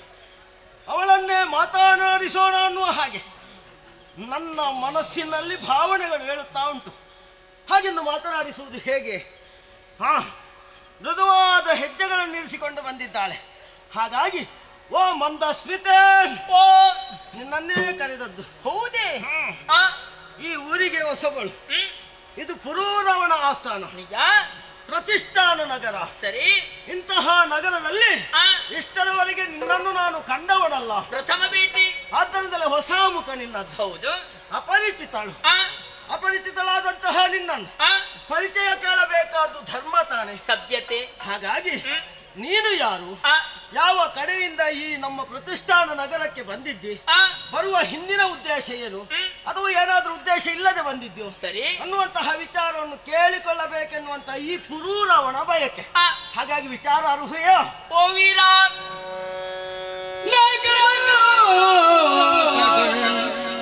ಅಪ್ಸರೆಯುಳ್ಳ ಊರ್ವಶಿ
ಆಗ ನೀನೊಬ್ಬ ಘನತರವಾದಂತ ವ್ಯಕ್ತಿತ್ವವನ್ನು ಹೊಂದಿದವನೆಂಬುದಾಗಿ ಅರ್ಥವಿಸಿಕೊಂಡೆ. ಈ ಕಾಲದಲ್ಲಿ ಹೆಣ್ಣಿನ ಪರಿಚಯವನ್ನು ಕೇಳುವುದಕ್ಕಾಗಿ ಮುಂದಾಗುತ್ತಾ ಇದ್ದೆ. ಆ ಕೇಳುವಿಕೆಯಲ್ಲಿ ನನ್ನ ಸಭ್ಯತೆ ಅಡಗಿದೆ. ವ್ಯಕ್ತಿಯನ್ನು ತನ್ನ ನಡೆಯಲ್ಲಿ ನುಡಿಯಲ್ಲಿ ಅರ್ಥೈಸಿಕೊಳ್ಳಬಹುದಂತ. ಹೌದಪ್ಪ, ಅದನ್ನು ಅರ್ಥವಿಸಿಕೊಂಡ ಕಾರಣ ನನ್ನ ಪರಿಚಯವನ್ನು ಹೇಳುವುದಕ್ಕಾಗಿ ಬಂದಿದ್ದೇನೆ. ನಾನು ಬೇರೆ ಯಾರು ಅಲ್ಲ, ನಾನು ಮೇಲ್ಲೋಕದವಳು, ಅಂದ್ರೆ ದೇವಲೋಕದವಳು. ನಾ ಗಗನಿಕೆಯರೆಲ್ಲ ಅನೇಕರು ಬರುವುದಕ್ಕೆ ಕಾರಣ ಉಂಟು. ನನ್ನದಾದಂತ ಆಸೆಯನ್ನು ಈಡೇರಿಸುವುದಕ್ಕೆ ಬಂದವಳಿದ್ದೇನೆ. ನನ್ನ ಹೆಸರು ಊರ್ವಶಿ. ಈ ಇನ್ನು ಸುತ್ತಾಡಬೇಕು. ಆ ಕಡೆಗೆ ಸಾಗ್ತಾ ಇದೆ.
ಅವಸರದ ನಡೆ ನನ್ನದು. ನಿನ್ನ ಅವಸರ ಆದ್ರೆ ಮಾತನಾಡುವುದಕ್ಕೆ ಅವಕಾಶ ಉಂಟು. ಖಂಡಿತ ಉಂಟಲ್ವಾ? ಅತಿ ಶೀಘ್ರವಾಗಿ ಮುಗಿಸಬೇಕು. ಬೇರೇನು ಅಲ್ಲ, ಮತ್ತೆ ನಿನ್ನನ್ನು ಕಂಡಾಗ ನನ್ನ ಮನದಲ್ಲೊಂದು ಆಶೆ ಅಂಕುರಿಸಿದೆ. ಭಾವನೆ ಯಾವ ರೀತಿಯದ್ದು? ಅಂಕುರಿಸಿದಂತ ಆಶೆಯನ್ನು ಈಡೇರಿಸಿಕೊಳ್ಳಬೇಕು ಅನ್ನುವಂತಹ ನನ್ನ ಮನದ ಬಯಕೆ. ಹಾಗಾಗಿ ಬೇರೇನೂ ಅಲ್ಲ, ಮತ್ತೆ ನಿನ್ನನ್ನು ಕಂಡ ಕ್ಷಣವೇ ನಿನ್ನ ಸೌಂದರ್ಯವನ್ನು ನನ್ನವರನ್ನಾಗಿ ಮಾಡಿಕೊಳ್ಬೇಕು ಎಂಬ ಉದ್ದೇಶ ನನ್ನದು. ನಾವಿರುವರು ಮದುವೆಯಾಗಿ ಸುಖ ದಾಂಪತ್ಯದಲ್ಲಿ ಹಾಲು ಜೇನು ಬೆರೆತರೆ ಯಾವ ರೀತಿಯಲ್ಲಿ ಅದು ತಮ್ಮದಾದಂತಹ ಸಿಹಿಯನ್ನು ಇತರರಿಗೆ ಕೊಡುತ್ತದೋ ಅದೇ ರೀತಿಯಲ್ಲಿ ನಾವು ಒಂದಾಗಿ ನಮ್ಮದಾದಂತಹ ದಾಂಪತ್ಯ ಜೀವನದ ಸುಖವನ್ನು ಪ್ರಜೆಗಳಿಗೆ ಉಣ್ಣಿಸಬೇಕು ಎಂಬ ಹಾಗೆ ತೀರ್ಮಾನವನ್ನು ಕೈಗೊಂಡಿದ್ದೇನೆ. ಹಾಗಾಗಿ ನನ್ನ ಮನದ ತೀರ್ಮಾನಕ್ಕೆ ನೀನು ಬದ್ಧಳಾಗಬೇಕು. ನನ್ನನ್ನು ವಿವಾಹವಾಗಿ ನನ್ನ ಮನದ ದೀಪವಾಗಿ ಸಂದೀಪವಾಗಿ ಬೆಳಗಬೇಕು ಎಂಬ ಆಶೆ ನನ್ನದ್ದು. ಹಾಗಾಗಿ ನಮ್ಮ ಅರಮನೆಯನ್ನು ಬೆಳಗುವುದಕ್ಕೆ ನನ್ನೊಡತಿಯಾಗಿ ಬರುವೆಯೋ? ಪ್ರತ್ಯುತ್ತರವೇ ಪ್ರಿಯ ನುಡಿಯಲಿ ಪೇಳ್ವೆಯ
ಆರಿಸಿಕೊಂಡೆ. ಮದುವೆ ಆಗುವುದಕ್ಕೆ ನಾನು ಸಿದ್ಧಳಾಗಿದ್ದೇನೆ. ಹೌದಾ? ಆದರೆ ಒಂದುಂಟು. ಮತ್ತೇನು ತೊಂದರೆ? ತೊಂದರೆ ಉಂಟಪ್ಪ, ಒಂದು ತಡೆ ಉಂಟು. ತಡೆಯ? ಹೌದು, ಯಾವುದರಿಂದ? ಬೇರೇನು ಅಲ್ಲ, ಒಂದು ನಿಬಂಧನೆ ಉಂಟು. ಆ ನಿಬಂಧನೆಯನ್ನು ನೀನು ಈಡೇರಿಸಿ ಕೊಟ್ಟೆ ಎಂದಾದ್ರೆ ಖಂಡಿತವಾಗಿ ನಿನ್ನ ಬಹಳ ಸಂಗಾತಿಯಾಗಿ ಬಂದು ನಿನಗೆ ಬೇಕಾದಂತ ಸುಖವನ್ನು ಒದಗಿಸಿಕೊಡಬಲ್ಲೆ. ಆ ನಿಬಂಧನೆ ಬೇರೆ ಯಾರು, ನನ್ನನ್ನೇ ಅನುಸರಿಸಿಕೊಂಡು ಇರುವುದು 2 ಮೇಕೆ ಮರಿಗಳು. ಮೇಕೆ ಮರಿಗಳು? ಹೌದು. ಮತ್ತೊಂದು, ನಾವು ಭೋಗ ಸುಖವನ್ನು ಅನುಭವಿಸಿದ ಕಾಲದಲ್ಲಿ ಮಾತ್ರ ನಿಮ್ಮನ್ನು ನಾನು ದಿಗಂಬರ ಸ್ಥಿತಿಯಲ್ಲಿ ನೋಡಬೇಕು. ಅನ್ಯ ಸಮಯದಲ್ಲಿ ನಾನು ನಿಮ್ಮನ್ನು ಆ ರೀತಿ ಕಾಣಬಾರದು. ನೋಡಿದೆ ನಾನು ಬಿಟ್ಟು ಹೋಗುದೇ. ಈ 2 ನಿಬಂಧನೆಯನ್ನು ನೀವು ಪಾಲಿಸುವುದು ಹೌದೇ ಆಗಿದ್ದರೆ ಖಂಡಿತವಾಗಿ ನಾನು ಮದುವೆ ಆಗುವುದಕ್ಕೆ ಸಿದ್ಧಳಾಗಿದ್ದೇನೆ. ಹಾಗೆಂದುಕೊಂಡು ಕೇವಲ ಬಾಯಿ ಮಾತಿನಿಂದ ಹೇಳಿದರೆ ಆಗುದಿಲ್ಲ, ಕೈ ತಟ್ಟಿ ಮಾತು ಕೊಡಬೇಕು. ಅಯ್ಯ ತರುಣಿ, ನಿನ್ನನ್ನು ಮದುವೆ ಆಗ್ತೇನೆ ಅನ್ನುವಾಗ ನೀನು ಹೇಳಿದಂತಹ ಷರತ್ತು ನಿಜ. 2 ಮೇಕೆ ಮರಿಗಳು ನಿನ್ನೊಂದಿಗೆ ಜೀವಿಸುವುದಕ್ಕೆ ಅವಕಾಶ ಮಾಡಿ ಕೊಡಬೇಕು. ಖಂಡಿತ ಖಂಡಿತವಾಗಿ. ಆ ಬಗ್ಗೆ ನೀನು ಯೋಚಿಸಬೇಕಾದ್ದೇ ಇಲ್ಲ. ಇನ್ನು ನಿನ್ನೊಂದಿಗೆ ಸಮಾಗಮದ ವಿಚಾರದಲ್ಲಿ ದಿಗಂಬರನಾಗ್ತೇನೆ ಹೊರತು ಮತ್ತೊಂದು ಸಮಯದಲ್ಲಿ ನಾನು ದಿಗಂಬರನಾಗುವುದಿಲ್ಲ, ಆಗಲೇಬಾರದು ಎಂಬ ಮಾತು ನಿನಗೆ ಕರೆ ತಟ್ಟಿ ಕೊಡ್ತಾ ಇದ್ದೇನೆ. ಈ ಪುರೂರವನ ಮಾತು ಅಂದ್ರೆ ಮಾತು, ಇದು ಕೊಟ್ಟಿದ್ದ.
ಎಂದಿನಂತೆ ಇಂದು ಕೂಡ ಸುರಪನ ಸಭೆಯನ್ನು ಸೇರಿದವರು ಸುರಪ ಒಂದು ಆಜೆಯನ್ನು ಮಾಡಿದ್ದಾನಲ್ಲ, ಹೇಗೆ? ಅದೇ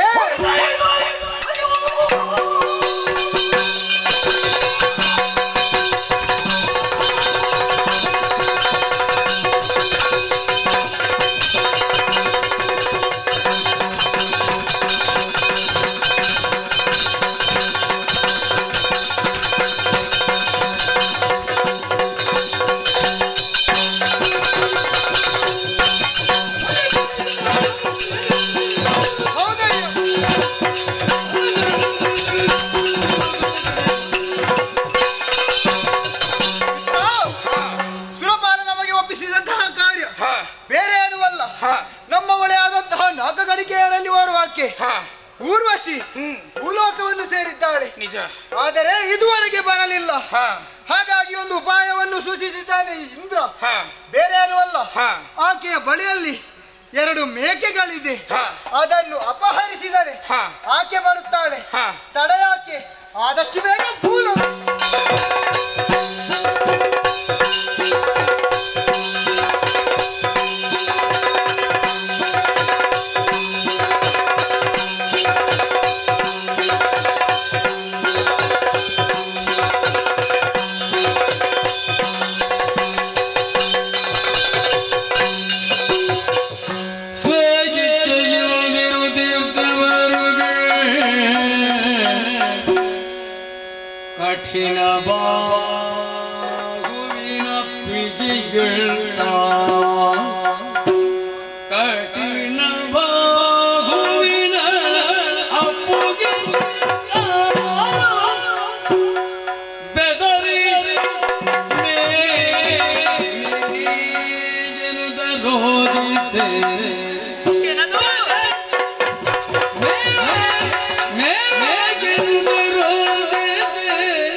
ನನ್ನ ಜೊತೆಯಲ್ಲಿದ್ದಂತ ಮೇಕೆ ಮರಿಗಳು ಕೂಗುತ್ತಿರುವಂತ ಶಬ್ದ ನನಗೆ ಕೇಳಿಸ್ತಾ ಇದೆಯಲ್ಲ. ಇಲ್ಲ, ಎಲ್ಲಿ ಹೋಯ್ತು ಕಾಣುವುದಿಲ್ಲ. ಆದ್ರೆ ಇವರನ್ನು ಎಚ್ಚರಗೊಳಿಸಬೇಕಲ್ಲ. ಇವರು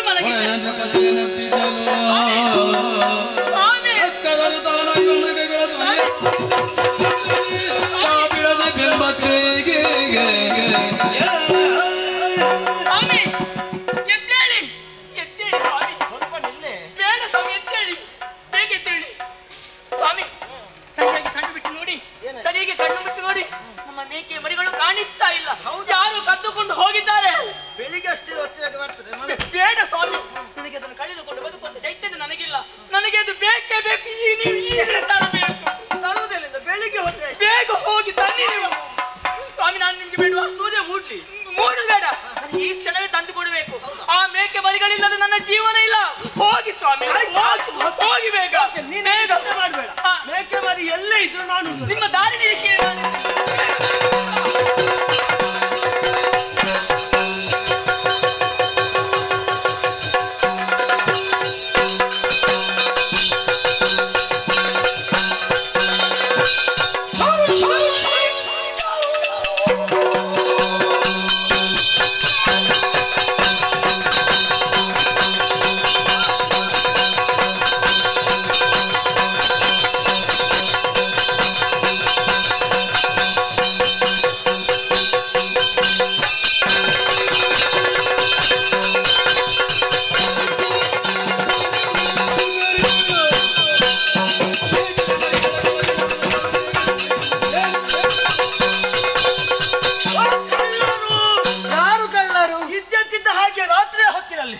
ನಮ್ಮ ಬಳಿಯಲ್ಲಿದ್ದಂತಹ ಮೇಕೆ ಮರಿಗಳನ್ನು ಕದ್ದು ಹಣ್ಣು ಹೋಗ್ತಾ ಇದ್ದೀರಿ.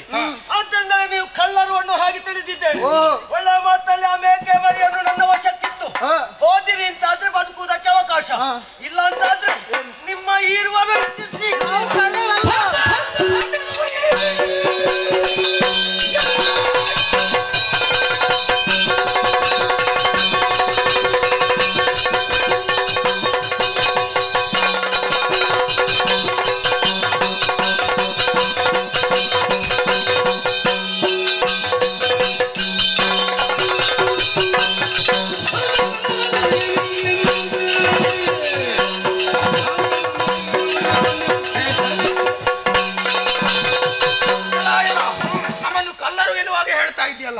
ನಾವು ಕಲ್ಲರಲ್ಲ, ಕೇಚರರು. ಮೇಕೆ ಮರಿಯನ್ನು ಕೊಂಡೋಗುತ್ತಾ ಇದ್ದೇವೆ. ಯಾಕೆ ಬಲ್ಲೆಯ? ಊರ್ವಶಿ ದೇವಲೋಕದವಳು, ಅವಳನ್ನು ಬರಮಾಡಿಕೊಳ್ಳುವುದಕ್ಕೆ ಕರೆದುಕೊಂಡು ಹೋಗುತ್ತಾ ಇದ್ದೇವೆ.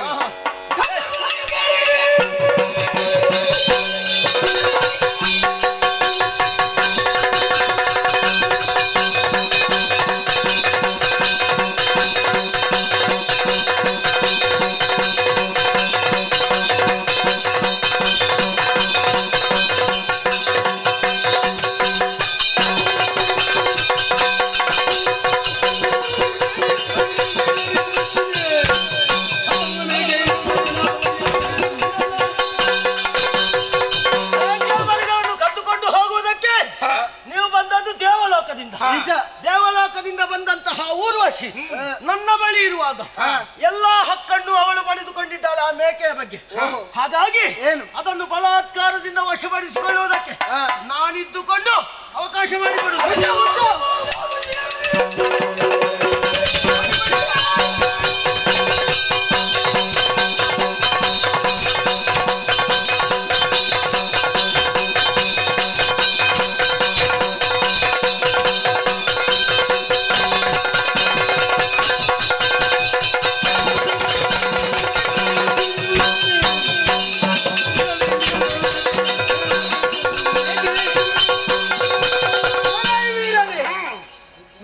ನಮ್ಮನ್ನೇ ಹೆದರಿಸುತ್ತಾ ಇದ್ದೀಯ. ನಿಮ್ಮನ್ನೇ ಮೊದಲಾಗಿ ನೀನು ಹೇಗಿದ್ದೀ ಎಂಬುದನ್ನು ತಿಳಿದುಕೋ. ಬೆತ್ತಲೆಯಾಗಿದ್ದೀಯ, ಅದನ್ನು ಬಿಟ್ಟು ನಮ್ಮಲ್ಲಿ ಯುದ್ಧಕ್ಕಾಗಿ ಬಂದು ಬರುತ್ತಾ ಇದ್ದೀಯ. ಊರ್ವಶಿಯನ್ನು ಬಿಟ್ಟುಕೊಡು, ಹಿಂದೆ ನಡೆ. ಯಾವ ಸ್ಥಿತಿಯಲ್ಲಿದ್ದರು ನನಗೆ ಬೇಕಾದಂತಹ ವಿಚಾರದಲ್ಲಿ ಅದನ್ನೆಲ್ಲ ಗಣನೆಗೆ ತೆಗೆದುಕೊಳ್ಳುವವನಲ್ಲ. ಮತ್ತೆ ನನಗೆ ಬೇಕಾದ್ದು ಈ ನಿಮ್ಮ ಹಾಡು, ಅದನ್ನು ಕೊಟ್ಟರೆ ಇಲ್ಲ ನೋಡು ನೋಡು.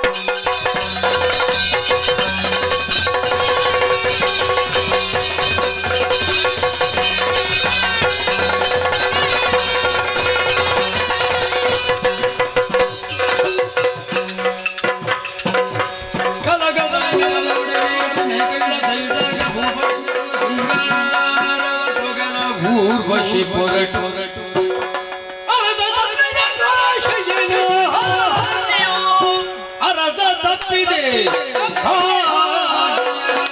ನೀ ನಿಜ ದಿಗಂಬರನಾಗಿ ನೀ ನಿಜ ದಿಗಂಬರನಾಗಿ ಕಳಗದೆ ಮರಳಿದೆ ನಾನಿನ್ನ ನೀಕ್ಷಿಗೆ ಹೊರಟೆ ನಾಕಕ್ಕೆ ಹೊರಟೆ ನಾಕಕ್ಕೆ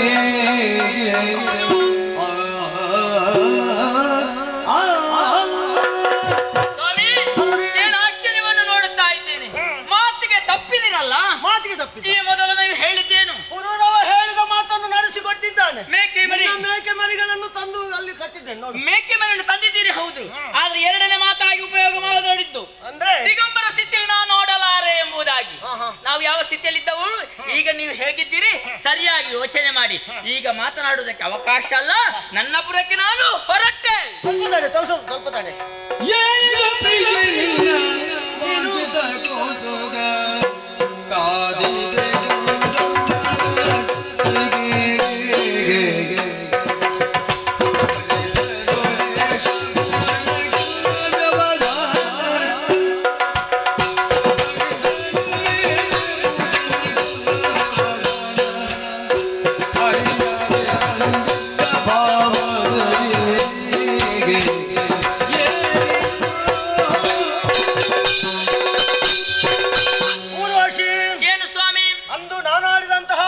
ವಿರುದ್ಧವಾಗಿ ಹೊತ್ತು ನಡೆಯುತ್ತಾ ಇದ್ದೇನೆ. ದಿಗಂಬರನಾಗಿ ನಿನ್ನ ಎದುರಿನಲ್ಲಿ ಕಾಣಿಸಿಕೊಳ್ಳುವುದಿಲ್ಲ ಎಂಬ ಮಾತನ್ನು ಈ ಹೊತ್ತು ತಪ್ಪಿ ನಡೆದೆ ಅಲ್ವೇ ಎಂಬ ಹಾಗೆ ನೀನು ಹೇಳ್ತಾ ಇದ್ದೀಯಲ್ಲ. ಆಕ್ಷೇಪ ಮಾಡ್ತಾ ಇರ್ತೇನೆ.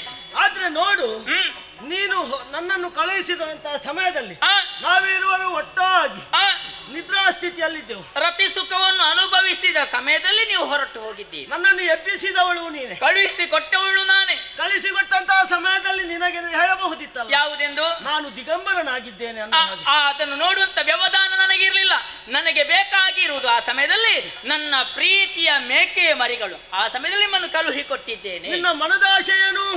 ನಿನ್ನ ಪ್ರೀತಿಯ ಮೇಕೆ ಮರಿಗಳು ಹೌದು, ಯಾರಿಂದಲೋ ಕದ್ದುಕೊಂಡು ಹೋಗ್ತಾ ಇವೆ ನಿಜ ಅನ್ನುವ ವಿಚಾರ ಮಾತ್ರ ನಿನ್ನ ಮನದಲ್ಲಿತ್ತು. ಹೌದು, ನೀನು ಹೇಳಿದ ವಿಚಾರವನ್ನು ಕೇಳಿಸಿಕೊಂಡು ಮನದಂಡೆಯ ಮಾತನ್ನು ನಡೆಸಿಕೊಡಬೇಕಾದ್ದು ನಿಮ್ಮ ಕರ್ತವ್ಯ. ಮನದ ಇನಿಯನಾಗಿ ಕರ್ತವ್ಯ ಅನ್ನುವ ಹಾಗೆ ತಿಳಿದು ನೇರವಾಗಿ ಮೇಕೆಗಳನ್ನು ಹುಡುಕುತ್ತಾ ಹೋದವರು ನಾವು. ಹೌದು, ಕದ್ದುಕೊಂಡು ಹೋದವರು ಬೇರೆ ಯಾರು ಅಲ್ಲ, ಯಾರು? ನಿನ್ನವರೇ ದೇವಲೋಕದವರು. ಇರಲಿ, ತಸ್ಕರರಾಗಿ ಬಂದು ಮೇಕೆಯನ್ನು ಕೊಂಡು ಹೋಗುತ್ತಿದ್ದಂತ ಅವರನ್ನು ತಡೆದು ಮೇಕೆಯನ್ನು ಮರಳಿ ವಶಕ್ಕೆ ಪಡೆದುಕೊಂಡಿದ್ದೇನೆ. ಹಾಗೆಂದು ನಾನು ಒಂದು ವೇಳೆ ಆ ಸಮಯದಲ್ಲಿ ಯುದ್ಧ ಚಲನವನ್ನು ತೊಡುವುದಕ್ಕೆ ಅಥವಾ ಜಟ್ಟಿ ಚಲನವನ್ನು ತೊಡುವುದಕ್ಕೆ ಸಮಯ ಎಲ್ಲಿಂಟು ವ್ಯವಧಾನ ನಿಮಗಿರಲಿಲ್ಲ. ಹಾಗಾಗಿ ಆ ವಿಚಾರ ಎಲ್ಲ ಬಿಟ್ಟು ಬಿಡು. ಅನಿವಾರ್ಯ ಸಂದರ್ಭಗಳಲ್ಲಿ ಅನುಕೂಲ ಪರಿಸ್ಥಿತಿಗಳನ್ನು ಹೊಂದಿಸಿಕೊಂಡು ಹೋಗಬಹುದು. ಹಾಗಾಗಿ ಇಲ್ಲೇ ನಿಲ್ಲು. ಮುತ್ತು ಹೊಡೆದರೆ ಹೋಯಿತು, ಮಾತು ಆಡಿದರೆ ಹೋಯಿತು.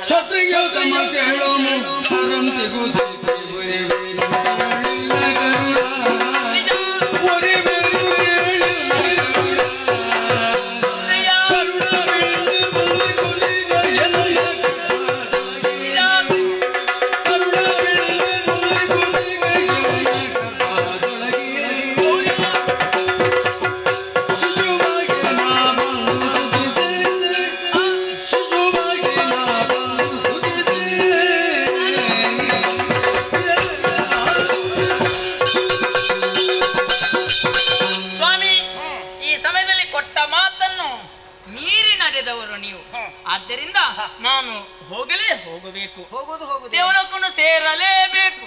ಆದ್ರೆ ಒಂದುಂಟು, ನಿಮ್ಮ ಈ ಮೃದುತನದ ಮಾತುಗಳನ್ನು ಕೇಳಿದಾಗ ನನಗ್ಯಾಕೋ ಕರುಣೆ ಮೂಡುತ್ತಾ ಇದೆ ಸ್ವಾಮಿ. ಈ ಸಮಯದಲ್ಲಿ ನಮ್ಮದಾದಂತ ಪ್ರೀತಿಯ ಪ್ರತಿರೂಪವಾಗಿ ನಾನೊಂದು ಮಗುವಿಗೆ ತಾಯಿಯಾಗುತ್ತಾ ಇದ್ದೀನಿ. ಹೌದಾ? ಗರ್ಭವತಿ ಇದ್ದೇನೆ. ಇಷ್ಟೊಳಗೆ ಹೇಳಿಲ್ಲ, ಹೇಳುವುದಕ್ಕೆ ಅವಕಾಶ ಸಿಗ್ಲಿಲ್ಲ. ಈಗ ಅವಕಾಶ ಬಂದಿದೆ ಸ್ವಾಮಿ. ನೀವು ದುಃಖಿಸಬಾರದು, ಮರಗಬಾರದು, ಚಿಂತಿಸಬಾರದು, ಕೊರಗಬಾರದು. ಆದ್ರೆ ಅಲ್ಲಿಗೆ ಮುಗಿಯುವುದಿಲ್ಲ. ನನಗೆ ನಿನ್ನನ್ನು ನೋಡ್ಬೇಕು ಅಂತ ಅನ್ನಿಸ್ತಾ ಉಂಟಲ್ಲ, ಏನು ಮಾಡುವುದು? ಅದಕ್ಕೆ ದಾರಿ ನಾನೇ ಸೂಚಿಸ್ತೇನೆ. ಗರ್ಭವನ್ನು ಧರಿಸಿದ್ದೇನೆ, ಮಗುವನ್ನು ಹಡೆದು ಆ ಮಗುವನ್ನು ನಿಮಗೆ ತಂದೊಪ್ಪಿಸ್ತೇನೆ. ಆಗಲಿ, ತಂದೊಪ್ಪಿಸಿದ ದಿನ ನಾವು ಒಂದಾಗೋಣ. ಖಂಡಿತವಾಗಿಯೂ ಈ ಮಾತಿಗೆ ತಪ್ಪುವವನಲ್ಲ. ಖಂಡಿತ ಅಲ್ಲ. ಅತಿ ಶೀಘ್ರವಾಗಿ ನಿಮ್ಮನ್ನಗಲಿ ದೇವಲೋಕ.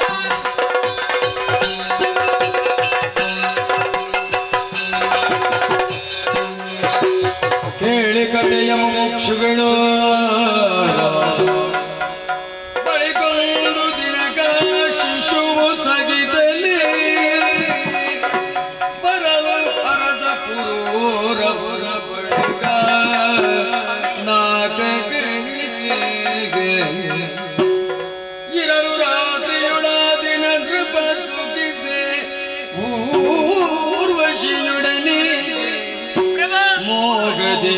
ಬಳಿಕ ನಾಮವ ಗಾಧಿ ಎನಿಸುತ್ತ ನಾಮವ ಗಾಧಿ ಎನಿಸುತ್ತ ಗಿರಿದಿ ಪುತ್ರನಿಗೆ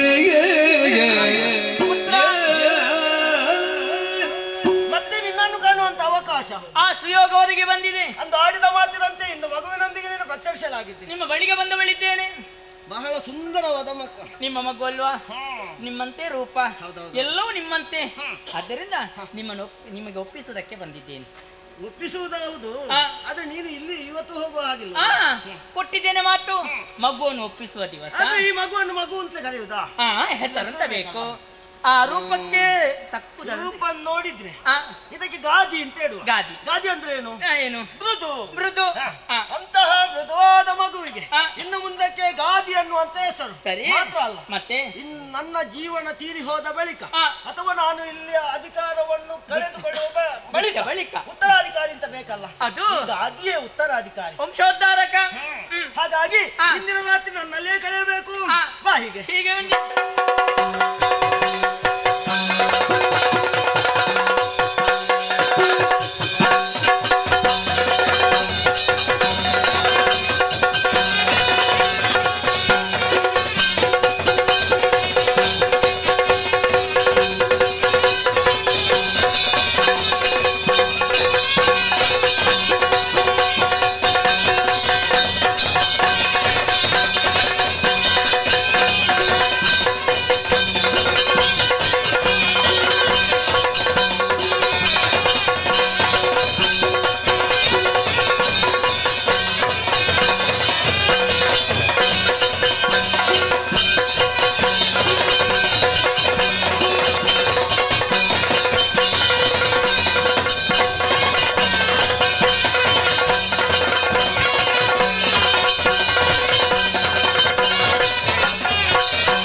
ಹಾಗೆ ಕೇಳಿದ್ದಿ ಅರ್ಜುನ ಹೊರಟು ಬಂದ ಕವಿತೆ ಆಲಿಸಬೇಕು.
ಆಶೀರ್ವಾದ ಪೂರ್ವಕವಾಗಿ ಬಂದಂತಹ ಈ ಮಾಹಿಷ್ಮತಿಯ ಅಧಿಕಾರವನ್ನು ಇಲ್ಲಿಯವರೆಗೆ ಬಹಳ ಸಂತೋಷದಿಂದಲೇ ಆಳುತ್ತಾ ಬಂದವ ನಾನು. ಕೃತ ವೀರ್ಯ ಸುತನಾಗಿ ವರ್ತಮಾನ ಕಾಲದಲ್ಲಿ ಸಹಸ್ರ ಬಾಹು ಎನಿಸಿಕೊಂಡು ಪ್ರಪಂಚದಲ್ಲಿ ಪ್ರಖ್ಯಾತಿಯನ್ನು ಪಡೆದವ. ಕಾರ್ತ ವೀರ್ಯನೆಂದರೆ ಸಾಮಾನ್ಯನಲ್ಲ, ಚಕ್ರವರ್ತಿ ಎಂಬಂತಹ ನೆಗಳ್ತೆಗೆ ಪಾತ್ರನಾದವನು ನಾನು. ನಮ್ಮವರೆಲ್ಲರೂ ಸಂತೋಷದಿಂದಲೇ ಕಾಲವನ್ನು ಕಳೆಯುತ್ತಾ ಇದ್ದಾರೆ. ಏನೇ ಸಮಸ್ಯೆ ಬಂದರೂ ಕೂಡ ನೇರವಾಗಿ ನನ್ನಲ್ಲಿ ಬಂದು ತಿಳಿಸುವಂತಹ ನಮ್ಮಂತವರು ಅವರ ಸಮಸ್ಯೆಗೆ ಸರಿಯಾದಂತಹ ಪರಿಹಾರವನ್ನು ಇಲ್ಲಿಯವರೆಗೆ ಒದಗಿಸಿಕೊಟ್ಟವನಿದ್ದೇನೆ. ಇಂದಿನ ಸಭೆಯನ್ನು ಪ್ರವೇಶ ಮಾಡಿದವನಿದ್ದೇನೆ. ಅರಸರನ್ನು ಕಾಣಬೇಕು ಎಂಬ ಹಾಗೆ ಯಾರೋ ಕಾಯ್ತಾ ಇದ್ದಾರೆ.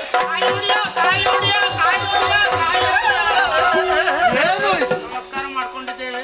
ನೀವು ವನಪಾಲಕರು? ವನಪಾಲಕರು. ಒಂದು ಅರಿಕೆ ಇದೆ. ಏನಪ್ಪ ಅದು? ಅರ್ಜುನ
ನಾವು ವನಪಾಲಕರು. ನಿಮಗೆ ಒಂದು ಜೀವನದಲ್ಲಿ ಭದ್ರತೆ ಇರ್ಲಿ ಎಂಬ ಹಾಗೆ ನಾನೇ ಒಂದು ಉದ್ಯೋಗ ಅವಕಾಶವನ್ನು ಮಾಡಿಕೊಟ್ಟವನು. ಅದು ಆದ್ರೂ ಅಭದ್ರತೆ ಕಾಡ್ತಾ ಉಂಟು. ಯಾವ ರೀತಿಯಲ್ಲಿ ಇದ್ದ ಬೇಕಲ್ಲ? ದುಷ್ಟ ಮೃಗಗಳಿಂದ ನಮ್ಮ ಬೆಳೆ ಎಲ್ಲ ನಾಶವಾಗಿ ಹೋಯ್ತು. ಬಹಳಷ್ಟು ಬೆಳೆ ಬೆಳೆದಿದ್ದೀರಿ ನೀವು. ನಿಮ್ಮ ಆಡಳಿತದಲ್ಲಿ ಹೀಗೆ ಆಯ್ತಲ್ಲ, ನಮಗೆ ಬದುಕುವುದಕ್ಕೆ ಆಗುದಿಲ್ಲ. ನಾವು ಊರು ಬಿಟ್ಟು ಹೊರಟು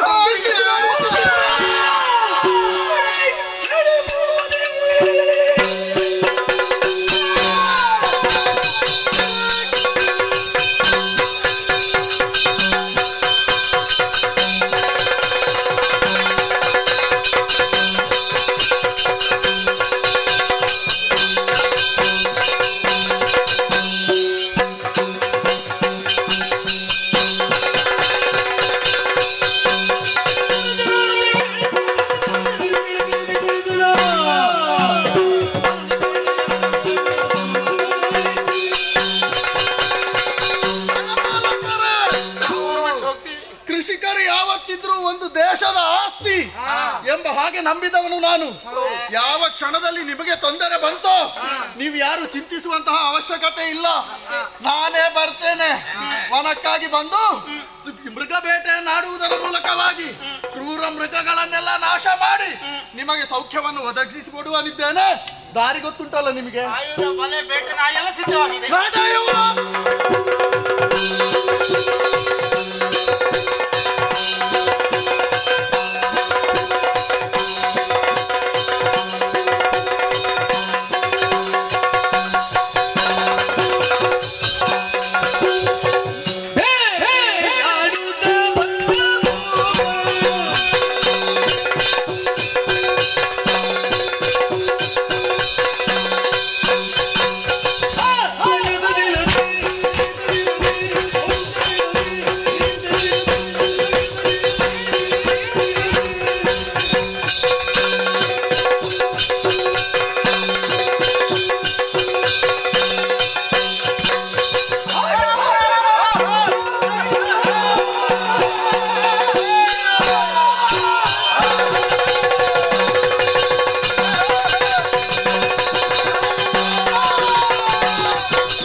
ಪ್ರವೇಶ ಮಾಡಿ ವಿಧ ವಿಧವಾಗಿ ಬೇಟೆಯನ್ನಾಡಿದವರು ನಾವು.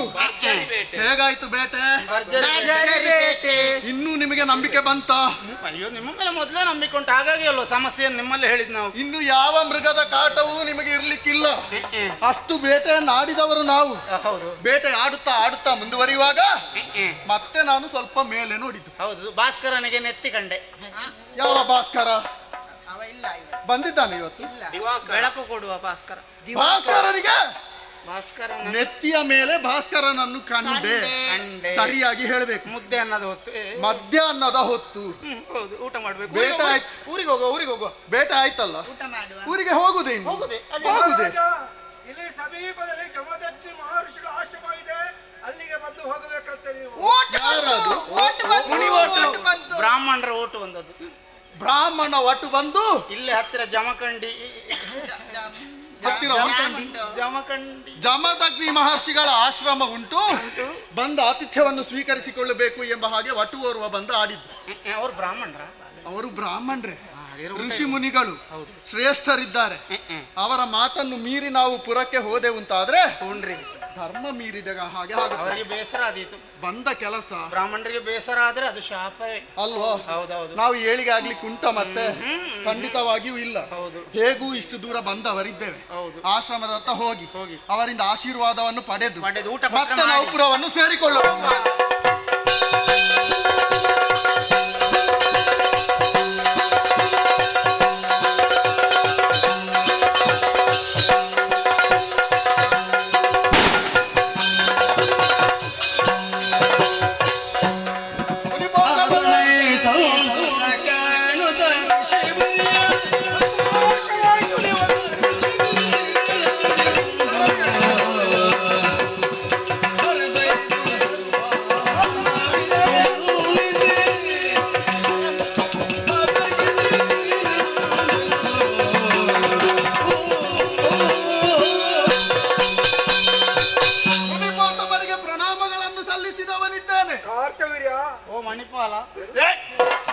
ಮುನಿಪಾಲ ಋಷಿವರಿಯ ಮಾರ್ಚಿ ಗೋಳೆ ಮಹರ್ಷಿಗಳೇ, ನೀನು ಹೇಳ್ತಾ ಇರ್ತೀಯಲ್ಲ. ನಮಸ್ಕಾರ ಮಾಡು. ನಮ ನಮ ನಮ ನಮ. ಒಳ್ಳೆದಾಗಿ ಕಾರ್ತವೀರ್ಯ ಮಹರ್ಷಿಗಳೇ ಅರಸ ನೈತರಿದ್ದಾರೆ. ಕಾರ್ತವೀರ್ಯ, ನೀನು ಸಿಂಹಾಸನ ಕುಳಿತುಕೊಳ್ಳು. ಇಲ್ಲಿ ದರ್ಭಾಸನ ಇಳಿಸಿದ್ದೇನೆ, ಅದರಲ್ಲಿ ಕುಳಿತುಕೊಳ್ಳಬೇಕೆಂದು ಕೇಳಿಕೊಳ್ಳು. ನಿಮ್ಮ ಆತಿಥ್ಯವನ್ನು ಸ್ವೀಕರಿಸುವುದಕ್ಕಾಗಿ ಇಲ್ಲಿವರೆಗೆ ಬಂದವನಲ್ಲ ಸ್ವಾಮಿ. ನಿಮ್ಮ ಆಶೀರ್ವಾದವನ್ನು ಪಡೆದು ಮತ್ತೆ ಪುರಕ್ಕೆ ಸೇರೋಣ ಎಂಬಂತಹ ಉದ್ದೇಶದಿಂದ ನೇರವಾಗಿ ಇಲ್ಲಿವರೆಗೆ ಬಂದವನಿದ್ದೇನೆ. ಆಶೀರ್ವಾದ ಮಾಡಿ ಪುರದತ್ತ ಹೋಗುವುದಕ್ಕೆ ಅಪ್ಪಣೆ. ಊಟ ಕೊಟ್ರೆ ಊಟಕ್ಕೆ ಏನು ಅವಸರ ನಿಮಗೆ? ಕಡಿಮೆ ಆಗಿದೆ. ಇದು ಬ್ರಾಹ್ಮಣರ ಆಶ್ರಮ, ಇದು ಋಷಿಗಳ ಆಶ್ರಮ. ಅರ್ಥ ಆಯ್ತಲ್ಲ? ಯಾರು ಮಾತಾಡಬಾರ್ದು. ಕಾರ್ತವೀರ್ಯ, ಊರಿಗೆ ಹೋಗುವುದಕ್ಕೆ ಅಪ್ಪಣೆ ಕೊಡ್ಬೇಕು. ನೀನು ಒಬ್ಬನಾಗಿ ಬಂದುದಲ್ಲ, ಜೊತೆ ಎಷ್ಟೋ ಮಂದಿ ಇದ್ದಾರೆ. ಬಹಳಷ್ಟು ಮಂದಿ ಏನು ಬಂದ ಏನು ವಿಚಾರ? ಕಾನನಕ್ಕಾಗಿ ಮೃಗಬೇಟೆಯ ಉದ್ದೇಶದಿಂದ ನಮ್ಮವರ ರಕ್ಷಣೆಗೋಸ್ಕರವಾಗಿ ಇಲ್ಲಿಯವರೆಗೆ ಬಂದವ ನಾನು. ಮೃಗಬೇಟೆಯನ್ನೆಲ್ಲ ಪೂರೈಸಿದ್ದೇನೆ, ನಮ್ಮವರಿಗೆ ಸೌಖ್ಯವನ್ನು ಒದಗಿಸಿಕೊಟ್ಟವನಿದ್ದೇನೆ. ಇನ್ನೇನು ಪುರದತ್ತ ಹೊರಟವನು ನಾನು. ಆಶೀರ್ವಾದ ಪೂರ್ವಕವಾಗಿ ಕಳುಹಿಸಿ. ಸ್ವಲ್ಪ ತಡೆ. ಮಧ್ಯಾಹ್ನ ಸಮಯ ನೋಡು. ನಿಜ, ನಿನ್ನ ಬಳಗದೆಲ್ಲ ಹಸಿದು ಬಳಲಿ ಹೋಗಿದ್ದಾರೆ. ನಾನು ಬೆಂಡಾಗಿದ್ದೇನೆ. ಬಳಲಿ ಬೆಂಡಾಗಿದ್ದೇನೆ. ಅದು ಕಾಣುತ್ತದೆ, ನಿನ್ನ ಮುಖ ನೋಡುವಾಗ್ಲೇ ಗೊತ್ತಾಗ್ತದೆ. ಸ್ವಲ್ಪ ಆಯಾಸ ಆಗಿದೆ ಅಂತ. ನನಗೆ ಯಾವಾಗಲೂ ಆಯಾಸವೇ. ಆ ಜೊತೆ ಇಲ್ಲಿ ಊಟ ಉಪಚಾರ ಮಾಡಿಕೊಂಡು ಆಮೇಲೆ ಪುರದತ್ತ ಹೋಗಬಹುದಯ್ಯ. ಮುನಿಪೋತ್ತಮರ ಅನ್ಯಥಾ ಭಾವಿಸಿಕೊಳ್ಳಬಾರದು. ಕೇವಲ ನಾನು ಒಬ್ಬನೇ ಇರುವುದಲ್ಲ, ನನ್ನೊಂದಿಗೆ ಸಹಸ್ರಾರು ಮಂದಿಗಳಿದ್ದಾರೆ. ಆದ್ದರಿಂದ ಇವರಿಗೆಲ್ಲರಿಗೂ ಆತಿಥ್ಯ ನೀಡುವುದಕ್ಕೆ ನಿಮಗೂ ಕಷ್ಟವಾಗಬಹುದು. ನೀವೊಂದು ಅಪ್ಪಣೆ ಕೊಟ್ಟರಂತಾದ್ರೆ ನಾವು ಸ್ವಲ್ಪ ಇದ್ರೇನು ನಾವು ಹಂಚಿ ತಿನ್ನಬಹುದಿತ್ತು. ಆದ್ರೆ ನೋಡಿದ್ಯಾ, ಇದು ಆಶ್ರಮ ಅಲ್ವಾ? ಇಲ್ಲಿ ಹೆಚ್ಚು ಇರ್ಲಿಕ್ಕಿಲ್ಲ. ಪುರದಲ್ಲಿ ಏನು ಕಡಿಮೆ ಆಗ್ಲಿಲ್ಲ, ಹೆಚ್ಚು ದೂರ ಇಲ್ಲ. ಏನಾದ್ರೂ ಇದ್ರೆ ನೆಕ್ಕಿ ಬಿಡುವ ಸ್ವಲ್ಪ. ಸಾಯಂಕಾಲ ಆಗುವಾಗ ಹೋಗಿ ನಾವು ತಲುಪಿ ಬಿಡ್ತೇವೆ. ಅಷ್ಟೊತ್ತಿಗೆ ಸ್ವಲ್ಪ ಕರ್ಕೊಂಡ್ರೆ ಸ್ವಾಮಿಗಳೇ. ಇನ್ನು ಎಷ್ಟೋ ಮಂದಿ ಬೇಕಾದರೂ ಇರಲಿ, ದೈವಾನುಗ್ರಹ ನಿಮ್ಮನ್ನೆಲ್ಲ ತೃಪ್ತಿ ಪಡಿಸ ನಿಮ್ಮ ದೈವದರಗುಂಟು ಮಾಡಿಕೊಂಡು ಬರಬಹುದು. ನೀವಿಷ್ಟು ಹೇಳಿದ ಮೇಲೆ ನಿಮ್ಮ ನುಡಿಯನ್ನು ಮೀರುವವನು ನಾನಲ್ಲ. ಬೇಗ ಸ್ನಾನ ಮಾಡಿ ಬರಬೇಕಂತ ಎಲ್ಲರೂ ನಡೆಯುವ.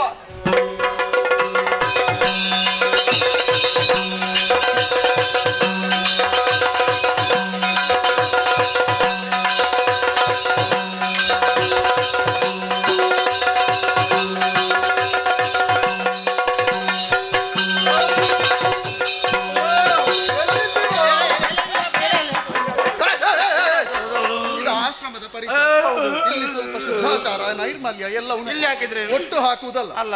ಅಲ್ಲಿ ಹೋಗಿ ಅದಕ್ಕೋಸ್ಕರ ಸ್ಥಳ ಇಲ್ವಲ್ಲಿ? ತುಳಸಿ ಕಟ್ಟೆ ಉಂಟು, ಬಾವಿಯ ನೀರು ಉಂಟು. ನೀನು ಎಲ್ಲೆಲ್ಲಿ ಹುಡುಕುದು ಯಾಕೆ? ಅಲ್ಲಿ ಅದಕ್ಕೆ ಅಂತಲೇ ಒಂದು ಸ್ಥಳ ಇಟ್ಟಿದ್ದಾರಲ್ಲಿ. ಎಲ್ಲರೂ ಹಾಕಿದ ಹೊಂಡಕ್ಕೆ ನಾನು ಹಾಕುವುದು. ಎಲ್ಲರೂ ಹಾಕಿದ ಹೊಂಡಕ್ಕೆ ನೀನು ಹಾಕು. ಇಲ್ಲಿ ಬಾ. ಎಂತ ಪರಿಮಳ. ನೀನು ಯಾವ ಕೈಯಲ್ಲಿ ಊಟ ಮಾಡಿದ್ದು? ಬಲದ ಕೈಯಲ್ಲಿ. ಬಲದ ಕೈಯಲ್ಲಿ ಅಲ್ವಾ?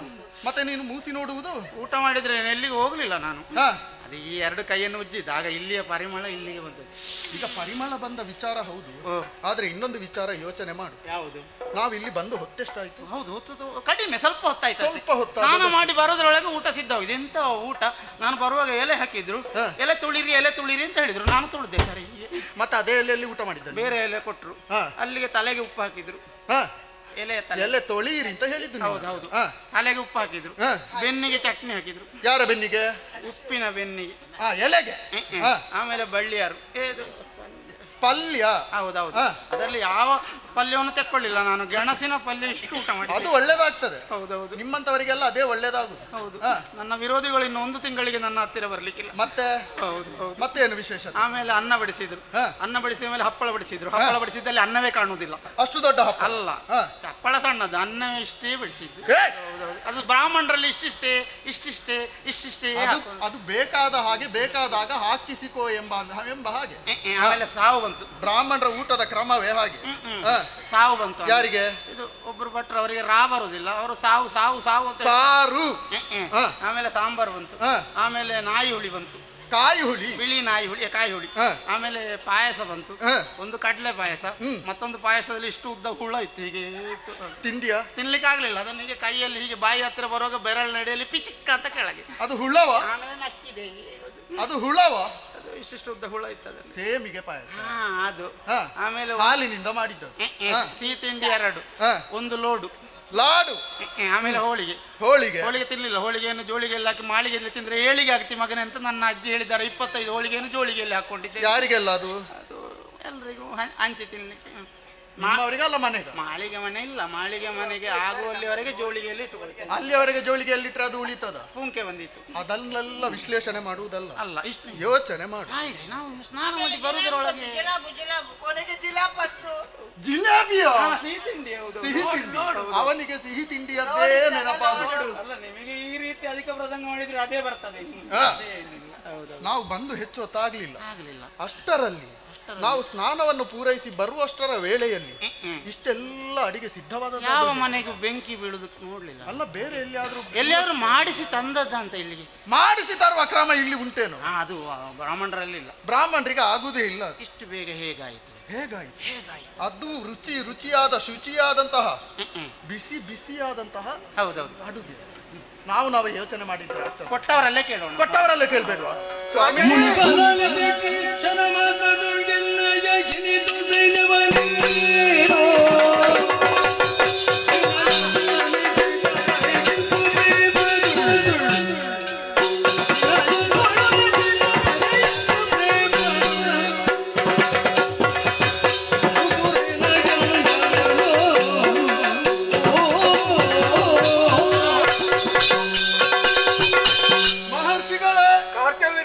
ಅರಮನೆಯಲ್ಲಿ ಮೃಷ್ಟಾನ್ನ ಭೋಜನದ ತೃಪ್ತಿ ಪಡುವವ ಇಲ್ಲಿ ನಿನಗೆ ಸಮಾಧಾನವಾಯ್ತೋ? ನಿಮ್ಮವರಿಗೆಲ್ಲ ಮೆಚ್ಚುಗೆ ಆಯ್ತೋ ಇಲ್ವೋ? ನನ್ನ ಅರಮನೆಯ ಮೃಷ್ಟಾನ್ನ ಭೋಜನಕ್ಕೆ ಯಾವುದೇ ರೀತಿಯಲ್ಲಿ ಕಡಿಮೆ ಆಗದ ಹಾಗೆ ಅದೇ ರೀತಿಯಲ್ಲಿ ನೀವು ನಮಗಿಲ್ಲ ಆತಿಥ್ಯವನ್ನು ಕೊಟ್ಟಿರಲ್ಲ.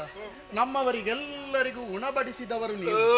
ಆದ್ರೆ ಆಶ್ಚರ್ಯ ಆಗುತ್ತದೆ ಸ್ವಾಮಿ. ಏನು ಆಶ್ಚರ್ಯ? ಆ ಆಶ್ಚರ್ಯವನ್ನು ಅಥವಾ ಮನಸ್ಸಿನಲ್ಲಿರುವಂತಹ ಜಿಜ್ಞಾಸೆಯನ್ನು ನಿಮ್ಮ ಮೂಲಕವೇ ಪರಿಹರಿಸಿಕೊಳ್ಳಬೇಕು ಎಂಬಂತಹ ಉದ್ದೇಶದಿಂದ ನೇರವಾಗಿಯೇ ನಿಮ್ಮಲ್ಲಿ ನಾನು ಪ್ರಶ್ನೆಯನ್ನು ಇಡ್ತಾ ಇದ್ದೇನೆ. ನಮ್ಮ ಇಷ್ಟು ಮಂದಿಗಳಿಗೂ ಕೂಡ ಇಂತಹ ಒಂದು ಊಟದ ವ್ಯವಸ್ಥೆ ಮಾಡುವುದಕ್ಕಾಗಿ ಎಲ್ಲಿಂದ ಸಾಧ್ಯವಾಯಿತು? ಇದೆಲ್ಲ ಹೇಗೆ ವಿವರಿಸ್ತೀರಾ ಸ್ವಾಮಿ? ವಿವರಿಸ್ತೀರಾ? ಜನಪನಿ ಕೇಳಯ್ಯ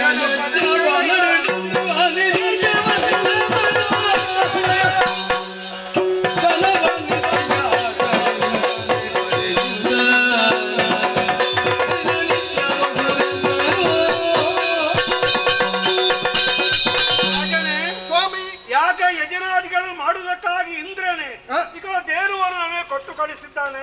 ಆ ದೇರುಳ ಹೆಸರಿಂದಾಗಿ ನಿಮ್ಮನ್ನೆಲ್ಲ ತೃಪ್ತಿಪಡಿಸಕ್ಕೆ ಸಾಧ್ಯವಾಯಿತು. ಸ್ವಾಮಿ, ಒಂದು ವಿಚಾರ, ಉತ್ತಮವಾದಂತಹ ವಸ್ತುಗಳು ಯಾವತ್ತಿದ್ರು ಅದು ಅರಸನ ಬಳಿ ಇರಬೇಕು ಎಂಬ ಹಾಗೆ ಶಾಸ್ತ್ರದ ವಿಚಾರ ಅಲ್ವೋ? ರತ್ನಹಾರೀಚ ಪಾರ್ಥಿವಾಹ, ರತ್ನಾಕರಾಚಾರ್ಯ ಪಾರ್ಥಿವ ಶರೀರ. ಮಧ್ಯ ಬಾಯಿ ಹಾಕುತ್ತಿರ ಜಾಗೃತಿ. ಇದು ಶಾಸ್ತ್ರದಲ್ಲಿರುವಂತಹ ವಿಚಾರ. ಆದ್ದರಿಂದಲೇ ಈ ಗೋವಿಗೆ ಬದಲಾಗಿ ಲಕ್ಷ ಸಂಖ್ಯೆಯ ಗೋವುಗಳನ್ನು ನಿಮ್ಮ ಆಶ್ರಮಕ್ಕೆ ಕಳುಹಿಸಿಕೊಡುವುದಕ್ಕೆ ಸಿದ್ಧನಿದ್ದೇನೆ. ಈ ಪುಣ್ಯ ಗೋವನ್ನು ನಮ್ಮ ಜೊತೆಗೆ ನೀವು ಕಳುಹಿಸಿಕೊಡಬೇಕು ಎಂಬ ಹಾಗೆ ಪ್ರಾರ್ಥನೆ. ಯಾಗ ಯಜ್ಞಾದಿಗಳನ್ನು ಮಾಡುವುದಕ್ಕೆ ಕೊಟ್ಟಂತ ಇದ್ದೇನು, ಇದನ್ನು ಕೊಡು ಹಕ್ಕು ನನಗಿಲ್ಲ, ಕೇಳಲೂ ಬಾರದಯ್ಯ.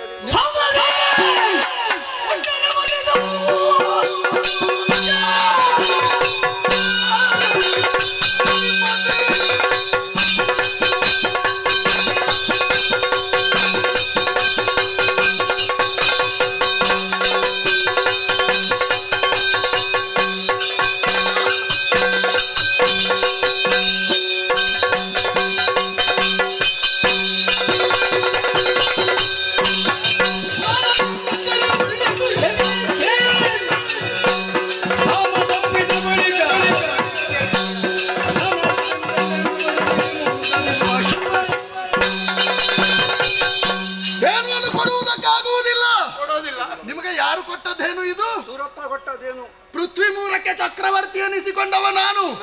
ನನ್ನಲ್ಲಿ ಕೇಳದೆ ಸುರಪ ನಿಮಗೆ ಕೊಟ್ಟಿದ್ದಾನಲ್ವಾ? ಇವರು ಅಂತ ಹೇಳ್ಬೇಕಿತ್ತಲ್ಲ ನನಗೆ ಕೊಟ್ಟಿದ್ದಾನಂತ. ಅದಾದ್ರೂ ತಿಳಿಸಿದ್ರೆ ಇವರಾದ್ರೂ ತಿಳಿಸಿದ್ರ?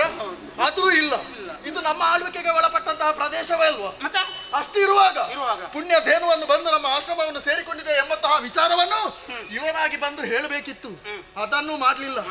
ತಡವಾಗ್ಲಿಲ್ಲ. ಯೋಚನೆ ಮಾಡಬೇಡಿ, ಸಾಮದಿಂದಲೇ ಕೊಟ್ಟರೆ ಒಳ್ಳೇದು. ಇಲ್ಲ ಅಂತಾದ್ರೆ ಎಳೆಯುವುದಕ್ಕೂ ಕನ್ನಡ ಮಾಡುವುದಿಲ್ಲ. ತೊರೆದು ಶಾಂತ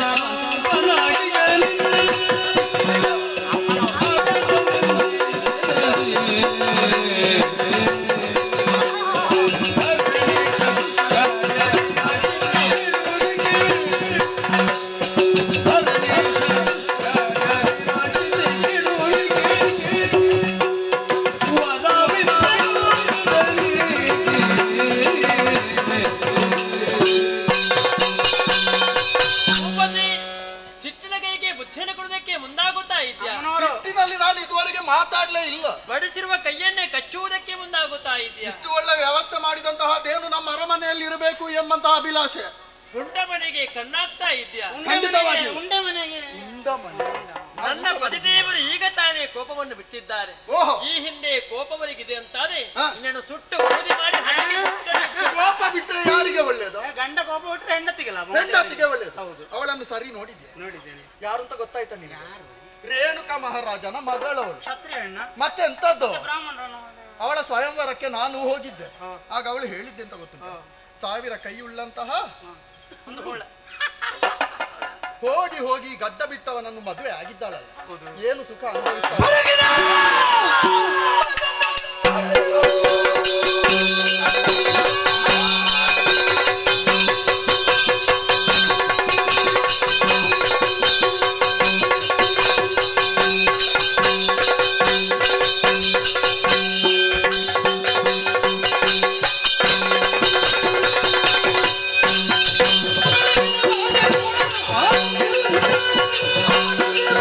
ನುಡಿದ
ನಮ್ಮ ಕಣ್ಣಿನ ವಿಷಯ ಹೇಳುವುದಕ್ಕೆ ಅಸಾಧ್ಯ ಮಗ, ಅಸಾಧ್ಯ. ಕರ್ತವ್ಯನ ಬೇಟೆಗೆಂದು ಬಂದವ ನಮ್ಮ ಅರಮನೆಗೆ ಬರಬೇಕೆಂದು ಕೇಳಿಕೊಂಡ. ಮಧ್ಯಾಹ್ನ ಸಮಯವಾದರೆ ಭೋಜನ ತೀರಿಸಿ ಹೋಗಬಹುದು ಕೇಳಿಕೊಂಡ. ಎಲ್ಲರೂ ಭೋಜನ ತೃಪ್ತಿ ಮಾಡಿದಂತ ಅವರು ಈ ರೀತಿ ಇಷ್ಟು ಬೇಗ ಯಾವ ರೀತಿ ಆಯಿತು ಅಂತ ಕೇಳಿದಾಗ ನಾನು ನಿಜವನ್ನು ಹೇಳಿದೆ. ಈ ದೇರು ದಶೆಯಿಂದ ನಿಮ್ಮನ್ನೆಲ್ಲ ತೃಪ್ತಿ ಪಡಿಸುವುದಕ್ಕೆ ಸಾಧ್ಯ. ಕೊಡ್ಬೇಕು ಕೊಡ್ಬೇಕು ಅಂತ ಕೊಡುವುದಕ್ಕೆ ಅಸಾಧ್ಯ. ಕೊಟ್ಟದ್ದೇನು ಇದನ್ನು ಕೇಳಲು ಬಾರದರೆ ಕೊಡಲು ಸಾಧ್ಯ ಇಲ್ಲದೆ ಹೇಳಿದೆ. ಕೋಪ ಕೊಟ್ಟ ತಾತ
ಅನ್ಯಾಯವನ್ನು ಮಾಡಿದೆ.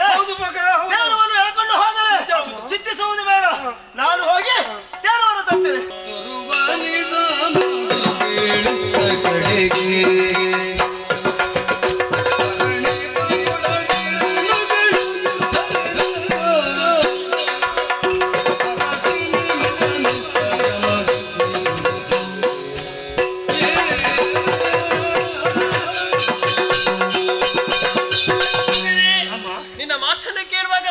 ಸಂತೋಷವಾಗ್ತಾ ಇದೆ. ಹೇಗಾದ್ರೂ ಮಾಡಿ ದೇನನ್ನು ಬಿಡಿಸಿಕೊಂಡು ಬರ್ತೇನೆ. ಮಗನೇ, ಅನ್ಯಾಯ ಮಾಡಿದ್ದಾನಲ್ಲ. ಸರಿ, ಹೌದು. ಮುಂದೆ ಹೆಜ್ಜೆನಿಟ್ಟವರು ನೀನು. ನಾವು ಯಾರೆಂಬುದನ್ನು ಸರಿಯಾಗಿ ಯೋಚನೆ ಮಾಡು. ಹೌದು, ನಾವು ಬ್ರಾಹ್ಮಣರು. ಹೌದು. ಆ ದೇನುವನ್ನು ಕೊಡಬೇಕೆಂದು ನೀನು ಬೇಡಬೇಕು. ಸಮಾಧಾನದಲ್ಲಿ ಬೇಡಿದಾಗ ದೇನನ್ನು ಕೊಡದಿದ್ದಾಗ ದಾನ ರೂಪವಾಗಿ ಬೇಡಬೇಕು. ಆದೀತು. ಅಷ್ಟೇ ಅಲ್ಲ, ದಾನ ರೂಪವಾಗಿ ದೇನನ್ನು ಕೊಡದಿದ್ದಾಗ ಭೇದವನ್ನು ಕಲ್ಪಿಸಬೇಕು. ಅದಕ್ಕೂ ಬಗ್ಗದಾಗ ದಂಡದ ಉಪಾದಿಯಿಂದಾಗಿ ಆ ದೇನನ್ನು ಬಿಡಿಸಿಕೊಂಡು ಬಾ ಮಗನೇ. ಖಂಡಿತ ಹೋಗಿ ಹೋಗಿ ಬರ್ತೇನೆ. ಹೋಗಿ ಬರ್ತೇನೆ.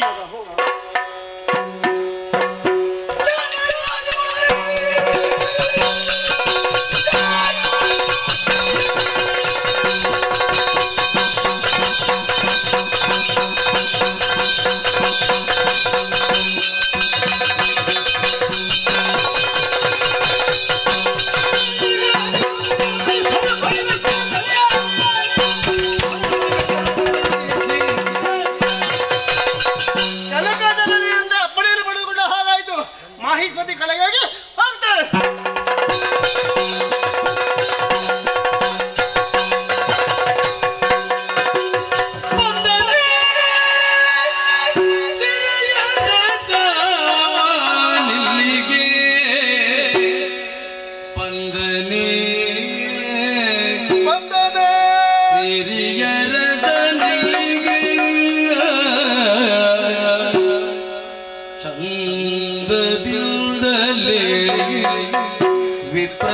ವಿಪ್ರರೂಪದೇ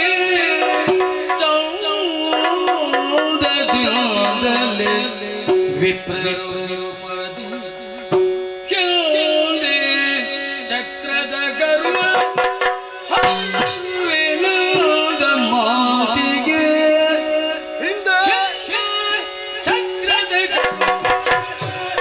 ಹರಿವೆನಾದ ಮಾತಿಗೆ ಬಂದನೆ ಬಂದನೆ ಬಂದನೆ ಸಿರಿಯ ಹೆಸನಿಲ್ಲಿಗೆ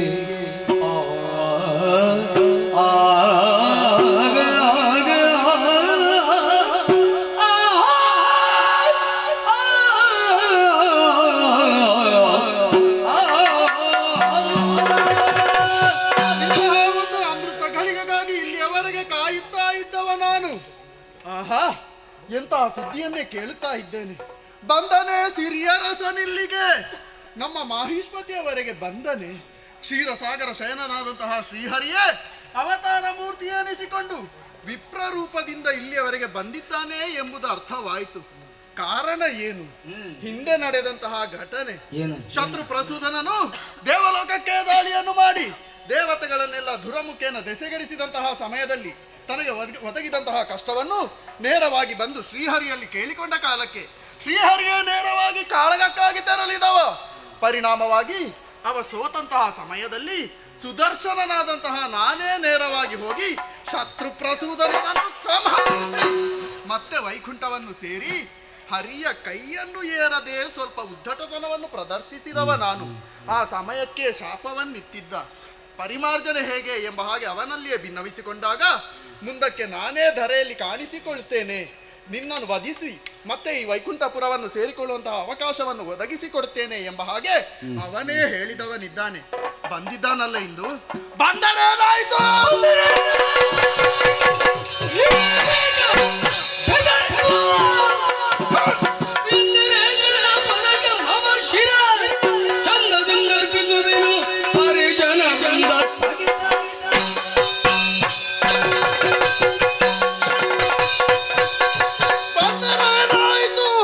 ಸಾಮದಿಂದಲೇ ಅವನಿಗೆ ಶರಣಾಗುವವನು ಈ ಕಾರ್ತವೀರ್ಯ ಖಂಡಿತ ಅಲ್ಲ. ಮೋಕ್ಷವನ್ನು ಪಡೆಯಬೇಕು ಎಂಬಂತಹ ಉದ್ದೇಶವಿದ್ದರೂ ಕೂಡ ನಾನು ಒಬ್ಬನೇ ಆ ಸ್ಥಾನವನ್ನು ಏರುವುದಲ್ಲ, ನಮ್ಮವರಿಗೂ ಅಂತಹ ಅವಕಾಶವನ್ನು ಕಲ್ಪಿಸಿ ಕೊಡಬೇಕು. ಎಲ್ಲಿದ್ದಾರೆ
ಶುಭವಾಗಲಿ. ಮಂತ್ರಿಯವರು ಸಭೆಗೆ ಬರಲಿ ಎಂದು ಕರೆಯನ್ನೇ ಹೋಗ್ಕೊಟ್ಟು ಓಡಾಡಿಕೊಂಡು ಬಂದಿದ್ದೇವೆ. ನನ್ನಿಂದ ಏಮಲಾಗಿ ಅಂತ ಹೇಳಿ ಕೇಳಿದಿರ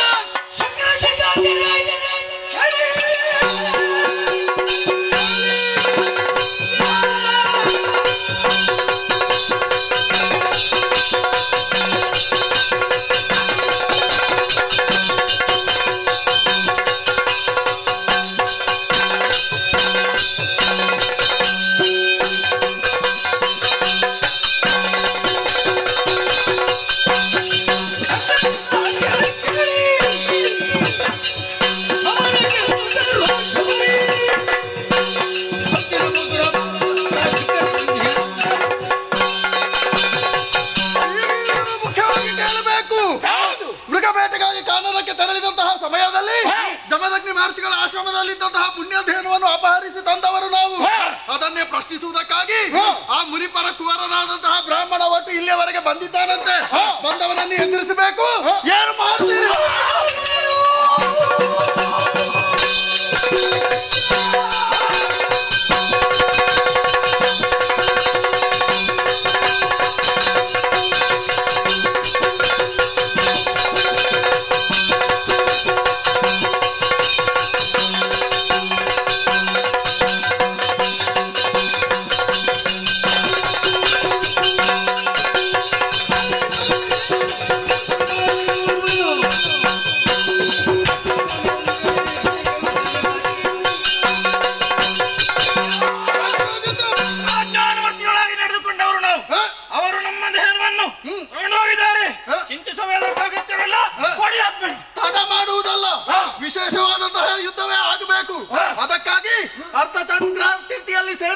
ಸೇರಿಸಿ ವ್ಯೂಹವನ್ನೇ ನಿರ್ಮಿಸಬೇಕಾಗಿದೆ.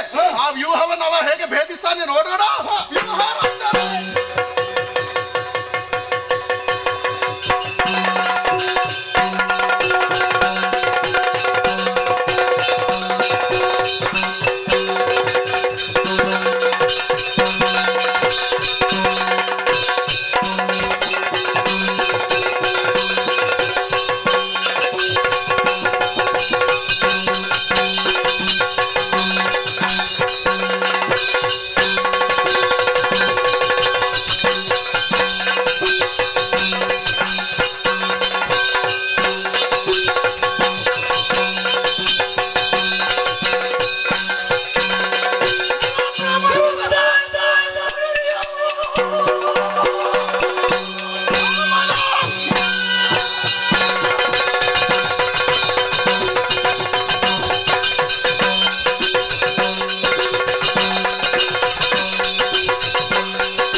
ನಿನ್ನ ಅಪ್ಪ ಕೇಳಲಿಲ್ಲ, ಅದಕ್ಕಾಗಿ ಬಲಾತ್ಕಾರವಾಗಿ ನಾವು ತಂದಿದ್ದೇವೆ. ಅದನ್ನು ಬಿಡಿಸಿಕೊಂಡು ಹೋಗುವುದಕ್ಕಾಗಿ ನೀನು ಮುಂದೆ ಬಂದೆಯಾ? ಸಾಮರ್ಥ್ಯ ಇದ್ದರೆ ಹೋರಾಡು.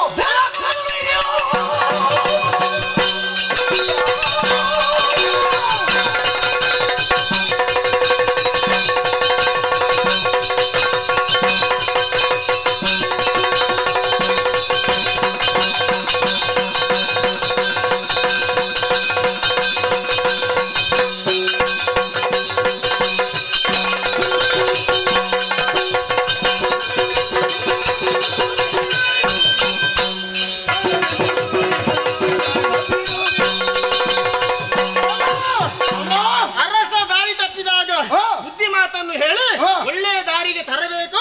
ಮಂತ್ರಿಯಾದವ ಅವನ ಜೊತೆಯಲ್ಲಿ ಸೇರಿಕೊಂಡು ಯುದ್ಧಕ್ಕೆ ಬಂದಿದೀಯಾ? ತಲೆ ಕಡಿತಲೆ.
ಪರಿಣಾಮವಾಗಿ ನೀನು ಕೆಟ್ಟದ್ದಂತೂ ಸತ್ಯ. ಒಳ್ಳೆ ಮಾತಿನಿಂದ ಹೇಳ್ತಾ ಇದ್ದೇವೆ, ಕ್ಷತ್ರಿಯ ವೀರರನ್ನು ಕೆಣಕಿ ಸಾಯಬೇಡ, ನಡಿ ಇಲ್ಲಿಂದ.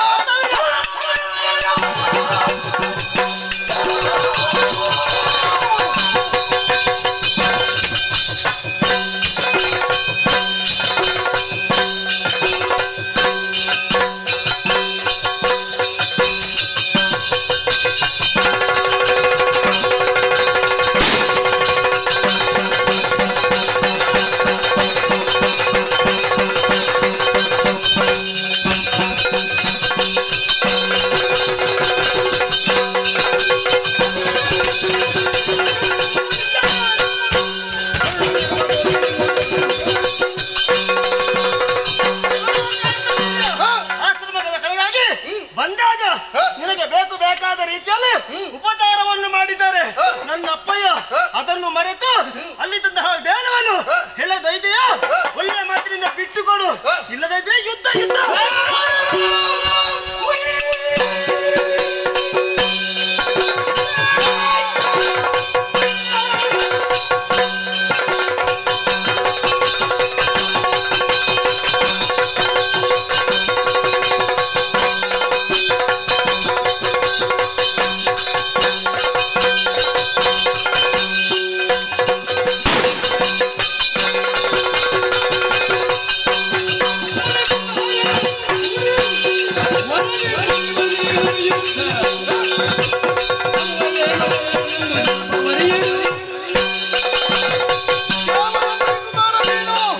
ಆಶ್ರಮದಲ್ಲಿದ್ದಂತಹ ಧೇನು ನಮಗೆ ಬೇಕು ಎಂಬಂತಹ ಉದ್ದೇಶದಿಂದಲೇ ಇಲ್ಲಿಯವರೆಗೆ ಎಳೆಕೊಂಡು ಬಂದವನು. ಕೃತಜ್ಞತೆ ಇಲ್ಲ ಅಂತ ಭಾವಿಸಬೇಡ. ಆ ಧೇನುವಿಗೆ ಬದಲಾಗಿ ಲಕ್ಷ ಸಂಖ್ಯೆಯಲ್ಲಿ ಗೋವುಗಳನ್ನು ಕೊಡ್ತೇನೆ ಎಂಬ ಹಾಗೆ ಅವರಿಗೆ ಮಾತನಾಡಿದ್ರು ಕೂಡ ನನ್ನ ಮಾತನ್ನು ಮನ್ನಿಸದೇ ಇದ್ದಂತಹ ಅವರಿಗೆ ಬೇರೆ ನಮಗೆ ವಿಧಿ ಇರಲಿಲ್ಲ.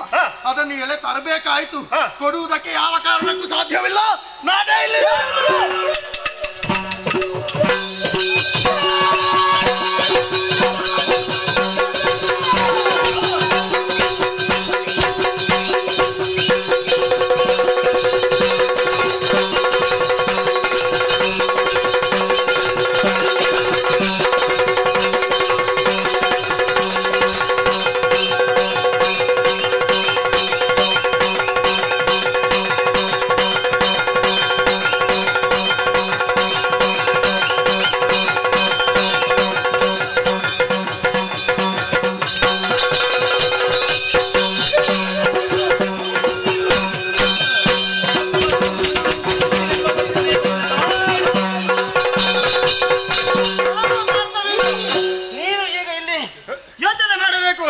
ಅಂದು ನಿನ್ನ ಗುರುಗಳಂತಹ ದತ್ತಾತ್ರೇಯ ಮುನಿಗಳು ಏನು ಹೇಳಿದ್ದಾರೆ? ಬೇಕಾದಷ್ಟು ಆಶೀರ್ವಾದ ಮಾಡಿದ್ದಾರೆ. ಹೌದಲ್ವಾ? ಆಶೀರ್ವಾದ ಮಾಡುವಾಗ ಶುಭ ವಚನ ಹೇಳಿರ್ಬೇಕಲ್ಲ, ಅದು ನೆನಪಿಲ್ವಾ? ಬ್ರಾಹ್ಮಣರಿಗೆ ಅನ್ಯಾಯವನ್ನು ಮಾಡಬೇಡ ಎನ್ನುವ ಹಾಗೆ ಹೇಳಿದ್ದಾರೆ. ಅನ್ಯಾಯ ಮಾಡಲೇ ಇಲ್ಲ. ಮತ್ತೆ ಪುಣ್ಯದೇನುವಾದಂತಹ ಅದು ಯಾವುದು ಪುಣ್ಯವಸ್ತು ಎನ್ನುವುದು ಅರಸನ ಬಳಿಯಲ್ಲಿ ಇರಬೇಕು ಎಂಬಂತಹ ಉದ್ದೇಶದಿಂದಲೇ ತಗೊಂಡು. ಹಾಗಿದ್ರೆ ನೀನು ಮೂರು ಮೂರ್ತಿಗಳಿಂದ ದೊಡ್ಡವನು ಅಲ್ಲಲ್ಲ. ಹಾಗಾದ್ರೆ ಮೂರು ಮೂರ್ತಿಗಳು ಏನೆಂದು ಭಾವಿಸ್ತಾರೋ ಹಾಗೇ ಆಗಬೇಕು. ಇಂತಲ್ಲಿ ಇಂಥದ್ದೇನು ಇರಬೇಕು ಎನ್ನುವ ಹಾಗೆ ಅವರು ತೀರ್ಮಾನ ಮಾಡಿ ನಮ್ಮಲ್ಲಿಗೆ ಕಳಿಸಿದ್ದಾರೆ. ಅದನ್ನು ಎಳೆದೊಂದೇನ ಇದು ಈಗ ಏನಿಲ್ಲ. ಈಗ ನಾನು ಬರುವಾಗ ನಿನ್ನದು ಇಷ್ಟು ಹೊತ್ತಿಗೆ ಮುಗಿಬೇಕು ಎನ್ನುವ ಹಾಗೆ ಬಂದಿದೆ. ಹೌದಾ? ಹೌದಾ? ಮರಣದ ಕಾಲ ಸಮೀಪವಾಗಿದೆ.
ಮೋಕ್ಷವನ್ನು ಕರುಣಿಸಿದ ಹಾಗಾಯಿತು. ಇದನ್ನು ಕಂಡವರು ಎಲ್ಲರೂ ಭಯಭೀತರಾಗಿದ್ದಾರೆ. ಯಾರು ಹೆದರಬೇಕಾಗುವುದಿಲ್ಲ ಎನ್ನುವ ಹಾಗೆ ಮಾತನ್ನು ಕೊಟ್ಟು ದೇನು ಸಹಿತ ನೇರವಾಗಿ ಆಶ್ರಮದ ಕಡೆಗೆ ಬಂದೆ.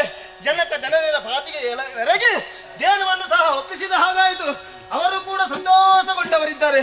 ಹಾಗಿದ್ರೆ ಎಲ್ಲರೂ ಸಂತೋಷಗೊಂಡಿದ್ದಾರೆ ಎನ್ನುವುದನ್ನು ಮುಗುಳ್ನಗೆಯಿಂದ ನಮಗೆ ಗೊತ್ತಾಗುತ್ತಾ ಇದೆ. ಹಾಗಿದ್ರೆ ಮನೋವಂಶವಾಹಿನಿ ಅನ್ನುವಂತಹ ಈ ಪುಣ್ಯ ಕಥಾಭಾಗವನ್ನು ಯಾರು ಆಡಿಸುತ್ತಾರೋ, ಯಾರು ಹಾಡುತ್ತಾರೋ, ಯಾರು ಭಕ್ತಿ ಶ್ರದ್ಧೆಯಿಂದ ನೋಡುತ್ತಾರೋ ಇವರೆಲ್ಲರಿಗೂ ನಾವು ನಮ್ಮಿಂದ ಕಟೀಲು ಶ್ರೀ ದುರ್ಗಾ ಪರಮೇಶ್ವರಿ ಅವರವರು ಜೀವನದಲ್ಲಿ ಆಯುಷ್ಯ, ಆರೋಗ್ಯ, ಸುಖ, ಸಂಪತ್ತು ಕರುಣಿಸಲಿ ಎಂದು ಹೇಳುತ್ತಾ ಮಹಾತಾಯಿಯಲ್ಲಿ ಕಥೆಗೆ ಅಪ್ಪಣೆಯನ್ನು ಬೇಡೋಣ.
ಆಹೋ ಪಡೀರು ಶ್ರೀ ದುರ್ಗಾ ಪರಮೇಶ್ವರಿ ಸೇವಾ ಸಮಿತಿ ಮತ್ತು 10 ಸಂಸ್ಥೆ